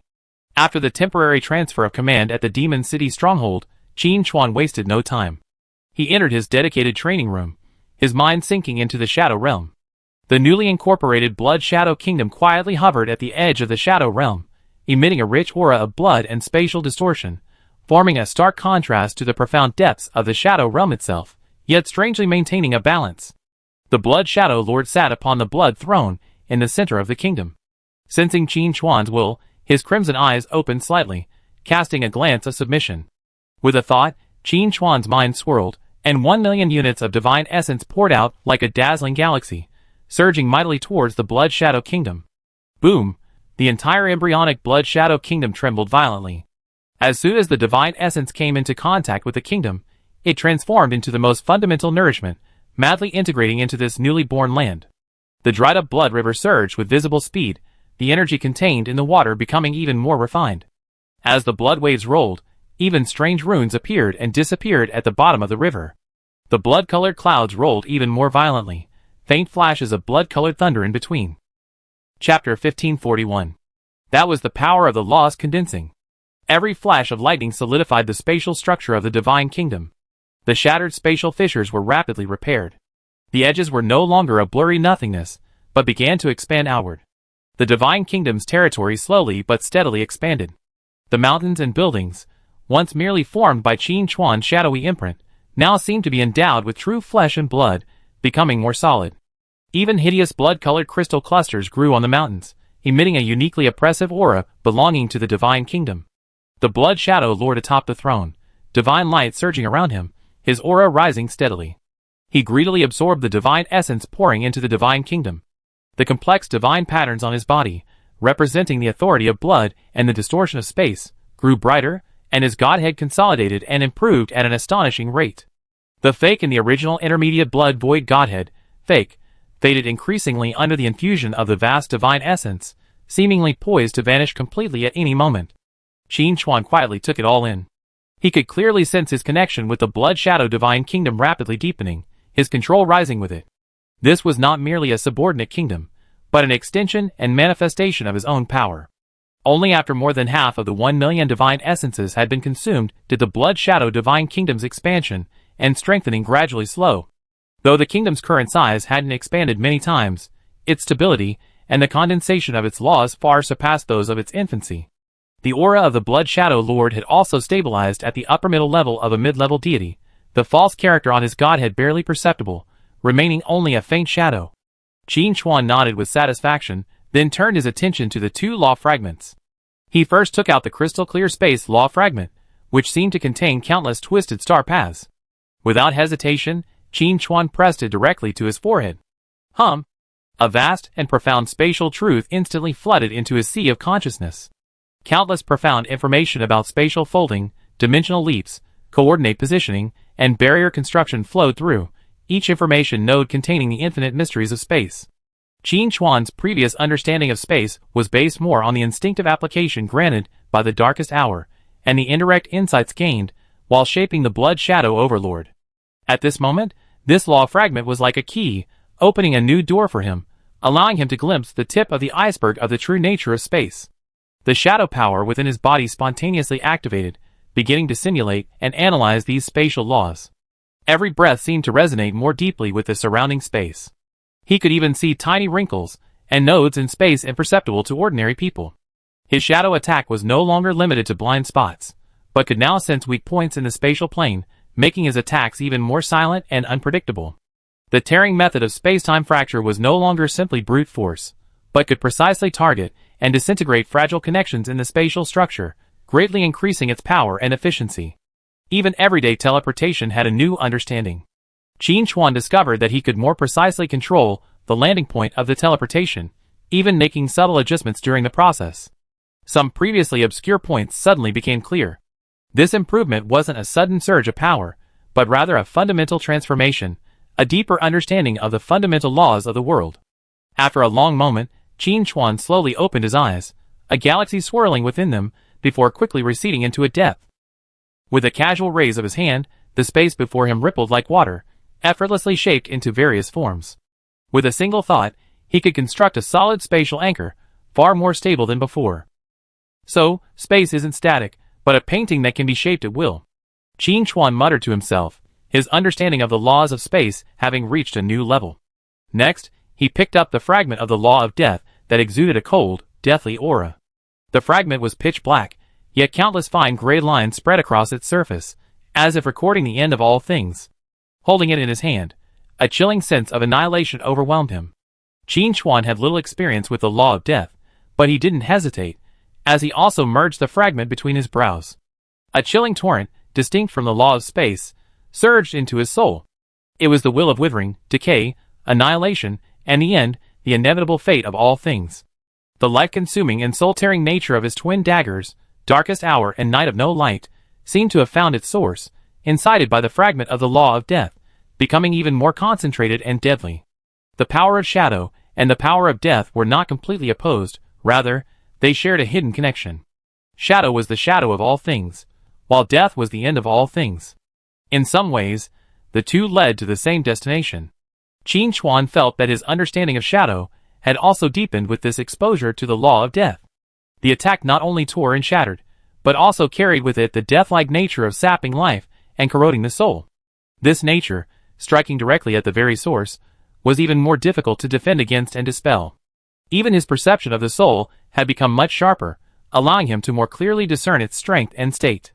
After absorbing the two fragments of the law, Qin Chuan's aura became more restrained, but the occasional hint of pressure that escaped into the outside world made both disheartened and Alessa feel uneasy. Finally, Qin Chuan's gaze fell on the egg of nothingness. The egg was about the size of a fist, a strange grayish-white color throughout. Its surface was smooth and devoid of any lines, yet it exuded a sense of emptiness that seemed to devour all light and perception. Qin Chuan attempted to probe it with his divine sense, but the moment his divine sense touched the eggshell, it vanished like a stone sinking into the sea, receiving no response. Injecting divine power also yielded no response. The egg seemed like an absolute black hole, neither receiving nor returning any energy. Strange thing. Qin Chuan put it away for the time being. This object clearly wasn't something that could be fully understood in a short period of time, but his intuition told him it was something truly significant. Chapter 1542. Qin Chuan held the mysterious void egg in his palm. The eggshell felt cold and smooth, devoid of any signs of life, yet emanated a sense of emptiness that seemed to draw the observer's mind inward. Ordinary energy detection methods were completely ineffective against this egg. Void egg. Since its name contains the word egg, it should have a chance of hatching. Qin Chuan pondered. He thought of the Shadow Realm, which had recently undergone a massive strengthening, and especially of the newly integrated Blood Shadow Divine Kingdom. There, permeated with a rich reservoir of Shadow Divine power, the authority of blood, and the power of spatial laws, perhaps providing some special nutrients for this strange egg. With a thought, Qin Chuan's will descended upon the Shadow Realm once again. He did not place the void egg directly in the boundless, deep void of the Shadow Realm, but chose the Blood Shadow Divine Kingdom. Nourished by millions of divine essences, the Blood Shadow Divine Kingdom had become a vibrant divine realm. Its laws intertwined and energies surged. Qin Chuan's avatar appeared in the center of the Blood Shadow Divine Kingdom, near the Blood Throne presided over by the Blood Shadow Lord. He chose a crimson mountaintop, where the bloody aura and spatial fluctuations were relatively stable and less susceptible to external interference. He placed the void egg on a flat, crimson crystal atop the mountain. As soon as the egg left his hand, it lay quietly there. Its light-absorbing and sensory properties seemed even more pronounced, slightly distorting the surrounding light. Blood Shadow Lord. Qin Chuan transmitted a thought to the deity on the throne. The Blood Shadow Lord's crimson eyes cast a glance at the egg. Immediately, a stream of pure blood energy and spatial force emanated from his body, transforming into a fine energy stream that slowly wound around the void egg. However, the moment this energy touched the eggshell, it vanished without a trace, just as the divine sense had probed it before, without causing any ripples. The void egg remained motionless. Qin Chuan frowned slightly. Even the power of a mid-level deity like the Blood Shadow Lord couldn't shake it in the slightest. He stepped forward, extended a finger, and gathered a strand of pure shadow power at his fingertips, pointing it at the eggshell. It met the same fate as the Blood Shadow Lord's energy. Upon contact, the shadow power was completely devoured by the void nature, without even a ripple. Interesting. Far from being discouraged, Qin Chuan's interest in the egg intensified. The more unique something is, the greater its potential value. He began to try different methods. He attempted to activate it by mobilizing the power of the Blood Shadow Kingdom's own laws, attempting to activate it with the pressure of the entire kingdom. He even drew on his understanding of the laws of space, constructing a miniature spatial distortion field around the egg to observe its reaction. But without exception, all attempts failed. This void egg was like a true black hole, taking in nothing, indifferent to all external stimuli. Could it be that it needs more than ordinary energy infusion? Qin Chuan stared at the egg, lost in thought. Void. Devours everything. A sudden flash of inspiration struck him. If this thing truly could devour everything, then perhaps there was no need to actively feed it. Instead, it should be placed in an environment rich in energy and diversity, allowing it to absorb it on its own. The Shadow Realm itself was a vast energy conglomerate, profound and chaotic, yet containing infinite possibilities. Qin Chuan changed his strategy. No longer attempting to force energy into the void egg, he instead channeled the Shadow Realm's most fundamental power, forming a small energy vortex atop the Blood Shadow Divine Kingdom's mountain. At the center of this vortex lay the void egg. Shadow power, bloody aura, spatial ripples, and even traces of an even more ancient, chaotic aura emanating from the depths of the Shadow Realm, all were drawn into the vortex, slowly flowing toward the egg. Chapter 1543. This time, the void egg finally underwent a subtle, almost imperceptible change. Its surface, once perfectly smooth off-white, darkened a fraction. If Qin Chuan hadn't possessed a far superior perception, and hadn't been observing with rapt attention, he would have been nearly unable to detect this incredibly subtle change. Then, a faint, breathing-like undulation appeared on the egg's surface. It was very slow and intermittent, but it was real. It's reacting. Qin Chuan's spirits perked up slightly. He could sense that the void egg wasn't passively accepting, but rather, with an extremely discerning approach, absorbing what it approved from the complex energy currents around it. This process took much longer than expected. Qin Chuan didn't rush, nor did he increase the intensity of the energy vortex. He understood that with such an unknown, divine object, haste could backfire. He simply observed quietly. Time slipped by. The energy vortex within the Blood Shadow Divine Kingdom remained constant, and the color of the void egg surface gradually deepened at a speed barely discernible to the naked eye. Its breathing-like rise and fall gradually became more regular. It was like an ancient life form, dormant for eons, slowly awakening. Although true hatching seemed a long way off, at least Qin Chuan had found the right direction. It seems this egg will require a long time and a vast amount of special energy to grow. Qin Chuan concluded. He left the void egg atop the Blood Shadow Divine Kingdom's mountaintop and instructed the Blood Shadow Overlord to monitor its changes constantly, ensuring a continuous and stable energy supply. After completing all this, Qin Chuan will return from the Shadow Realm to his true form. Qin Chuan opened his eyes in his private training room. Deep within his pupils, it seemed as if stars were extinguished. A fleeting image of spatial distortion flashed before fading into a deep, tranquil pool. The integration of the two fragments of the law not only sublimated the essence of his power, but also elevated his understanding of the world to a whole new level. He stood up and pushed open the door to the training room. Martin and Alessa had already been waiting outside. Sensing Qin Chuan's appearance, they both glanced over. "Boy, your aura has grown stronger again," Martin marveled. "And you haven't yet condensed your godhood. Once you do, your strength will undergo a drastic transformation." Alessa's beautiful eyes also held a scrutinizing look. "Mr. Shadow, your power seems to have gained something more fundamental. Space and annihilation?" "Something slightly," Qin Chuan replied calmly. At this moment, a cold, murderous pressure suddenly descended upon the demon city. This pressure was unlike the fiery dominance of the divine power of light, nor the chaotic madness of the evil god of the abyss. It was more like an invisible net, woven from countless intricate lines of law, enveloping the entire city with the absolute justice and indifference of judgment. In the demon city, both the humans of Blue Star and the inhabitants of Apocalypse felt a sinking feeling in their hearts, as if invisible eyes were scrutinizing their souls, revealing no lies or sins. The pressure was cold and eerie, as if the most ancient laws of heaven and earth were materialized, descending upon the demon city. The sky did not darken, but was instead bathed in a strange silver-gray light. In this light, countless interwoven lines of law loomed, forming an invisible legal net covering the sky. In the center of this legal net, a vague figure slowly solidified. She wore a plain gray divine robe, devoid of any ornate ornamentation, except for the intricate and archaic legal texts embroidered in silver thread on the cuffs and collar. The most eye-catching thing is the crown on her head. A faceless silver crown with no carvings of any facial features on it, only a smooth silver surface like a mirror. It cannot reflect any scene, but it seems to be able to see into the deepest secrets of people's hearts. Chapter 1544. In her hands, one on each side, she held a small, pure silver scale, and a thick coat of law cast from an unknown metal. The two ends of the scale were empty, yet they swayed slightly, as if weighing the invisible sins and punishments of the world. The coat exuded a chilling aura of iron law, each page bearing a seemingly inviolable rule. Holy Law Goddess Essera. Alessa's voice was tinged with difficulty. She gazed at the figure in the sky, a solemn look in her usually calm eyes. The playful smile on Martin's face had long since vanished, and his expression took on a rare seriousness. The God of Light actually sent this person. He's not as adept at direct combat as the God of War, but his power and authority are formidable. Holy Law Goddess Essera, the embodiment of law and judgment. Essera's gaze, beneath her faceless silver crown, seemed to penetrate the barrier of the command tower and fall directly upon Qin Chuan. There were no words, but the scrutiny was unmistakable, carrying with it absolute justice and unquestionable authority. Qin Chuan's body tensed slightly.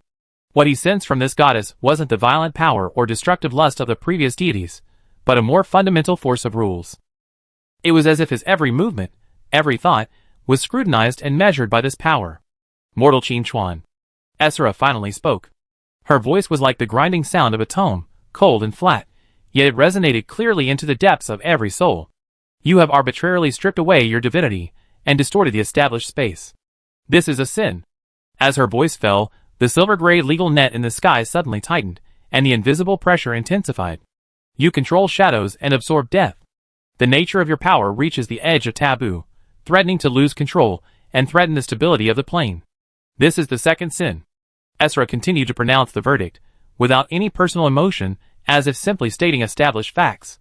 Your power has grown too rapidly in a short period of time, your foundation is unstable, and you have repeatedly challenged the authority of the gods. This is the third sin. As she spoke, the thick codex rustled without wind, its pages rustling and gleaming with a cold silver light. Qin Chuan's brow furrowed. He could sense that with Essera's verdict, an invisible force was attempting to restrain him. This was not a direct energy attack, but a suppression based on the law. So you are here to judge me? What are your qualifications? On what grounds? Qin Chuan's voice was equally cold. Shadowy divine power began to surge invisibly, And the newly comprehended laws of space and death also quietly operated, resisting the invisible restraint. Esra tilted her head slightly, the faceless silver crown facing Qin Chuan, as if watching him. I am the holy law. Judgment is the embodiment of rules. She responded calmly, then raised her left hand, which was holding the scales. Two shadowy figures suddenly appeared at either end of the scales. On one end was a blurry image of Qin Chuan, and on the other was a constantly shifting, complex pattern composed of countless chains and laws. The scales slowly tilted toward the chains and laws. The verdict is as follows. Esra's voice sounded like a final ruling. Since your actions have not yet caused irreversible damage, the punishment of soul annihilation is exempted. But your sin is unforgivable. You will be bound by the chains of holy law until you correct the disturbance you have caused through your own actions, or find a way to balance your own power. As soon as she finished speaking, Esra pointed forward with her right hand, holding the codex. Atop the codex, countless silver chain runes suddenly illuminated, transforming into chains gleaming with a cold metallic luster, surging towards Qin Chuan like an overwhelming force. These chains were not physical, but rather composed of pure law power. They disregarded spatial distance, ignored the energy barrier above the stronghold, and even penetrated the shadow prisms on Qin Chuan's body. The silver-gray chains of law, layer upon layer, bound Qin Chuan like a metal prisoner. Each chain exuded an icy aura that could not be disobeyed, digging deep into his shadowy divine power, attempting to completely isolate him from the source of his own power. The perception of space became blurred, as if shrouded by a thick veil. The flow of shadowy divine power was incredibly difficult, like wading through a quagmire. This wasn't just a physical constraint, it was a suppression at the level of rules. The holy law goddess, Esra, stood still in the void. Beneath her faceless silver crown lay an eternal calm. The scales and codex in her hands radiated the eternal, unchanging light of law. The guilt she pronounced and the restrictions she imposed were, in her view, the unquestionable truths of this world. The laws are turbulent. Balancing my own power. Qin Chuan's thoughts raced through his suppressed soul. He knew that if he were truly completely blocked by these holy law chains, what awaited him would be far more than just a temporary restriction of power. The God of Light's greedy eyes, peering through layers of the void, had likely already coveted this once-in-a-lifetime opportunity. Sitting and waiting for death was never an option for him. Esra's judgment was based on the holy law she wielded. But there is more than one law. Qin Chuan's consciousness sank into his body, no longer futilely attempting to break free from the chains with pure shadow power. He summoned the newly grasped true meaning of death.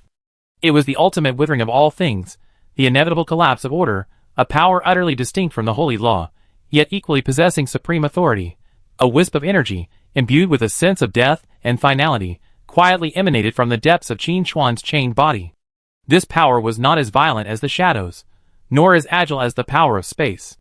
It was more like a silent erosion, a will to disintegrate existence itself from its very roots. This force of death cautiously touched the chains of holy law wrapped around him. Buzz! Almost instantly, the once cold and solid chains of law trembled faintly. A faint, rust-like spot appeared at the point where the chains met the force of death. This spot was so tiny, it was almost negligible, but for the holy law chains composed of pure law, it was an incredible change. For the first time, Esra's posture beneath her faceless silver crown paused, the light of the scales in her hand fluctuating slightly. She could sense that the holy law she had laid down was facing an unprecedented challenge. It wasn't a direct confrontation, but a fundamental dissolution. Qin Chuan sensed this change. It worked. He no longer hesitated, and the fragments of the law of death within his body were activated to their full potential. More of the power of death, mixed with his own shadowy power, spread along the veins of the chains, like maggots on the tarsal bone. The silver-gray chains began to vibrate violently, the restraining force emanating from them fluctuating, no longer as stable as before. Rust-like spots began to spread, slowly but relentlessly. Crack, crack. A faint yet unmistakable cracking sound emanated from a chain wrapped around Qin Chuan's arm. A fine crack appeared on the chain. Chapter 1545. The crisp cracking sound was particularly piercing above the silent battlefield. The holy law goddess, Esra, froze for a moment beneath her faceless silver crown. The light of the scales in her hand flickered rapidly, and the pages of the codex turned automatically, making a rustling sound, as if retrieving the corresponding laws. The holy law chain was the embodiment of the law, supposedly indestructible unless confronted by rules of equal or even higher rank. But the power emanating from Qin Chuan, imbued with the meaning of the final silence of all things, had clearly touched a dimension she had not anticipated. Heretical power, twisting the laws. Ezra's voice remained steady, but the majesty of the law within it suddenly heightened, adding sin to sin. She did not attempt to repair the broken chain. Instead, the codex shone brightly, and a law text burning with silver flames appeared upon it. Judgment, sin, burn the soul. This time, it was no longer a physical chain. An invisible force of judgment upon the soul surged forth from the codex. This force, transformed into countless fine silver threads, drilled directly into Qin Chuan's brow, attempting to ignite the sin deep within his soul, fueled by his past killings and power plundering, burning him from the inside out. Blasphemy against the gods, seizing divine authority, each and every one of these acts is an act against heaven. With your soul, repay order. Ezra's voice reverberated through Qin Chuan's consciousness like a mighty bell, each word carrying the final force of judgment. Dismartin's face darkened. Not good. This is a judgment upon the very essence of the soul, directly invoking the karma generated by the target's own actions. Once ignited, even the gods themselves could not protect themselves. He longed to strike, but Qin Chuan hadn't given any signal, so he could only hold his temper for now. Dismartin knew full well that the goddess of the holy law was merely a trigger. The clash between her and Qin Chuan would directly determine the outcome. If Qin Chuan showed any weakness, or even suffered outright defeat, the entire light god system would descend, wiping out the entire demon city in one fell swoop. This battle could only be won, and it could only be resolved by Qin Chuan alone. Alessa's brows furrowed in a frown. She could sense the overwhelming and unstoppable power of judgment, as if no living being could conceal its past before the holy law. Silver flame surged within Qin Chuan's sea of consciousness, threatening to incinerate his soul and will. The divine power absorbed from those enemies he had slain now served only as fuel for the flames. However, within the deepest shadows of Qin Chuan's soul core, a deeper sense of death slowly rose. My sins I bear alone. My karma, it is not your place to judge. If fighting for a chance of survival for all living beings is a sin, then I would rather bear the guilt. A cold and resolute thought swept out. The power emanating from the fragment of the law of death was no longer a subtle erosion, but a bottomless, icy spring, devouring the silver flames that sought to ignite his soul. Sins, merits, and demerits, all lost their meaning before the absolute end. The flames died, and the silver threads snapped. Ezra's additional holy law judgment was in vain. Ezra's faceless silver crown seemed to tilt slightly, as if reassessing Qin Chuan. The scales in her hands shook violently again. This time, countless twisted shadow runes emerged from one end of the scale, while the other side was a blank space symbolizing nothingness. The scales plummeted towards nothingness. Judgment, exile from nothingness. The Ezra Codex turned another page, its laws darkening and profound, as if connecting to some unknown place of exile. Your power originates from the shadows of chaos. Your essence tends towards nothingness, disrupting the balance of the world's laws. I now sentence you to nothingness and eternal exile. Chapter 1546. As soon as he finished speaking, the space around Qin Chuan suddenly collapsed and twisted. An irresistible pulling force surged from all directions, threatening to tear him apart and drag him into some unknown dimensional rift. The ground beneath his feet, the very structure of the command tower, groaned under the strain, even beginning to crack. This wasn't a simple teleportation, but a forced expulsion based on the law judgment. He, along with the concept of his existence, would be wiped from this world. You want to throw me into nothingness? Qin Chuan sneered. At this moment, his newly comprehended laws of space erupted in full force. He shifted slightly, not to escape, but to proactively step into the most distorted core of space. Space is my domain. The shadow power and the laws of space intertwined, forming a delicate equilibrium around him. The spatial storm, powerful enough to shatter a god, swept past him like a gentle breeze brushing his clothes. He was like a reef, unshaken by the surging waves of nothingness. He even reached out and gently swished the violent spatial turbulence, deftly diverting the banishing force directed at him to the side, where it struck the empty sky in the distance, exploding in a dazzling ripple of space. Void exile, ineffective again. Inside the command tower, Ji Xing and Yi Yingluo watched in astonishment. This divinely charged clash, at the level of laws, was utterly beyond their comprehension. They could only sense that every collision was utterly perilous. If they had faced the goddess of holy law head-on, they would have been annihilated with the first fatal strike. Ezra in the sky, the silver-gray divine light surrounding her fluctuated more violently. She was silent for a moment, as if gathering greater strength. For the first time, The smooth silver surface of the faceless silver crown on her head revealed a trace of extremely subtle lines, resembling interwoven chains. Anyone who disobeys the holy law will bear the weight of their oath. Ezra's voice grew more ethereal, yet carried a penetrating power that cut straight to the heart. Judgment, oath of all laws. This time, there was no earth-shattering burst of energy, no noticeable fluctuations in the laws. But Qin Chuan felt an unprecedented pressure. It was as if countless invisible threads were entwining themselves from all directions, not to bind his body, but to penetrate his will, to engrave the oath of obeying the holy law deep within his soul. This was an attack on a conceptual level. Once he had deeply identified with Ezra's law, his own power system and his free will would be fundamentally shattered. This attack was more insidious and difficult to defend against than any previous one. The provisions of the Ezra Codex involuntarily began to surface in his mind, each word emanating an irresistible aura of correctness and authority, tempting him to accept and obey. But once he accepted, the consequences would be irreversible. My will belongs only to me.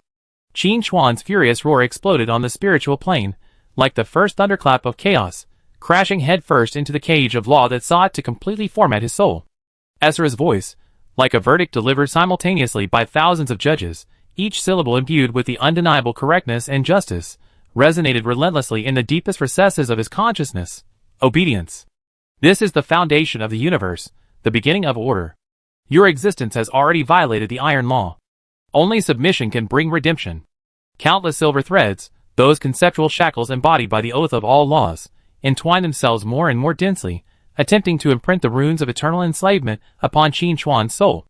Qin Chuan felt as if his mind had been thrown into a furnace, every inch of his will being scorched by the flames of the holy law. Chapter 1547. But the power within him, derived from the depths of shadow, the ultimate silence that nurtured death, and the mysteries of space that ripped through the void, at this moment, became more than just strength. It became an extension of his will, a part of his unique understanding of the world. Your law is your way, not mine. Qin Chuan's will was like an invisible giant sword, its edge condensed with the most primal desire for freedom, and the most resolute adherence to his own path. The power of shadows surged, transforming into a bottomless curtain, engulfing those correct laws, and isolating them from infecting his mind. The true meaning of death permeated, emanating the aura of the end of all things. Any rule seemed pale and powerless before the end. The laws of space trembled, forming layers of distorted barriers around his will, making it difficult to accurately locate the threads of law. Boom! In the spiritual world, an invisible roar echoed. Qin Chuan's sword, concentrated to the utmost, clashed fiercely with the very core of Ezra's law cage. This wasn't a simple clash of strength, but a clash of two completely different principles. Ezra's holy law represented an established, unchangeable order. Qin Chuan's will, on the other hand, represented uncertainty, the unknown, and the possibility of breaking free from all constraints. In an instant, the interwoven chains on Ezra's faceless silver crown froze, the flickering light swaying violently like a candle in the wind. The heavy codex in her hand made a crisp crack sound, not the turning of a page, but the subtle spread of a tiny crack on the silver cover. For the first time, a tiny hint of surprise flickered in Ezra's unchanging, icy voice. Her binding oath of all laws directly affected the very essence of the soul, crushing the opponent's will with the absolute truth of the holy law. If the opponent's will could fundamentally deny the universality of the holy law, or even undermine the holy law itself, the caster would inevitably suffer a backlash. Your rightness is not unique. Qin Chuan's will roared. He clearly sensed that the enslavement runes attempting to engrave deep within his soul were beginning to crumble piece by piece as they collided with his own will. Those icy laws, those unquestionable natural principles, melted like ice and snow under the illumination of his increasingly radiant free will. Crack! Crack! The sound of shattering rang out even more distinctly. This time, it was the faceless silver crown atop Ezra's head, a symbol of absolute justice and judgment. A crack spread upward from the crown's base, like an ugly scar, marring its flawless smoothness. Puff! Ezra's figure swayed slightly in the void. Though bloodless, the silver-gray divine light emanating from her body suddenly dimmed. The codex bore even more cracks, as if poised to shatter completely at any moment. Her left hand, holding the scales, trembled slightly. The light at each end of the scales became chaotic, and the needle swung wildly, no longer able to measure sin and punishment. Has the holy law been shaken? Martin, watching from afar, was stunned. He knew that the core of the holy law goddess's power lay in the unquestionable law itself. If the law were challenged, or even proven to have loopholes or inapplicability, the blow to her would be fatal. Alessa's beautiful eyes were also filled with surprise. She could sense that the stable aura of rules emanating from Asera was rapidly fading. Swish. The holy law chains wrapped around Qin Chuan. Those manifestations of the laws that had previously only shown cracks, now seemed to have lost their source of support and broke apart, dissipating into a sky full of silver specks of light. Qin Chuan felt his entire body lighten. The all-encompassing sense of oppression, from soul to body, from strength to perception, receded like a tide. The shadowy divine power surged once again, his spatial perception cleared, and the true meaning of death became more concentrated. He raised his head, his gaze coldly fixed on the goddess of holy law in the sky. Asera stood there, the cracks in her faceless silver crown jarring, the light of the code dimmed, the scales wavering. She remained silent, the majestic aura that judged all things greatly diminished. You? Asera finally spoke again, her voice no longer as cold and steady as before, now tinged with a barely perceptible hint of weakness and confusion. What exactly are you? Her holy law had judged countless gods and mortals, never failing. Even those who attempted to resist with brute force ultimately succumbed to the grip of rules. But Qin Chuan, in a way she couldn't understand, had fundamentally shattered her law. This wasn't a matter of strength, but a clash of Tao. Qin Chuan didn't answer her question. His Tao needed no explanation to outsiders. Asera's faceless silver crown faced Qin Chuan for a long moment, then she slowly raised the hand holding the tattered code. Above the code, a light flickered, as if about to unleash some kind of final judgment. But eventually, the light completely dimmed. The pages of the codex drooped limply. Here, the laws are broken. Asera's voice deepened. Judgment is suspended. Even before she finished her words, her figure began to fade, like smoke blown away by the wind, along with the silver-gray web of laws that filled the sky, gradually dissipating into the air. Without a single harsh word, without a single roar of resignation, she retreated silently. But everyone understood that this goddess of the holy law had suffered an unprecedented blow in today's encounter. The absoluteness of her holy law had been shattered. For her, this was more devastating than any physical injury. The oppressive atmosphere over the demon city dissipated with Asera's departure. In the command tower, Ji Xing and Yi Yingluo breathed a sigh of relief, only to realize their backs were already drenched with cold sweat. Although the previous clash didn't involve a devastating clash of energies, the sheer danger of the laws of nature still left them trembling. Qin Chuan slowly descended to the top of the command tower. His expression remained calm, yet the surging power within him, along with his deeper understanding of the laws, indicated that he had also benefited immensely from this battle. President Ji Xing and Yi Yingluo stepped forward quickly, their voices filled with a mixture of relief and a deeper awe. Qin Chuan nodded slightly, his gaze sweeping across the shattered walls of the demon city, then gazing at the glittering stars in the void. Those were the kingdoms of the gods of light. The goddess of holy law's retreat didn't mark the end, it might even be just the beginning. Chapter 1548. Qin Chuan's figure landed atop the command tower, his sleeves fluttering without a breeze. He felt the endless surge of shadowy divine power within him, and a deeper understanding of the laws of death and space. The battle with the holy law goddess, Asera, was not merely a contest of strength, but a clash of wills and the Tao. Asera's holy law was undoubtedly powerful, representing an ultimate order, but in the face of the endings and variables she controlled, it ultimately revealed its limited essence. At this moment, above the demon city, the sky, which had gradually returned to normal with Asera's departure, suddenly underwent a strange transformation. The silver-gray light previously stained by the holy law goddess's pressure did not completely dissipate. Instead, like unrestrained glass, it suddenly shattered piece by piece. Crack, boom! The invisible web of laws completely disintegrated, emitting a deafening roar. This was not a sound, but the sound of the laws collapsing directly at the soul level. The silver-gray light permeating the sky transformed into billions of meteors, each imbued with the pure yet shimmering power of the law. Like a magnificent meteor shower, they rained down upon the demon city. More precisely, they converged upon Qin Chuan's location. Are these fragments of divinity and law, scattered after the defeat of the holy law goddess? Dismartin raised his head and surmised. Asera's holy law has been fundamentally shaken by Mr. Qin Chuan, creating a temporary vacuum in her divine authority in this area. These are the essences of the law that have been shed after the collapse. Alessa's beautiful eyes gleamed. She could clearly sense the pure energy contained within those points of light, as well as the unique allure of law, even now incomplete. Qin Chuan didn't hesitate. He extended his hand, and the shadowy divine power, like an invisible net, enveloped the rain of light in the sky. The moment the fragmented silver-gray light particles came into contact with his power, they rushed to merge into his body like fledglings returning to their nests. A vast and pure divine essence poured in first, its abundance far exceeding Qin Chuan's expectations. This divine essence carried the unique coldness and justice of Esra, but now it lost its aura of superior judgment.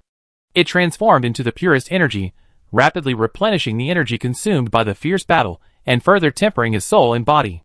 A rough estimate put the number of divine essence at no less than 500,000 units. For any god, this was a colossal treasure, enough to significantly enhance their strength. Following the divine essence came even more precious rewards. Fragments shimmered with a strange light, their forms varied. Some resembled broken chains, some resembled the corners of a tome, and still others were small fragments of silver from a faceless silver crown. These were not physical objects, but rather crystallizations of law. Qin Chuan's consciousness sank into them, carefully examining them. The first type of fragments, the most numerous, presented a distorted sense of order. The broken order runes, fragments embodying the holy law goddess's understanding of order and rules, shattered by the shaken holy laws. Absorbing them enhances one's insight and ability to analyze various rules, restrictions, and formations, making it easier to locate their weaknesses. With a thought, Qin Chuan merged these runes into his soul. He felt his perception of the threads of law sharpen, as if he could see the lines that form the world's order, and the gaps between them. The second type of fragments carried a sense of judgment, but at this moment, they seemed somewhat bewildered. Ownerless judgment authority, minor flaw. A tiny fragment of the goddess's judgment authority, dissipated after her judgment was denied. Upon absorption, this element grants a degree of true insight, making it easier to see through disguises and lies. It also grants a small amount of spell breaking to attacks, dealing additional damage to energy shields and divine defenses. Chapter 1549. After incorporating this power, Qin Chuan felt as if his vision could penetrate superficial appearances and reach the core of things. What surprised him most were several particularly unique fragments. 1. A thin silver flake about the size of a fingernail felt cool to the touch, its surface smooth as a mirror, yet it reflected nothing. It had broken off from Esra's faceless silver crown. Fragment of the faceless silver crown, one of the symbols of the goddess of law, it embodies the power to see into the hearts and minds of the people and their true nature. Possessing this object slightly increases mental resistance and increases the chance of sensing malicious intent or potential oath-bound constraints directed against oneself. Qin Chuan held a fragment in his hand and felt a refreshing coolness permeate his soul, clearing his mind. Another fragment resembled the edge of a charred metal page, faintly visible on a few fragments of ancient runes. Code ashes, the tiny remains of the goddess of law's code, bearing the denied laws. By interpreting the remaining traces of the laws within, there's a slim chance of mastering the law rewriting, weak technique, which allows for a temporary distortion or delay of established rules under specific conditions. The effect is extremely weak, with a low success rate. Although this item's effects appear weak, Qin Chuan is deeply concerned by its potential. Bending the rules, even to a negligible degree, represents a fundamentally different way of wielding power.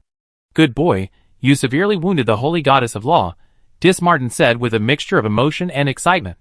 When ordinary gods fall, the escaping divine essence and fragments of laws quickly dissipate. Only when a deity, defeated at its fundamental level, and its authority crumbled, can such a pure gift with unique properties emerge. Alessa whispered, the foundation of the holy law goddess lies in the absoluteness of the holy law. Mr. Qin Chuan has shaken her absoluteness, effectively stripping a portion of her divine essence. These rewards are a direct manifestation of her wounds. Qin Chuan remained silent, silently absorbing all this. His aura steadily rose, and his understanding of the laws deepened rapidly. This wasn't just an increase in power, it was a new understanding of how the world works. Esra had attempted to restrain him with her law, but he had broken her own law, and her power instead became nourishment for him. At this moment, the egg of nothingness within Qin Chuan's body suddenly trembled slightly. A trace of desire emanated from the egg. It expressed a strong interest in the broken runes of order and the ownerless authority of judgment. These energies, imbued with rules yet in a state of fragmentation and disorder, seemed precisely what it longed for. Qin Chuan pondered for a moment, before slowly channeling some of the newly acquired law fragments toward the void egg through his divine consciousness. The dull grayish-white surface of the eggshell seemed to deepen in color the moment it came into contact with the fragments, and its faint breathing became more pronounced. It greedily devoured the law fragments, like a hungry baby finally receiving its long-awaited meal. It seems you have a very picky appetite, Qin Chuan thought to himself. The fact that the void egg reacted so clearly showed that these gifts from the goddess of law were truly extraordinary. After the rain of light from the sky completely subsided, Qin Chuan slowly opened his eyes. The pressure he exuded was more restrained, but the aura that occasionally emanated from him was even more unfathomable than before. He was one step closer to condensing his godhood. Once Qin Chuan chose to condense his godhood, its quality and potential would far surpass the ordinary. As for his godhood, Qin Chuan had also basically determined his direction. His confrontation with the goddess of holy law had given him a clearer understanding of his path. Chapter 1550. Qin Chuan looked inward. The Shadow Realm, having absorbed the scattered divine essence and fragments of the laws of the holy goddess, seemed even more profound and vast. The newly integrated Blood Shadow Divine Kingdom, nourished by this unexpected nourishment, had a more solid foundation. The intertwined blood evil and spatial forces within it also added a strange charm after the collapse of order. The void egg fell silent again after devouring some of the shattered magic patterns, but Qin Chuan could sense the faint vitality within it, which seemed to have grown stronger. Gathering his mind, after confirming that the holy goddess had completely retreated and that the light god system had made no further moves, Qin Chuan returned to the command center. After a brief explanation, he returned to his private training room to further consider his path. He first opened the Long Stage of Divination quest. Long Stage of Divination Level 6. The Path of Determination. Quest requirements. Clarify your own core path, and using this as a foundation, begin to consolidate your own godhood. The following are the possible paths: Shadow, Space, Time, Sniper. This confrontation with the goddess of law not only reaped a vast amount of divine essence and fragments of law, but also gave him an unprecedented clarity of understanding about his own path.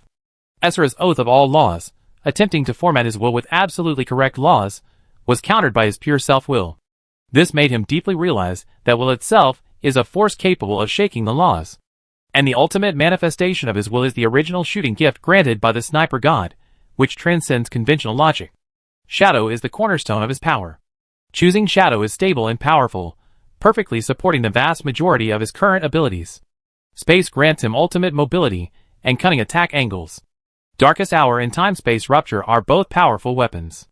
Using space as a path and controlling dimensions is equally alluring. Time is the most mysterious and unpredictable. Bullet Time and the Death Shadow Suit's Time Freeze are just the beginning. With in-depth study, their potential is limitless, but their obscurity and difficulty to master are also extremely high. Sniping is his unique starting point, the ultimate extension of his sniper talent. From initial long-range sniping, to later law-locking, to concept erasing origin shot, this path is filled with pure destruction and one-shot, domineering dominance. Qin Chuan's thoughts raced. If he chose Shadow, he would become a powerful Shadow Master, encompassing all things and cloaked in the depths. If he chose Space, he would be a dimensional walker, traversing freely and appearing and disappearing with uncanny force. If he chose Time, the future would be limitless, but the present might be difficult. And sniping. My way. Deep in Qin Chuan's eyes, it seemed as if countless stars were born and died, finally settling on a single, sharp, piercing edge. Shadows are my barrier, preventing the enemy from seeing through them. Space is my arrow, transcending all barriers. Time may be my aid, freezing a fleeting flaw. But my core, my very essence, lies in the power that pierces illusions, obliterates existence, and settles the outcome with a single strike, sniping. What he pursued was never hidden manipulation or flawless control, but rather the most direct, purest, and unrivaled power of killing. To cause the greatest destruction at the lowest cost. To end all conflict with the most precise strike. This is the true meaning of sniping. My path is the path of sniping. Qin Chuan made a decision in his heart, and an unprecedented sense of enlightenment surged within him. Ding, detection. You have identified your core path. Sniping. The path of sniping is being evaluated. Result. This path has extremely high growth potential and meets the requirements for condensing the Godhead. You have selected sniping as your core Godhead direction. The 6th level quest of the Long Stage of Ascension, the path of defining the path, has been completed. Reward. 1 prototype of Godhead. Sniping. A permanent 1000% increase in divine damage, and a permanent 500% increase in soul strength. The prototype of Godhead, sniping, has been initially fused with the Shadow Realm. Please quickly find a suitable medium and sufficient divine power to begin the formal condensation of your first Godhead. Ding. The 7th level quest of the long stage of ascension, Forging the Godhead, has been triggered. Mission requirements. With the sniper principle at the core, integrate your own understanding of the laws, shadow, space, death, etc., and invest at least 1 million units of divine essence to successfully transform the prototype of the Godhead, Sniper, into a complete Godhead. Note: the quality of the Godhead is closely related to the number of laws incorporated, its purity, and the amount of divine essence invested. A series of system notifications, like morning bells and evening drums, echoed in Qin Chuan's consciousness. He could clearly sense a more complex core of light quietly forming deep within the shadow realm. This was the prototype of the Godhead, Sniper. With this foundation, constantly investing strength and understanding to nourish it, he would be able to condense a truly unique, Sniper Godhead that belonged to him. An indescribable, sharp aura emanated from Qin Chuan. This aura wasn't violent, but it carried a penetrating, all-encompassing essence. In the Demon City stronghold, the 4 gods were the first to notice this change. Dismartin and Alessa's faces were filled with astonishment. This aura. Such terrifying, penetrating power. Dismartin felt his very soul being gently scratched by it, and he couldn't help but feel as if his soul was being locked. Alessa's beautiful eyes gleamed with a gleam. Pure killing will, condensed to the extreme. The path chosen by Mr. Shadow is likely one filled with thorns and challenges, but it could also be a shortcut to the pinnacle of power. In the training room, Qin Chuan slowly opened his eyes. In his dark pupils, 2 invisible sniper crosshairs flashed. He felt the new power coursing through his body. The dual divine kingdoms of the Shadow Realm and the body-incarnated kingdom, the newly comprehended laws of space and death, the core method of sniping he had now established, and the prototype of the Godhead waiting to be forged, the path to Godhood was now crystal clear. 1 million units of divine essence to condense the Godhead. Qin Chuan calculated. He had previously obtained 1 million units of divine essence, but they had all been used to strengthen the Blood Shadow Divine Kingdom. Thankfully, he had just gained another 500,000 from the essence of the Holy Law Goddess's disintegration. He was only 500,000 away from the minimum threshold for condensing the Godhead. But this was only the minimum threshold. The system prompt made it clear that the quality of the Godhead was closely related to the amount of divine essence invested. Naturally, he would not settle for the minimum standard. Since he was going to condense the Godhead, he would forge the strongest Godhead. His eyes swept across the distant sky, where clusters of the Kingdom of Light, restless and ready to move, had temporarily remained dormant due to the Holy Law Goddess's defeat. It seems more nourishment is needed. A cold arc curved Qin Chuan's lips. He had already decided that the next step would be to forge his throne through slaughter. Chapter 1551. Qin Chuan sat in his private training room, quietly sensing the newly formed prototype of Godhead, Sniper, within him. It was like a tiny seed, rooted deep within the Shadow Realm, emitting a frightening sharpness. For this seed to take root, sprout, grow into a towering tree, and condense into a true Godhead, at least 1 million units of divine essence would be needed. The amount he had received from the Holy Law Goddess Essera was only 500,000. The gap was significant. Furthermore, 1 million was only the minimum threshold. To forge a truly powerful Sniper Godhead, incorporating even greater insights into the laws, the required divine essence would be an astronomical figure. At least 500,000. Qin Chuan's fingertips tapped the armrest unconsciously, the power of shadow quietly flowing through him. In his eyes, the kingdoms of light hanging high in the sky had transformed into fertile divine nourishment. Recovering his composure, Qin Chuan walked out of the training room. Dismartin's divine incarnation spoke immediately. "You made quite a commotion just now. Have you decided on your path?" Alessa observed Qin Chuan carefully, then spoke softly after a moment. "Congratulations, Mr. Shadow, for clarifying your path. The beginnings of your godhood have emerged. This pure killing will is frightening even to me." Qin Chuan nodded slightly. "I'm lucky to have made a breakthrough. However, I'm still short of the resources needed to condense my godhood." Dismartin smiled grimly. "How difficult is that? Aren't those annoying guys out there just walking reservoirs of divine essence? Pick a few that you don't like, and I raise 5 million, not just 500,000. He said it lightly, but everyone understood that no deity was an easy target, especially those of the light pantheon who clung to one another for support. Alessa continued, "Mr. Shadow, the amount of divine essence directly impacts the quality of one's godhood and future potential, and it also determines one's rank upon initial ascension to godhood. You must be aware of this." "I appreciate the details," Qin Chuan pressed. Alessa gathered her thoughts and slowly explained, "Generally speaking, A deity's rank is closely related to the total amount of divine essence they possess and their mastery of the laws. The most basic are demigods. Their divine fire is just beginning to coalesce, their path undetermined, and they possess between 10,000 and 100,000 units of divine essence. They can initially harness the power of the laws, but they cannot yet establish a stable divine domain. Above that level are true gods, starting with the lower level gods. They condense their complete godhead and possess stable divine authority. Their total divine essence generally ranges between 500,000 and 5 million units. If you condense your godhead with 1 million units of divine essence, you'd be a leading lower level deity. Qin Chuan listened silently. 500,000 to 5 million. That's quite a gap. Alessa continued, middle-level gods require at least 5 million units of divine essence as a foundation, with an upper limit of 50 million. Their divine authority is even greater, and their understanding of the laws is deeper, enough to support a sizable divine kingdom and begin to influence the rules of a particular world. As for higher-level gods, the starting point is 50 million units of divine essence, and the number goes up to 500 million. Each higher-level god is a dominant force, capable of invoking the laws of heaven and earth with a single gesture, exerting unfathomable power. The god of light is of this rank. Dismartin added, of the gods you defeated earlier, the god of war and the goddess of hunting were considered the more formidable of the middle-level gods. As for the goddess of holy law, Esra, her abilities are quite unique. In terms of authority alone, she is at least infinitely close to the level of a higher-level god. If you hadn't broken her holy law, today's situation would have been far from resolved. Where is the Lord God? Qin Chuan asked the most crucial question. Alessa's expression grew more serious. Lord gods are peak beings possessing at least 500 million divine essences, perhaps even more. They are the embodiment of the law, each possessing unimaginable power. I suspect the god of light hasn't personally taken action yet, because he's striving for Lord God status. Chapter 1552. Qin Chuan's eyes narrowed slightly. 500 million divine essences are merely the starting price for becoming a Lord God. He pondered for a moment, then asked in surprise, Alessa, you must have dealt with the god of light 10,000 years ago. Wasn't he also a high god back then? After all these years, why hasn't he reached Lord Godhood yet? Before Alessa could reply, a vast and boundless surge of will suddenly descended upon the entire blue planet.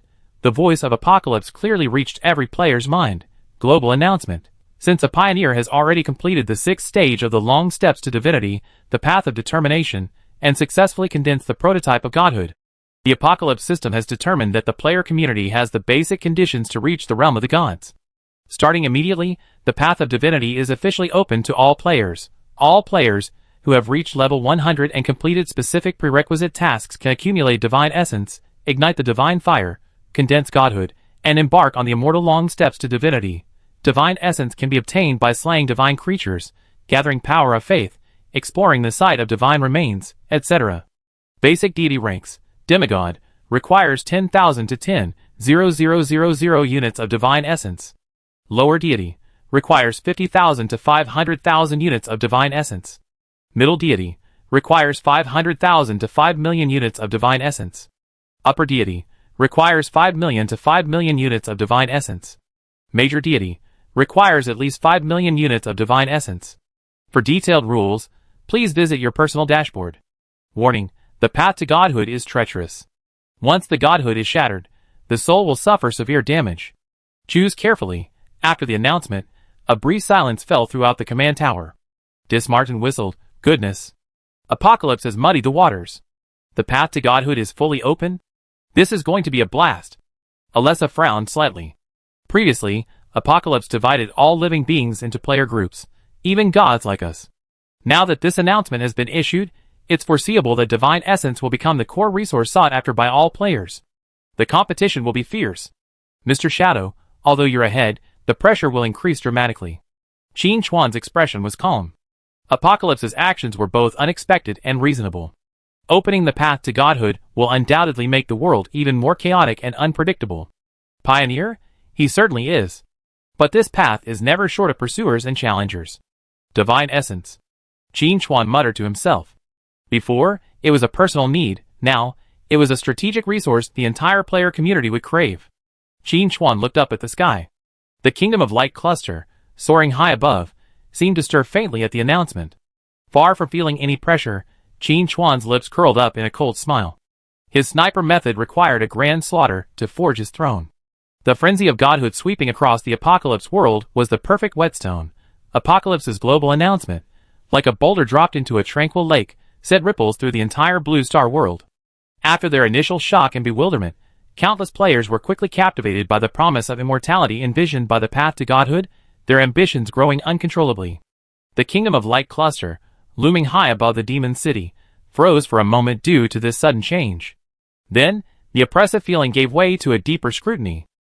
Not only the pantheons of light, but even the undead and abyssal deities lurking in the shadows temporarily restrained their movements, seemingly reassessing how this wave of deification unleashed by Apocalypse himself would completely rewrite the existing world order. A brief moment of tranquility often foreshadows a more violent storm. The atmosphere in the command center was strange for a moment. The shock on Jixing and Yingluo's faces had not yet completely faded. Chapter 1553. They repeatedly reviewed the newly added path to godhood details on their personal dashboards, along with a brand new stat column. Divine Essence, Personal. Tianqi had completely digitized this power, previously reserved for the gods, opening it up to all players for acquisition and accumulation. This in itself was a game changer. Dismartin's divine incarnation broke the silence in the room. Tianqi's move is truly remarkable. He's directly knocked down the threshold to godhood for everyone. Is he planning to raise a goo? Let everyone scramble for that divine essence, and then see who can survive the sea of blood and corpses. Alessa frowned slightly. She continued Qin Chuan's interruption, answering the question of why the God of Light hadn't ascended to the Supreme God for 10,000 years. The God of Light has failed to ascend to the Supreme Godhood for 10,000 years, for reasons quite complex. Besides the immense difficulty inherent in achieving the Supreme Godhood, requiring immense faith and ultimate mastery of the laws, it may also be related to certain ancient covenants or hidden dangers lurking on his own path. However, discussing these matters now is pointless. Her gaze shifted to Qin Chuan, who had just emerged from his private training room. Tianqi's move is equivalent to pushing all those who have reached bottlenecks onto the same new path. Mr. Shadow, while you may be temporarily ahead, soon the entire world's focus will be on the struggle for divine essence. Qin Chuan's expression remained as calm as ever. Tianqi's announcement did not stir much in his heart. Instead, it served as a precise guiding stone, allowing him to see the path ahead more clearly. Call the core guild members for a meeting. He gave a brief order. Soon, all members of the Peak Guild gathered in the conference room at the command center. Even Akabane had rushed over. Qin Chuan glanced at the crowd. You all seen Tianqi's announcement? Everyone nodded, their expressions varying. Some couldn't hide their excitement, others looked solemn, and still others couldn't contain their eagerness. The path to godhood is now open. Qin Chuan's voice was steady. This means that from now on, the gap between us and those almighty gods will no longer be an insurmountable chasm. My goal is simple. He paused, ensuring everyone's attention was focused on him. Everyone at Peak must embark on this long step to godhood and ultimately condense their own godhood. As soon as these words were spoken, the conference room fell into a sudden silence. Everyone was stunned by Qin Chuan's earth-shattering goal. Everyone becoming a god. This was something unthinkable before, a fantasy. Qin Chuan ignored the crowd's surprise and continued his arrangements. Divine essence is the key to all this. Apocalypse has digitized it, which means the path to obtaining it will be much clearer. He paused and looked at Yingluo beside him. Besides me, Yingluo probably has the highest amount of divine essence. Yingluo stood up, a look of unconcealable excitement on his face. President, I have currently accumulated 273,000 units of divine essence. This number caused many present to gasp. 270,000. This far exceeds the demigod cap of 100,000 units, as stated in the Apocalypse announcement. It's also more than halfway to the 500,000 unit threshold for lower-level gods. Qin Chuan nodded slightly, unsurprised by the result. Having fused with the godhood of war and slain a god-level archangel, it would be strange if Yingluo didn't possess divine essence. Excellent. Your long-term quest for the ascension to godhood should also have been updated. Yingluo nodded. Yes, President. I have completed my first and second level quests. The next one is domain forging. Yingluo added. The mission requires me to transform the existing domain, centered on the way of shadow and judgment, to imbue it with initial divinity, and then construct the prototype of my own divine domain. This process requires an investment of at least 300,000 units of divine essence. The mission reward is 400,000 units of divine essence, as well as increased conversion rates for divine damage and defense. Domain forging. Qin Chuan understood.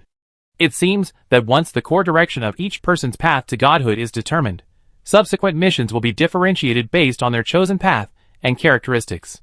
The investment threshold is 300,000 divine essence, and the reward upon completion is 400,000.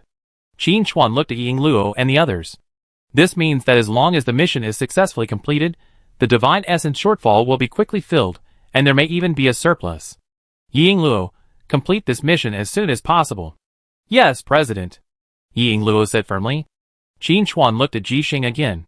Your divine essence should be over 100,000, right? Ji Xing stood up carelessly upon hearing this, his face etched with undisguised excitement. President, it's a must. I now have 156,000 units of divine essence. My Ascension long-rank quest has also been refreshed. It's called Heart of the Mechanical God. It requires me to forge a mechanical control center with divine properties, using the Destroyer and Annihilator as its core. This requires an investment of 200,000 units of divine essence. The reward is 300,000 units of divine essence, plus a significant increase in the strength and control range of the mechanical creation. Heart of the Mechanical God. Qin Chuan wasn't surprised by the quest's name. Ji Xing's path was deeply intertwined with her iron creations. Complete your quest as soon as possible, too. No problem, President. Ji Xing agreed readily. The situation of Ying Luo and Ji Xing was like a shot of adrenaline in the hearts of the other core members present. It turns out the path to godhood isn't ethereal, but rather has clearly visible steps. As long as one possesses sufficient divine essence and completes the tasks divinely inspired, one can ascend step by step until reaching the divine realm. Chapter 1554. The situation of Ying Luo and Ji Xing made the air in the conference room scorching hot. The once unattainable realm of godhood now seemed like a stairway within reach, and the successful precedents of the two vice presidents proved the solidity and authenticity of this stairway. Ying Luo has merged with the godhood of the god of war, and Ji Xing has merged with the authority of the goddess of hunting. Qin Chuan's voice brought everyone back to their senses. They haven't abandoned their original paths. Instead, they have transformed the power of the gods into the foundation of their own, forging a completely new direction. Judgment Shadow Blade, Heart of the Mechanical God, this is their future. But this is not the future of any of you. Do not imitate any god. Instead, absorb all available power, stay true to your own heart, and forge your own unique path to godhood. Qin Chuan's words completely dispelled the last vestiges of doubt in some members' minds. It turns out the guild leader's goal isn't to make them replicas of a single deity, but to make each of them a unique new god. This heroic spirit set everyone's blood boiling. Qin Chuan turned to Dijiaolingyu, who was on the other side of the conference table. Dijiaolingyu, how are you doing? Although Qin Chuan knew all about the guild member situations, this was an internal meeting, and he needed to give everyone in attendance a general overview. Qin Chuan didn't want a single-handed decision, but rather to fundamentally motivate the top members. As always, Qin Chuan needed partners who could fight alongside him, not subordinates who would simply follow his orders. Hearing Qin Chuan's question, Dijiaolingyu stood up, unable to conceal a hint of excitement. President, my divine fire has been ignited, but I haven't accumulated much divine essence yet, currently only 83,000 units. This number isn't high. Even a demigod's limit is 100,000 units of divine essence. What about the long-term quest for the ascension to the gods? It's refreshed. It's also a third-level quest, titled Constructing the Ice Divine Domain. It requires me to deify my own defense domain, centered around the Ice Guardian class. This requires a minimum investment of 150,000 units of divine essence. A hint of embarrassment crossed Dijiaolingyu's face. The divine essence gap is quite large. Qin Chuan had anticipated this. Your dual classes are defense and thrust, and the two combine perfectly. Constructing the divine domain is the right path for this ascension to the gods quest. He pondered for a moment, a clear plan forming in his mind. Don't worry about the divine essence. I gained some experience exploring the divine remains land before. I find an ice-attributed divine remains land and arrange an expedition. You and Songling will go. The environment there is perfect for both of you. If we can thoroughly conquer that area, we easily gather the divine essence needed by both you and Songling. Dijiaolingyu's eyes gleamed. Divine remains land, the president's previous exploration there, while tortuous, was also immensely rewarding. He returned with lightning speed, easily slaying 2 god-level archangels and breaking the attack of the Holy Law Goddess. This demonstrates the divine remains land's value. On her own, though, even entering the divine remains land would be a problem, let alone exploring it in depth. After all, the eyes of the gods from all sides are fixed on the divine remains land. But with the president leading the team, the outcome would be completely different. I understand, President. We're ready to depart at any time. Yu sat down decisively, all her worries vanishing. Song Ling, standing beside him, was also filled with anticipation. Speaking of which, all the top members attending this meeting were demigods, who had ignited the divine fire. But everyone knew that in this era of divine choice, demigods were merely stronger ants. Only those who truly achieved godhood were qualified to compete further. Even then, Qin Chuan's plans continued. Chapter 1555. His gaze fell on the siblings, Xiao and Jing. Xiao grinned, a playful expression on his face, but his clenched fists betrayed his inner turmoil. Jing, by contrast, was much calmer. She sat quietly, yet the spatial fluctuations unconsciously emanating from her body revealed a profound improvement in her mastery of the laws of space. Jing. Qin Chuan began. Here. Jing instinctively straightened. Your laws of space are one of the most important strategic capabilities of the guild and the entire Demon City stronghold. Qin Chuan's voice was calm. The teleportation network between the Magic City and its various branches relies solely on you. You made the greatest contribution to this. I've been traveling extensively lately and haven't had much time to look after you. Thank you for your hard work. Jing's cheeks flushed slightly, and she felt a little embarrassed. She quickly waved her hand and said, President, you're too kind. This is all part of my job. Qin Chuan nodded and continued, the way of space is extremely difficult to enter, but it also has the highest limit. Apocalypse's path to godhood is both a challenge and the greatest opportunity for you. Your path is to push the laws of space to their limits. The strategic value of a space deity is immeasurable. These words were spoken not only to Jing, but also to everyone present. Everyone's expression changed as they looked at Jing. They had previously thought Jing's teleportation was convenient, but they had never imagined how terrifying this ability would become when it was elevated to the level of a god. That means that the Peak Guild will have unparalleled mobility, able to deploy troops to any battlefield at any time, and can also calmly make strategic shifts when the situation is unfavorable. What is your mission to ascend to godhood?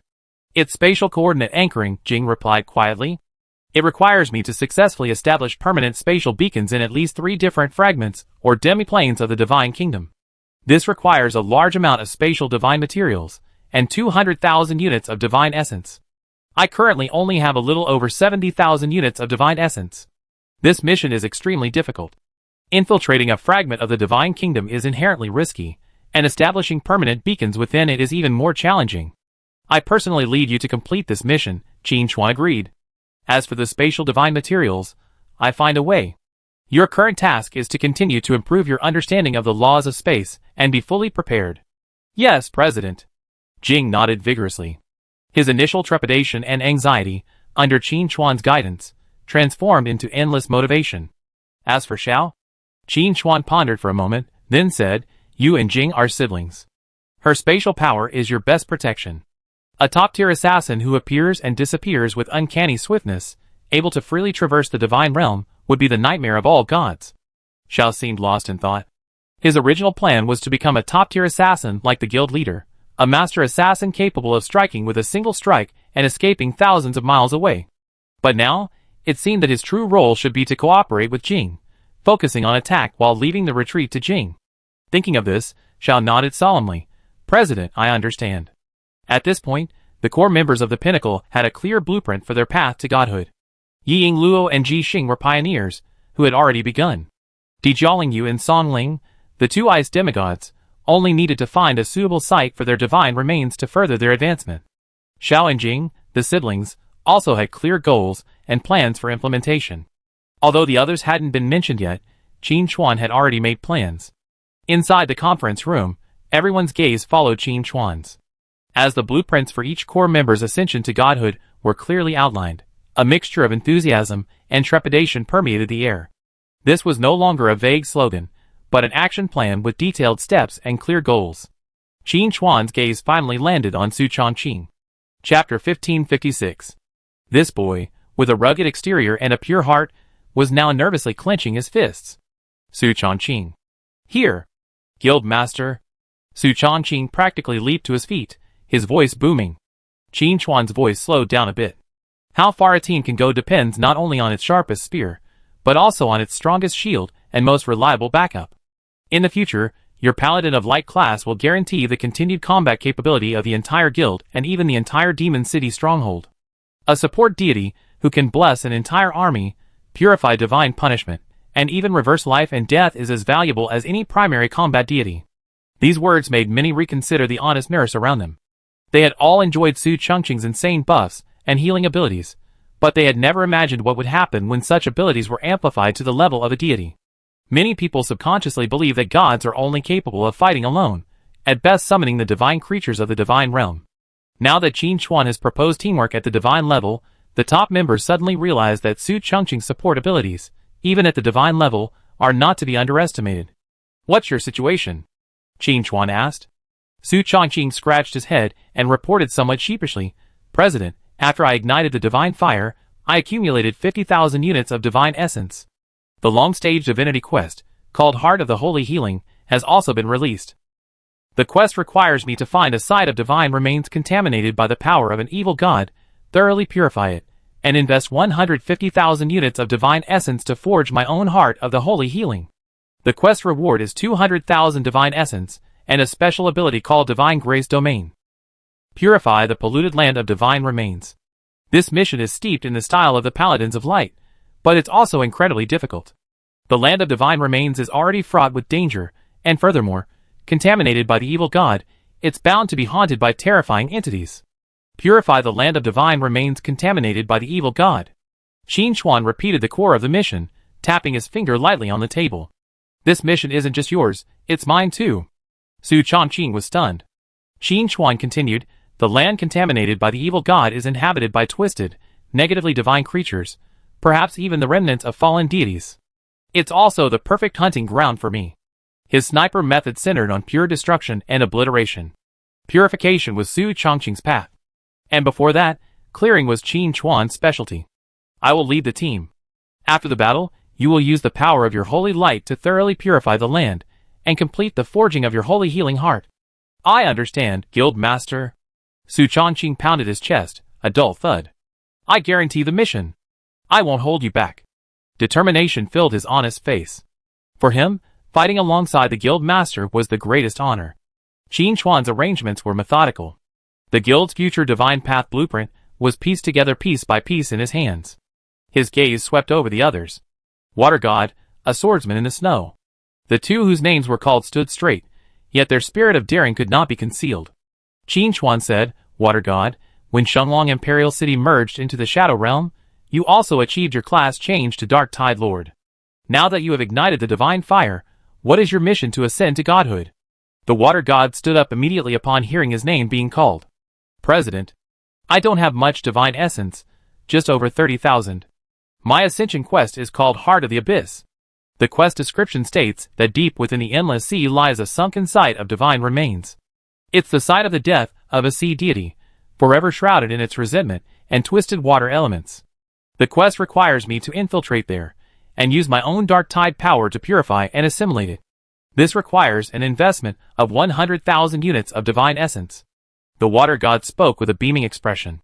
"The reward is 200,000 divine essence, and I also gain the prototype of a realm called Undercurrent Divine Domain. Heart of the Abyss." Qin Chuan tapped his knuckles lightly on the table. "This quest is valuable, but not easy, primarily due to the many restrictions inherent in the combat environment deep within the ocean." After a moment's thought, Qin Chuan spoke, "I arrange your mission as soon as possible. Until then, you need to continue to delve into the Dark Tide Lord's class traits, especially your ability to control water. When the time comes for underwater combat, I need you to create a stable airspace." The Water God nodded heavily. "Don't worry, President. I wouldn't attempt this mission lightly if I couldn't control the water." Qin Chuan nodded, his gaze shifting to another figure that leaped out of the water. Swordsman in the snow. I'm here. The swordsman in the snow couldn't contain himself any longer. "President, I desperately need divine essence. I only have a little over 20,000 points right now, so broke. My quest to ascend to the godhood is the Storm Throne. It's said that somewhere there's a floating divine relic site, once the domain of a storm god. The quest requires me to go there, quell the lingering elemental unrest, and then, at the highest point, reforge the Storm Throne. This requires 120,000 divine essence. This is another site of divine remains. Apocalypse's opening of the path to deification seems to have also exposed these previously hidden areas to players in the form of quests. Qin Chuan mentally elevated the importance of the divine remain sight to a higher level. The path of wind is centered around speed and cutting, Qin Chuan analyzed. A wind deity can provide us with unparalleled speed advantages and intelligence reconnaissance capabilities. After arranging these individuals, Qin Chuan turned his gaze to the remaining guild members. Inmya, Senior Brother N. Otis, Debeda, Yulin Ai, Kaiweki Chiyu. Among them, Inmya had inherited the legacy of the Night Walker, and the associated deification quests were also related to the power of the night. This aspect was relatively simple. Alessa was in the Magic City, and could provide some guidance. In this respect, Inmya's ceiling might not be the highest, but his path to deification should be the easiest. With a ready-made deity leading the way, the difficulty of the quests was dramatically reduced. As for Senior Brother NN, his control of the longsword has become increasingly adept, and his style is completely different from Yingluo's original Shadow Sword. He can be considered to have found his own path. Deba, having obtained the legacy of the Tiger God and the jungle authority of the Hunting Goddess, is only slightly behind Ji Xing and Yingluo in terms of strength. He is in the top tier of the Peak Guild. Although he usually keeps a low profile, he has accumulated over 90,000 units of Divine Essence. Otis is still a master shield player, but unlike regular defensive warriors, he focuses on defensive counterattacks. He has figured out the sword and shield attack method, but lacks the right equipment. Qin Chuan plans to find time to help him shadowforge a sword and shield set. Yulin Ai and Chi Yuqi are both paladins, and both tend to be support-oriented. Their paths overlap with Su Chongqing's, and the three of them can learn from each other, making the Ascension quest relatively easy. Qin Chuan didn't need to worry too much about Akabane, and the other guild members stationed in Kyoto's deification quests. Kyoto had already fully supported Akabane and the others, prioritizing resources and intelligence to make them the ace of the Kyoto garrison. At this point, Qin Chuan had a rough idea of the path to deification for everyone at the pinnacle. The next step was to turn this vision into reality. Chapter 1557. The meeting concluded, and the core members, each carrying their own divine path blueprints, gradually dispersed. Qin Chuan walked to the massive floor-to-ceiling window and gazed up at the sky. The lofty kingdoms of light still radiated their eternally resplendent light, like a still painting, unmoved by a single ripple. This defied common sense. The god of war had fallen, the goddess of hunt had surrendered, and the goddess of holy law's authority had been ripped open by him, retreating in disgrace. Any pantheon suffering such a devastating blow would inevitably ignite a frenzied counterattack. But now nothing. Aside from the occasional glimmer of pressure emanating from the cluster of divine kingdoms, confirming their existence, the entire pantheon of light seemed to have suddenly gone silent. Send more angelic legions? No. Send other gods to the scene? No. Not even a symbolic declaration of divine punishment had been delivered. This deathly silence was even more puzzling than the thundering onslaught. Qin Chuan analyzed the intelligence at hand. The god of light descended with the force of thunder, their goal clearly defined: complete control of Blue Planet. His killing of the god of war and the goddess of hunting was undoubtedly a slap in the face of the god of light, and it also shook the very foundation of their rule. Furthermore, shadow and light are natural opposites. From any perspective, he should have been the god of light's top priority. But he didn't act personally. Was he wary of Alessa and Des Martin? Possibly, but unlikely. Qin Chuan had allies, and so did the god of light. Even if the Lord of Torment and the Lord of Magma were brought in, the Four Gods Alliance would still be no match for the entire God of Light. So, was it the defeat of the Holy Goddess of Law that caused them such a dilemma? Qin Chuan rejected this idea.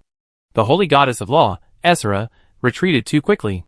It was true that her divine essence was damaged, but for a being so close to, or even already a superior deity, that minor injury was far from enough to cause her to abandon a war that concerned the dignity of the Pantheon. On closer inspection, it seemed more like a deliberate strategic retreat.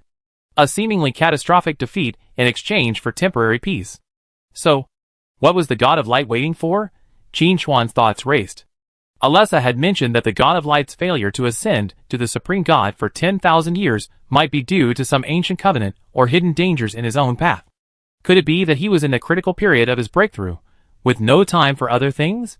If so, this was actually the best opportunity. But Qin Chuan had a feeling that things were more complicated than that. A deity that had existed for who knows how many years possessed a mind and cunning that was beyond the comprehension of ordinary people. Pitting hopes on the enemy's weakness is the most foolish course of action. And then, there's Apocalypse. At this delicate moment, Apocalypse has opened the path to godhood to all players, placing the core resource of divine essence on the table. This move has undoubtedly further muddied the waters of the entire world. Is the silence of the gods of light also related to this? Are they observing and evaluating the potential impact of this national deification movement led by Apocalypse? Or perhaps, this dead silence itself is a massive trap, using silence to create pressure, tempting them to make mistakes, or secretly weaving a vast net capable of ensnaring all resistance. After pondering for a moment, Qin Chuan summoned Dismartin and Alessa's divine avatar into the conference room. Although there was much to do, Qin Chuan felt that he must first deduce the God of Light situation, so that he could better formulate subsequent plans. After hearing Qin Chuan's thoughts, Dismartin's divine avatar broke the silence. Such uncharacteristic silence is truly uncharacteristic of the God of Light. His tone held a hint of fear. According to their character, they should have dispatched more God-level angels long ago. No, they should have launched a full-scale divine war the moment they landed on the outskirts of Blue Planet, rather than dragging it out until now. Chapter 1558. After a pause, Dismartin added, although the will of Apocalypse descended upon them at the time, it at most delayed the God of Light's actions, not canceled them. As for the Angel Legion's attack on the Demon City, when we visited the Land of Divine Remains, it didn't seem like a full-scale assault, but more like routine. Alessa's face was also solemn. I agree with Dismartin. The Goddess of Light has always been domineering. They would never tolerate such a challenge to their dignity. There must be reasons we don't know behind this dead silence. She looked at Qin Chuan. Perhaps the defeat of the Goddess of Holy Law has caused them to reassess your abilities, requiring time to formulate a new plan. No. Qin Chuan shook his head slowly, dismissing this speculation. Reassessment takes time, but it doesn't require such a long silence. While the Goddess of Holy Law's authority is unique, it's not enough to shut down the entire Goddess of Light. His fingers tapped lightly on the table, making a rhythmic sound. I suspect the problem lies with the God of Light himself. Dismartin and Alessa both looked inquiring. Qin Chuan didn't explain directly, but instead brought up another past event. Before the Apocalypse arrived in reality, I once defeated the Sky God in a game. At that time, I discovered something very special within the Sky God's body. Hearing this, Dismartin and Alessa's divine avatars both focused their attention. Qin Chuan didn't hold back. His words were straightforward, yet resounding in the silent conference room. The Black Death. The word uttered from his lips. Dismartin was stunned for a moment, as if searching his memory for the term. Alessa's divine incarnation suddenly tensed, the dark energy around her momentarily turbulent. She blurted out, impossible. How could that thing appear on the Sky God? Her reaction said it all. Dismartin's expression instantly darkened. The Black Death? The source of the alien beast? How could the Sky God be connected to that thing? But it is indeed so. Qin Chuan's tone remained steady. The Sky God's body was eroded by the Black Death, and subsequently, he fell, his authority and power disintegrated. Now that I think about it, it must have been Tian Qidong who used his own power to purify the Sky God's contamination. Qin Chuan paused, then revealed more crucial information. After the Sky God's fall, my divine consciousness briefly collided with the God of Lights. In that instant, I sensed a whiff of decay from the same source. A deathly silence fell over the conference room. A scent of decay from a common source. The weight of these words was profound, so profound that even Dismartin dropped his cynical demeanor. Alessa's expression was more serious than ever. She spoke slowly, her voice carrying the weight of historical recollection. 10,000 years ago, I first encountered the Black Death. With the help of Mr. Shadow, I suppressed it with the power of Shadow. I vaguely suspected then that it wasn't a mortal plague. It was a curse upon divinity itself, a cancerous growth within the Godhead, the withering of the laws. Once possessed, a deity's divine essence is constantly corroded and contaminated, transforming into meaningless, necrotic matter. The more a deity wields its power, the more severe this erosion becomes. The only way to delay its onset is to use the vast majority of one's own divine power to suppress and seal it. Her words perfectly exemplified Qin Chuan's speculation. So, Qin Chuan took over. The God of Light has been stuck at the level of a higher deity for millennia. It's not that he doesn't want to ascend, but that he can't. To reach the rank of Lord God, he would have to mobilize all of his divine essence and understanding of the laws. That would instantly detonate the Black Death within him, completely crumbling his godhead. So he can only maintain the status quo, like a man holding a barrel of explosives, carefully maintaining his balance. Chapter 1559. Dismartin let out a low curse, finally understanding. So that's how it is. No wonder they've been so restrained since their arrival.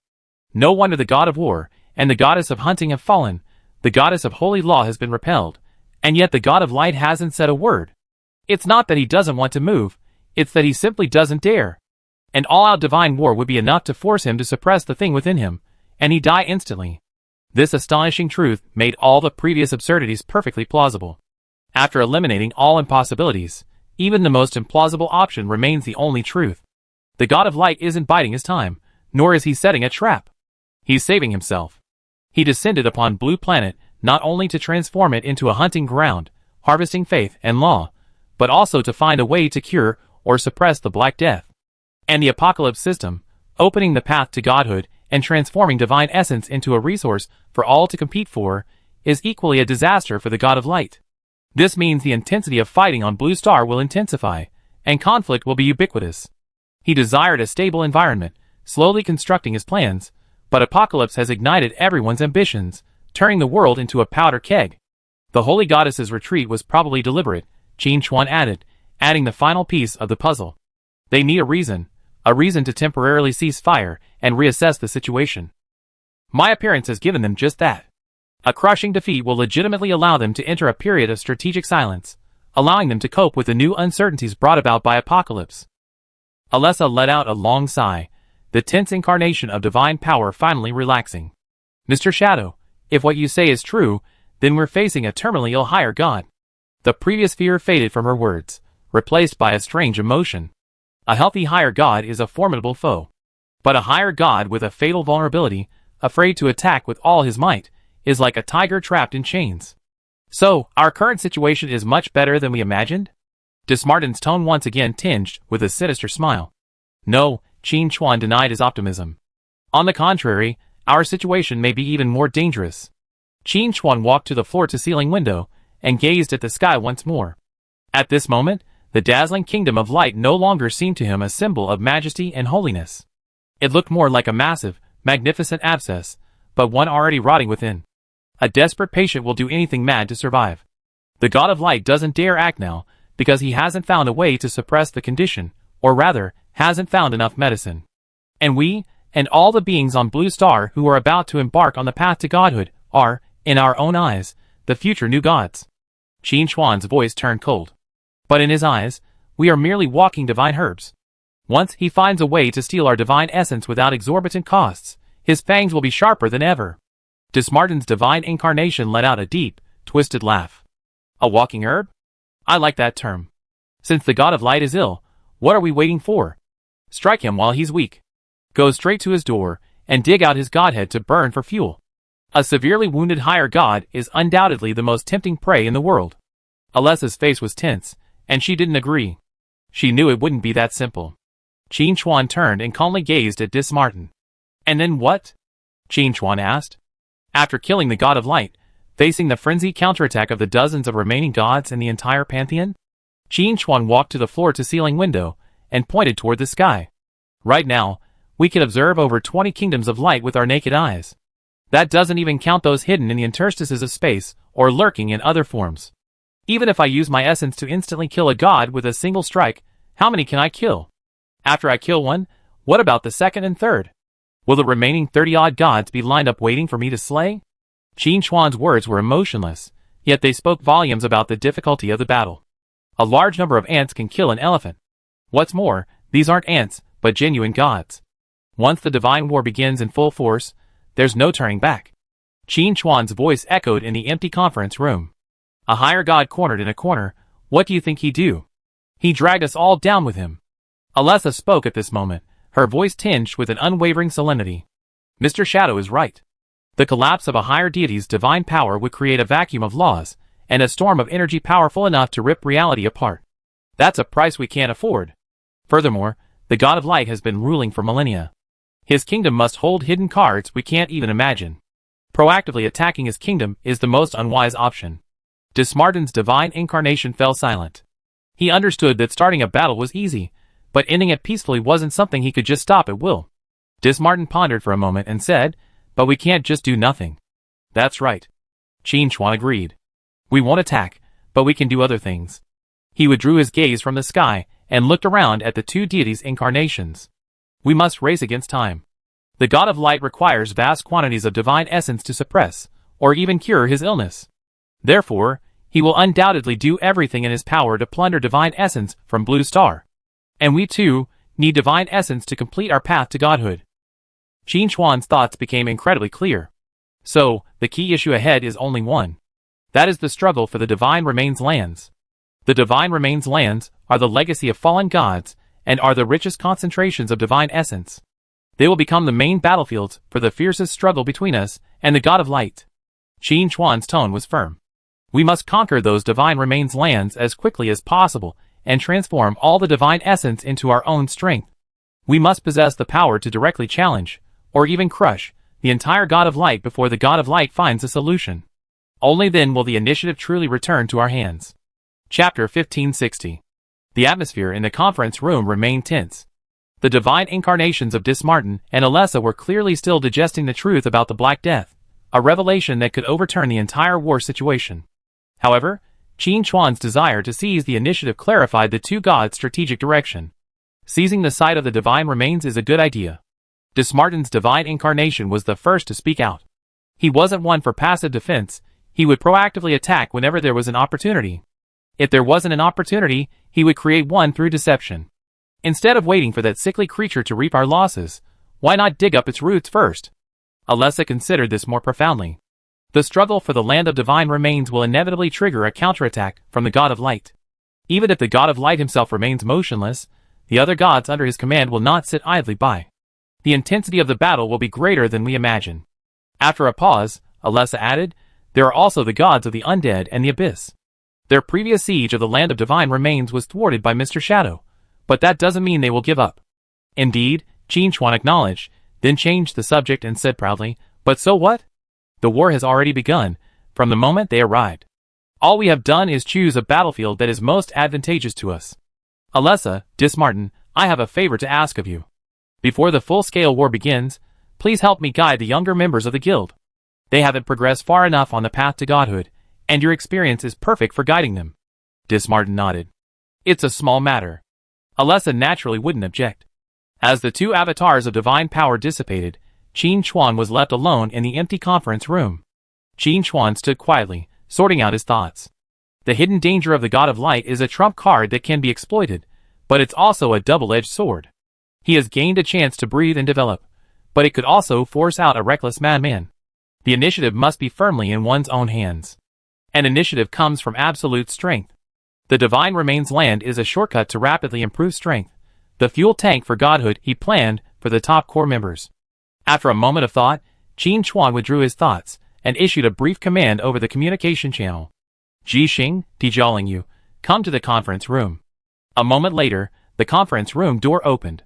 President, do you have something to talk to us about? Are we heading out to explore the Divine Remains land? Ji Xing asked impatiently. That's already been planned, and this time we're talking about something else. Qin Chuan waved his hand, motioning for the two to sit down. How's the faction selection and base expansion task to you going? President. Mission accomplished in excess. Ji Xing couldn't hide the smugness in her voice. The faction selection within the Magic City base has been completed. All players who chose other factions have been distributed supplies, and politely excused, as instructed. Everyone remaining in the Magic City is a member of our Blue Star Guardian faction. She paused, as if composing her words to make her accomplishment sound more impressive. The most crucial thing is the satellite bases. We cleared the ruins around the stronghold and built several brand new satellite bases. Above ground level are fortifications and living quarters, and there are 10 full floors underground. Energy, production, housing, training, everything is available. Each base can accommodate 100,000 people, and if we lower the standards, we can even fit 200,000. Combined, these satellite bases have more than enough space for 1 million more, not to mention 1 million. Now the bases are officially operational, and everyone's assigned tasks are clearly arranged. Qin Chuan listened quietly. Although he already had a general idea of the situation at the Demon City stronghold through his mind scans, hearing more details from Ji Xing made him even more satisfied. Chapter 1561. His gaze shifted to the side. What about order? Tijialing Yu stood up and handed over a virtual dashboard. President, These are the current management regulations for the affiliated bases. Her voice was clear and methodical. All survivors entering the base have undergone re-registration and ability assessments. We abolished the old currency and implemented a comprehensive contribution point system. Whether participating in city defense, material production, logistics support, or conducting missions, you can earn corresponding contribution points, which can be exchanged for food, shelter, equipment, and training resources. The base is implementing new legal standards. We recruited elite players to form an enforcement team, equipped with a full set of equipment, and assisted by Sister G's mechanical creations. Any acts that disrupt order or incite civil unrest will be severely punished. So far, the crime rate in the affiliated bases has been almost zero. In a sense, order is more stable now than before the apocalypse. This is because everyone has a clear goal and knows that as long as they work hard, they can survive and become stronger. Zero crime rate. These 4 words carried far more weight than Jixing's population figure of over 2 million. This meant they weren't simply sheltering survivors, they were truly establishing the prototype of a new civilization, adapted to the rules of the apocalypse. A spark of civilization rekindled amidst the ruins, Qin Chuan understood. This was the true meaning of the main quest issued by Tianqi. The spark not only perpetuated life, but also continued order and hope. Excellent, Qin Chuan's voice laced with praise. You done even better than I expected. Jixing and Dijiaolingyu exchanged a glance, each catching a glimpse of joy. Receiving the president's affirmation was more inspiring to them than any reward. Qin Chuan stood up and walked to the large floor-to-ceiling window. Outside the window lay the demon city, which had regained some of its vitality. Beyond, the outline of a subsidiary base lay. There, gathered the largest force of survivors from Yin Nation, the strongest support for the Guardians of Blue Star Camp. The rear was secure. Next, it was time to sharpen the blade and point it toward the heavens. We completed the inventory. It's time to retrieve some of the things we urgently need. Qin Chuan turned and gave the 2 new instructions. Jixing, I will gather the materials needed for your quest, Mechanical God's Heart, while exploring the Divine Corpse land. Your top priority now is to continue expanding your mechanical army and increasing the number of construction machines.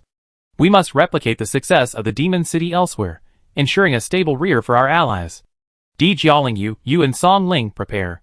Qin Chuan's original plan was to use his stable rear as a foundation to launch precise strikes against the Divine Corpse land, quickly transforming resources into strength. Before the God of Light resolved his own hidden dangers, or went completely mad, he would elevate all the core members of the Peak Guild to divine thrones. He also sensed an ice-attributed Divine Corpse land. But plans can't keep up with change. As Qin Chuan spoke, his expression suddenly changed. A divine war erupted in the void.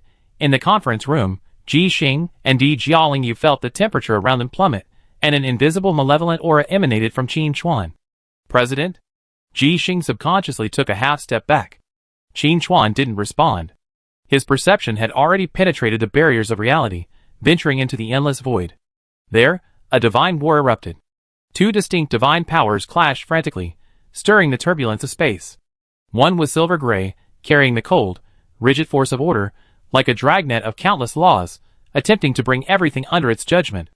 The other, imbued with the aura of death and doom, desperately patted out a withered realm, resisting the pervasive encroachment of law. Chapter 1562. It was the holy law goddess, Essera, and the maw of eternal silence, Mortis. These 2 gods, belonging to different factions, were now engaged in a life-and-death struggle in the void. No, this was not an evenly matched fight. It was more like a hunt.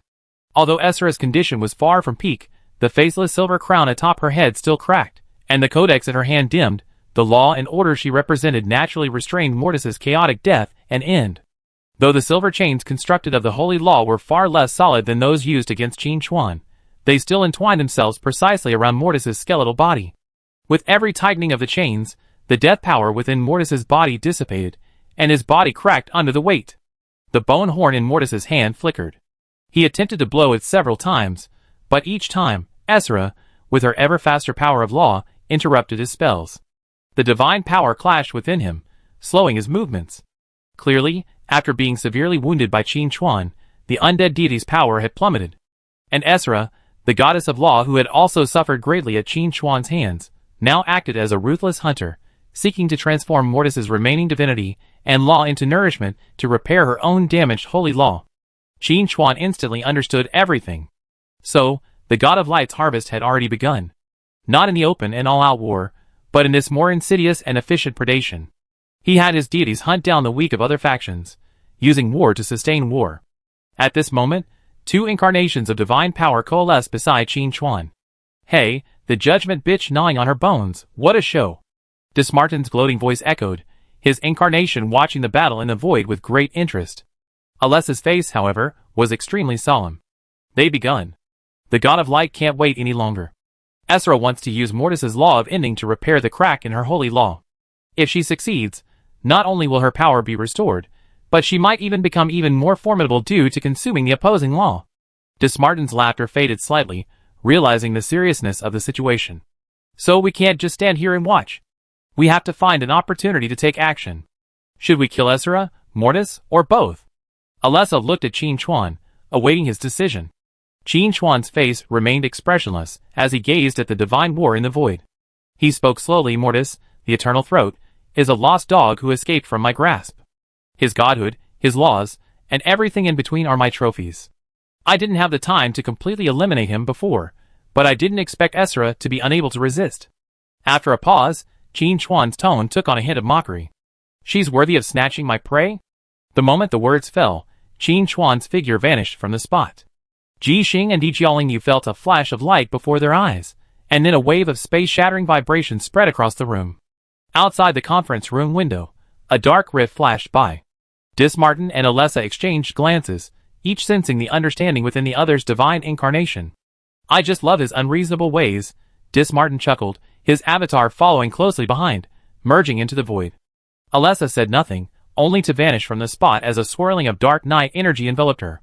In the conference room, only Ji Xing and Di Jiaolingyu were left stunned. What had just happened? Did the guild leader attack another god because they had snatched his prey, and that prey was itself a god? The two exchanged glances, each witnessing indescribable shock at the other's reaction.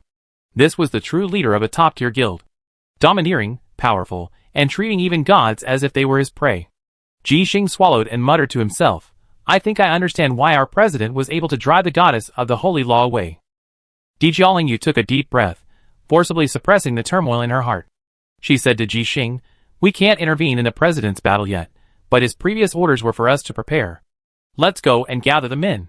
When the president returns, it's time for our expedition to the land of the divine remains. The two quickly left the meeting room.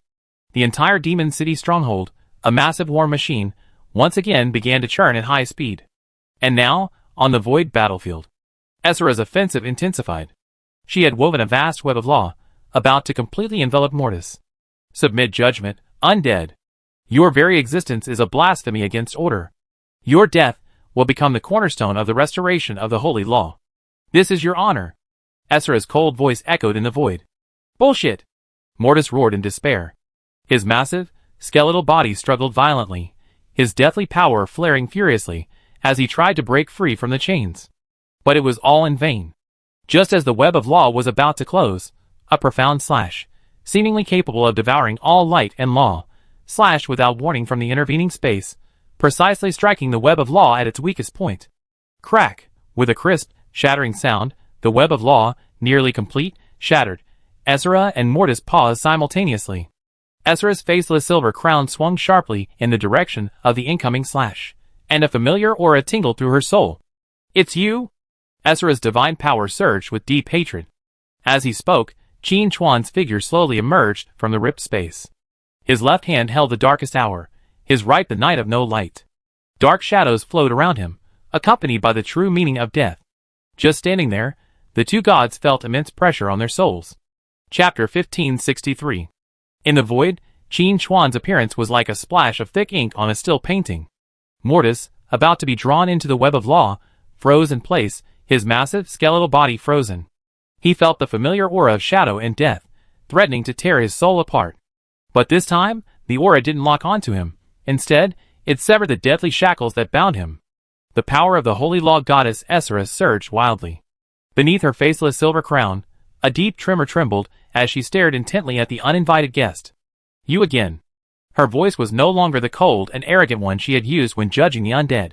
Instead, it carried an uncontrollable wave of emotion. The last encounter had torn her holy law authority to pieces, damaging the very essence of her divinity. The shame and agony of that humiliation remained. Qin Chuan ignored her questioning, simply lowering the tip of his dark knight sword slightly, aiming it at the still struggling Mortis. I said, he's my trophy. The plain statement carried more weight than any roar. What gives you the right? Esra uttered a sharp divine thought. You haven't even condensed your godhood, you're not even a true deity. How dare you lay claim to another god's affiliation? Her words were filled with confusion.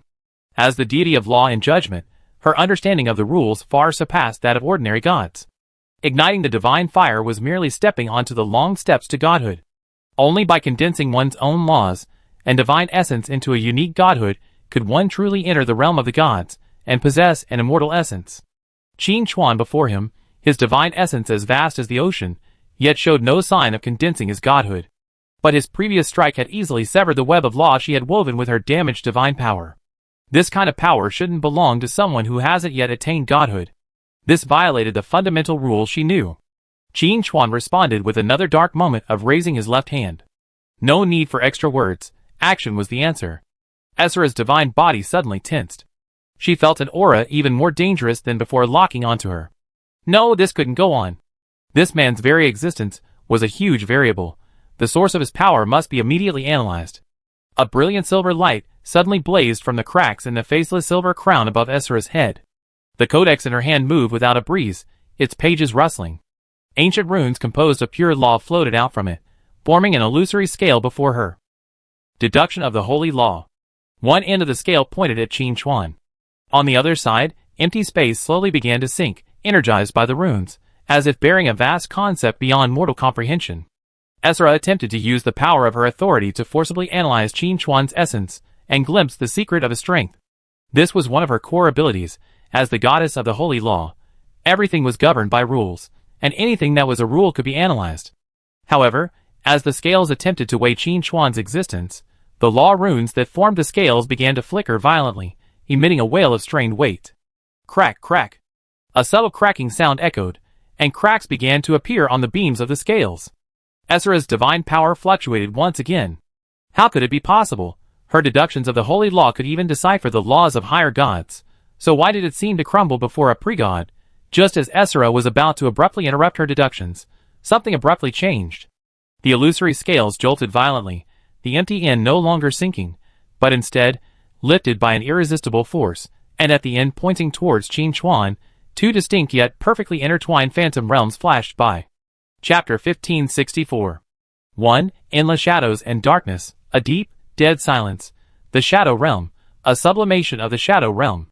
The other, manifested with Qin Chuan himself at its core, contained immeasurable power of destruction and annihilation, yet in subtle places, shimmered with the brilliance of new life and hope, as if a whole new world were being born.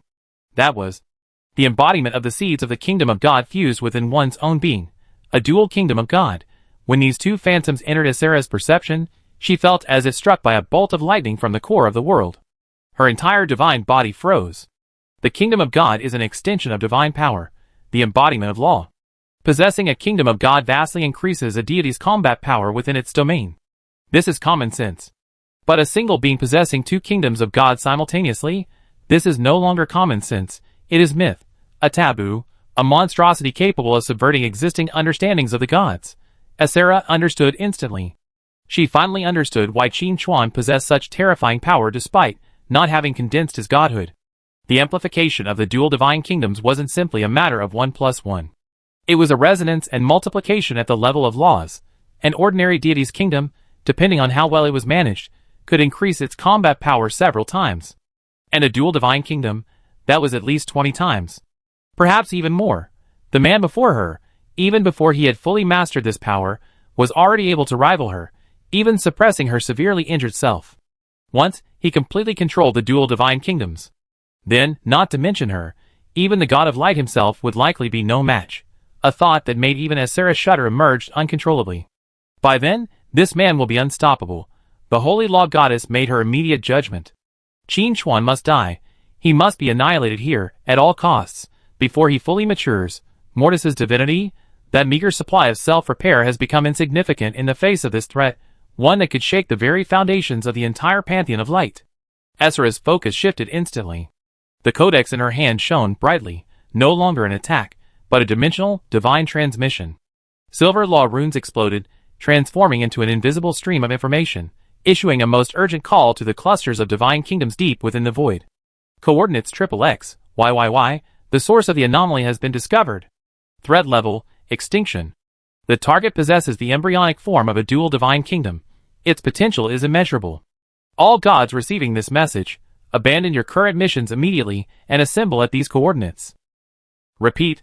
This is not a request, it's a top priority directive. In the name of the God of Light, completely eliminate this heretic. Essera's divine consciousness, filled with unprecedented urgency and murderous intent, spread frantically across the interdeity network. After doing all this, Essera, far from continuing her attack, retreated violently, widening the distance between her and Qin Chuan. Her focus was no longer on hunting, but on delaying the enemy. Delaying the arrival of reinforcements. However, she wanted to leave, but Qin Chuan wouldn't allow it. Want to run?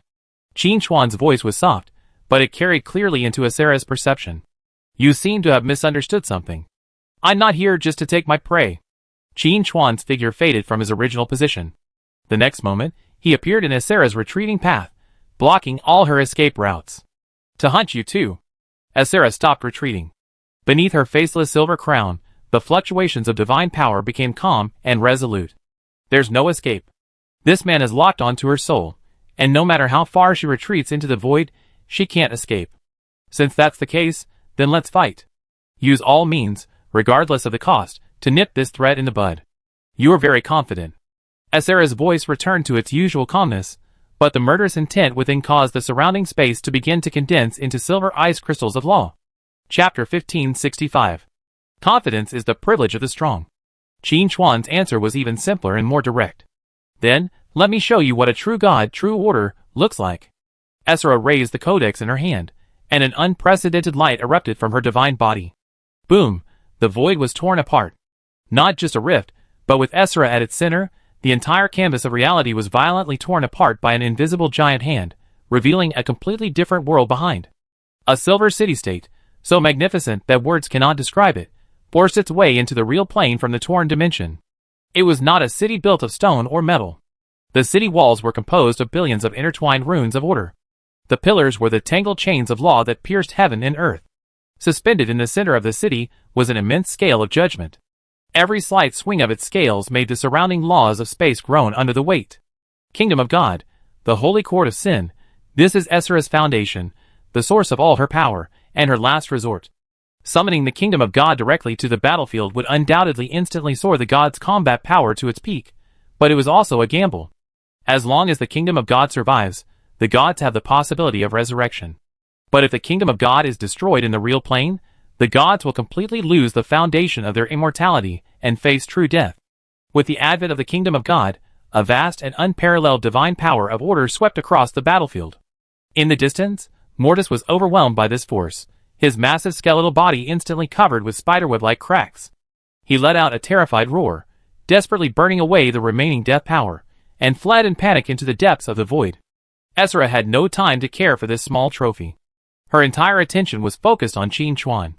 The power of the kingdom of God poured into her body, and the faceless silver crown on her head, once covered in cracks, quickly healed under the flowing silver light, becoming as shiny as new. The dim codex in her hand once again shone with a brilliant brilliance, each page seeming to bear the weight of the laws of an entire world. Her aura rose steadily, soon surpassing the peak state she had reached before Qin Chuan's severe injury. Now, do you still think you are qualified to hunt me? Essera's voice echoed throughout the void battlefield, carrying the absolute majesty of the kingdom of God. Qin Chuan remained silent. He simply watched the descending silver kingdom of God, the surge of power within Essera. In his perception, the kingdom of God was no longer an illusory realm, but a real, alluring treasure trove. Bring your life box to me personally. You've been a great help. Qin Chuan's deep voice clearly pierced through the pressure of Essera's kingdom. Essera's divine power froze for a moment. She had anticipated Qin Chuan's shock, her fear, but she had never expected this reaction. Ridiculous. Blasphemer. You don't understand the meaning of the kingdom of God. Essera stopped talking nonsense. She couldn't wait for reinforcements. She would personally judge this heretic. She extended her hand, pointing at Qin Chuan. In the name of the holy law, I hereby declare. Holy court of judgment, convene. Buzz, the entire void battlefield instantly transformed. The majestic kingdom of the holy law vanished into the background, and endless silver chains emerged from all directions. They didn't attack Qin Chuan, but instead darted through the void, creating an even more majestic and murderous scene. A boundless holy court. Qin Chuan found himself standing in the center of the holy court, his feet on a silvery ground as smooth as a mirror, reflecting countless legal provisions. Before him, behind him, and to his left, rose rows of towering spectator galleries, empty yet radiating a chilling gaze. Directly in front of him lay the unreachable judgment seat. Esra, the goddess of the law, sat upon a massive throne behind the seat. The code in her hand automatically floated before her, her faceless silver crown radiating a light that surveyed all things. Center Qin Chuan. Esra's voice became the pronouncement of an inquisitor, each syllable imbued with the unquestionable power of law, acting directly upon the soul. Charge 1, deicide. You, as a mortal, have usurped the divine realm and murdered the god of war and the goddess of hunting. Your crime is unforgivable. As her words fell, two enormous shadows coalesced above the holy court. That was the final image of the god of war and the goddess of hunting before their deaths. Raging resentment, and resentment transformed into tangible evidence, shackles that bound Qin Chuan. Second charge, blasphemy. You have torn apart the sacred law, defiling order, and shaking the absolute rules between the divine realm and the human world. Your crime is unforgivable. The imaginary scales of the Esra kingdom emerged, the end representing sin suddenly sinking. The weight of billions of tons of laws pressed down upon Qin Chuan. Third charge, heresy. You carry two divine kingdoms, your path is treacherous, and your very existence is the ultimate subversion of established laws. Your crime is unforgivable. This time, the entire holy court began to tremble. Countless runes of law fell from the walls, the ground, and the dome, transforming into silver swords of judgment, their tips pointed at Qin Chuan in the center of the holy court. 3 crimes, 1 punishment. I, the holy law goddess, Esra, hereby pronounce. You will be utterly annihilated. Your soul will burn in the holy law furnace for 10,000 years. Your dual kingdom will become the cornerstone of the restoration of order. Esra raised her hand, ready to strike. This was her divine domain, her holy court. Here, she was the only rule. However, just as the myriad swords of judgment were about to fall, Qin Chuan, standing in the dock, finally moved.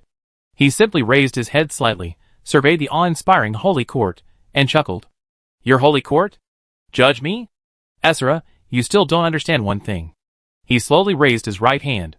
On the sharp edge of the darkest hour, and the blinding night, shadows, and the true meaning of death intertwined and flowed. This is not your holy court. This is my hunting ground. Chapter 1566. Qin Chuan's voice echoed through the solemn and murderous holy court. It was not an arrogant roar, but a deep-seated contempt, as if he were watching a farce. As he laughed, the two shackles of evidence, embodying the resentment of the god of war and the goddess of hunting, silently melted away the moment they were about to touch his body. The weight of the laws pressing down on his soul seemed to hit an invisible wall, instantly disintegrating. On the judgment seat, Esra's divine power fluctuated violently. How could this be? In her kingdom, in her holy court, her laws were absolute truth. Any conviction would be translated into tangible punishment. This was the foundation of her authority. However, these rules, valid even for gods, were ineffective against the man before him. I do not accept your charges. Qin Chuan finally spoke. His voice was soft, but it drowned out the roar of all the laws in the holy court. Your rules have no effect on me. Before he finished speaking, he abandoned his passive defense. Endless shadows spread from beneath his feet. They were no longer simply energy, but a projection of the real world. Where the shadows passed, the mirror-smooth silver ground was completely devoured, and the billions of laws reflected in it were completely obliterated by the darkness. In the towering public gallery, the grim gazes were replaced by countless twisted shadows, their silent howling a mockery of order. Charge 1, deicide? Qin Chuan raised his eyes, gazing at Esra on the judgment seat. The weak should serve as nourishment for the strong. This is an iron law of the universe, older and more true than your own laws. Your 2 colleagues died because of weakness. Even if I wasn't there, there are others. If you're dissatisfied, you can personally verify this iron rule. Bang! The tens of thousands of swords of judgment pointed at Qin Chuan trembled in unison, the silver light at their tips dimming. Qin Chuan's words were shaking the very foundations of her holy court's legality. Charge 2, blasphemy? Qin Chuan took another step forward, and the shadow realm expanded. The entire foundation of the holy court groaned under the weight of the encroaching darkness. I merely tore off a rotten fig leaf. Your so-called order is merely a tool to maintain your own rule. Now, I will establish a new order, a fairer one. Charge 3. Heresy? Qin Chuan smiled. This time, his figure became ethereal, his presence immeasurably heightened. Behind him, the shadow realm grew ever more distinct. You consider me a heretic, and I consider you heretics too. It's a matter of perspective. And you, what makes you so sure your position is correct? Esra, your judgment has no effect on me. Now, it's my turn. Qin Chuan raised his right hand, the blade of the dark knight pointing directly toward the dome. I hereby declare. This kingdom of God belongs to me. The moment the last word fell, the shadow realm behind him suddenly expanded outward. This wasn't a test, not an invasion, but the most brutal collision. Qin Chuan's divine essence was as vast as the ocean. Although he lacked a refined godhead, the blessing of his dual kingdoms transformed into a nearly limitless supply of divine power. The shadow realm devoured the runes of order, and the energy of law within Esra's holy court like a bottomless pit. Crack! The sound of shattering glass echoed throughout the entire plain. The holy court that Esra had personally constructed, a scene woven of pure law, was instantly covered with cracks under the brutal impact of the dual divine kingdoms, like a mirror struck by a giant hammer. Walls, dome, judgment seat, the gallery. Everything was crumbling. Esra's soul wailed sharply. Her divine kingdom, her very foundation, was being forcibly shattered by Qin Chuan's nearly inexhaustible divine power. Her authority over order was being crushed by an even more tyrannical force. Chapter 1567. This was a fact Esra could not accept.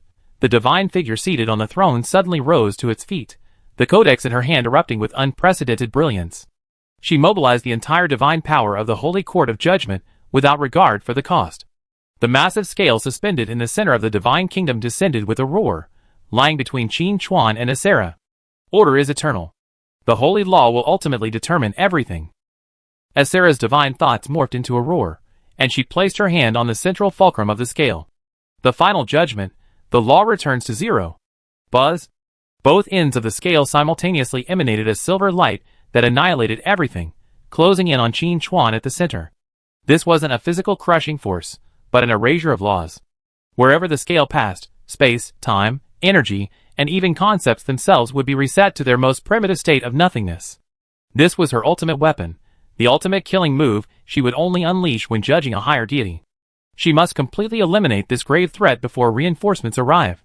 However, facing the all-annihilating silver light, Qin Chuan merely raised his left hand in a dark moment. At the moment the silver light was about to close, he slashed with his sword. This strike lacked earth-shattering momentum, nor the power to rip the void apart. It slashed forth pure end, absolute death. The blade's target wasn't the two slivers of silver light that could annihilate everything, but the seemingly sturdiest beam at the center of the scales. More precisely, it was a nearly imperceptible crack on the beam, a microscopic crack identical to the silver crown on her head. That was the wound Qin Chuan had sustained during the previous battle. The wound of the kingdom of God is also the wound of the deity itself. Puff! The blade of the darkest hour precisely penetrated the crack. Time seemed to stand still at this moment. The faceless silver crown on Esra's face trembled violently. The next moment, crack! A resounding sound, resonating through the soul, erupted from the center of the Libra's beam. The crack, infiltrated by the true meaning of death, instantly widened, spiderweb-like cracks covering the entire Libra in the blink of an eye. The core artifact of Esra's kingdom of God, the highest symbol of her authority and order, shattered before her eyes. Wow!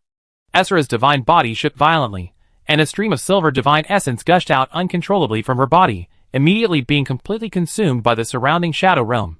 Her kingdom of God was shattered. A huge breach suddenly blew open in the core area of the magnificent silver city-state at the center of the kingdom of God. Countless runes of order spun out of control, and the chains of law that danced across the sky snapped. No. Impossible. Esra's mind was filled with disbelief and terror. Her strongest attack not only failed to kill the enemy, but instead exploited an old injury, destroying the very core of her kingdom in one fell swoop. She was defeated. Even more completely than before. If she didn't leave, she would perish here, along with this kingdom she had cultivated for millennia, becoming the enemy's spoils of war. Without a moment's hesitation, Esra turned and fled. She ignited her divine essence, forcibly tearing open a spatial rift, ready to escape into the depths of the void. Did I let you go? Qin Chuan's cold voice echoed behind her. Ezra felt her body tighten, as the expanding shadow realm transformed into a physical realm, imprisoning her divine body in place. She watched Qin Chuan approach her, step by step. It felt like watching an ancient bee survey its prey. The shadow of death loomed over the goddess of the holy law as never before. And at that moment, in the distant void, several powerful waves of divine power approached at an astonishing speed. Reinforcements from the goddess of light had arrived. In the distant void, 3 brilliant stars approached at a speed that threatened to tear apart the plane. Each star represented a descending deity, their divine power undisguised, like 3 red-hot irons, threatening to flatten the battlefield, warped by shadows and holy laws. Chapter 1568. One was a protective divine power as thick as a mountain. One was a divine fire of judgment as blazing as a star. The last was a lifeglow imbued with healing and purifying energy. Reinforcements from the gods of light had arrived.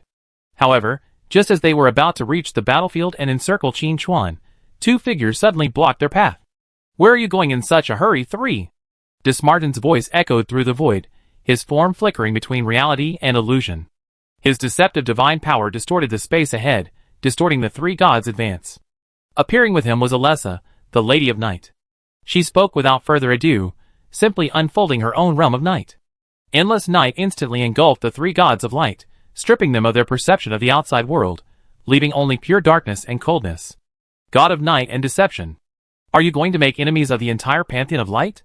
An angry roar echoed from the thick Patronus. Dismartin scoffed. You speak as if we were friends before. The divine war erupted instantly in another dimension. Qin Chuan paid no attention to all this. His entire focus was fixed on Essera, imprisoned in the shadow realm. Reinforcements had arrived, and Dismartin and Alessa's time to hold them off was limited. He was running out of time. He had to completely eliminate Essera before the outcome was decided. It's over. Qin Chuan slowly raised his hand, and a faint light appeared from his palm. It was neither energy nor matter. It was a pure concept, the essence of the laws touched upon by the sniper god's talent, having evolved to its peak. Original shooting. With his clear path as the sniper, he further refined his killer's skill. With the infusion of Qin Chuan's divine power, this glimmer of light rapidly condensed, transforming into an illusory arrow. As the arrow appeared, space began to collapse, and the laws wailed, as if their very existence was a denial of the world. A shudder, emanating from the deepest depths of her soul, swept through Essera. She felt an invisible thread extending from the arrow, entangling her essence, her concepts, everything that existed in this world as the goddess of the holy law. She clearly foresaw that when the arrow was released, she would die. Not the shattering of the kingdom of God, not the collapse of her godhood, but complete obliteration, utter erasure from all timelines, all causal connections. There was no escape, no evasion. The shadow of death transformed into a cold reality, gripping her throat. No. I am the embodiment of law and judgment. I cannot perish. Essera roared with a sharp divine voice, her instinct for survival overpowering all her pride and reason. She thrust out her hand, grasping at the void. The kingdom of the holy court of sin, already shattered at its core and disintegrating, shook violently. In the center of the kingdom, the scales of judgment, shattered by the darkest hour, forcibly reunited with a piercing crack. Although it was cracked and its light dimmed, Essera still summoned it to her side. And then, without hesitation, Essera stepped onto one end of the scales. The scales suddenly sank, signaling her impending demise. Not enough. Essera's faceless silver crown turned toward the depths of the void, where Mortis, the maw of eternal silence, fled in panic. In the name of the holy law, return. A remnant of the power of the law, reaching across the vast distance, transformed into an invisible giant hand, forcibly grasping Mortis. No! Essera, you lunatic. Mortis roared in terror, but he was powerless to resist. The next second, his massive, skeletal body was forcibly pulled back from the void and slammed heavily onto the other end of the scale. Crack! The scale shook violently, and Mortis's end sank slightly, but the scale, bearing Essera, remained at the bottom. The weight of a severely injured undead deity's existence could not compare to that of the goddess of holy law. Much less could he take her place to withstand the fatal blow. The radiance of the origin arrow in Qin Chuan's hand had been condensed to its utmost, ready to be unleashed at any moment. Essera's divine power surged with despair. At that moment, as if sensing something, she suddenly swung the faceless silver crown towards the battlefield where Dismartin was battling the 3 gods of light. A flash of frantic determination flashed in her eyes. Order? Covenant? In the face of absolute death, they are but mere weights to be weighed. Guardian God Tolan. In the name of light, aid me. Ezra's cry pierced the battlefield. Guardian God Tolan, who was currently grappling with Dismartin, was stunned by the words, then roared, Ezra. Hold on. We will soon. He couldn't finish his words. Ezra wasn't even begging for help. She was marking the sacrifice. Holy law, forced transaction. Ezra exhaled a breath of divine essence, sprinkling it onto the scales. The cracked scales erupted with a final burst of light. Ezra's legal authority was twisted to the extreme at this moment. No longer a judge, but a plunderer, a hand of law, even larger than before, brazenly reached into another battlefield. Ignoring Dismartin's deceptive divine power, it bypassed Alessa's realm of night and precisely grasped the guardian god, Tolan. Ezra! How dare you? Tolan roared in disbelief. His thick divine shield, grasped by the hand of law, was as fragile as paper. He could never have imagined that the fatal blow from behind would come from his own ally. The guardian god Tolan was forcibly snatched from the battlefield. Under the horrified gaze of the other two gods of light, he was hurled onto the scales, colliding with the skeletal body of Mortis. Bang! When a god in his prime and a gravely wounded god were placed on the scales simultaneously, the scales swung violently, achieving a strange balance. And at the moment of balance, Qin Chuan released his grip. The arrow imbued with the essence of the sniper law vanished. It did not escape, but instead appeared directly at the other end of the scales, before Tolan and Mortis. No! Tolan's desperate roar and Mortis's terrified wail rang out simultaneously, then abruptly ceased. No explosion, no sound. The arrow of the essence pierced their bodies. The bodies of the two gods, along with their divine natures and souls, began to be rapidly annihilated from the conceptual level, disintegrating into the most primitive nothingness. At the other end of the scale, Ezra's figure had already dissipated into countless silver runes of law, escaping into the void. She had sacrificed the lives of the two gods to buy herself a glimmer of hope. In the void, only her last cold and resentful thoughts remained. I will remember you. I will personally report your existence to the God of Light. Wait for the final judgment. Chapter 1569. Dead silence reigned in the void. The roars of Guardian God Tolan and Maw of Eternal Silence Mortis were completely swallowed by an absolute nothingness, leaving not even a trace of their existence. Where the origin arrow passed, there was no earth-shattering explosion, no dissipated energy. Only pure annihilation. The two gods, along with their godheads, souls, and every conception of this world, were cleanly and efficiently obliterated.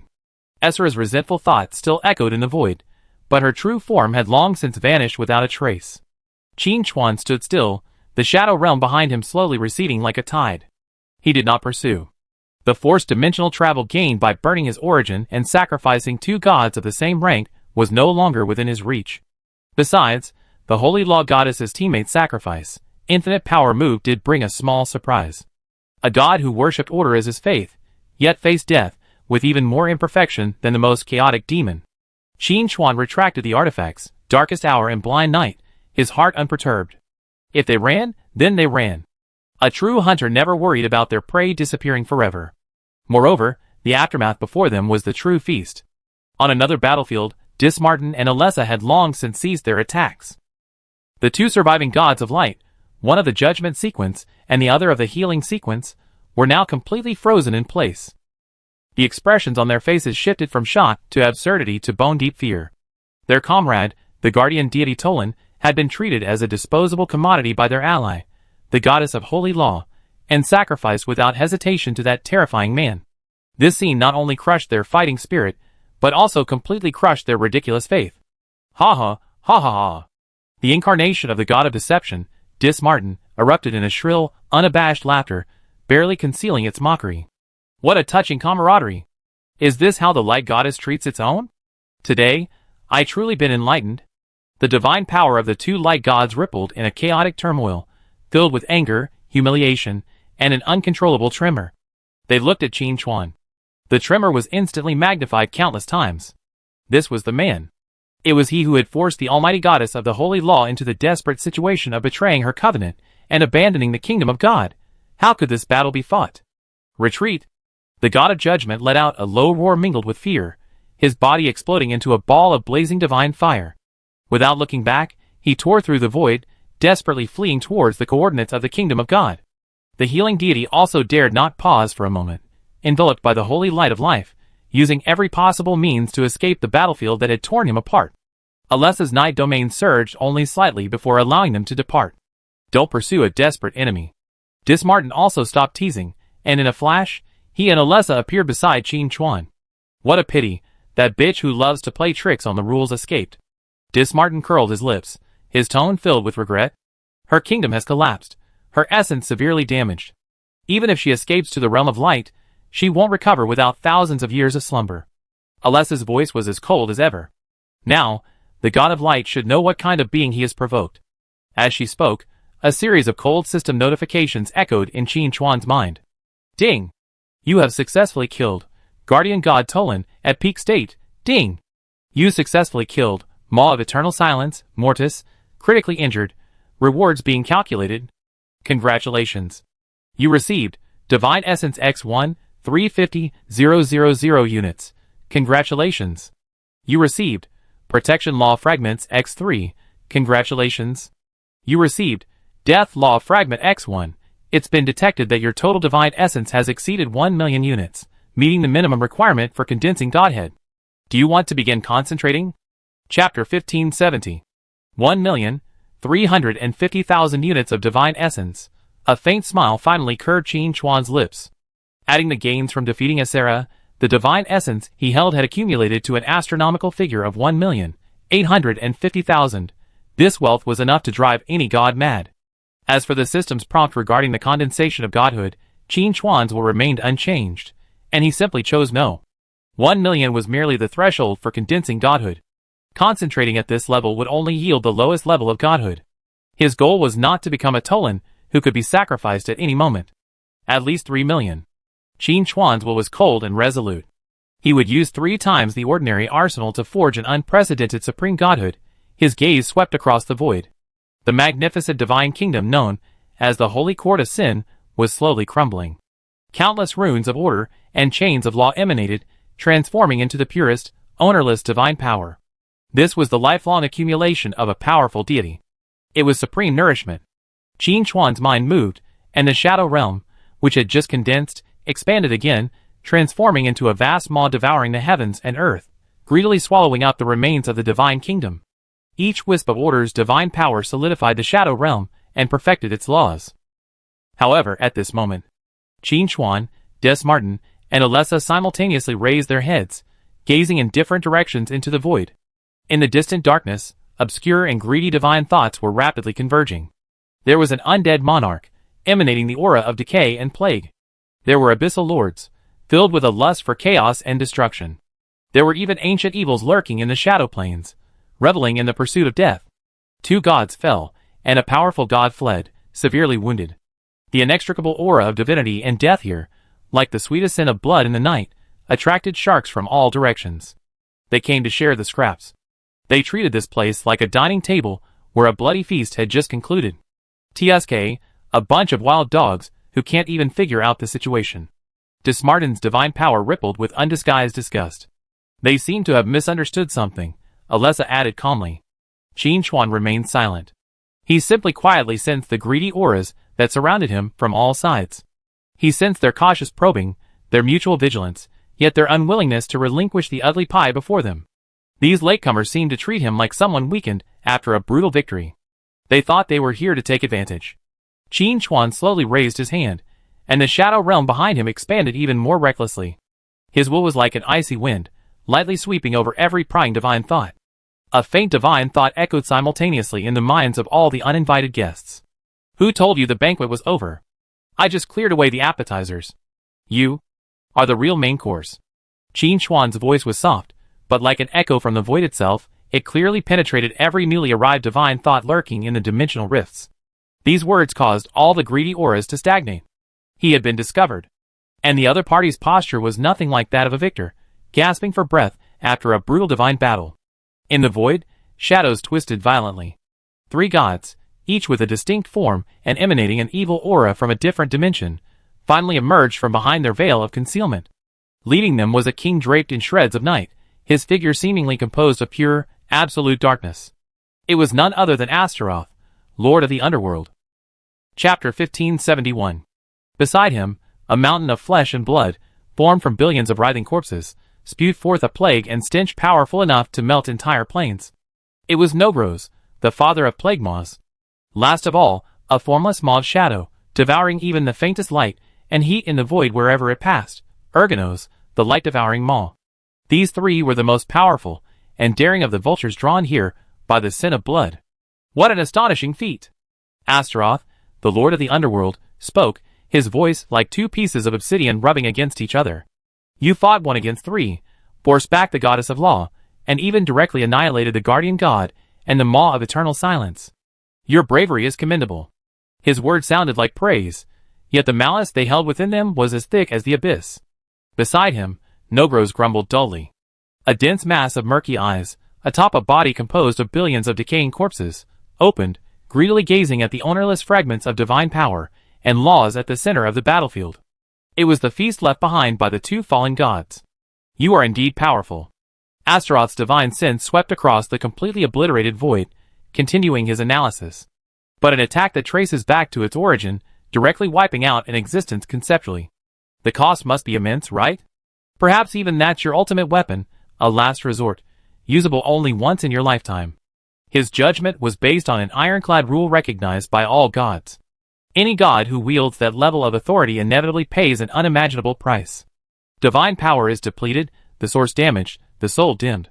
In his view, Qin Chuan's presence, constantly expanding his domain to devour the remains of the kingdom of God, was merely a bluff. While scaring off these stalkers, he desperately sought to replenish his horrific consumption.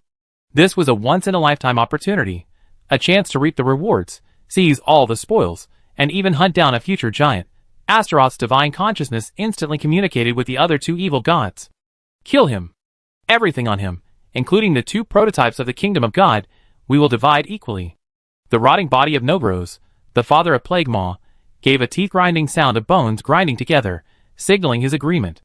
Ergonos, the light-devouring maw, opened his maw slightly, expressing his most primal desire to devour everything. Attack! Astaroth commanded, tearing off a fragment of the night veil from his body and hurling it fiercely at Qin Chuan. The fragment rapidly expanded in the air, transforming into a suffocating cage devoid of light, sound, or time, intent on sealing Qin Chuan and the other 2. At the same time, Nogros's massive body shook violently, and he unleashed a thick, insoluble yellow-green poisonous mist. Where the poisonous mist passed, the void sizzled with a corrosive sizzle, its target directed at the expanding shadow realm beneath Qin Chuan's feet. He intended to use this toxic plague to contaminate the very foundations of Qin Chuan's kingdom. Ergonos was even more direct. His amorphous shadowy maw stretched to its limit, unleashing a terrifying suction force capable of shredding even the soul. He intended not only to devour the remains of the kingdom, but also to devour Qin Chuan himself, as a supreme delicacy. The 3 evil gods, 3 notorious figures in their respective realms, simultaneously launched their most deadly attacks. A bunch of idiots. Dismartin's mouth widened, and deceitful divine power pulsed at his fingertips. Alessa's dark night domain was about to unfold once more, protecting her. However, Qin Chuan casually raised his hand, halting all movement. My hunting grounds require no interference. His voice was calm, yet laced with absolute determination that brooked no argument. Dismartin and Alessa's movements suddenly froze. They stared at Qin Chuan, watching him alone, facing the combined siege of 3 powerful evil gods. Qin Chuan's shadow realm continued to steadily devour the fragments of SSS kingdom. Those pure divine powers of order, devoured by the shadow realm, were perfectly transformed, becoming the foundation for the shadow realm's growth. His power, far from weakened by the previous battle, was actually rising at a visible rate. The attacks of the 3 evil gods were about to strike. The night cage, powerful enough to imprison the soul. That plague poisonous fog, powerful enough to corrupt the kingdom of God. That yawning maw of the void, powerful enough to devour everything. Qin Chuan finally moved. He didn't retreat, but instead took a light step forward. That very step. The entire void battlefield trembled violently. The shadow realm, madly devouring the remains of the kingdom of God, instantly ceased its expansion. The next second, all darkness, all shadows, all the aura of death, rolled back like rivers returning to the sea, sinking into Qin Chuan's body.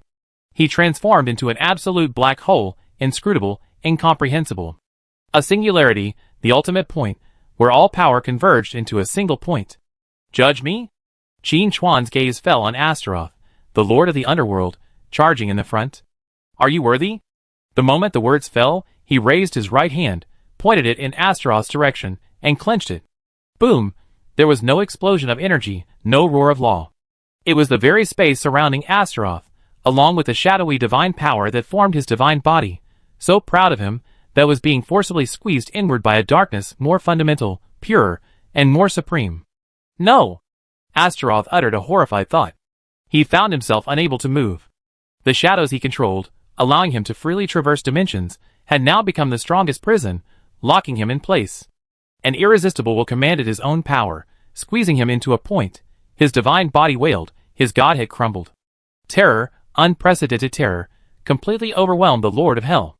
He finally understood the depth of his mistake. This man was not weak at all. His previous silence hadn't been bluffing, it was a feast. Chapter 1572. The body of Astaroth, Lord of the Underworld, was forcibly twisted and collapsed in the darkness of a higher dimension, and the very laws that constituted his existence wailed under the strain. This scene instantly froze the other two gods, who were poised to strike. The half-spitted poisonous plague mist of Nogros, the father of Plague Maw, hovered awkwardly in the void, swirling but daring not to advance an inch. The devouring maw of Ergonos, the light-devouring maw, stretched to its limit, froze rigidly. The soul-shattering suction force abruptly ceased, as if an invisible hand had gripped his throat. This was a difficult situation. Astaroth's analysis was still fresh in his mind. The three of them, combined, could defeat this frail victor. But the reality was that the opponent simply raised his hand, and Astaroth, the strongest among them, was silenced. There was no earth-shattering clash of divine power, no fierce clash of laws. There was only crushing defeat.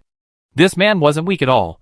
He had previously devoured the remains of the divine kingdom not to replenish his energy but to gather the spoils, and these three were the first to step out on their own initiative. A chilling fear pierced the souls of Nogros and Ergonos. Esra's decision to escape, even at the cost of her own essence and even at the expense of her allies, now seemed so righteous. How could they have been so foolish as to think they could take advantage of this? Escape. Must escape. At this moment, the tacit understanding between the two gods transcended any covenant. Boom.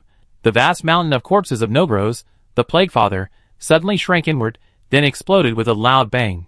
Billions of writhing corpses, mingled with the thick power of plague, transformed into a destructive storm, sweeping indiscriminately in all directions. But this was not an attack. Under the cover of this chaos, a tiny wisp of Nogros's core essence transformed into a faint, decaying aura, tearing open a tiny rift in space and desperately burrowing through it. Elsewhere, Ergonos, the light-devouring maw, reacted just as swiftly. His amorphous shadowy maw instantly disintegrated into thousands of even smaller dark fragments, each containing a wisp of his soul, madly fleeing towards different dimensions of the void. If even one fragment could escape, he would have a chance at rebirth. Want to escape? A fierce look flashed in the eyes of deception god Dias Martin, and countless threads of deception spread out, ready to seal off the area. Alessa, Lady of Night, also took a step forward, and the realm of eternal night was about to descend again, devouring all the fleeing fragments. Ignore them. Qin Chuan's calm voice stopped the two allies. Dias Martin paused, puzzled. Letting two gods go isn't like you. Let them spread fear. Qin Chuan's gaze never left Astaroth, who was being held captive. Besides, the previous cleanup was too thorough. Qin Chuan was referring to the use of Origin Shot to obliterate Tolan and Mortis. That attack instantly obliterated their very existence. While highly effective, it also resulted in the loss of most of the divine essence and law fragments that should have been dropped. I want to eat this whole portion. Qin Chuan's voice was devoid of emotion. It wasn't that he had spared the two gods, but rather that handling three main courses simultaneously was too much trouble. So, he let them go first, so he could focus on enjoying the most sumptuous offering before him. Astaroth. You damned wretch. You nearly killed us. The final divine roar of Nogros, the father of Plague Maw, echoed in the void before his escape. Mortal, I curse you. You will perish at the wrath of the gods. The voice of light-devouring Ergonos was filled with venom and terror. Chapter 1573. Qin Chuan ignored the curses of the two gods. The gods' curses might kill ordinary people, but not ordinary people. Now, we're the only ones left. Qin Chuan focused his gaze completely on Astaroth. He loosened his clenched right hand, and the force of spatial collapse exerted upon Astaroth suddenly vanished.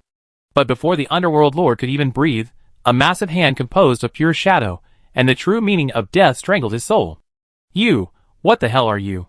For the first time, Astaroth's mind trembled. Qin Chuan did not answer him. He simply extended his other hand and reached into Astaroth's divine body, composed of fragments of night. Puff, as if tearing a piece of rotten cloth. Under the horrified gaze of Astaroth's mind, Qin Chuan's hand forcibly pulled something from his divine body.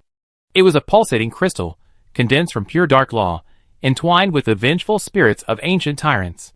This was the core of power of Astaroth's death guard. No! Give it back to me! Astaroth struggled frantically, but the giant hand strangling his soul remained motionless. Qin Chuan simply weighed the crystal of law in his hand, then crushed it before Astaroth's eyes. Crack! Pure law power and divine essence dissipated, immediately swallowed up by the shadow realm behind Qin Chuan. Wow! Astaroth's divine body dimmed dramatically. The pain of having his power forcibly stripped away far surpassed the physical torture. But this was only the beginning. Qin Chuan's hand once again reached into his divine form. This time, he pulled out a shadow that shifted constantly, the source of the power of Astaroth's shadow parasite. Crushed, devoured. A third time, he pulled out a tattered night veil, the embodiment of the suffocating cage. Crushed, devoured. Astaroth's divine power rapidly drained, his godhead wailed, his very being dismantled piece by piece. He finally understood the absurdity of his so-called correct analysis. Please, please! Astaroth, the infamous ruler of the undead world, finally abandoned all dignity and uttered a pleading divine thought. I can submit to you, I can be your most loyal. He couldn't finish his words. A hint of impatience finally appeared on Qin Chuan's face. He seemed to feel that dismantling things piece by piece was too inefficient. The next second, the giant hand gripping Astaroth's soul suddenly tightened. Ah! A shrill scream, too piercing for a god to utter, echoed through the void. The body of Astaroth, lord of the underworld, along with his crumbling godhead, was forcibly compressed into a fist-sized dark gem, gleaming with its final glimmer of light. Qin Chuan seized the gem and tossed it into the depths of the shadow realm. There, endless shadows would sap its entire value. Ding! You have successfully slain, lord of the underworld, Astaroth, at peak condition, rewards being calculated. Congratulations. You have obtained Divine Essence X1, 200,000. Congratulations. You have obtained Shadow Law Fragments X10. Congratulations. You have obtained Sovereign Law Fragments X10, 12 million units of Divine Essence. When this number appeared on Qin Chuan's personal dashboard, even the lingering fragments of laws in the void seemed to freeze for a moment. Adding the amount he had previously gained from slaying the two gods and defeating Esra, the total amount of divine essence he now possessed had reached a staggering 13.85 million. This already exceeded the minimum standard he had originally set for himself to condense into godhood. However, Qin Chuan's emotions remained calm. 1 million was the minimum threshold set by Tianqi, sufficient to forge an ordinary lower-level godhood. Chapter 1574. But after experiencing so many battles, slaying so many gods, witnessing the plight of the goddess of holy law, and witnessing the fragility of the guardian god, Qin Chuan had completely lost interest in the concept of ordinary gods. He didn't want to be one of them. He wanted to be the one who set the rules, the one who looked down upon them all. Previously, Qin Chuan had set a goal of at least 3 million divine essences to forge his godhood, but this time, the generosity of the Lord of Hell gave Qin Chuan a boost, and he immediately had a new idea. A mere 3 million units of divine essence to forge a godhood wasn't enough, at least 10 million must be invested. At the same time, those greedy divine thoughts in the depths of the void, who had been eager to explore, hoping for a lucky break, were now retreating at a speed far greater than when they had arrived. The image of the Lord of Hell, Astaroth, being dismantled and devoured alive, was like the most horrifying brand, deeply engraved on their souls. The two escapees, the father of Plague Maw and the Maw of Light, would undoubtedly spread the horror of this place in the most exaggerated way possible. For a moment, this battlefield, fresh from the fall of a god, fell into an eerie silence. All prying eyes and malicious intent were swept away. TSK, a bunch of cowardly wretches. The incarnation of the god of deception, Dismartin, curled his lips and withdrew the divine power he was about to unleash. Mr. Shadow, you frightened them to death. Lady of Night Alessa solidified her form again, calmly stating a fact. No foolish creatures will dare to come here anytime soon. Qin Chuan nodded. But his attention was completely focused on the shadow realm beneath him, which was constantly expanding and swallowing out the remains of the holy court of sin. The divine kingdom that Esra had cultivated for 10,000 years embodied pure and majestic divine power of order. After being absorbed by the shadow realm, this power did not cause any conflict. Instead, It was perfectly transformed, becoming the cornerstone of the Shadow Realm's growth, making the entire realm's legal structure increasingly stable and complete. His power grew rapidly, like a snowball. For a long time, until the last silver rune of law was completely swallowed by the darkness, Qin Chuan slowly withdrew the Shadow Realm. "Let's go!" Qin Chuan turned, his figure becoming ethereal, preparing to return to the Demon City. "Is that all?" Dismartin followed, a bit unsatisfied. "Why not strike while the iron is hot, and catch and kill those two who escaped?" "No need," Qin Chuan's voice echoed through the void. "Killing is only a means, not an end. With our current strength, we can't penetrate any of these three strongholds, whether it's the undead world, the abyss, or the kingdom of light. Continuing to improve our strength is the most important thing." He needed time to fully transform the gains of this feast into his own power. The next moment, the three figures vanished simultaneously. Demon City, Peak Guild Command Center. Qin Chuan's figure appeared without warning. Yi Yingluo, Ji Xing, and the others immediately joined them. Although they hadn't personally been on the battlefield, they were at the demigod level after all, and had a general idea of the terrifying events that had transpired in that void. 3 gods fallen. The goddess of holy law was severely injured and fled. Such a victory was beyond their comprehension. "President Yu." Yi Yingluo wanted to ask something, but didn't know where to begin. "I need to retreat for a while," Qin Chuan said bluntly. "While I'm gone, the defense of the Demon City will be in your care. Also, I have something for you." After he finished speaking, Qin Chuan waved his hand. Over a dozen light spheres imbued with the aura of different laws appeared out of thin air, flying precisely toward each core member present. They were the fragments of laws he had plucked from the 3 gods. The barrier and tenacity laws of the guardian god flew directly toward Dijiaolingyu and Otis. The shadow law fragment of the Hades Lord Astros was given to Yi Yingluo and Yinmi. Every peak member received a share. Each law fragment represented a god's ultimate understanding of a particular path, and was the best nourishment for peak members on their journey to godhood. After completing all this, Qin Chuan didn't pause and headed straight for his own private training room, deep within the command center. "President, what's going on?" Ji Xing was a bit stunned. He's about to take the final step on the long stairway to godhood. Alessa's divine avatar appeared nearby, her voice filled with anticipation. "Concentrate your godhood." As soon as these words were spoken, the entire command center fell silent. Everyone's breath caught. This meant they were about to witness the birth of a new god. A new god who would rise from mortal form, step by step, to godhood. This excited the peak members, and their anticipation grew. They took their assigned fragments of the law and began to absorb and comprehend them. They couldn't let the president down. In the training room, absolute silence and darkness reigned. Qin Chuan sat cross-legged. On his personal dashboard, the number in the Divine Essence column finally settled at over 14 million.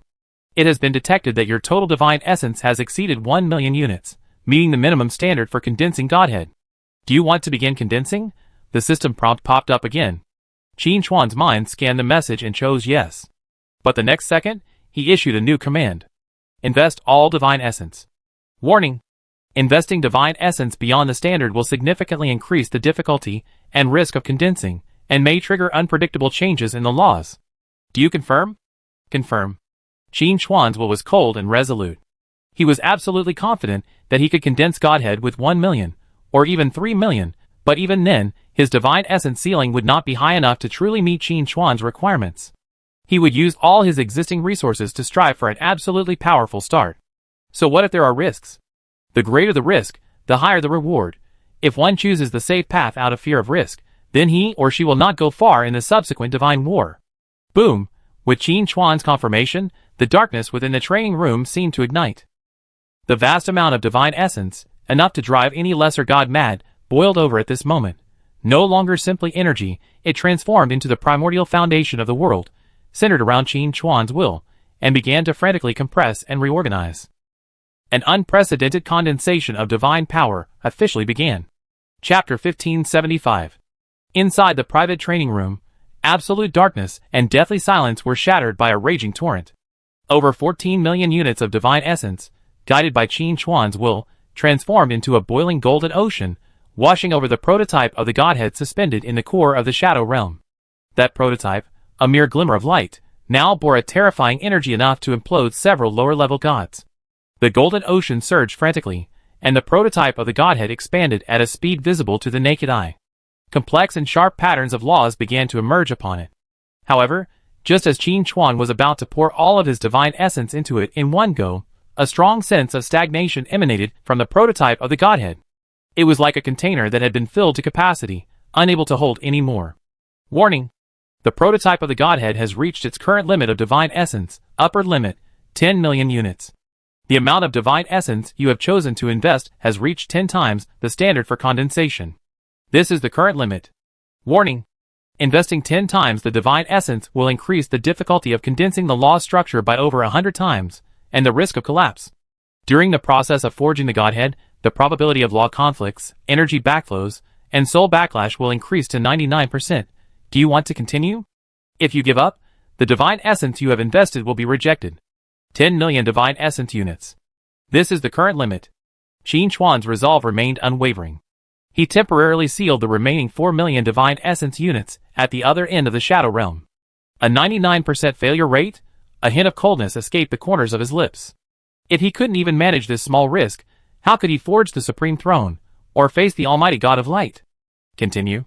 Qin Chuan's resolve remained unwavering. Boom! With Qin Chuan's confirmation, 10 million units of divine essence surged toward the embryonic form of the Godhead, instantly causing it to erupt. It no longer absorbed gently, but transformed into a greedy vortex, actively pulling at the several laws Qin Chuan mastered, forcibly fusing them into a single furnace, the first to be drawn and were shadow and death. These two forces were most compatible with Qin Chuan's foundation, becoming the foundation of the Godhead, forming a profound and utterly silent foundation. Next came the law of space. The sharp force of space transformed into countless tiny blades, attempting to carve its own dimension from the foundation of the Godhead, immediately triggering a violent conflict. The stable shadows were torn apart, and the silence of death was disturbed. The first tiny crack instantly appeared on the surface of the embryonic form of the Godhead. A violent force of laws surged through the crack, fiercely impacting Qin Chuan's soul. The excruciating pain ripped through him, yet he couldn't even wince. His will was as firm as a rock, forcibly suppressing the turbulent laws of space, and pressing them back into the foundation of the Godhead. However, this was only the beginning. When his core, his chosen path, the path of sniping was embedded as the mainstay of the Godhead, the true crisis arrived. The concept of annihilation, pure and unadulterated, fundamentally repelled all previously incorporated laws. It sought to obliterate the existence of shadow. It sought to penetrate the dimensions of space. It sought to end the concept of death. It was so overbearing that it would not tolerate any impurities coexisting with it. Crack! Crack! Crack! The cracks in the embryonic form of the Godhead spread like a spider web, and the terrifying aura of collapse threatened to detonate the entire shadow realm. At the same time, outside, the sky above the demon city stronghold suddenly shifted. The once clear sky, without warning, was enveloped by an indescribable darkness. This darkness was not Alessa's domain of night. It was purer and deeper, carrying a deathly silence that froze even the soul. Chapter 1576. Inside the command center, Dismartin's avatar suddenly stood up, his face etched with an unprecedented solemnity. This aura. That kid is playing with fire. He'd get himself killed if he's not careful. Alessa's figure also appeared nearby. She felt the nearly uncontrollable aura of destruction seeping from the training room, her brows furrowed. 1 million units of divine essence condensed into godhood, for a lower-level deity. And Mr. Shadow's investment. I'm afraid it's far beyond that. Her words sent shockwaves through the hearts of Yi Yingluo, Ji Xing, and the others nearby. They couldn't imagine what that number was. All they knew was that the ground beneath their feet was trembling, and the space around them was wailing. An invisible sharp force pierced through the command center's defenses, gently scraping across everyone's skin. Everyone felt as if an invisible arrow had locked onto their brows, poised to be completely obliterated in the next second. Madman, a complete madman. Dismartin paced anxiously. Using so much divine essence to condense the Godhead, if he fails, it won't just be a severe blow to his soul, he'd be completely annihilated along with it. Inside the training room, Qin Chuan's consciousness had completely sunk into the embryonic form of the Godhead, on the verge of collapse. He watched the violent conflict of laws within, feeling the force that could tear everything apart. Give up? No. My path is for sniping. Shadow is my disguise, space is my trajectory, and death is the result I inflict on my enemies. You are not my enemies, but an extension of my power. Submit. At this moment, Qin Chuan's will transformed into the sharpest chisel, the strongest chains. He no longer attempted reconciliation, no longer sought appeasement. Instead, he used the unrivaled, domineering will of the sniper kill method to forcibly control all other laws. Bang! Qin Chuan's will, like a mighty hammer, slammed down upon all conflicting laws. The embryonic form of the godhead, on the verge of collapse, trembled violently. The spreading cracks miraculously stopped. Under the forceful control of the absolute core of sniper kill, the laws of shadow, space, and death began to be twisted and reshaped, ultimately imprinted upon the foundation of the godhead in an unprecedented manner. No longer independent laws, they became complete vassals of sniper kill. The godhead began to slowly rotate, and the cracks were gradually smoothed and repaired as it spun. An indescribable new aura began to emanate from the core of the godhead. That aura, icy, deadly, sharp, and unstoppable. Though its attributes were numerous, they blended perfectly, showing no signs of conflict or loss of control. This newly born godhead had barely emerged, and the entire shadow realm was already in submission. The next second, this aura pierced through the training room, the demon city stronghold, and even the entire dimensional barrier of Blue Planet, piercing into the endless void. At this moment, whether it was the cluster of luminous kingdoms hanging high in the sky or the ancient beings lurking in the undead world and the abyss, all the gods sensed an aura that made their souls tremble instinctively. A new god was born. A bottomless chasm opened in the center of the dark sky above Demon City. It was not a physical tear, but a collapse and reshaping of the laws. A cold, pure will of murder erupted from that chasm, sweeping across the entire Blue Planet. Inside the command center, Dismartin's divine incarnation stared intently toward the training room. Success? He actually succeeded. Alessa's night domain automatically emerged from her body, trembling slightly at the new energy. An uncontrollable tremor crept into her cold voice. Chapter 1577. No ordinary success. The pressure of this godhead, its concentration, and the dominance of its laws, have completely surpassed the scope of lesser gods. How much divine essence has Mr. Shadow invested? No one could answer this question. But everyone seemed to have the answer in their hearts. Above the endless void, the magnificent cluster of kingdoms of light fell into a collective silence. All the clamorous hymns of light came to an abrupt halt. Every god of light, who sensed this aura, rose from their thrones in shock, their divine power radiating outward uncontrollably. In the world of the dead, the ever-flowing river Styx suddenly ceased. At the bottom of the abyss, the roaring demon of destruction also ceased its roar. Nogros, the plague maw father, and Ergonos, the light-devouring maw, who had just fled back to their lair, were in a state of utter despair. This aura was all too familiar to them. But compared to before, the strength and purity of this aura had increased by more than 100-fold. He had used the spoils of slaying gods to forge his own throne. Inside the training room, Qin Chuan slowly opened his eyes. The entire world was now completely different in his eyes. He could see the veins of space, hear the flow of time, and even touch the law of the end, where all things would eventually return to death. The newly born godhead quietly hovered at the core of his soul. Its entire body was a pure dark color, yet its surface was crisscrossed with tiny spatial fissures, like stars, and at its core was a point of eternal death. The three laws were perfectly governed by a fourth, even more domineering force, without any conflict. With a thought, his personal dashboard unfolded before his eyes. Name, Qin Chuan. God rank, lower deity peak. Godhood, snipe, supreme quality. Godhood trait 1, Shadow Veil. You are the shadow, and the shadow is you. You can descend into any shadowed corner. Godhood trait 2, Dimensional Lock. Your attacks disregard conventional spatial distance. Lock-on is a hit. Godhood trait 3, Death's End. Your attacks inflict an instant death penalty. Any target you slay will have its very existence completely obliterated, unable to be resurrected in any form. Godhood trait 4, Unlocked. Divine Essence, 4,150,000. Peak lower deity. Just starting out, Qin Chuan has reached a height that most gods would take at least 1,000 years to reach.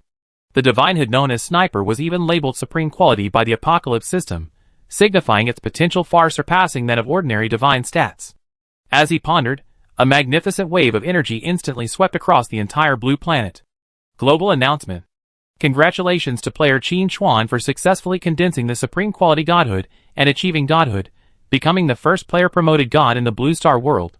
The birth of a new god has been detected, the world's rules have evolved, and the game will enter a new phase. God's Chosen Era version update. God War Era officially begins. Divine Authority system officially launched. Divine Authority, a symbol of a god's authority and power. It can be earned and increased by slaying hostile gods, conquering planes, spreading faith, and establishing a kingdom. Divine authority is the core measure of a god's strength and a prerequisite for advancement to higher ranks. Warning: in the God War era, the fall of gods will become commonplace. Divine authority can be plundered, and godhood can be devoured. Non-combatants, please evacuate high-risk areas as soon as possible. Please check your personal dashboard for detailed rules. The announcement resounded through the heavens, each word like a hammer, hammering down upon the hearts of all living beings. If the last announcement had opened Pandora's box, granting everyone hope of godhood, this time, all those already or about to become gods were thrown into the bloody and brutal Roman Colosseum. Divine power. This was no longer a simple game of leveling up by beating monsters, but a naked, dark jungle law of mutual devouring and plundering. A deathly silence fell within the command center. Dismartin held his breath for a long moment before finally uttering a sigh. Apocalypse really knows how to play. Once the age of God Wars begins, no god can remain uninvolved. Alessa's expression also grew extremely serious, and she echoed, "The old order has been completely shattered. From now on, every god is the prey of all others, or rather, the nourishment for increasing their divine power." Her gaze fell towards Qin Chuan's training room. "Mr. Shadow, although you only just achieved deification, being the first player deity, and having forged the highest godhood makes you the center of attention." Yi Yingluo, Ji Xing, and the others felt a wave of suffocation. Their leader, fresh from his deification, was thrust into the spotlight. Just then, the door to the training room slowly opened. Qin Chuan emerged. His aura had completely subdued, and he appeared no different from before. However, Dismartin and Alessa could clearly sense the terrifying destructive power lurking beneath that calm figure. The atmosphere in the command center brightened with Qin Chuan's presence. "Congratulations, Mr. Shadow," Alessa said, her expression grave. "You are now a thorn in the eyes of all the gods. More than a thorn in their eyes." Dismartin's avatar paced nearby, his tone filled with a strange mixture of excitement and solemnity. "Godhood of supreme quality, the first player god of the Blue Star world. You are the most juicy piece of meat since the beginning of the Age of God Wars. Everyone wants a piece of it." Hearing this, Qin Chuan calmly glanced at the newly appeared divine authority system on his personal dashboard. "Target?" He raised his head, his gaze seemingly piercing the ceiling of the command center, gazing into the endless void. "No, I simply transformed from a hunter to a more advanced hunter. In the Age of God Wars, plundering each other. This rule was perfect for him." Chapter 1578. Qin Chuan's words echoed through the command center, leaving both Dismartin and Alessa silent for a moment. Yes, times have changed, and so have the rules. But for this man, nothing seemed to have changed. He had always been a hunter. Qin Chuan didn't explain further. His will sank into his personal dashboard, and the brand new Divine Authority System unfolded before him. Divine Authority System. Name, Qin Chuan. Divine Authority Level, Level 1, First Birth God. Current Divine Authority, 1. Core Divine Authority Sniper, Supreme Quality derived from your Godhead, this is your fundamental authority. 2. Law Divine Authority Shadow Death Space, derived from the laws you master, this can be enhanced by consuming fragments of similar laws or Godhead. 3. Plunder Divine Authority Guardian/Law, derived from gods you slay/defeat, this can be slowly transformed into your own power or used for trade. 4. Hidden Divine Authority Blood, derived from the Blood Shadow Overlord. 5. Hidden Divine Authority Dash. Enacted. The information on the panel was clear and straightforward. Most of it was within Qin Chuan's expectations, but the last two, Hidden Divine Authority, caused a slight ripple in his previously calm mind. Blood Shadow Overlord. I didn't expect Tianqi to even detect his divine clone hidden in the Shadow Realm. On the other hand, if even the Blood Shadow Overlord couldn't detect it, then Tianqi would be doomed. Thankfully, this Divine Authority interface was visible only to one person, so there was no need to worry about this trump card being exposed prematurely. What Qin Chuan was most concerned about was the fifth hidden divine power. He actually still had an unactivated divine power? Could it be the divine power left behind by the fragments of the Arrow God's will? Qin Chuan frowned slightly, but quickly dismissed the speculation. The Arrow God's power probably wasn't that high. It seems this game is even bigger than I imagined. Qin Chuan retracted his will, and the information on the panel quietly faded. This intelligence, visible only to him, was his greatest trump card. While he was pondering, Dismartin's voice echoed nearby. "So, you're now the most prominent figure in the eyes of all the gods." Dismartin's tone was free of worry, but rather a tinge of excitement, eager for chaos. As the Lord of Lies and Deception born from the abyss, Dismartin was no pushover. Mr. Shadow, you have condensed the embryonic form of a supreme godhood. Whether you're an existing deity or one aspiring to become one, you're the most suitable target. By devouring your godhood and gaining greater divine power, you inevitably reach a higher level. No deity will pass up this opportunity. Alessa's voice followed, her darkness converging around her, clearly assessing the current situation. The Light Pantheon is likely in turmoil right now. They won't tolerate an enemy with such terrifying potential growing unscathed. They will definitely come, and they come at any cost. Yi Yingluo, Ji Xing, and other core members of the Peak Guild felt a chill run down their spines as they listened to the two gods' analysis. Just as they were excited about their leader's godhood, they suddenly realized this was just the beginning of a larger, bloodier war. Then let them come. Qin Chuan's response was crisp and clear. He glanced around at everyone, finally settling on Dijiaolingyu and Otis. Assume the fragments of the law of protection as quickly as possible. You will need to build a new line of defense. He then turned to Yi Yingluo and Yinmi. The power of the law of shadow will make your assassinations even more deadly. Familiarize yourself with it. He offered few pep talks, simply the most direct orders. Transform the spoils of war into strength to meet the next challenge. I also need time to digest this harvest. Qin Chuan made his final decision. Over 10 million divine essences, a newly born supreme godhead, and several powerful divine attributes, all of these needed his complete control. Chapter 1579. Besides the divine essence consumed in condensing the godhead, he still had over 4 million remaining, which needed to be quickly converted into combat power. In the face of absolute strength, any conspiracy or scheming was futile. At the same time, above the endless void, in the core sanctuary of the Kingdom of Light. Here, there were no sun, moon, or stars, only eternal light. Every breath was composed of pure divine power of light, and not a trace of shadow or impurity could exist here. A chaotic stream of silver light pierced through layers of dimensional barriers, and stumbled to the front of a magnificent temple. The light faded, revealing the shattered body of Esra. The faceless silver crown atop her head was covered in cracks, and the light emanating from her divine form was dim and chaotic, no longer possessing the majesty of the goddess of holy law.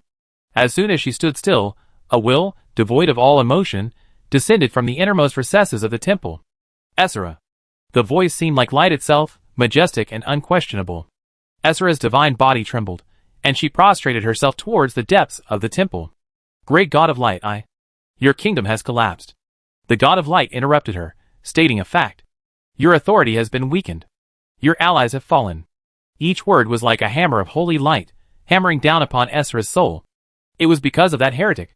He forged a godhood of the highest quality ever seen.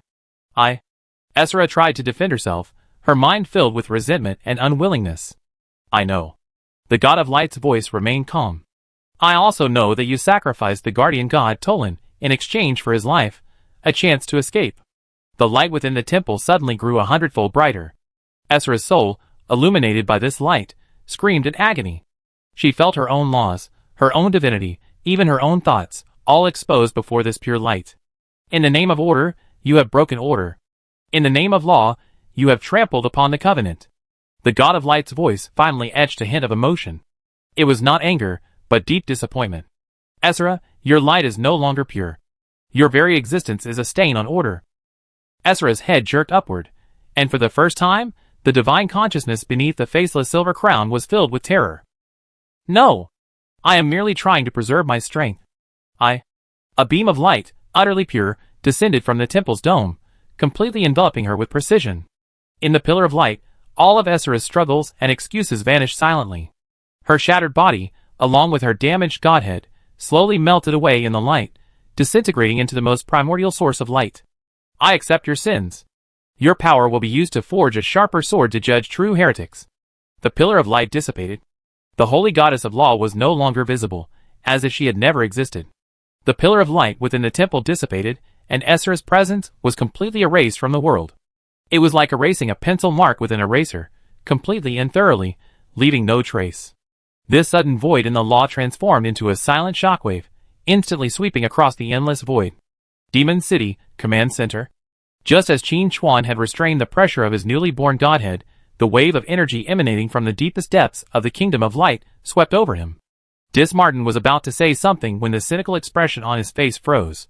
He whipped his head around, gazing into the depths of the void, as if trying to penetrate the layers of space and see the truth there. Ha! Ha ha! After a moment of dead silence, Martin let out a low, eerie laugh. Interesting, truly interesting. The aura of the holy goddess of law has vanished. Alessa's realm of darkness silently expanded for a moment, then quickly retracted. Chapter 1580. Her calm voice was tinged with solemnity. It's not a fall, it's an erasure. Not even a fragment of her godhead has escaped. All her concepts of existence have been completely recovered and purified. Perhaps only the God of Light could achieve this. Could he have transcended the boundaries of a higher deity and reached the realm of a supreme god? Alessa looked at Qin Chuan and said in a deep voice, Mr. Shadow, I'm doing this for you to see. Qin Chuan didn't respond. His divine consciousness had already reached the blank area of the laws, sensing how the pure and overbearing power of light would fill the void left by Esra. Killing a chicken to scare the monkeys. No, it went further than killing a chicken to scare the monkeys. This was an ironclad declaration to all gods, especially him. The God of Light tolerates no failure, and even less defilement. Esra's disastrous escape was itself a defilement. That God of Light is truly a ruthless character. Martin smacked his lips, a hint of admiration in his tone. He's so straightforward with his own people. Even though we're all enemies, I still have a certain admiration for him. He's simply marshalling all possible forces to deal with an unprecedented threat, Alessa corrected. And that threat is standing right here. Qin Chuan finally spoke, his voice flat and steady. He's afraid. Fear of a newly born new god. Fear of a power he cannot understand or control. So, he needs to resort to extreme means to consolidate his faction, eliminate internal friction, and demonstrate his absolute dominance. This very behavior is a manifestation of his inner wavering. At the same time, the kingdom of light gathered. In the temple of Miriam, the god of healing and purification, a silver cup filled with a spring of moonlight suddenly cracked. Miriam's compassionate mind swept over the crack, sensing Esra's final agony and despair, as well as the undeniable purifying light. She said nothing, silently using her divine power to repair the cup. But she knew that the light of the kingdom of light was no longer the pure warmth and healing she was familiar with. In another burning plane, Vulcan, the god of forging, wielded his molten hammer, forging a sword of judgment. When the vibrations of Esra's annihilation reached him, his movements remained unwavering. Clang, sparks flew. Only his prosthetic eye, embedded in the anvil as a price, glowed red even more intensely than usual. A fairly capable warrior was wasted, but if her remains could be forged into sharper weapons, it would be considered fully utilized. As for the Covenant and Order, in the face of ultimate victory, these could be redefined. And Torgon, the god of protection and barrier, stood silently at the outermost border of the divine kingdom. He felt Esra's demise and understood the purpose of the god of light's actions. The countless protective runes engraved on his rock-like body flickered for a moment, then fell silent. His duty was to protect, not to question. However, as he gazed in the direction of the blue star, the icy, sharp aura of the newly emerged godhood made him feel as if an invisible crack had appeared in the barrier he's so proud of. At this moment, the kingdom of light fell into an eerie solemnity. All the gods received that silent warning. The old order had collapsed, and the new iron rules of war were being rewritten by the supreme god of light, with the demise of a deity. Somewhere in a rotting corner of the abyss, Nogros, the plague-throat father, who had barely rebuilt part of his divine body, shuddered violently. Esra's breath was gone. Killed by that mortal? No, that's not right. That purifying power was the god of light. For the first time, an expression akin to shock crossed Nogros's face, composed of billions of decaying corpses. That mortal was a monster. Now, even the god of light had become a monster. He was ruthless in his killing, wiping out even the gods under his command at will. This new hunting ground was far more terrifying than imagined. Under the unchanging gray sky of the undead world, several divine thoughts exchanged intense and rapid messages. The vacancy left by the Lord of the Underworld needs to be filled as soon as possible. Fortunately, the Light God system has also suffered considerable losses, otherwise we would very likely be the next target. Esra's presence has disappeared? His. The Light God is so ruthless that he doesn't even spare his own people. This time is different. Esra has backstabbed her allies. If the Light God doesn't do something, internal rifts will inevitably appear. Then, the entire pantheon will become suspicious of each other, and that will be dangerous. Inside the command center in the demon city, Qin Chuan withdrew his perception from the void. The turbulent situation outside, the fear and calculations of the gods, could not shake him in the slightest. He turned and gave orders to Yi Luo and the others. Maintain the highest level of alert and prepare for war, which may come at any time. Yes. Everyone responded in unison, their voices filled with unprecedented determination. They knew that from the moment the guild leader became a god, the Peak Guild was no longer a simple player organization. They are the spear and shield of the new gods, the first legion of player gods in the age of god wars. Qin Chuan said no more, and returned to his private training room. The greater the external pressure, the more his own strength needed to be condensed and sublimated.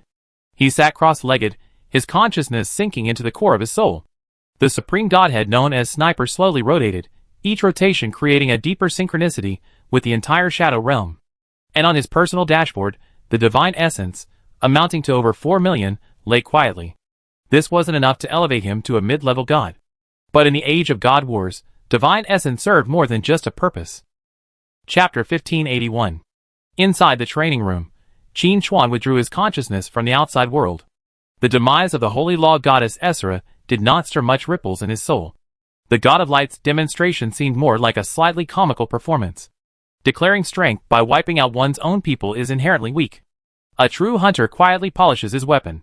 Qin Chuan's will sank into the core of his soul, and the newly born sniper godhead slowly but steadily rotated. With each rotation, the laws of the entire shadow realm pulsated with it, becoming increasingly solid. His attention fell on his personal dashboard. Over 4 million units of divine essence lay quietly on display. This vast resource was the cornerstone for ascending to divine rank. But the age of divine wars had begun, and simply ascending in rank could not fully translate into combat power. Especially when facing a being like the god of light, he needed more targeted means. His divine consciousness swept across the divine authority system. The sniper god was his foundation. The sniper god's talent, previously elevated to mythical rank, gave rise to the ultimate killing move, origin shooting. Now, he was a deity, possessing true authority. So, based on supreme godhood, with divine authority at its core, and fueled by 4 million divine essences, could he derive a brand new, uniquely his own divine art of killing? A thought formed in Qin Chuan's soul. Using the sniper divine authority as its core, derive a brand new offensive divine art. Qin Chuan gave the order. Then, the divine essence numbers on the control panel began to jump wildly.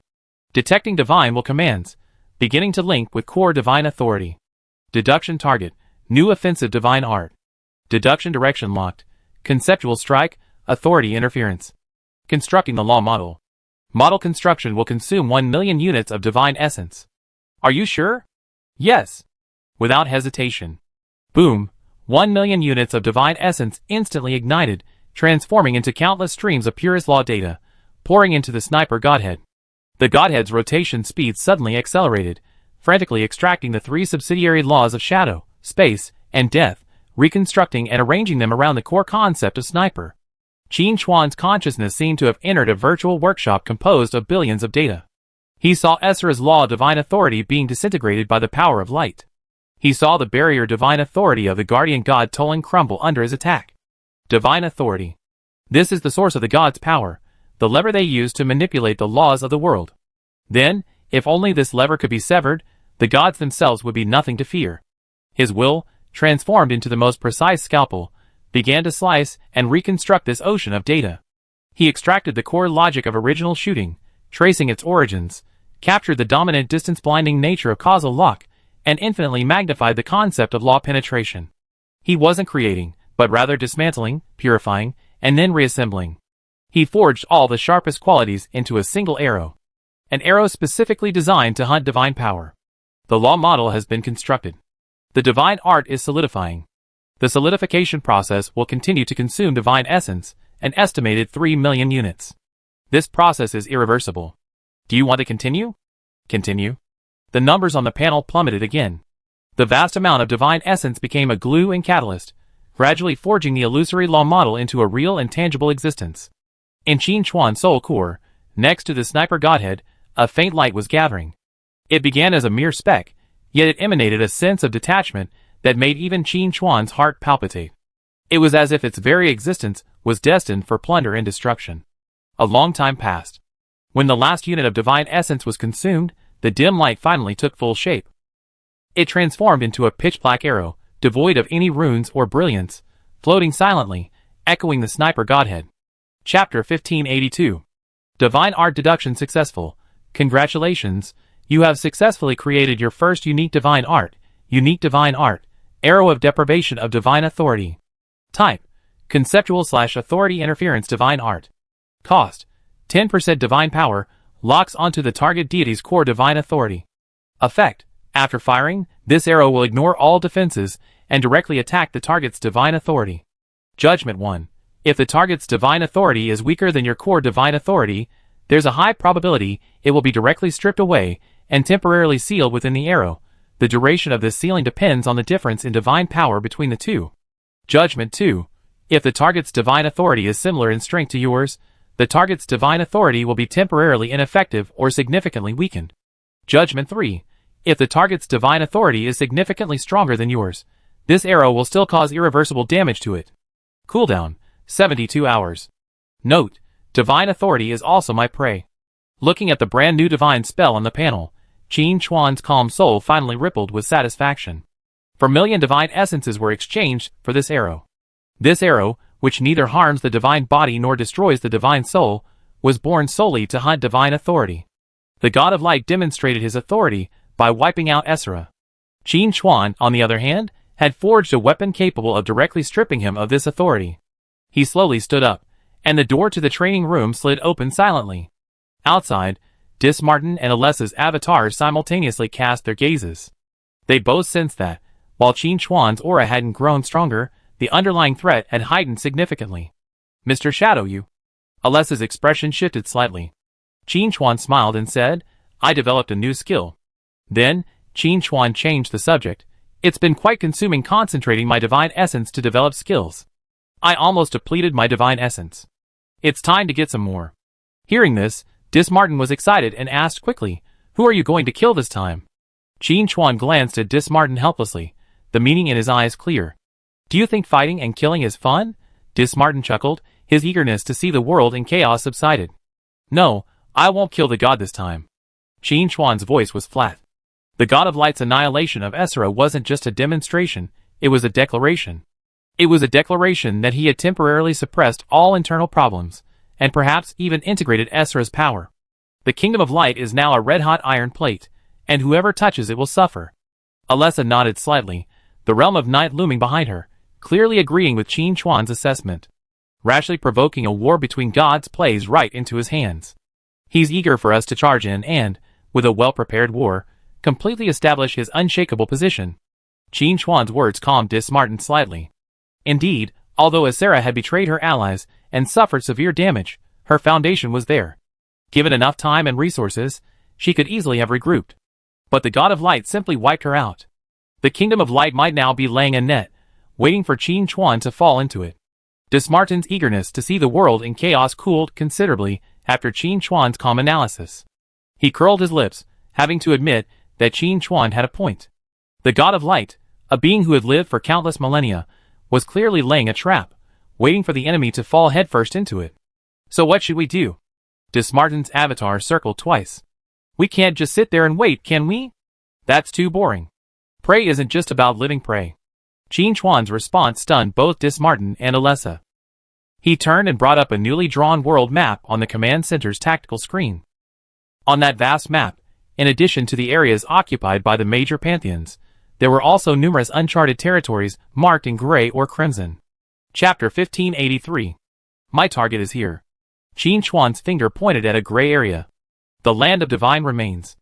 Alessa's night domain rippled slightly, and she immediately understood Qin Chuan's intention. The land of divine remains. Formed from the remains of fallen gods and the shattered divine kingdoms, it is indeed the area richest in divine essence. Furthermore, most of those wandering there are madly remnant spirits of the law and divine creatures. Unconstrained by the divine system, it is a perfect hunting ground. Dismartin perked up a bit. Although he couldn't fight the God of Light, the land of divine remains was no less challenging. Qin Chuan's gaze swept over the markings of the land of divine remains on the screen, and a new blueprint for action quickly formed in his mind. Apocalypse's opening of the path to godhood and exposing these places as missions is itself a guide. It tells us that the age of divine wars is not limited to plundering each other. Devour the legacy of the fallen, and we can also strengthen ourselves. Qin Chuan's thoughts were crystal clear. The God of Light wanted to fight, but he refused to let him. When to fight must be decided by him, he must hold the initiative. Luckily, judging by the current situation, while the God of Light has suppressed his own hidden dangers, he hasn't completely suppressed them. Otherwise, he wouldn't have single-handedly annihilated Esra, but instead charged straight into the demon city with supreme might. He certainly wouldn't have allowed Qin Chuan to practice divine arts here. There was only one reason the God of Light wouldn't take action: he was limited in movement. Since this was the case, Qin Chuan must seize this window of opportunity to reap the unclaimed wealth and rapidly elevate his own strength, and that of the entire Peak Guild, to a higher level. By then, it would be hard to say who would be the prey and who the hunter. He directly connected to the guild's core channel. Dijialing Yu, Songling? Yes, Guild Master. Two voices rang out almost simultaneously. Get ready, depart immediately. Qin Chuan's orders were unquestionable. It's time to complete your ascension quest, the construction of the Frost God Realm. Dijialing Yu's mind brimmed with uncontrollable excitement. Her quest required her to locate a site containing ice-attributed divine remains. She had expected the wait to be long, but she hadn't expected the Guild Master to put it on the agenda so quickly. Where is the target, Guild Master? Qin Chuan zoomed in on a gray area deep within the Arctic ice sheet on the map. The ruins of the Frost Giant King's court. We once explored the core area of the Arctic ice field. During the Apocalypse game, I took Song Ling there to obtain some of the Ice Lord's original power. The remaining power has now evolved into the new Divine Remains land, perfectly suited to your power attributes. Qin Chuan then turned to Dismartin and Alessa and said solemnly, I have to trouble you all to make another trip this time. The two gods were quite open-minded about this. Alessa didn't find the journey arduous. Fighting alongside Mr. Shadow had been her long-cherished wish for millennia. Dismartin even felt it wasn't arduous enough. The risks of exploring the Divine Remains land clearly didn't compare to storming the home of the God of Light. The order was given, and action was undeterred. The tense atmosphere at the Demon City Command Center quietly relaxed with the departure of Qin Chuan and his group, but a deeper level of alert had already been activated. The war machine of the Peak Guild began to churn around its new god. The Arctic Icefield, the ruins of the Frost Giant King's court. What was once a hopeless situation has now become a land of divine remains. When Qin Chuan tore through space and led everyone into this place, what greeted them was no longer a purely physical chill. It was a deadly coldness that penetrated the soul, the chaotic echoes left behind by the collapse of the laws. The sky was an eternal leaden gray, and a massive glacial fault pierced the sky, like the unwilling finger bones of a giant before its death. The air was filled with fine blue dust, the escaping essence of the divinity, but also a deadly trap of the laws. Such a rich source of ice. Dijialing Yu took a deep breath, and a thin layer of white frost immediately formed around her. The power within her was uncontrollably active in this environment, feeling both a sense of familiarity and a tremendous pressure. Song Ling, standing beside her, had a look of fighting spirit in her eyes. Qin Chuan's gaze swept across this shattered world of ice and snow. In his eyes, this place was no dead thing. Countless broken threads of law danced wildly in this space, sometimes interweaving into giant ghostly phantoms, sometimes disintegrating into deadly turbulent flows of energy. Part of the Ice Lord's will has revived and merged with this royal court, evolving into the divine will of this place. Qin Chuan's voice echoed clearly in the darkness. Your mission is to defeat this will, absorb its remaining icy divine power, and construct a prototype of your own divine domain. As soon as the words fell, boom, ahead, a massive icy throne, as vast as a mountain, suddenly shook. Atop the throne, 100-meter-tall giant phantom composed of pure ice, and resentment slowly rose to its feet. It lacked facial features, only a pair of empty eye sockets emitting a dark blue rage, fixed its gaze fixed on the uninvited guests. A remnant of the law. Alessa's expression grew serious. It retained some of the Ice Lord's combat instincts from his lifetime. It's quite a formidable opponent. The giant figure roared silently, and the temperature across the Divine Corpse land plummeted again. Countless sharp ice spears materialized from thin air, hurling themselves towards the dark realm like a torrential rain. Each spear held the power of the law to freeze souls. President, leave it to us. Dijialing Yu and Song Ling exchanged a glance, and took a step forward simultaneously. Chapter 1584. A silent roaring giant figure whipped up a biting cold wind. Countless ice spears pierced the gray sky, carrying the power of the law that could freeze souls, and shot densely at the invaders. A crystalline ice shield instantly formed around Dijialing Yu, its surface covered with dense runes, completely blocking the first wave of attacks. The ice spears collided with the shield, making a crisp crackling sound, and the ice shield also began to crack. Song Ling! Di Yu shouted. Song Ling had already gathered her strength. She grasped her staff in her left hand, and a dazzling icy blue light burst from its tip. Frozen tide. A vast torrent of frost swept out from her, meeting the more ice spears. Where the torrent passed, the blue light dust in the air was instantly frozen, forming a barrier of ice crystals. The attack failed, and the giant phantom seemed enraged. The dark blue light in its hollow eye sockets grew brighter, and the entire iceberg beneath the frozen throne began to tremble. Countless frost chains burst from the ground, wrapping around the two like venomous snakes. Ice imprisonment. Di Yu flicked her fingertips, and runes flew from her hand, landing precisely on the frost chains. The runes flickered, attempting to counteract these constraints of law. The chain speed slowed slightly, but the immense power they contained still weighed heavily on Di Yu. Its power derives from the entire divine corpse land, Song Ling said gravely.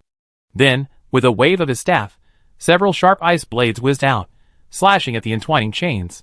Then shatter its very foundation. Di Yu moved beyond mere defense and advanced proactively. A thick layer of ice armor covered her entire body, like a walking frost fortress, as she charged directly at the giant phantom. With every step she took, solid cones of ice formed beneath her feet, pinning the encircling chains firmly in place. Frost shock. Di Yu condensed ice crystals into a shield and slammed it into the ground.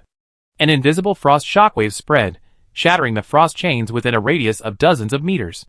The giant phantom let out a silent roar, its massive body shifting. A massive icy fist, wrapped in a chilling wind, smashed directly into the charging Di Yu. The fist roared, carrying the might of a mountain-shattering force. Di Yu advanced instead of retreating, her ice shield held before her. Bang! A resounding explosion shook the entire divine corpse land. Di Yu's ice shield was dented, the ice beneath her feet crumbling, and her face paled. But she successfully blocked the attack. At that moment, Song Ling seized her opportunity. Ice prison descends. From the leaden clouds in the sky, a massive icy blue beam of light descended with a crash, precisely enveloping the giant phantom. Within the beam, countless ice cones, ice blades, and frost runes danced wildly, forming a meat grinder-like frost cage that tore at the giant's body. The giant's phantom roared silently in pain, its body becoming ethereal, but the dark blue flames in its eye sockets intensified as it attempted to gather more icy power to repair itself. Not enough. Qin Chuan's voice came from the side. He had been observing the battle between the two without intervening. Di Yu understood, and the ice armor on her body became more solid, and the fine cracks quickly healed. Ice Divine Domain Forge. Di Yu poured all of her divine essence into her domain. The ice armor began to expand outward, forming a translucent frost barrier that enveloped the giant's phantom. Inside the barrier, the ice element became more active than ever. No longer a frenzied energy, it obeyed Di Yu's will, transforming into countless razor-sharp ice crystals that sliced and pierced the giant's phantom. Song Ling also felt the resonance of this power. Chapter 1585. Frost Purgatory. The primordial power gained from the Lord of Frost Purgatory was fully unleashed, resonating with Di Yu's ice divine realm. An icy blue light erupted within the divine realm, completely engulfing the giant phantom. The giant's phantom's dark blue eye sockets finally extinguished, and its massive body disintegrated within the icy blue light, transforming into countless tiny blue light particles that dissipated into the air. As the giant's phantom disintegrated, the blue light particles throughout the frost giant royal court ruins grew more intense. They were no longer frantic, but instead slowly dissipated with a purified tranquility. Di Yu and Song Ling stood there, gasping for breath, their faces etched with indescribable excitement. At this moment, two streams of information, perceptible only to them, surged into the depths of their consciousness. Apocalypse notice. You have successfully defeated the Frost Giant Royal Court Divine Will and completed the purification of the remaining authority of the Ice Lord. Congratulations, your progress on the third level of the God Ascension long stage quest, constructing the Ice Divine Realm, has significantly increased. Quest rewards are being calculated. Di Yu. Obtain Divine Essence, 150,000 units. 1 Ice Law Fragment, 3 Fragments of Frost Authority. Song Ling. Obtain Divine Essence, 150,000 units. 1 Ice Law Fragment, 3 Fragments of Frost Authority. You have met the core requirements of the quest constructing the Ice Divine Realm. Do you want to proceed with the initial construction of the Divine Realm immediately? The initial construction of the divine realm will consume all your accumulated divine essence and lock in the core laws you currently possess. This process is irreversible, so choose carefully. Watching the numbers dancing on the panel, Jialing's breath paused. 15,000 units of divine essence. This was exactly the minimum required to build her divine domain. Adding to her existing supply of over 70,000 units, the total had already exceeded 220,000. She could exceed her target and solidify the foundation of her divine domain. The fragments of the Ice Law and the Frost Authority were even more unexpected. These were excellent materials for building her divine domain and would solidify her defensive field. President, I completed my mission. Jialing's voice was filled with surprise. Song Ling's reaction was relatively restrained, but her grip on her staff betrayed her inner excitement. She had also received the same generous reward, and her divine essence reserves had instantly surged to the point where she would complete her mission. Qin Chuan slowly approached the two of them, his tone calm. There's no need to rush to build the divine domain. First, absorb these fragments of the law and the fragments of authority. He pointed at the blue light dust that slowly dissipated in the air. This environment is perfect for you to absorb and digest the law of ice. Although the divine skeleton's will has been crushed, the law it emanates remains potent. While this power hasn't completely dissipated, harness it for your own benefit. Jialing and Song Ling immediately understood and began to absorb the emanating law power around them with all their might. Qin Chuan didn't disturb them, simply standing by to provide them with invisible protection. Jialing closed her eyes slightly, absorbing the blue light dust surrounding her like a breath. Each strand of the law of ice carried the ancient aura of the Frost Giant's royal court. They were tempered and transformed by her divine fire, ultimately merging into her Frost domain. Jialing could clearly feel her defensive barrier growing stronger, and the energy flowing within her domain becoming purer. This ruin seemed like a training ground tailor-made for her. Song Ling, on the other hand, focused more on analyzing and reorganizing the laws. The staff in her hand trembled slightly, organizing the scattered icy power into clear veins. She had once absorbed the Ice Lord's essence, and now, these fragments and pieces of the law, like missing puzzle pieces, filled the gaps in her power system. The existing ice spells quietly transformed to a higher level, and the murderous aura within them became increasingly fierce. Chapter 1586. Time passed, and the surrounding blue light gradually thinned. A faint, dark blue aura emanated from the bodies of Jialing and Song Ling, a sign of the initial transformation of the power of the law. They had already taken a solid step on the path to godhood. Jialing opened her eyes, her aura more than twice as powerful as before. Her divine domain was beginning to take shape, no longer simply a collection of energy, but a preliminary framework of laws. Song Ling added slowly, these powers are easier to absorb than imagined, but to truly condense the godhead, a more core source is required. Qin Chuan stepped forward, his gaze sweeping over the two of them, and nodded with satisfaction. Your judgment is correct, Qin Chuan said. He then gazed at the ice beneath his feet, his divine consciousness having already penetrated the deepest reaches of the ruins. Beneath the Arctic ice sheet, imperceptible to ordinary humans, an even more ancient source of icy cold lurked in the abyss beneath the earth. That wasn't a scattered fragment of the law, but a solid, icy core beating like a heart. This power was more powerful and pure than any aura on the surface of the Frost Giant Royal Court ruins. It felt like the source of the entire ice sheet. The divine will of the Frost Giant Royal Court was but a withered leaf clinging to it. Qin Chuan's divine nature pulsed gently within him. His sniper divine nature's extreme sensitivity to origin allowed him to detect this hidden energy fluctuation. This wasn't a relic of the Frost Giant Royal Court, it existed here much earlier, perhaps even connected to the original Ice Lord himself. There are even deeper layers of primordial power beneath this ground, Qin Chuan pointed out directly. Upon hearing this, Jialing and Song Ling immediately extended their divine consciousness underground. They too felt the looming pressure, though not as clearly as Qin Chuan's. This power is like some dormant core, Jialing whispered, her expression becoming serious. A hint of solemnity flashed in Song Ling's eyes. It's different from the original power we absorbed before. It's pure and more aggressive. Indeed, Qin Chuan nodded. That power is the true core of this land of divine remains. If you can fully digest it, your path to godhood will have a foundation far beyond your expectations. President, can we do this? Jialing looked at Qin Chuan. It wasn't that she doubted her president's abilities, but rather that she was worried that her own abilities were insufficient, and she couldn't meet his expectations. Song Ling hesitated, saying, President, Sister Lin and I have made considerable gains, but completely conquering a land of divine remains is probably beyond our capabilities. Qin Chuan waved his hand and said calmly, "Since I brought you here, I naturally have a way." "Alessa, Dismartin." Qin Chuan looked at the two deities' avatars. "We need your assistance in the next steps." "No problem." Alessa's night domain spread out, isolating the area from the outside world. Deception runes swirled around Dismartin, clearly ready for battle. Qin Chuan said no more. A dark light condensed in his palm, and he gently pressed against the ice beneath his feet. Boom! The entire ice sheet roared with a dull roar. A massive crack, centered at Qin Chuan's feet, spread out in all directions. The ice collapsed, revealing a bottomless, pitch-black abyss. A biting chill erupted from the abyss, carrying a force far greater than that of the surface. "Let's go," Qin Chuan said.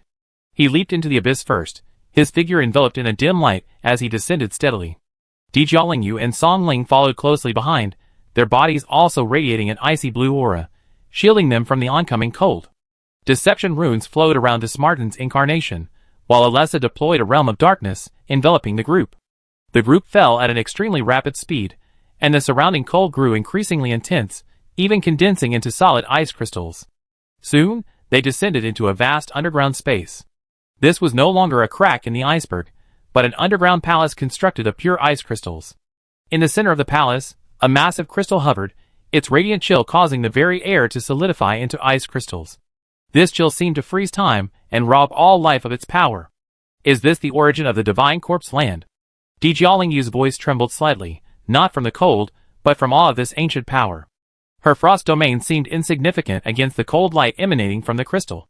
Song Ling gripped his staff tightly, the Ice Lord's essence within him pulsing excitedly, yet simultaneously suppressed by this even more powerful force. "It has no will, merely a pure crystal of law." Qin Chuan's voice echoed through the ice crystal palace, without a single ripple. He took a step forward, and dark divine power surged from his body, forming a transparent barrier that enveloped the crystal, pulsing with blue light. Inside the barrier, the cold was suppressed, and the space became relatively stable. It will resist absorption, but it won't attack. All you need to do is completely digest it. Qin Chuan looked at Dijiaolingyu and Song Ling. "This is a crucial step on your path to godhood." Dijiaolingyu and Song Ling took a deep breath and simultaneously stepped forward, sitting cross-legged at the edge of the barrier, their hands reaching for the massive ice crystal core. The moment their fingertips touched the core, a surge of icy force instantly surged into their bodies.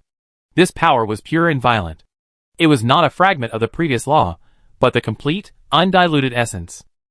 Dijiaolingyu's body trembled violently. She felt as if she had been plunged into the icy depths of the ocean, her limbs frozen.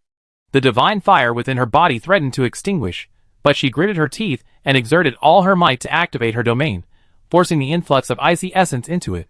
The frost domain surrounding Dijiaolingyu began to expand violently, then rapidly contracted, as if undergoing a drastic transformation. Within the domain, the once solid frost runes began to blur, then recondensed into more complex and ancient patterns. Song Ling's situation was equally challenging. The icy essence within her body was engaged in a fierce struggle with this new power. Both energies were immensely powerful, each vying for dominance. In this process, her ice magic was being redefined, her existing power system disintegrating and reshaping, each disintegration accompanied by intense pain. Undoubtedly, absorbing the power of the Divine Corpse land was a thrilling process, but this risk was necessary if one wanted to truly reach the divine realm. Chapter 1587. Deathly still and silent, the ice crystal palace was utterly silent. Dijiaolingyu and Song Ling seemed to have become outlets for this immense power. The icy power, emanating from the fallen gods, violently eroded the very foundations of their divinity. Dijiaolingyu's frost domain was repeatedly torn apart and reassembled. Each reorganization meant her understanding of the laws was forcibly elevated to a new level. With unwavering willpower, she fiercely guarded her soul core, allowing the power to wreak havoc within her domain, then using her divine fire to gradually tame and brand it. Song Ling's situation was even more dire. The icy purgatory power within her body violently repelled the external force. Two forces, of the same origin but different natures, waged a silent war within her. The dark blue lines of purgatory sometimes surfaced on her skin, sometimes covered in pure, crystal white frost. Pain was inevitable. Yet both displayed a fortitude far beyond that of ordinary humans. Rather than being overwhelmed, they began painstakingly channeling this power, transforming it into the foundation of their own long steps to godhood. Qin Chuan's barrier firmly blocked the palace's god-freezing chill, allowing them to focus on resisting the torrent within their bodies.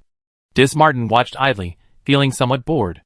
Alessa's night domain quietly unfolded, sensing every ounce of energy flowing. At this moment, something abruptly changed. The massive ice crystal suspended in the center of the palace, previously steadily releasing energy, suddenly lit up with a dazzling blue light at its core. Hum! A low humming sound echoed directly through everyone's soul. This wasn't a sound, but the awakening of a will. Ancient chaos, filled with a rejection and a desire to devour everything outside. It possessed no intelligence, only the most primitive instincts. Be careful. Alessa was the first to warn. Almost instantly, the icy essence flowing into Dijiaolingyu and Song Ling's bodies suddenly changed its nature. No longer pure energy, it transformed into billions of the finest ice needles, carrying a reawakened will, frantically piercing their soul cores, attempting to usurp their power. Ugh! Dijiaolingyu groaned, the icy armor on her body instantly cracked. A cold will not her own sought to control her domain, assimilating her into this land of divine remains. Song Ling's situation was no better. The two essences within her body were instantly ignited by this foreign will, losing control. Glistening ice crystals spread from her fingertips, spreading up her arms, threatening to transform her into an ice sculpture. Her consciousness was being dragged into a pure white world of ice and snow, gradually sinking. Ha! Finally, something interesting. Dismartin's spirits perked up, and the deception runes around him erupted with powerful waves, ready to shatter the ice crystal's core with a single blow. Wait! Qin Chuan's calm voice rang out. Dismartin's movements faltered, a hint of confusion. Qin Chuan didn't explain. His divine consciousness had long since penetrated everything. Over the course of countless years, this origin crystal had developed a rudimentary sense of self-awareness. Now, sensing the threat of being devoured, it instinctively resisted. Destroying the crystal directly would certainly solve the problem, but that would also end Dijiaolingyu and Song Ling's chance. Qin Chuan desired the complete fruit. He slowly raised his right hand, extending his index finger. No destructive energy gathered at his fingertips, only a fleeting, imperceptible glimmer of darkness. The sniper godhead trembled slightly. Not to kill, but to strip. The next moment, the chaotic will that was raging wildly within Dijiaolingyu and Song Ling, attempting to assimilate them, suddenly stopped without warning. Chapter 1588. It was like a high-speed machine being instantly powered down. That will seem to have never existed, its very existence erased from its very source. The surging icy essence regained its purity and gentleness, becoming a masterless energy, flowing gently through the two, awaiting its new master's acceptance. The sudden transformation startled Dijiaolingyu and Song Ling, both on the verge of collapse.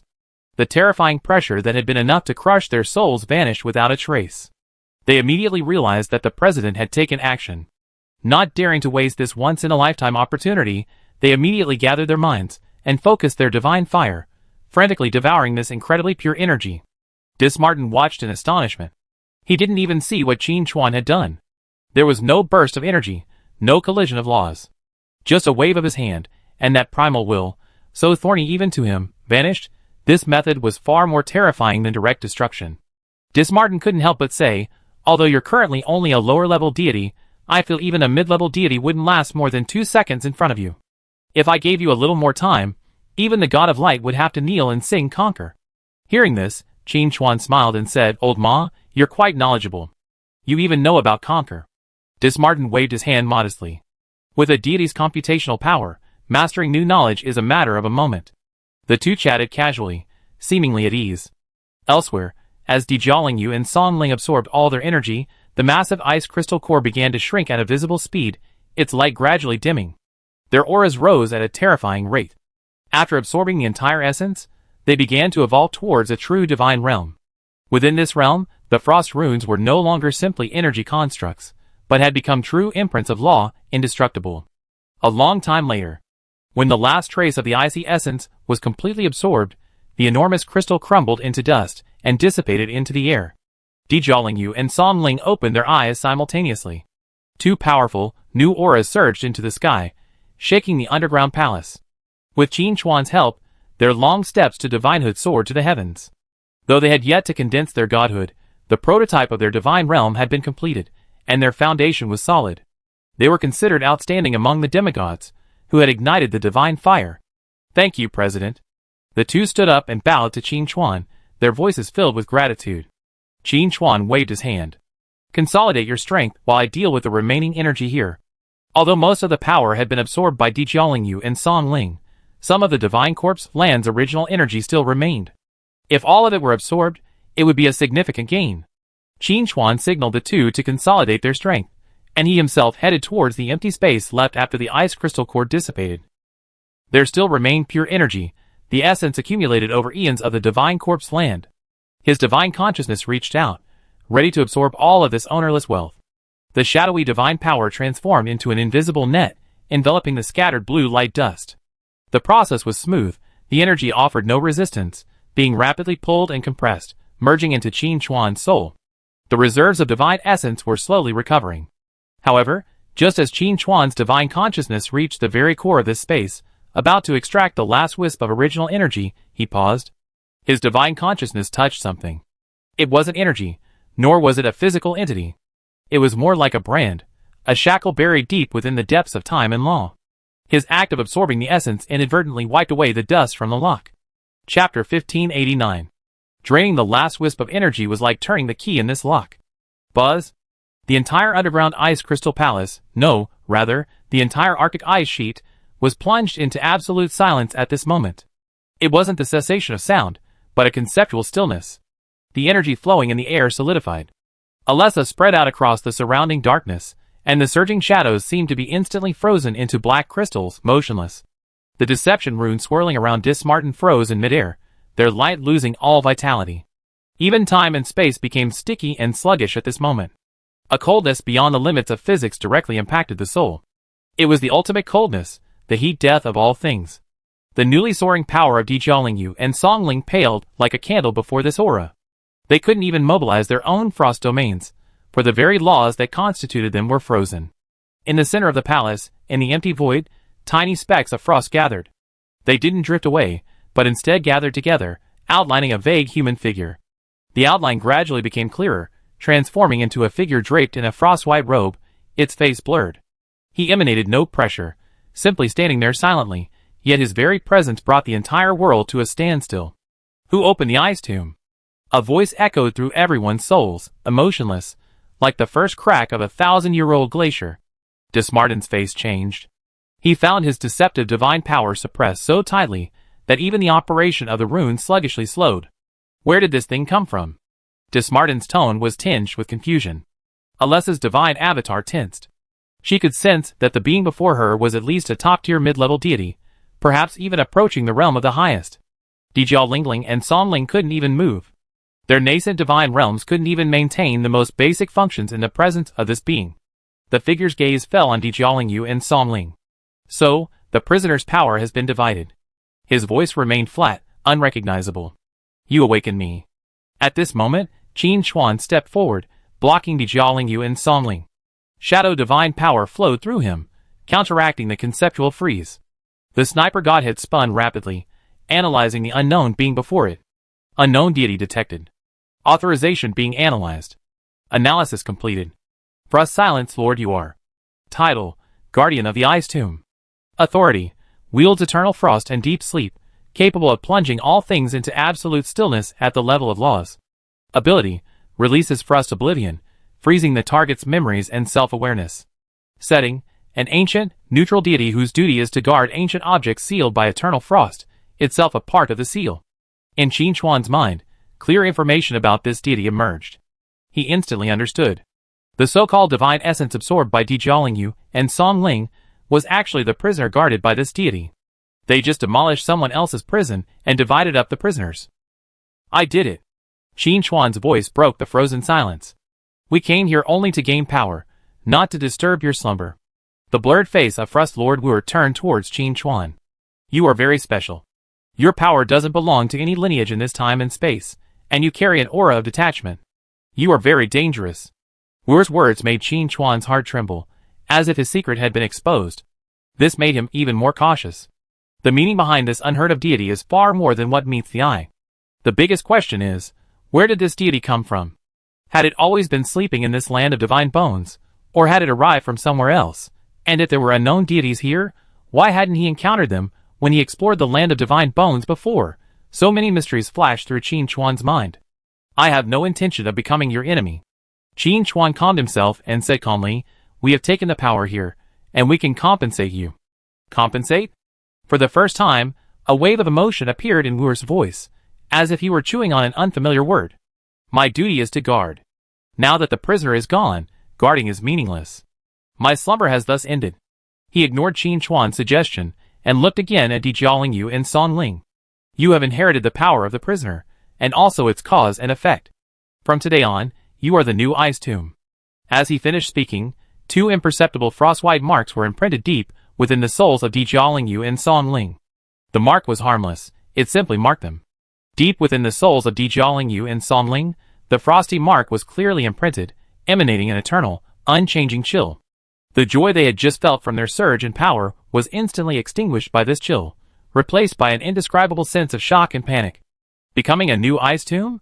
Being eternally guarded by an ancient deity of unknown origin? What's the difference between this and being sentenced to life imprisonment? What a joke.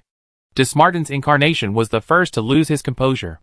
The deceitful runes around him flickered violently, attempting to break free from the law-level suppression. Old man, don't be so shameless. Believe it or not, I spank you. You are remained unresponsive to Dismartin's provocative outburst. Qin Chuan took a step forward, shadowy divine power surging, his sniper godhead vibrating, dispelling the deadly aura that froze everything. Your duty is to guard the prisoner within the origin crystal. Qin Chuan's voice was calm, yet it held an undeniable will. Since you already said the prisoner is dead, your mission is over. The blurred face of Frost Lord Yuar finally turned towards Qin Chuan. No. A simple syllable, yet it contained an eternal and unchangeable law. It is the concept of the ice tomb that I guard, not the prisoner within it. Where there is power, there is the ice tomb. My duty never ends. Chapter 1590. Yuar's declaration, like an unmelting icicle, pierced everyone's soul. His logic was simple yet absolute. When power shifts, responsibility shifts with it. This is a law so ancient it defies all reason. Your responsibility? Qin Chuan's voice broke the dead silence. He took a step forward, and the power that froze everything dissipated within 3 feet of him. Your responsibility has come to an end. The blurred features of Frost Lord Yuar remained unchanged. He existed solely to fulfill his duty as a guard. Qin Chuan wasted no time, slowly raising his right hand. In the core of his soul, the shadowy shadow of the pitch-black arrow, echoing the sniper godhead, trembled slightly. The divine art derived from 4 million divine essences was not meant to be displayed for show. The next moment, a pitch-black arrow tip emerged from the air in front of Qin Chuan's fingertips. It had no substance, more like a small piece of space that had been carved out, a pure nothingness. The moment the arrow appeared, Dismartin and Alessa simultaneously felt a throbbing and uneasy feeling stemming from power itself. This object wasn't aimed at life, but at the very foundation of their being gods. Watcher, your power is eternal frost and slumber. Qin Chuan's voice stated the facts calmly. Your duty is to guard the ice tomb. With each word he spoke, the pitch-black arrow emerged from the void. It was pitch black, devoid of any luster or runes, yet it exuded a sense of detachment that would make even gods tremble. So what if this duty itself no longer belongs to you? As soon as the words fell, the arrow fully formed.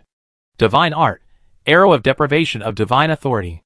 Qin Chuan flicked his finger lightly. Buzz. The arrow made no sound of breaking through the air, it simply vanished. When it reappeared, it was already before Frost Lord Wu, plunging directly into his hazy chest, composed of frost flowers.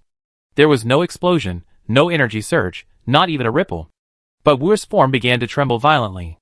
The tiny frost flowers that made up his body began to flicker chaotically. My duty. The voice that echoed in everyone's soul, for the first time, was filled with confusion and bewilderment. The law of guarding within him, the foundation that supported his existence, was being forcibly stripped away by an irresistible force. Wu looked down at his chest. There, a pitch-black arrow mark slowly spun, devouring everything like a greedy black hole. Jiaolingyu and Song Ling felt their souls lighten. The frost-white mark imprinted deep within their souls crumbled without warning, transforming into the purest icy energy, which in turn nourished the embryonic form of the divine realm they had just constructed. The restraints were lifted. No.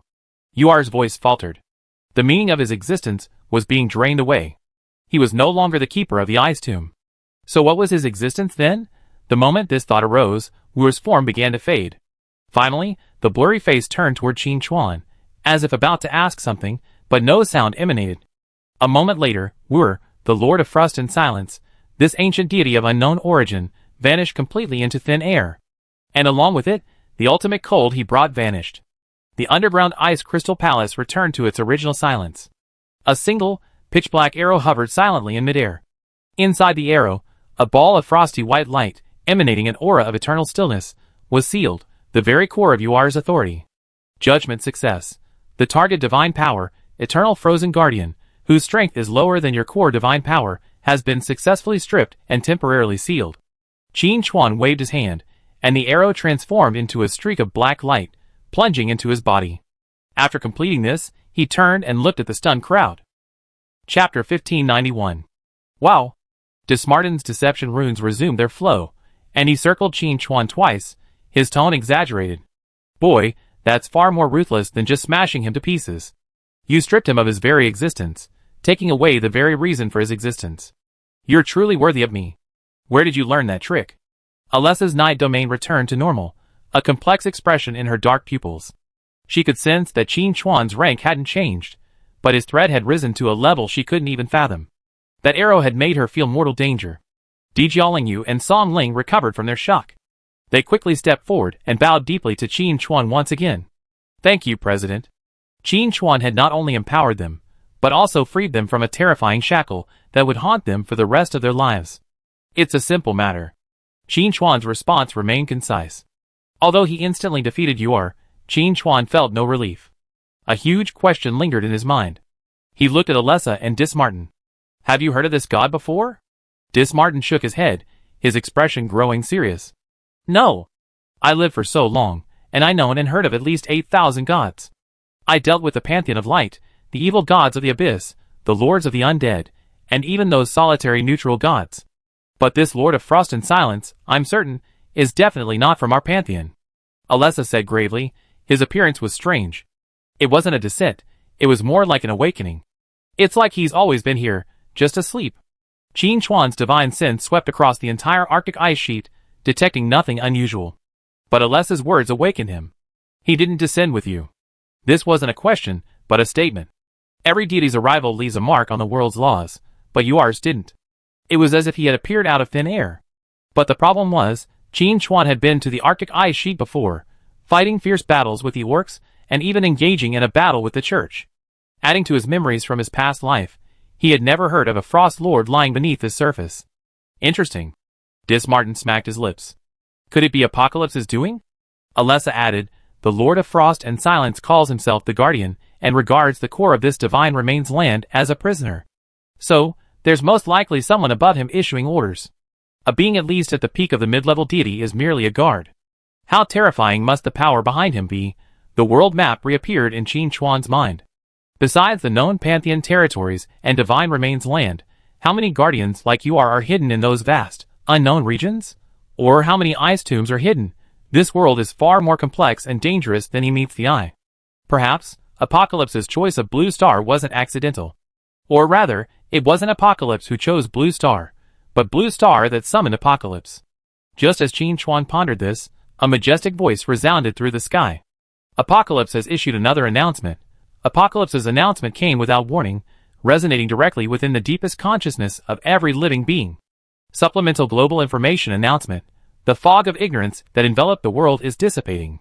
The isolated ancient continents, the ruins of lost civilizations, and their independent legal systems will gradually merge with the existing world. Warning, new areas contain unknown gods, hostile races, and potential apocalyptic disasters. The current world map is about to change. All players are advised to replan their strategies. The announcement was brief, but like a continent dropped into a calm lake, it stirred up a massive wave. In the underground ice crystal palace, the air, which had just returned to normal, froze once again. Chapter 1592. It really was Apocalypse. Dismartin's deception runes paused for a moment, his expression grim. For the Lord of Lies and Deception, this belated realization was a bittersweet experience. Alessa's expression was more serious than ever. She extended her hand, the power of darkness gathering in her palm, attempting to sense the changes outside, only to discover that the very laws of the world were undergoing a drastic and chaotic reorganization. He wasn't awakened. Alessa's voice was soft but clear. He was brought in along with the area he guarded. Yu and Song Ling froze in place, their minds blank. They had just escaped the shadow of an ancient deity, and in the blink of an eye, Apocalypse had revealed to them that there were many more like him out there. Their power seemed so insignificant in the face of this vast new world. Qin Chuan remained silent, simply spreading his divine consciousness. Qin Chuan could clearly sense that the world of Blue Star was undergoing earth-shattering changes. Beyond the edge of the known world, vast expanses of gray fog appeared out of thin air, becoming clearer at a speed visible to the naked eye. Rolling crimson mountain ranges, vast swamps covered in fungal forests, shattered islands suspended in midair, and a pure white desert emanating an aura of deathly silence. Countless bizarre landforms, like missing puzzle pieces, were forcibly pieced together on the map of the old world. The entire world expanded more than tenfold in an instant. In comparison, the undead world and the abyss that had been forcibly incorporated into Blue Star seemed insignificant. The true number of gods that could exist in such a vast area would probably make one despair. The underground ice crystal palace fell into an even more profound silence. The proclamation of the apocalypse was more outrageous than any divine pressure, directly reshaping reality. What is this? The world has restarted again? Dismartin's complaint shattered the frozen air, the runes of deception flickering around him, revealing a rare impatience. The emergence of the new area caused the existing laws to become complex and chaotic, and his deceptive divine power, operating within it, felt sluggish and stagnant, hitting a wall at every turn. Alessa also frowned. This was no simple expansion of territory, it was the crude stitching together of countless legal systems. The once clear genealogy of divine power was now a chaotic mess. Yu and Song Ling, whose minds had just stabilized, were once again thrown into a turbulent sea. As they glimpsed the threshold of the gods, the world, in the most direct way, informed them that their old understandings were obsolete. In this new world, their newly acquired power might barely even be enough to protect themselves. Amidst the chaos, only Qin Chuan's reaction was distinct. He wasn't shocked nor bewildered, but simply quietly closed his eyes, his vast divine consciousness following the path of laws left by Tianqi's announcement, extending into the boundless distance. Fragments of memories from his past life rapidly pieced together within his soul. Of course, he remembered that Tianqi had carried out several large-scale version updates, each one unlocking new continents and races. However, in his previous life, the progress had been gradual, with each opening having a buffer period to allow players to adapt. In this world, everything accelerated because of his presence. He sniped gods, seized power, disrupted the plans of the Light God system, and even prematurely triggered the invasion of the Abyss and the Undead Realm. He single-handedly pushed the entire world's evolution into the fast lane. Now, Apocalypse clearly couldn't wait any longer. It chose the most brutal means, releasing all the unlocked content all at once, forcibly completing the setting of this world. A challenge? Of course it was a challenge. A tenfold expansion of the world's territory meant a tenfold, even 100-fold, increase in the number of unknown gods, ancient monsters, and dormant disasters. But this was also an opportunity. Qin Chuan's divine sense swept over the newly revealed areas, sensing the subtle and overt divine auras within them. The corners of his mouth lifted uncontrollably. That was the most instinctive reaction of a hunter upon seeing fertile hunting grounds. More gods meant more divine essence, more authority to be stripped away. This was undoubtedly a grand feast. What's the panic? Qin Chuan opened his eyes, his calm voice hushing everyone. It's just that the old map is invalid, and a new one is being replaced. He glanced around, his gaze lingering on Yu and Song Ling. Your strength is not insignificant, you just need to adapt to the new rules. As for the enemy, Qin Chuan's tone paused, an indescribable sense of oppression emanating from him, instilling boundless confidence and courage in those around him. More prey is a good thing. Dismartin paused, then smacked his lips.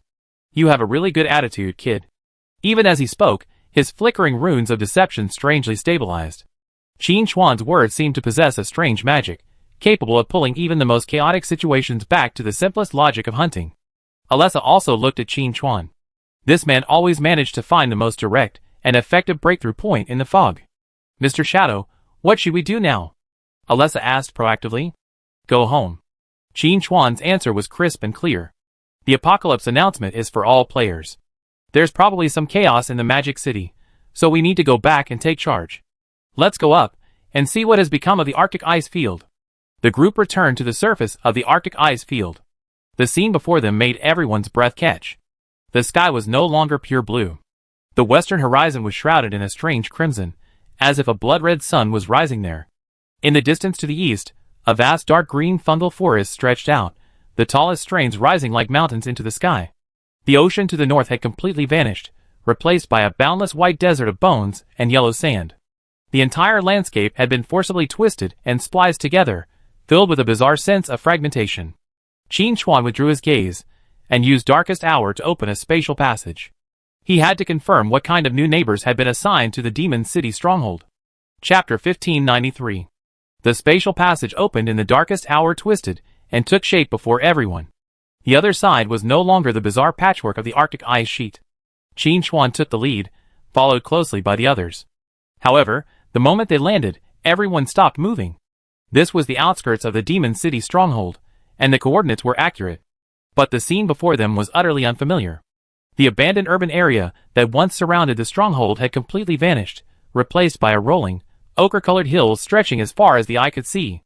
The earth had been reshaped, as if an invisible giant hand had completely leveled and redrawn the landscape. Boom! A dull explosion echoed from not far away, bringing everyone back to reality. The Demon City stronghold's energy shield flickered violently, and beyond it lay a dark, overwhelming wave. It was an endless stream of orcs.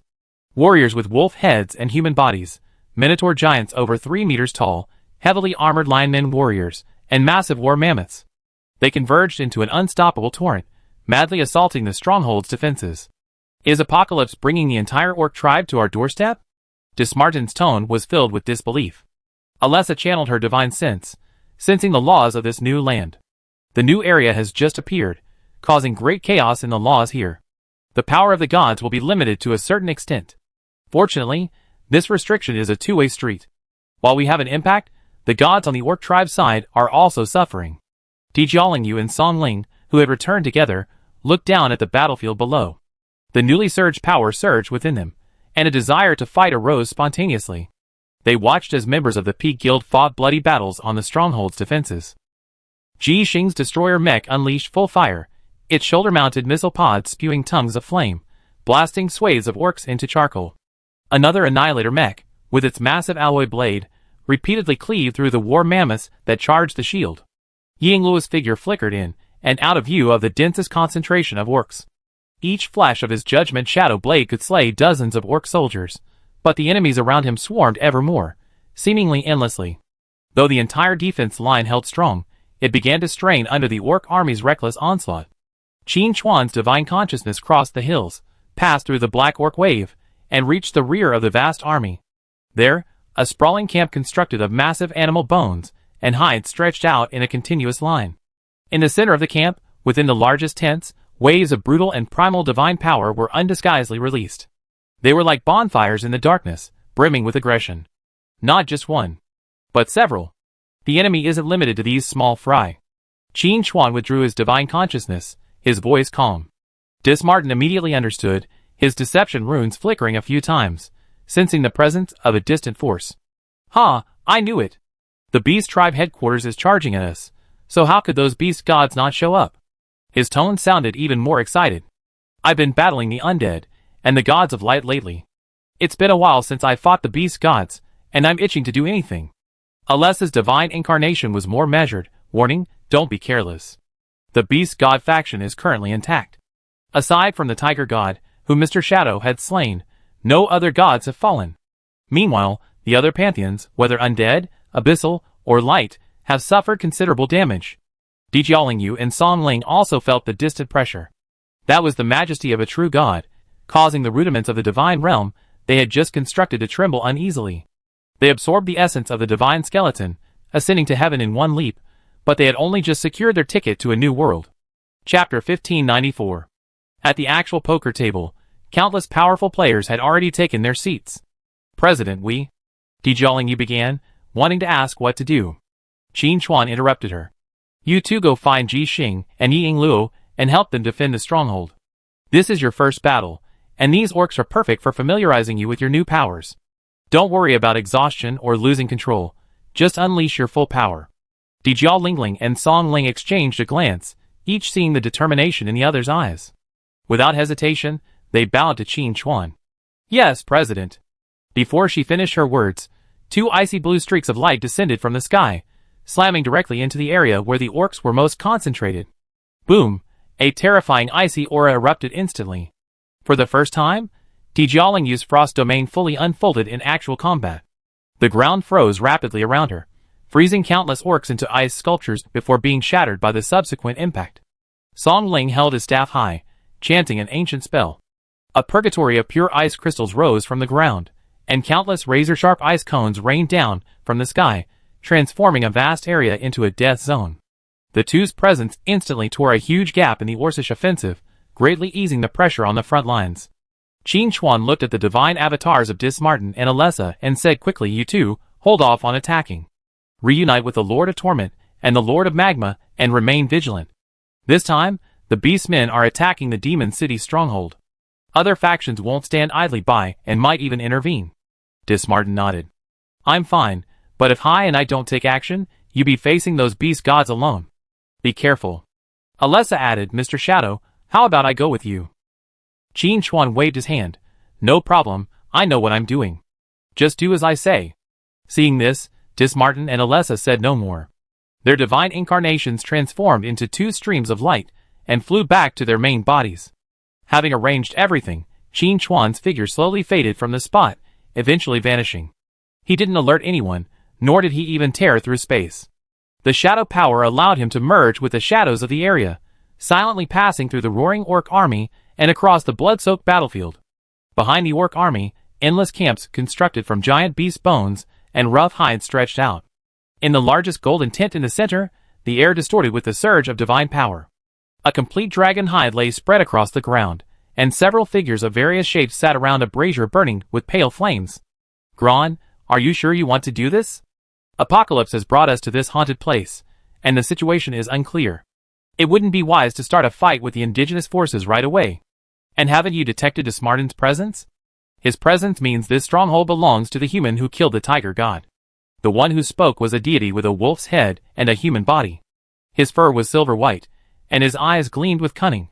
He was none other than Fenrir, the wolf lord, the mastermind of the Orcish pantheon. Seated at the head of the seat was a lion man of immense build. He wore no armor, his bronze skin covered in battle scars, his long golden hair flowing freely, exuding a wild and domineering aura. He was one of the deities worshipped by the Lion Clan, the Lion King Gron. "Fenrir, you worry too much." Gron's voice was rough and deep, carrying an unquestionable authority. "Apocalypse has thrown us here, and it's also thrown the other pantheons elsewhere. This is an opportunity. While the other pantheons are still learning the new rules, let's seize this territory and make it our new kingdom." And Gron's fists clenched, anger blazing in his golden eyes. The tiger god's revenge must be paid with blood. Chapter 1595. The atmosphere in the tent intensified with the words of the Lion King Gorin. "Fenrir, put away your ridiculous caution." Gorin's voice echoed through the tent, shaking the pale flames in the brazier. "Apocalypse threw us beast men here for us to conquer. As for that human who killed the tiger god, he better stay in this turtle shell and don't come out. Otherwise, I will personally tear off his head and offer it to the tiger god's spirit." Seated on the other side, a bear god, the size of a small mountain and covered in brown and black bristles, echoed in a muffled voice. "Yes, Gorin is right. Let's smash this shell first, and make this land our hunting ground." Wolf Lord Fenrir's silver brows furrowed as he tried to argue a few more words, but Gorin impatiently waved his hand and interrupted him. "Enough, I made my decision. The entire army." Gorin couldn't finish his words.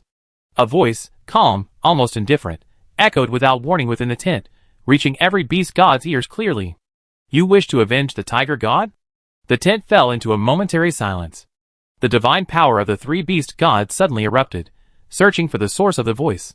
Gron's golden pupils constricted, and he turned sharply towards the deepest shadow in the corner of the tent. The shadow there seemed to come alive, and a human figure emerged from it, as if it had always been there, only now deciding to be seen. The newcomer wore a simple black windbreaker, his face calm. There was no earth-shattering energy emanating from him, yet all three gods simultaneously sensed an instinctive sense of threat. Wolf Lord Finley's silver fur instantly stood on end. He recognized that aura. It was this aura that had obliterated all traces of the tiger god at the level of law. "It's you?" Lion King Gorin's shock lasted only a moment before it was replaced by boundless rage. He abruptly rose to his feet, his massive avatar nearly bursting through the vast golden tent. His raging divine power set the animal skin rugs beneath his feet ablaze. "Human! How dare you barge into my royal tent alone?" Qin Chuan ignored the Lion King's roar. He simply glanced around the simple tent and chuckled. "I alone am more than capable of dealing with you." "Arrogant!" Gorin roared a deafening roar, unable to contain himself any longer. "Today, I will use your divine blood to wash away the shame of my race." Gorin's roar was no mere roar. It embodied the impact of the laws of the Lion King's ministry, powerful enough to shatter mountains and rend souls. Violent waves of sound, mingled with searing divine power, transformed into an invisible hammer, smashing down on Qin Chuan. However, this force, powerful enough to reduce even a low-level deity to ash, struck an invisible wall as it approached within 3 feet of Qin Chuan, silently annihilating him. Not even the hem of Qin Chuan's clothing fluttered. The air within the tent was even more deadly than before. If Qin Chuan's appearance was a provocation, then the gesture he displayed was one of naked contempt. Roar! Gorin's rationality was completely ignited by this silent humiliation. He abandoned any further attempts at distance. His massive frame transformed into a stream of golden light, his divine power concentrated in his right fist, and he launched a powerful punch. Space groaned under the weight of his fist, twisting and wrinkling. At the same time, the bear god also moved. He roared and swung his massive arms. The power of the earth gathered in his hands, forming 2 massive stone hammers that smashed down after Gorin. The combined blow of the 2 beast gods was enough to obliterate a major city, right down to its foundation. Only Wolf Lord Fenrir remained motionless. His silver eyes flickered with extreme unease. He chose not to engage in close combat, but retreated quietly, chanting ancient spells. Circles of gray runes emerged around him, attempting to lock Qin Chuan's movements with curses and weakening laws. Faced with this devastating combined attack, Qin Chuan finally made a move. He simply raised his eyelids. Bullet time, Buzz. In Qin Chuan's perception, the world was instantly slowed down. Gorin's powerful fist and the bear god's rock-splitting hammer advanced at a ridiculous pace. The gray runes in the air, trying to entangle themselves, struggled like insects caught in a spider web, unable to get any closer. Qin Chuan's body didn't move an inch. His figure slowly faded, leaving a truly flawless demonic shadow. This was the effect of the demonic shadow cloak. Finley was still concentrating on channeling the cursed laws, completely unaware that death was standing within his shadow. The first one. A cold voice echoed behind him. Qin Chuan's palm was already pressing against Finley's back. Morning assault. A terrifying force powerful enough to rip apart the soul erupted instantly. No dazzling light effects, only pure annihilation. The cunning and vigilance on Finley's face froze forever. His divine shield shattered like paper, and he erupted as if struck by lightning, spewing a mouthful of golden divine blood. The divine power circulation within him was violently interrupted, and all its beneficial effects were instantly dispelled. Even more terrifying, an irresistible force of law enveloped him, rendering him unable to utter a single syllable. 5 seconds of silence. Not until the Wolf Lord was sent flying did Gorin's fist and the bear god's hammer strike the remaining demonic figure. Bang! The demonic figure shattered, but the destructive force strangely landed in the air, without causing any explosion. Gorin and the bear god were both stunned. In that moment of hesitation, Qin Chuan's figure appeared before Gorin, within arm's reach. "You also wish to avenge the tiger god?" Qin Chuan's voice was soft, but it clearly penetrated Gorin's mind. Gorin's golden pupils suddenly constricted. He tried to retreat, to distance himself, but it was too late. Qin Chuan raised his right hand, his index and middle fingers joined like a sword, and gently slashed at Gorin's chest. The king's judgment. A slash of pitch-black darkness appeared out of thin air. It had no length, no width, like a slash through space itself. It ignored Gorin's divine shield, ignored his formidable divine body, and struck directly upon the very essence of his soul. Ugh! Gorin let out a muffled scream. At the same time, a scarlet mark appeared on his soul, madly suppressing everything within it. Red Tide Judgment. All attributes are reduced by 30%, lasting until the end of the battle.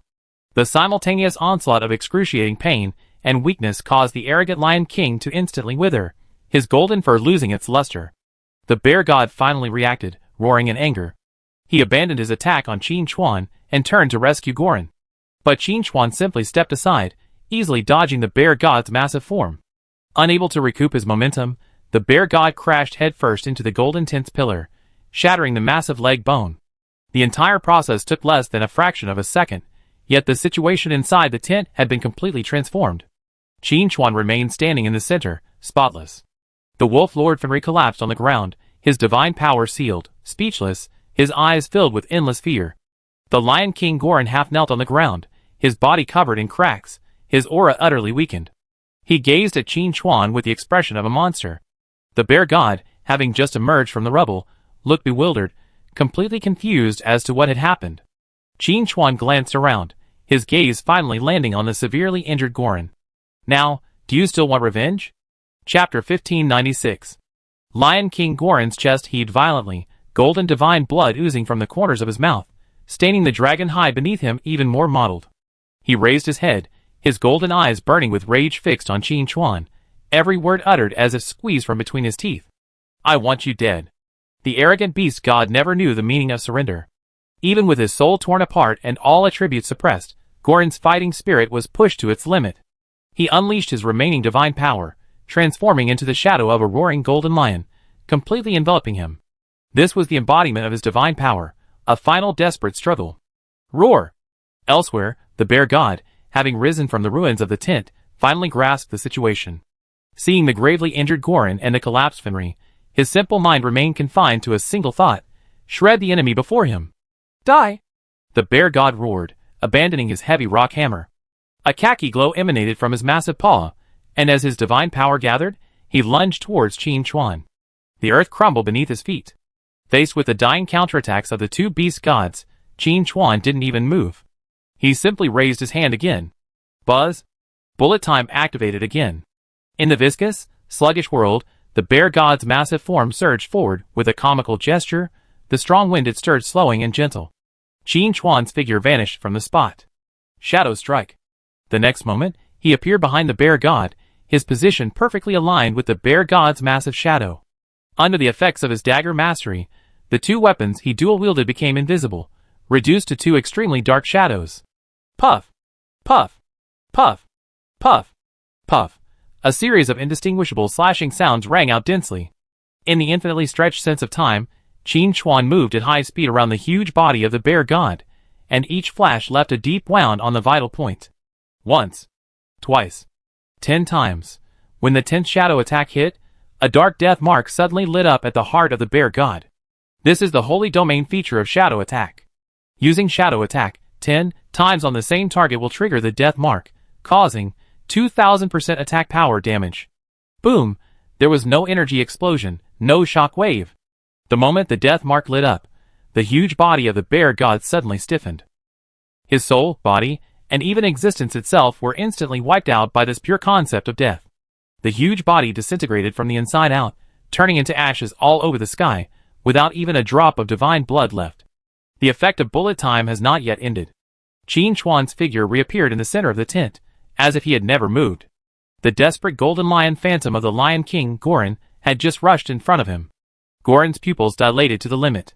He watched with his own eyes as his companion, a powerful beast god, was completely obliterated in a fraction of a second, without even a chance to struggle. The chill from the deepest part of his soul finally overwhelmed his rage. He wanted to stop, to retreat. But it was too late. Qin Chuan raised his eyes, and looked at the roaring golden lion. Annihilate. He didn't use any skills, but from the depths of his soul, he issued the command to Sniper. Original shot. Consume 10% of your divine power to condense an arrow imbued with the essence of the Sniper law. This arrow will trace back to the target's essence and strike, annihilating any concept of the target's existence upon impact. A point of pure nothingness condensed at Qin Chuan's fingertips. It had no color or form, neither absorbing nor reflecting any light. Just its appearance caused a subtle collapse in the laws of space around it. An undetectable arrow shot forth. It ignored distance, ignored Gorin's divine shield, ignored the roaring lion's phantom, and struck directly at Gorin's very essence. Gorin's body trembled violently. His fingers gradually became transparent, dissolving into nothingness. Chapter 1597. What power is this? Gron's voice was filled with confusion and fear. He could feel his very concept of being Lion King Gron being forcibly erased. No! No! Gron roared a final time, but his voice grew fainter, and his body dissipated at a visible speed. In just 2 seconds, this arrogant Lion King, in utter terror, was completely wiped from this world, as if he had never existed. A deathly silence fell within the golden tent. Only one person remained alive. Qin Chuan slowly approached the collapsed Wolf Lord Fenrir. Fenrir's divine power was completely blocked by the onslaught of grief, and he couldn't even move a finger. Those silver eyes, filled with endless terror, gazed upon the human approaching him. He saw the bear god instantly evaporate. He saw Gron's very concept annihilated. His prided wisdom seemed so ridiculous in the face of absolute power. Qin Chuan squatted before him, reaching out and gently patting Finley's silver fur, which had stood on end with fear. You see, revenge is a very dangerous thing. As he finished speaking, Qin Chuan placed his palm on Finley's head. Dark shadow power surged in. Wolf Lord Finley couldn't even utter a scream as his soul was completely shattered. 3 beast gods, nearing mid-level deities, were slain in the blink of an eye. 3 balls of pure divine essence and cores of power emerged from where they had dissipated. One was a wild gold, representing the Goron's frenzied battles and dominance. The other was a rich earthy yellow, representing the bear god's immense strength and tenacity. One was a cunning gray, representing Fenrir's cunning and curse. Qin Chuan didn't hesitate. Shadow power formed a vortex, devouring all 3 spheres of energy. Cold system notifications echoed continuously in his soul. Ding! You have successfully killed Lion King Goron, rewards being calculated. Congratulations. You have obtained Divine Essence X3, 500,000 units. Congratulations. You have obtained Berserker Law Fragments X8. Congratulations. You have obtained Domination Law Fragments X8. Ding! You have successfully killed Earth Bear USO, rewards being calculated. Congratulations. You have obtained Divine Essence X3, 000,000 units. Congratulations. You have obtained Giant Strength Law Fragments X6. Congratulations. You obtained Tenacity Law Fragments X6. Ding! You successfully killed Wolf Lord Fenrir, rewards being calculated. Congratulations. You obtained Divine Essence X2, 800,000 units. Congratulations. You obtained Cunning Law Fragments X5. Congratulations. You obtained Curse Law Fragments X5, a bountiful harvest. After absorbing the last trace of divine essence, Qin Chuan stood up, the ruins of the golden tent insignificant beneath his feet.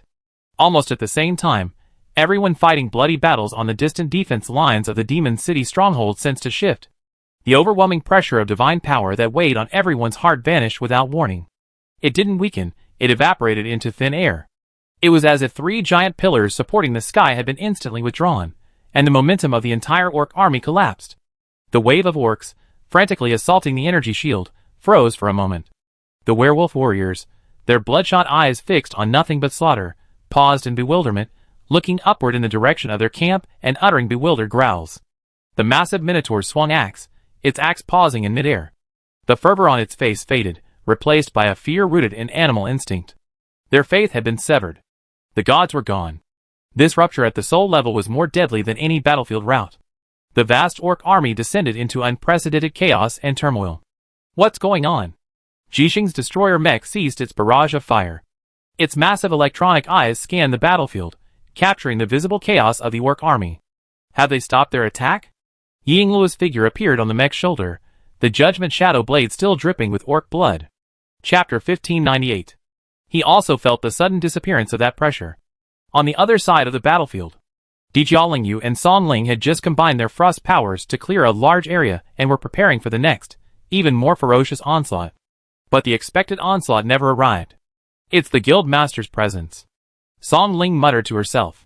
She could sense the familiar shadowy aura behind the orc army, a fleeting glimpse, replaced by the complete extinguishing of 3 divine suns. Dijiaolingyu's azure eyes were equally filled with shock. They knew the strength of the pressure from those 3 divine powers, each one far surpassed them, true gods. But now, they had all vanished. The guild master had single-handedly dealt with them all in such a short time. Counterattack. Jixing also realized this, and her voice echoed through the loudspeaker, echoing throughout the entire defense line without a moment's hesitation. All units, counterattack.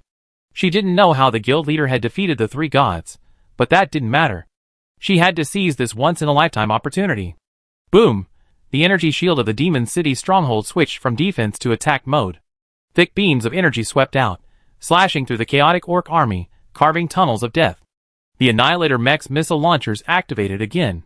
This time, all missiles fired with devastating force, targeting the orc's densest concentration. Yingluo's figure disappeared, and the next second, he appeared in the center of the orc army. His shadow blade slashed, severing hundreds of orc warriors in half. The members of the Peak Guild transformed into sharp knives, piercing the chaotic heart of the orc army. The situation suddenly reversed. The previously unstoppable orc army was now reduced to a headless tug-of-war. Without the divine will to guide them, they reverted to their bestial natures. Some horde in place, some attacked their comrades, and still others, overcome by fear, turned and fled. The entire battlefield was in chaos. Jiaolingyu and Song Ling exchanged a glance, no longer suppressing the power within them. Frozen purgatory. The two attacked simultaneously, unleashing an even more terrifying cold current. This time, their goal was no longer simply to kill, but to divide the battlefield. Towering ice walls rose from the ground, forcibly separating the fleeing orcs from those still resisting, creating the most favorable conditions for Ji Xing and his men's counterattack. Over the Demon City stronghold, two incarnations of divine power hovered quietly in midair, observing all this. I knew this would be the outcome. Dismartin's deception rune danced merrily, his tone thick with gloating. The three beast gods were instantly defeated in their first battle. I guess those watching from the sidelines won't show up anymore. Alessa's night incarnation took over. Indeed, although those three beast gods were only lower-level gods, their complete and utter defeat without resistance is quite a deterrent. Dismartin smiled grimly. This apocalypse has lifted the fog, allowing more regions and gods to descend upon Blue Planet. I don't see that as a bad thing. It's simply a way to bring comfort to this kid. As he spoke, two more divine incarnations appeared nearby. The Lord of Torment and the Lord of Magma joined in a casual conversation. The Lord of Magma said in a muffled voice, "Since we arrived, we only had a chance to take action at the beginning. Afterwards, there was no chance at all." The Lord of Torment's voice shrilled, a twisted aura spreading. "That's good news, isn't it? By the way, our three brothers should be arriving soon." He was referring to the other three Deathbringers. Originally, there were 7 Deathbringers. Numbers 2 and 6 merged into one, transforming into the current Dismartin. 2 more Deathbringers later gained authority, becoming the Lord of Torment and the Lord of Magma, respectively. But after the advent of the apocalypse, the last 3 Deathbringers remained silent. Now that the apocalypse has further expanded the map, dumping a large number of gods onto Blue Star, the Deathbringers should be arriving as well. Hearing this, Dismartin glanced at the battlefield below and said with a smile, "Isn't that right?" As soon as he finished speaking, a strange shift occurred on the battlefield below. The orc army's defeat was inevitable. Without the gods' control, they became the target of complete slaughter. Death spread across this new hillside at an unprecedented rate. Before the rich smell of blood had dissipated, it was replaced by an even colder aura. Wisps of visible black mist rose from the bodies of the recently deceased orcs. It was ominous, yet it carried a sense of order that would bring an end to all things. At first, it was just a few thin wisps of smoke, but as the death toll grew exponentially, the black mist quickly grew thicker and gathered into a mass. It flowed along the ground, and wherever it passed, even the earth lost its color, turning it into a deadly gray. Some orcs, who were not yet completely dead, were enveloped by the black mist. They twitched a few times before falling completely silent, their bodies shrunken at a visible speed. High in the sky, the Lord of Magma spoke in a muffled voice. "It is the power of death. Only when enough living beings perish in a short period of time will this law resonate." The Lord of Torment's sharp voice was tinged with excitement. "It seems our brothers have finally found their way home." The black fog of death grew thicker, eventually engulfing the entire battlefield, creating a pitch-black darkness. Sound, light, even divine consciousness, seemed to be completely absorbed by the mist. The men on the defensive line felt their vision go black, and then they lost all sense of the outside world. They could only rely on their relative positions to barely maintain their formation. In the center of this deadly black fog, 3 silhouettes slowly emerged. 3 new gods, the 3 final messengers of death, officially arrived at this moment. Chapter 1599. The black fog spread, silencing sound and swallowing light. The deathly black fog that enveloped the entire battlefield seemed like a separate dimension, isolating everything inside and outside. On Ji Xing's mecha scanning system screen, only a meaningless, crackling noise of snowflakes remained. On the communication channel, only the intermittent sound of electricity remained, as if separated by an endless abyss. She lost all sense of the outside world. "Everyone, pull back your defenses and remain on guard."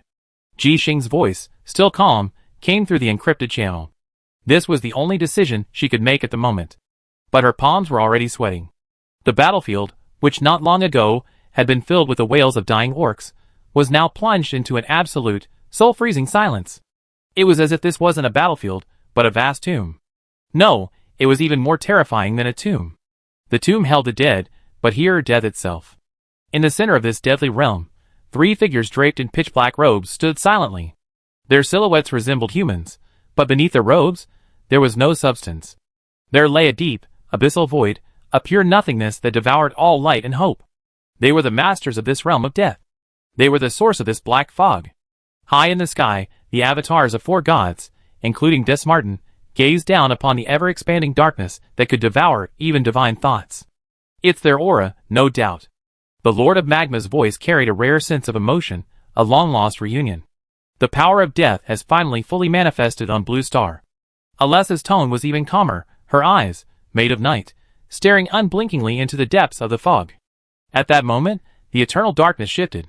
The thick, inky black fog, like a living tide, respectfully parted to the sides. A passage was formed, voluntarily clearing for the newcomer. Qin Chuan emerged from it, unhurried and unhurried. There was no trace of divine power emanating from him, as ordinary as a mortal who had strayed into the divine kingdom. However, the deathly mists, enough to make even the gods tremble, became as docile as pets as they approached him, circling him affectionately, not daring to overstep their bounds. He was the true master of this place. The 3 new gods, like the embodiment of death, all turned towards Qin Chuan. They spoke no words, made no movements, simply silently gazing.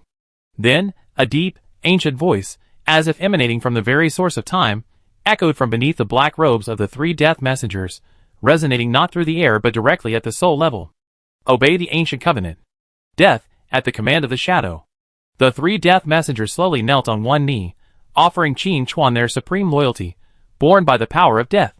An invisible force of contract flowed between them, a mark etched deep within their souls, a rule established since the birth of death and shadow. As this generation's Lord of Shadow, Qin Chuan was naturally their master. Rise. Qin Chuan's voice was flat, a single word. The 3 death messengers silently rose and stood behind him, restraining their auras like 3 immutable statues. Qin Chuan waved his hand casually. Instantly, the black fog of death that enveloped the world, as if receiving a decree from a king, swelled back furiously. All the fog retreated into the bodies of the 3 death messengers, like rivers returning to the sea, leaving no trace behind. Clearance returned to the world. The battlefield was once again exposed to everyone's view. However, the sight before them caused Ji Xing, Yingluo, and even the gods in the sky to shrink their pupils slightly. The piles of orc corpses on the ground had vanished. In their place were shrunken, empty shells, as if all life essence and flesh had been instantly drained away. Chapter 1600. A gentle breeze blew, and the empty shells rustled, disintegrating into the finest ash, drifting through the air. The entire battlefield was so clean it made one's scalp tingle. And Qin Chuan stood in the center of that clean battlefield. Behind him were 3 black-robed figures, emanating an aura of infinite deathly silence. Ji Xing's mecha's electronic eyes flashed frantically with alarms, but she manually shut them off. She didn't recognize those 3 terrifying beings. But she recognized the guild master's back. As long as the guild master stood there, everything around him was no longer an enemy.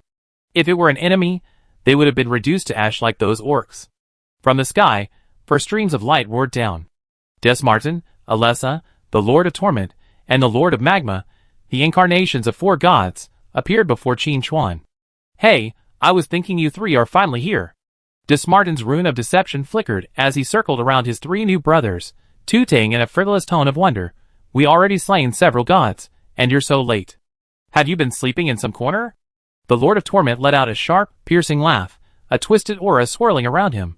I can feel the law of death. Complete. How? Delightful. The 7 Deathbringers officially reunited in the new world. However, their forms had undergone a profound transformation. 4 of the Deathbringers transformed into the 3 abyssal devil lords, the Lord of Deception, the Lord of Torment, and the Lord of Magma. 3 devil lords, 3 Deathbringers, and the goddess of night, Alessa. The 7 avatars of the gods stood silently behind Qin Chuan, doing nothing. But a terrifying aura, enough to suffocate all pantheons, soared into the sky. At this moment, the Demon City stronghold underwent a complete transformation. It was no longer a fragile defensive line to be defended, but an invincible fortress ensconced by 7 gods. It was the eye of a storm capable of shaking the entire world. Above, those secretly spying wills retreated silently after the auras of the 7 gods were fully revealed.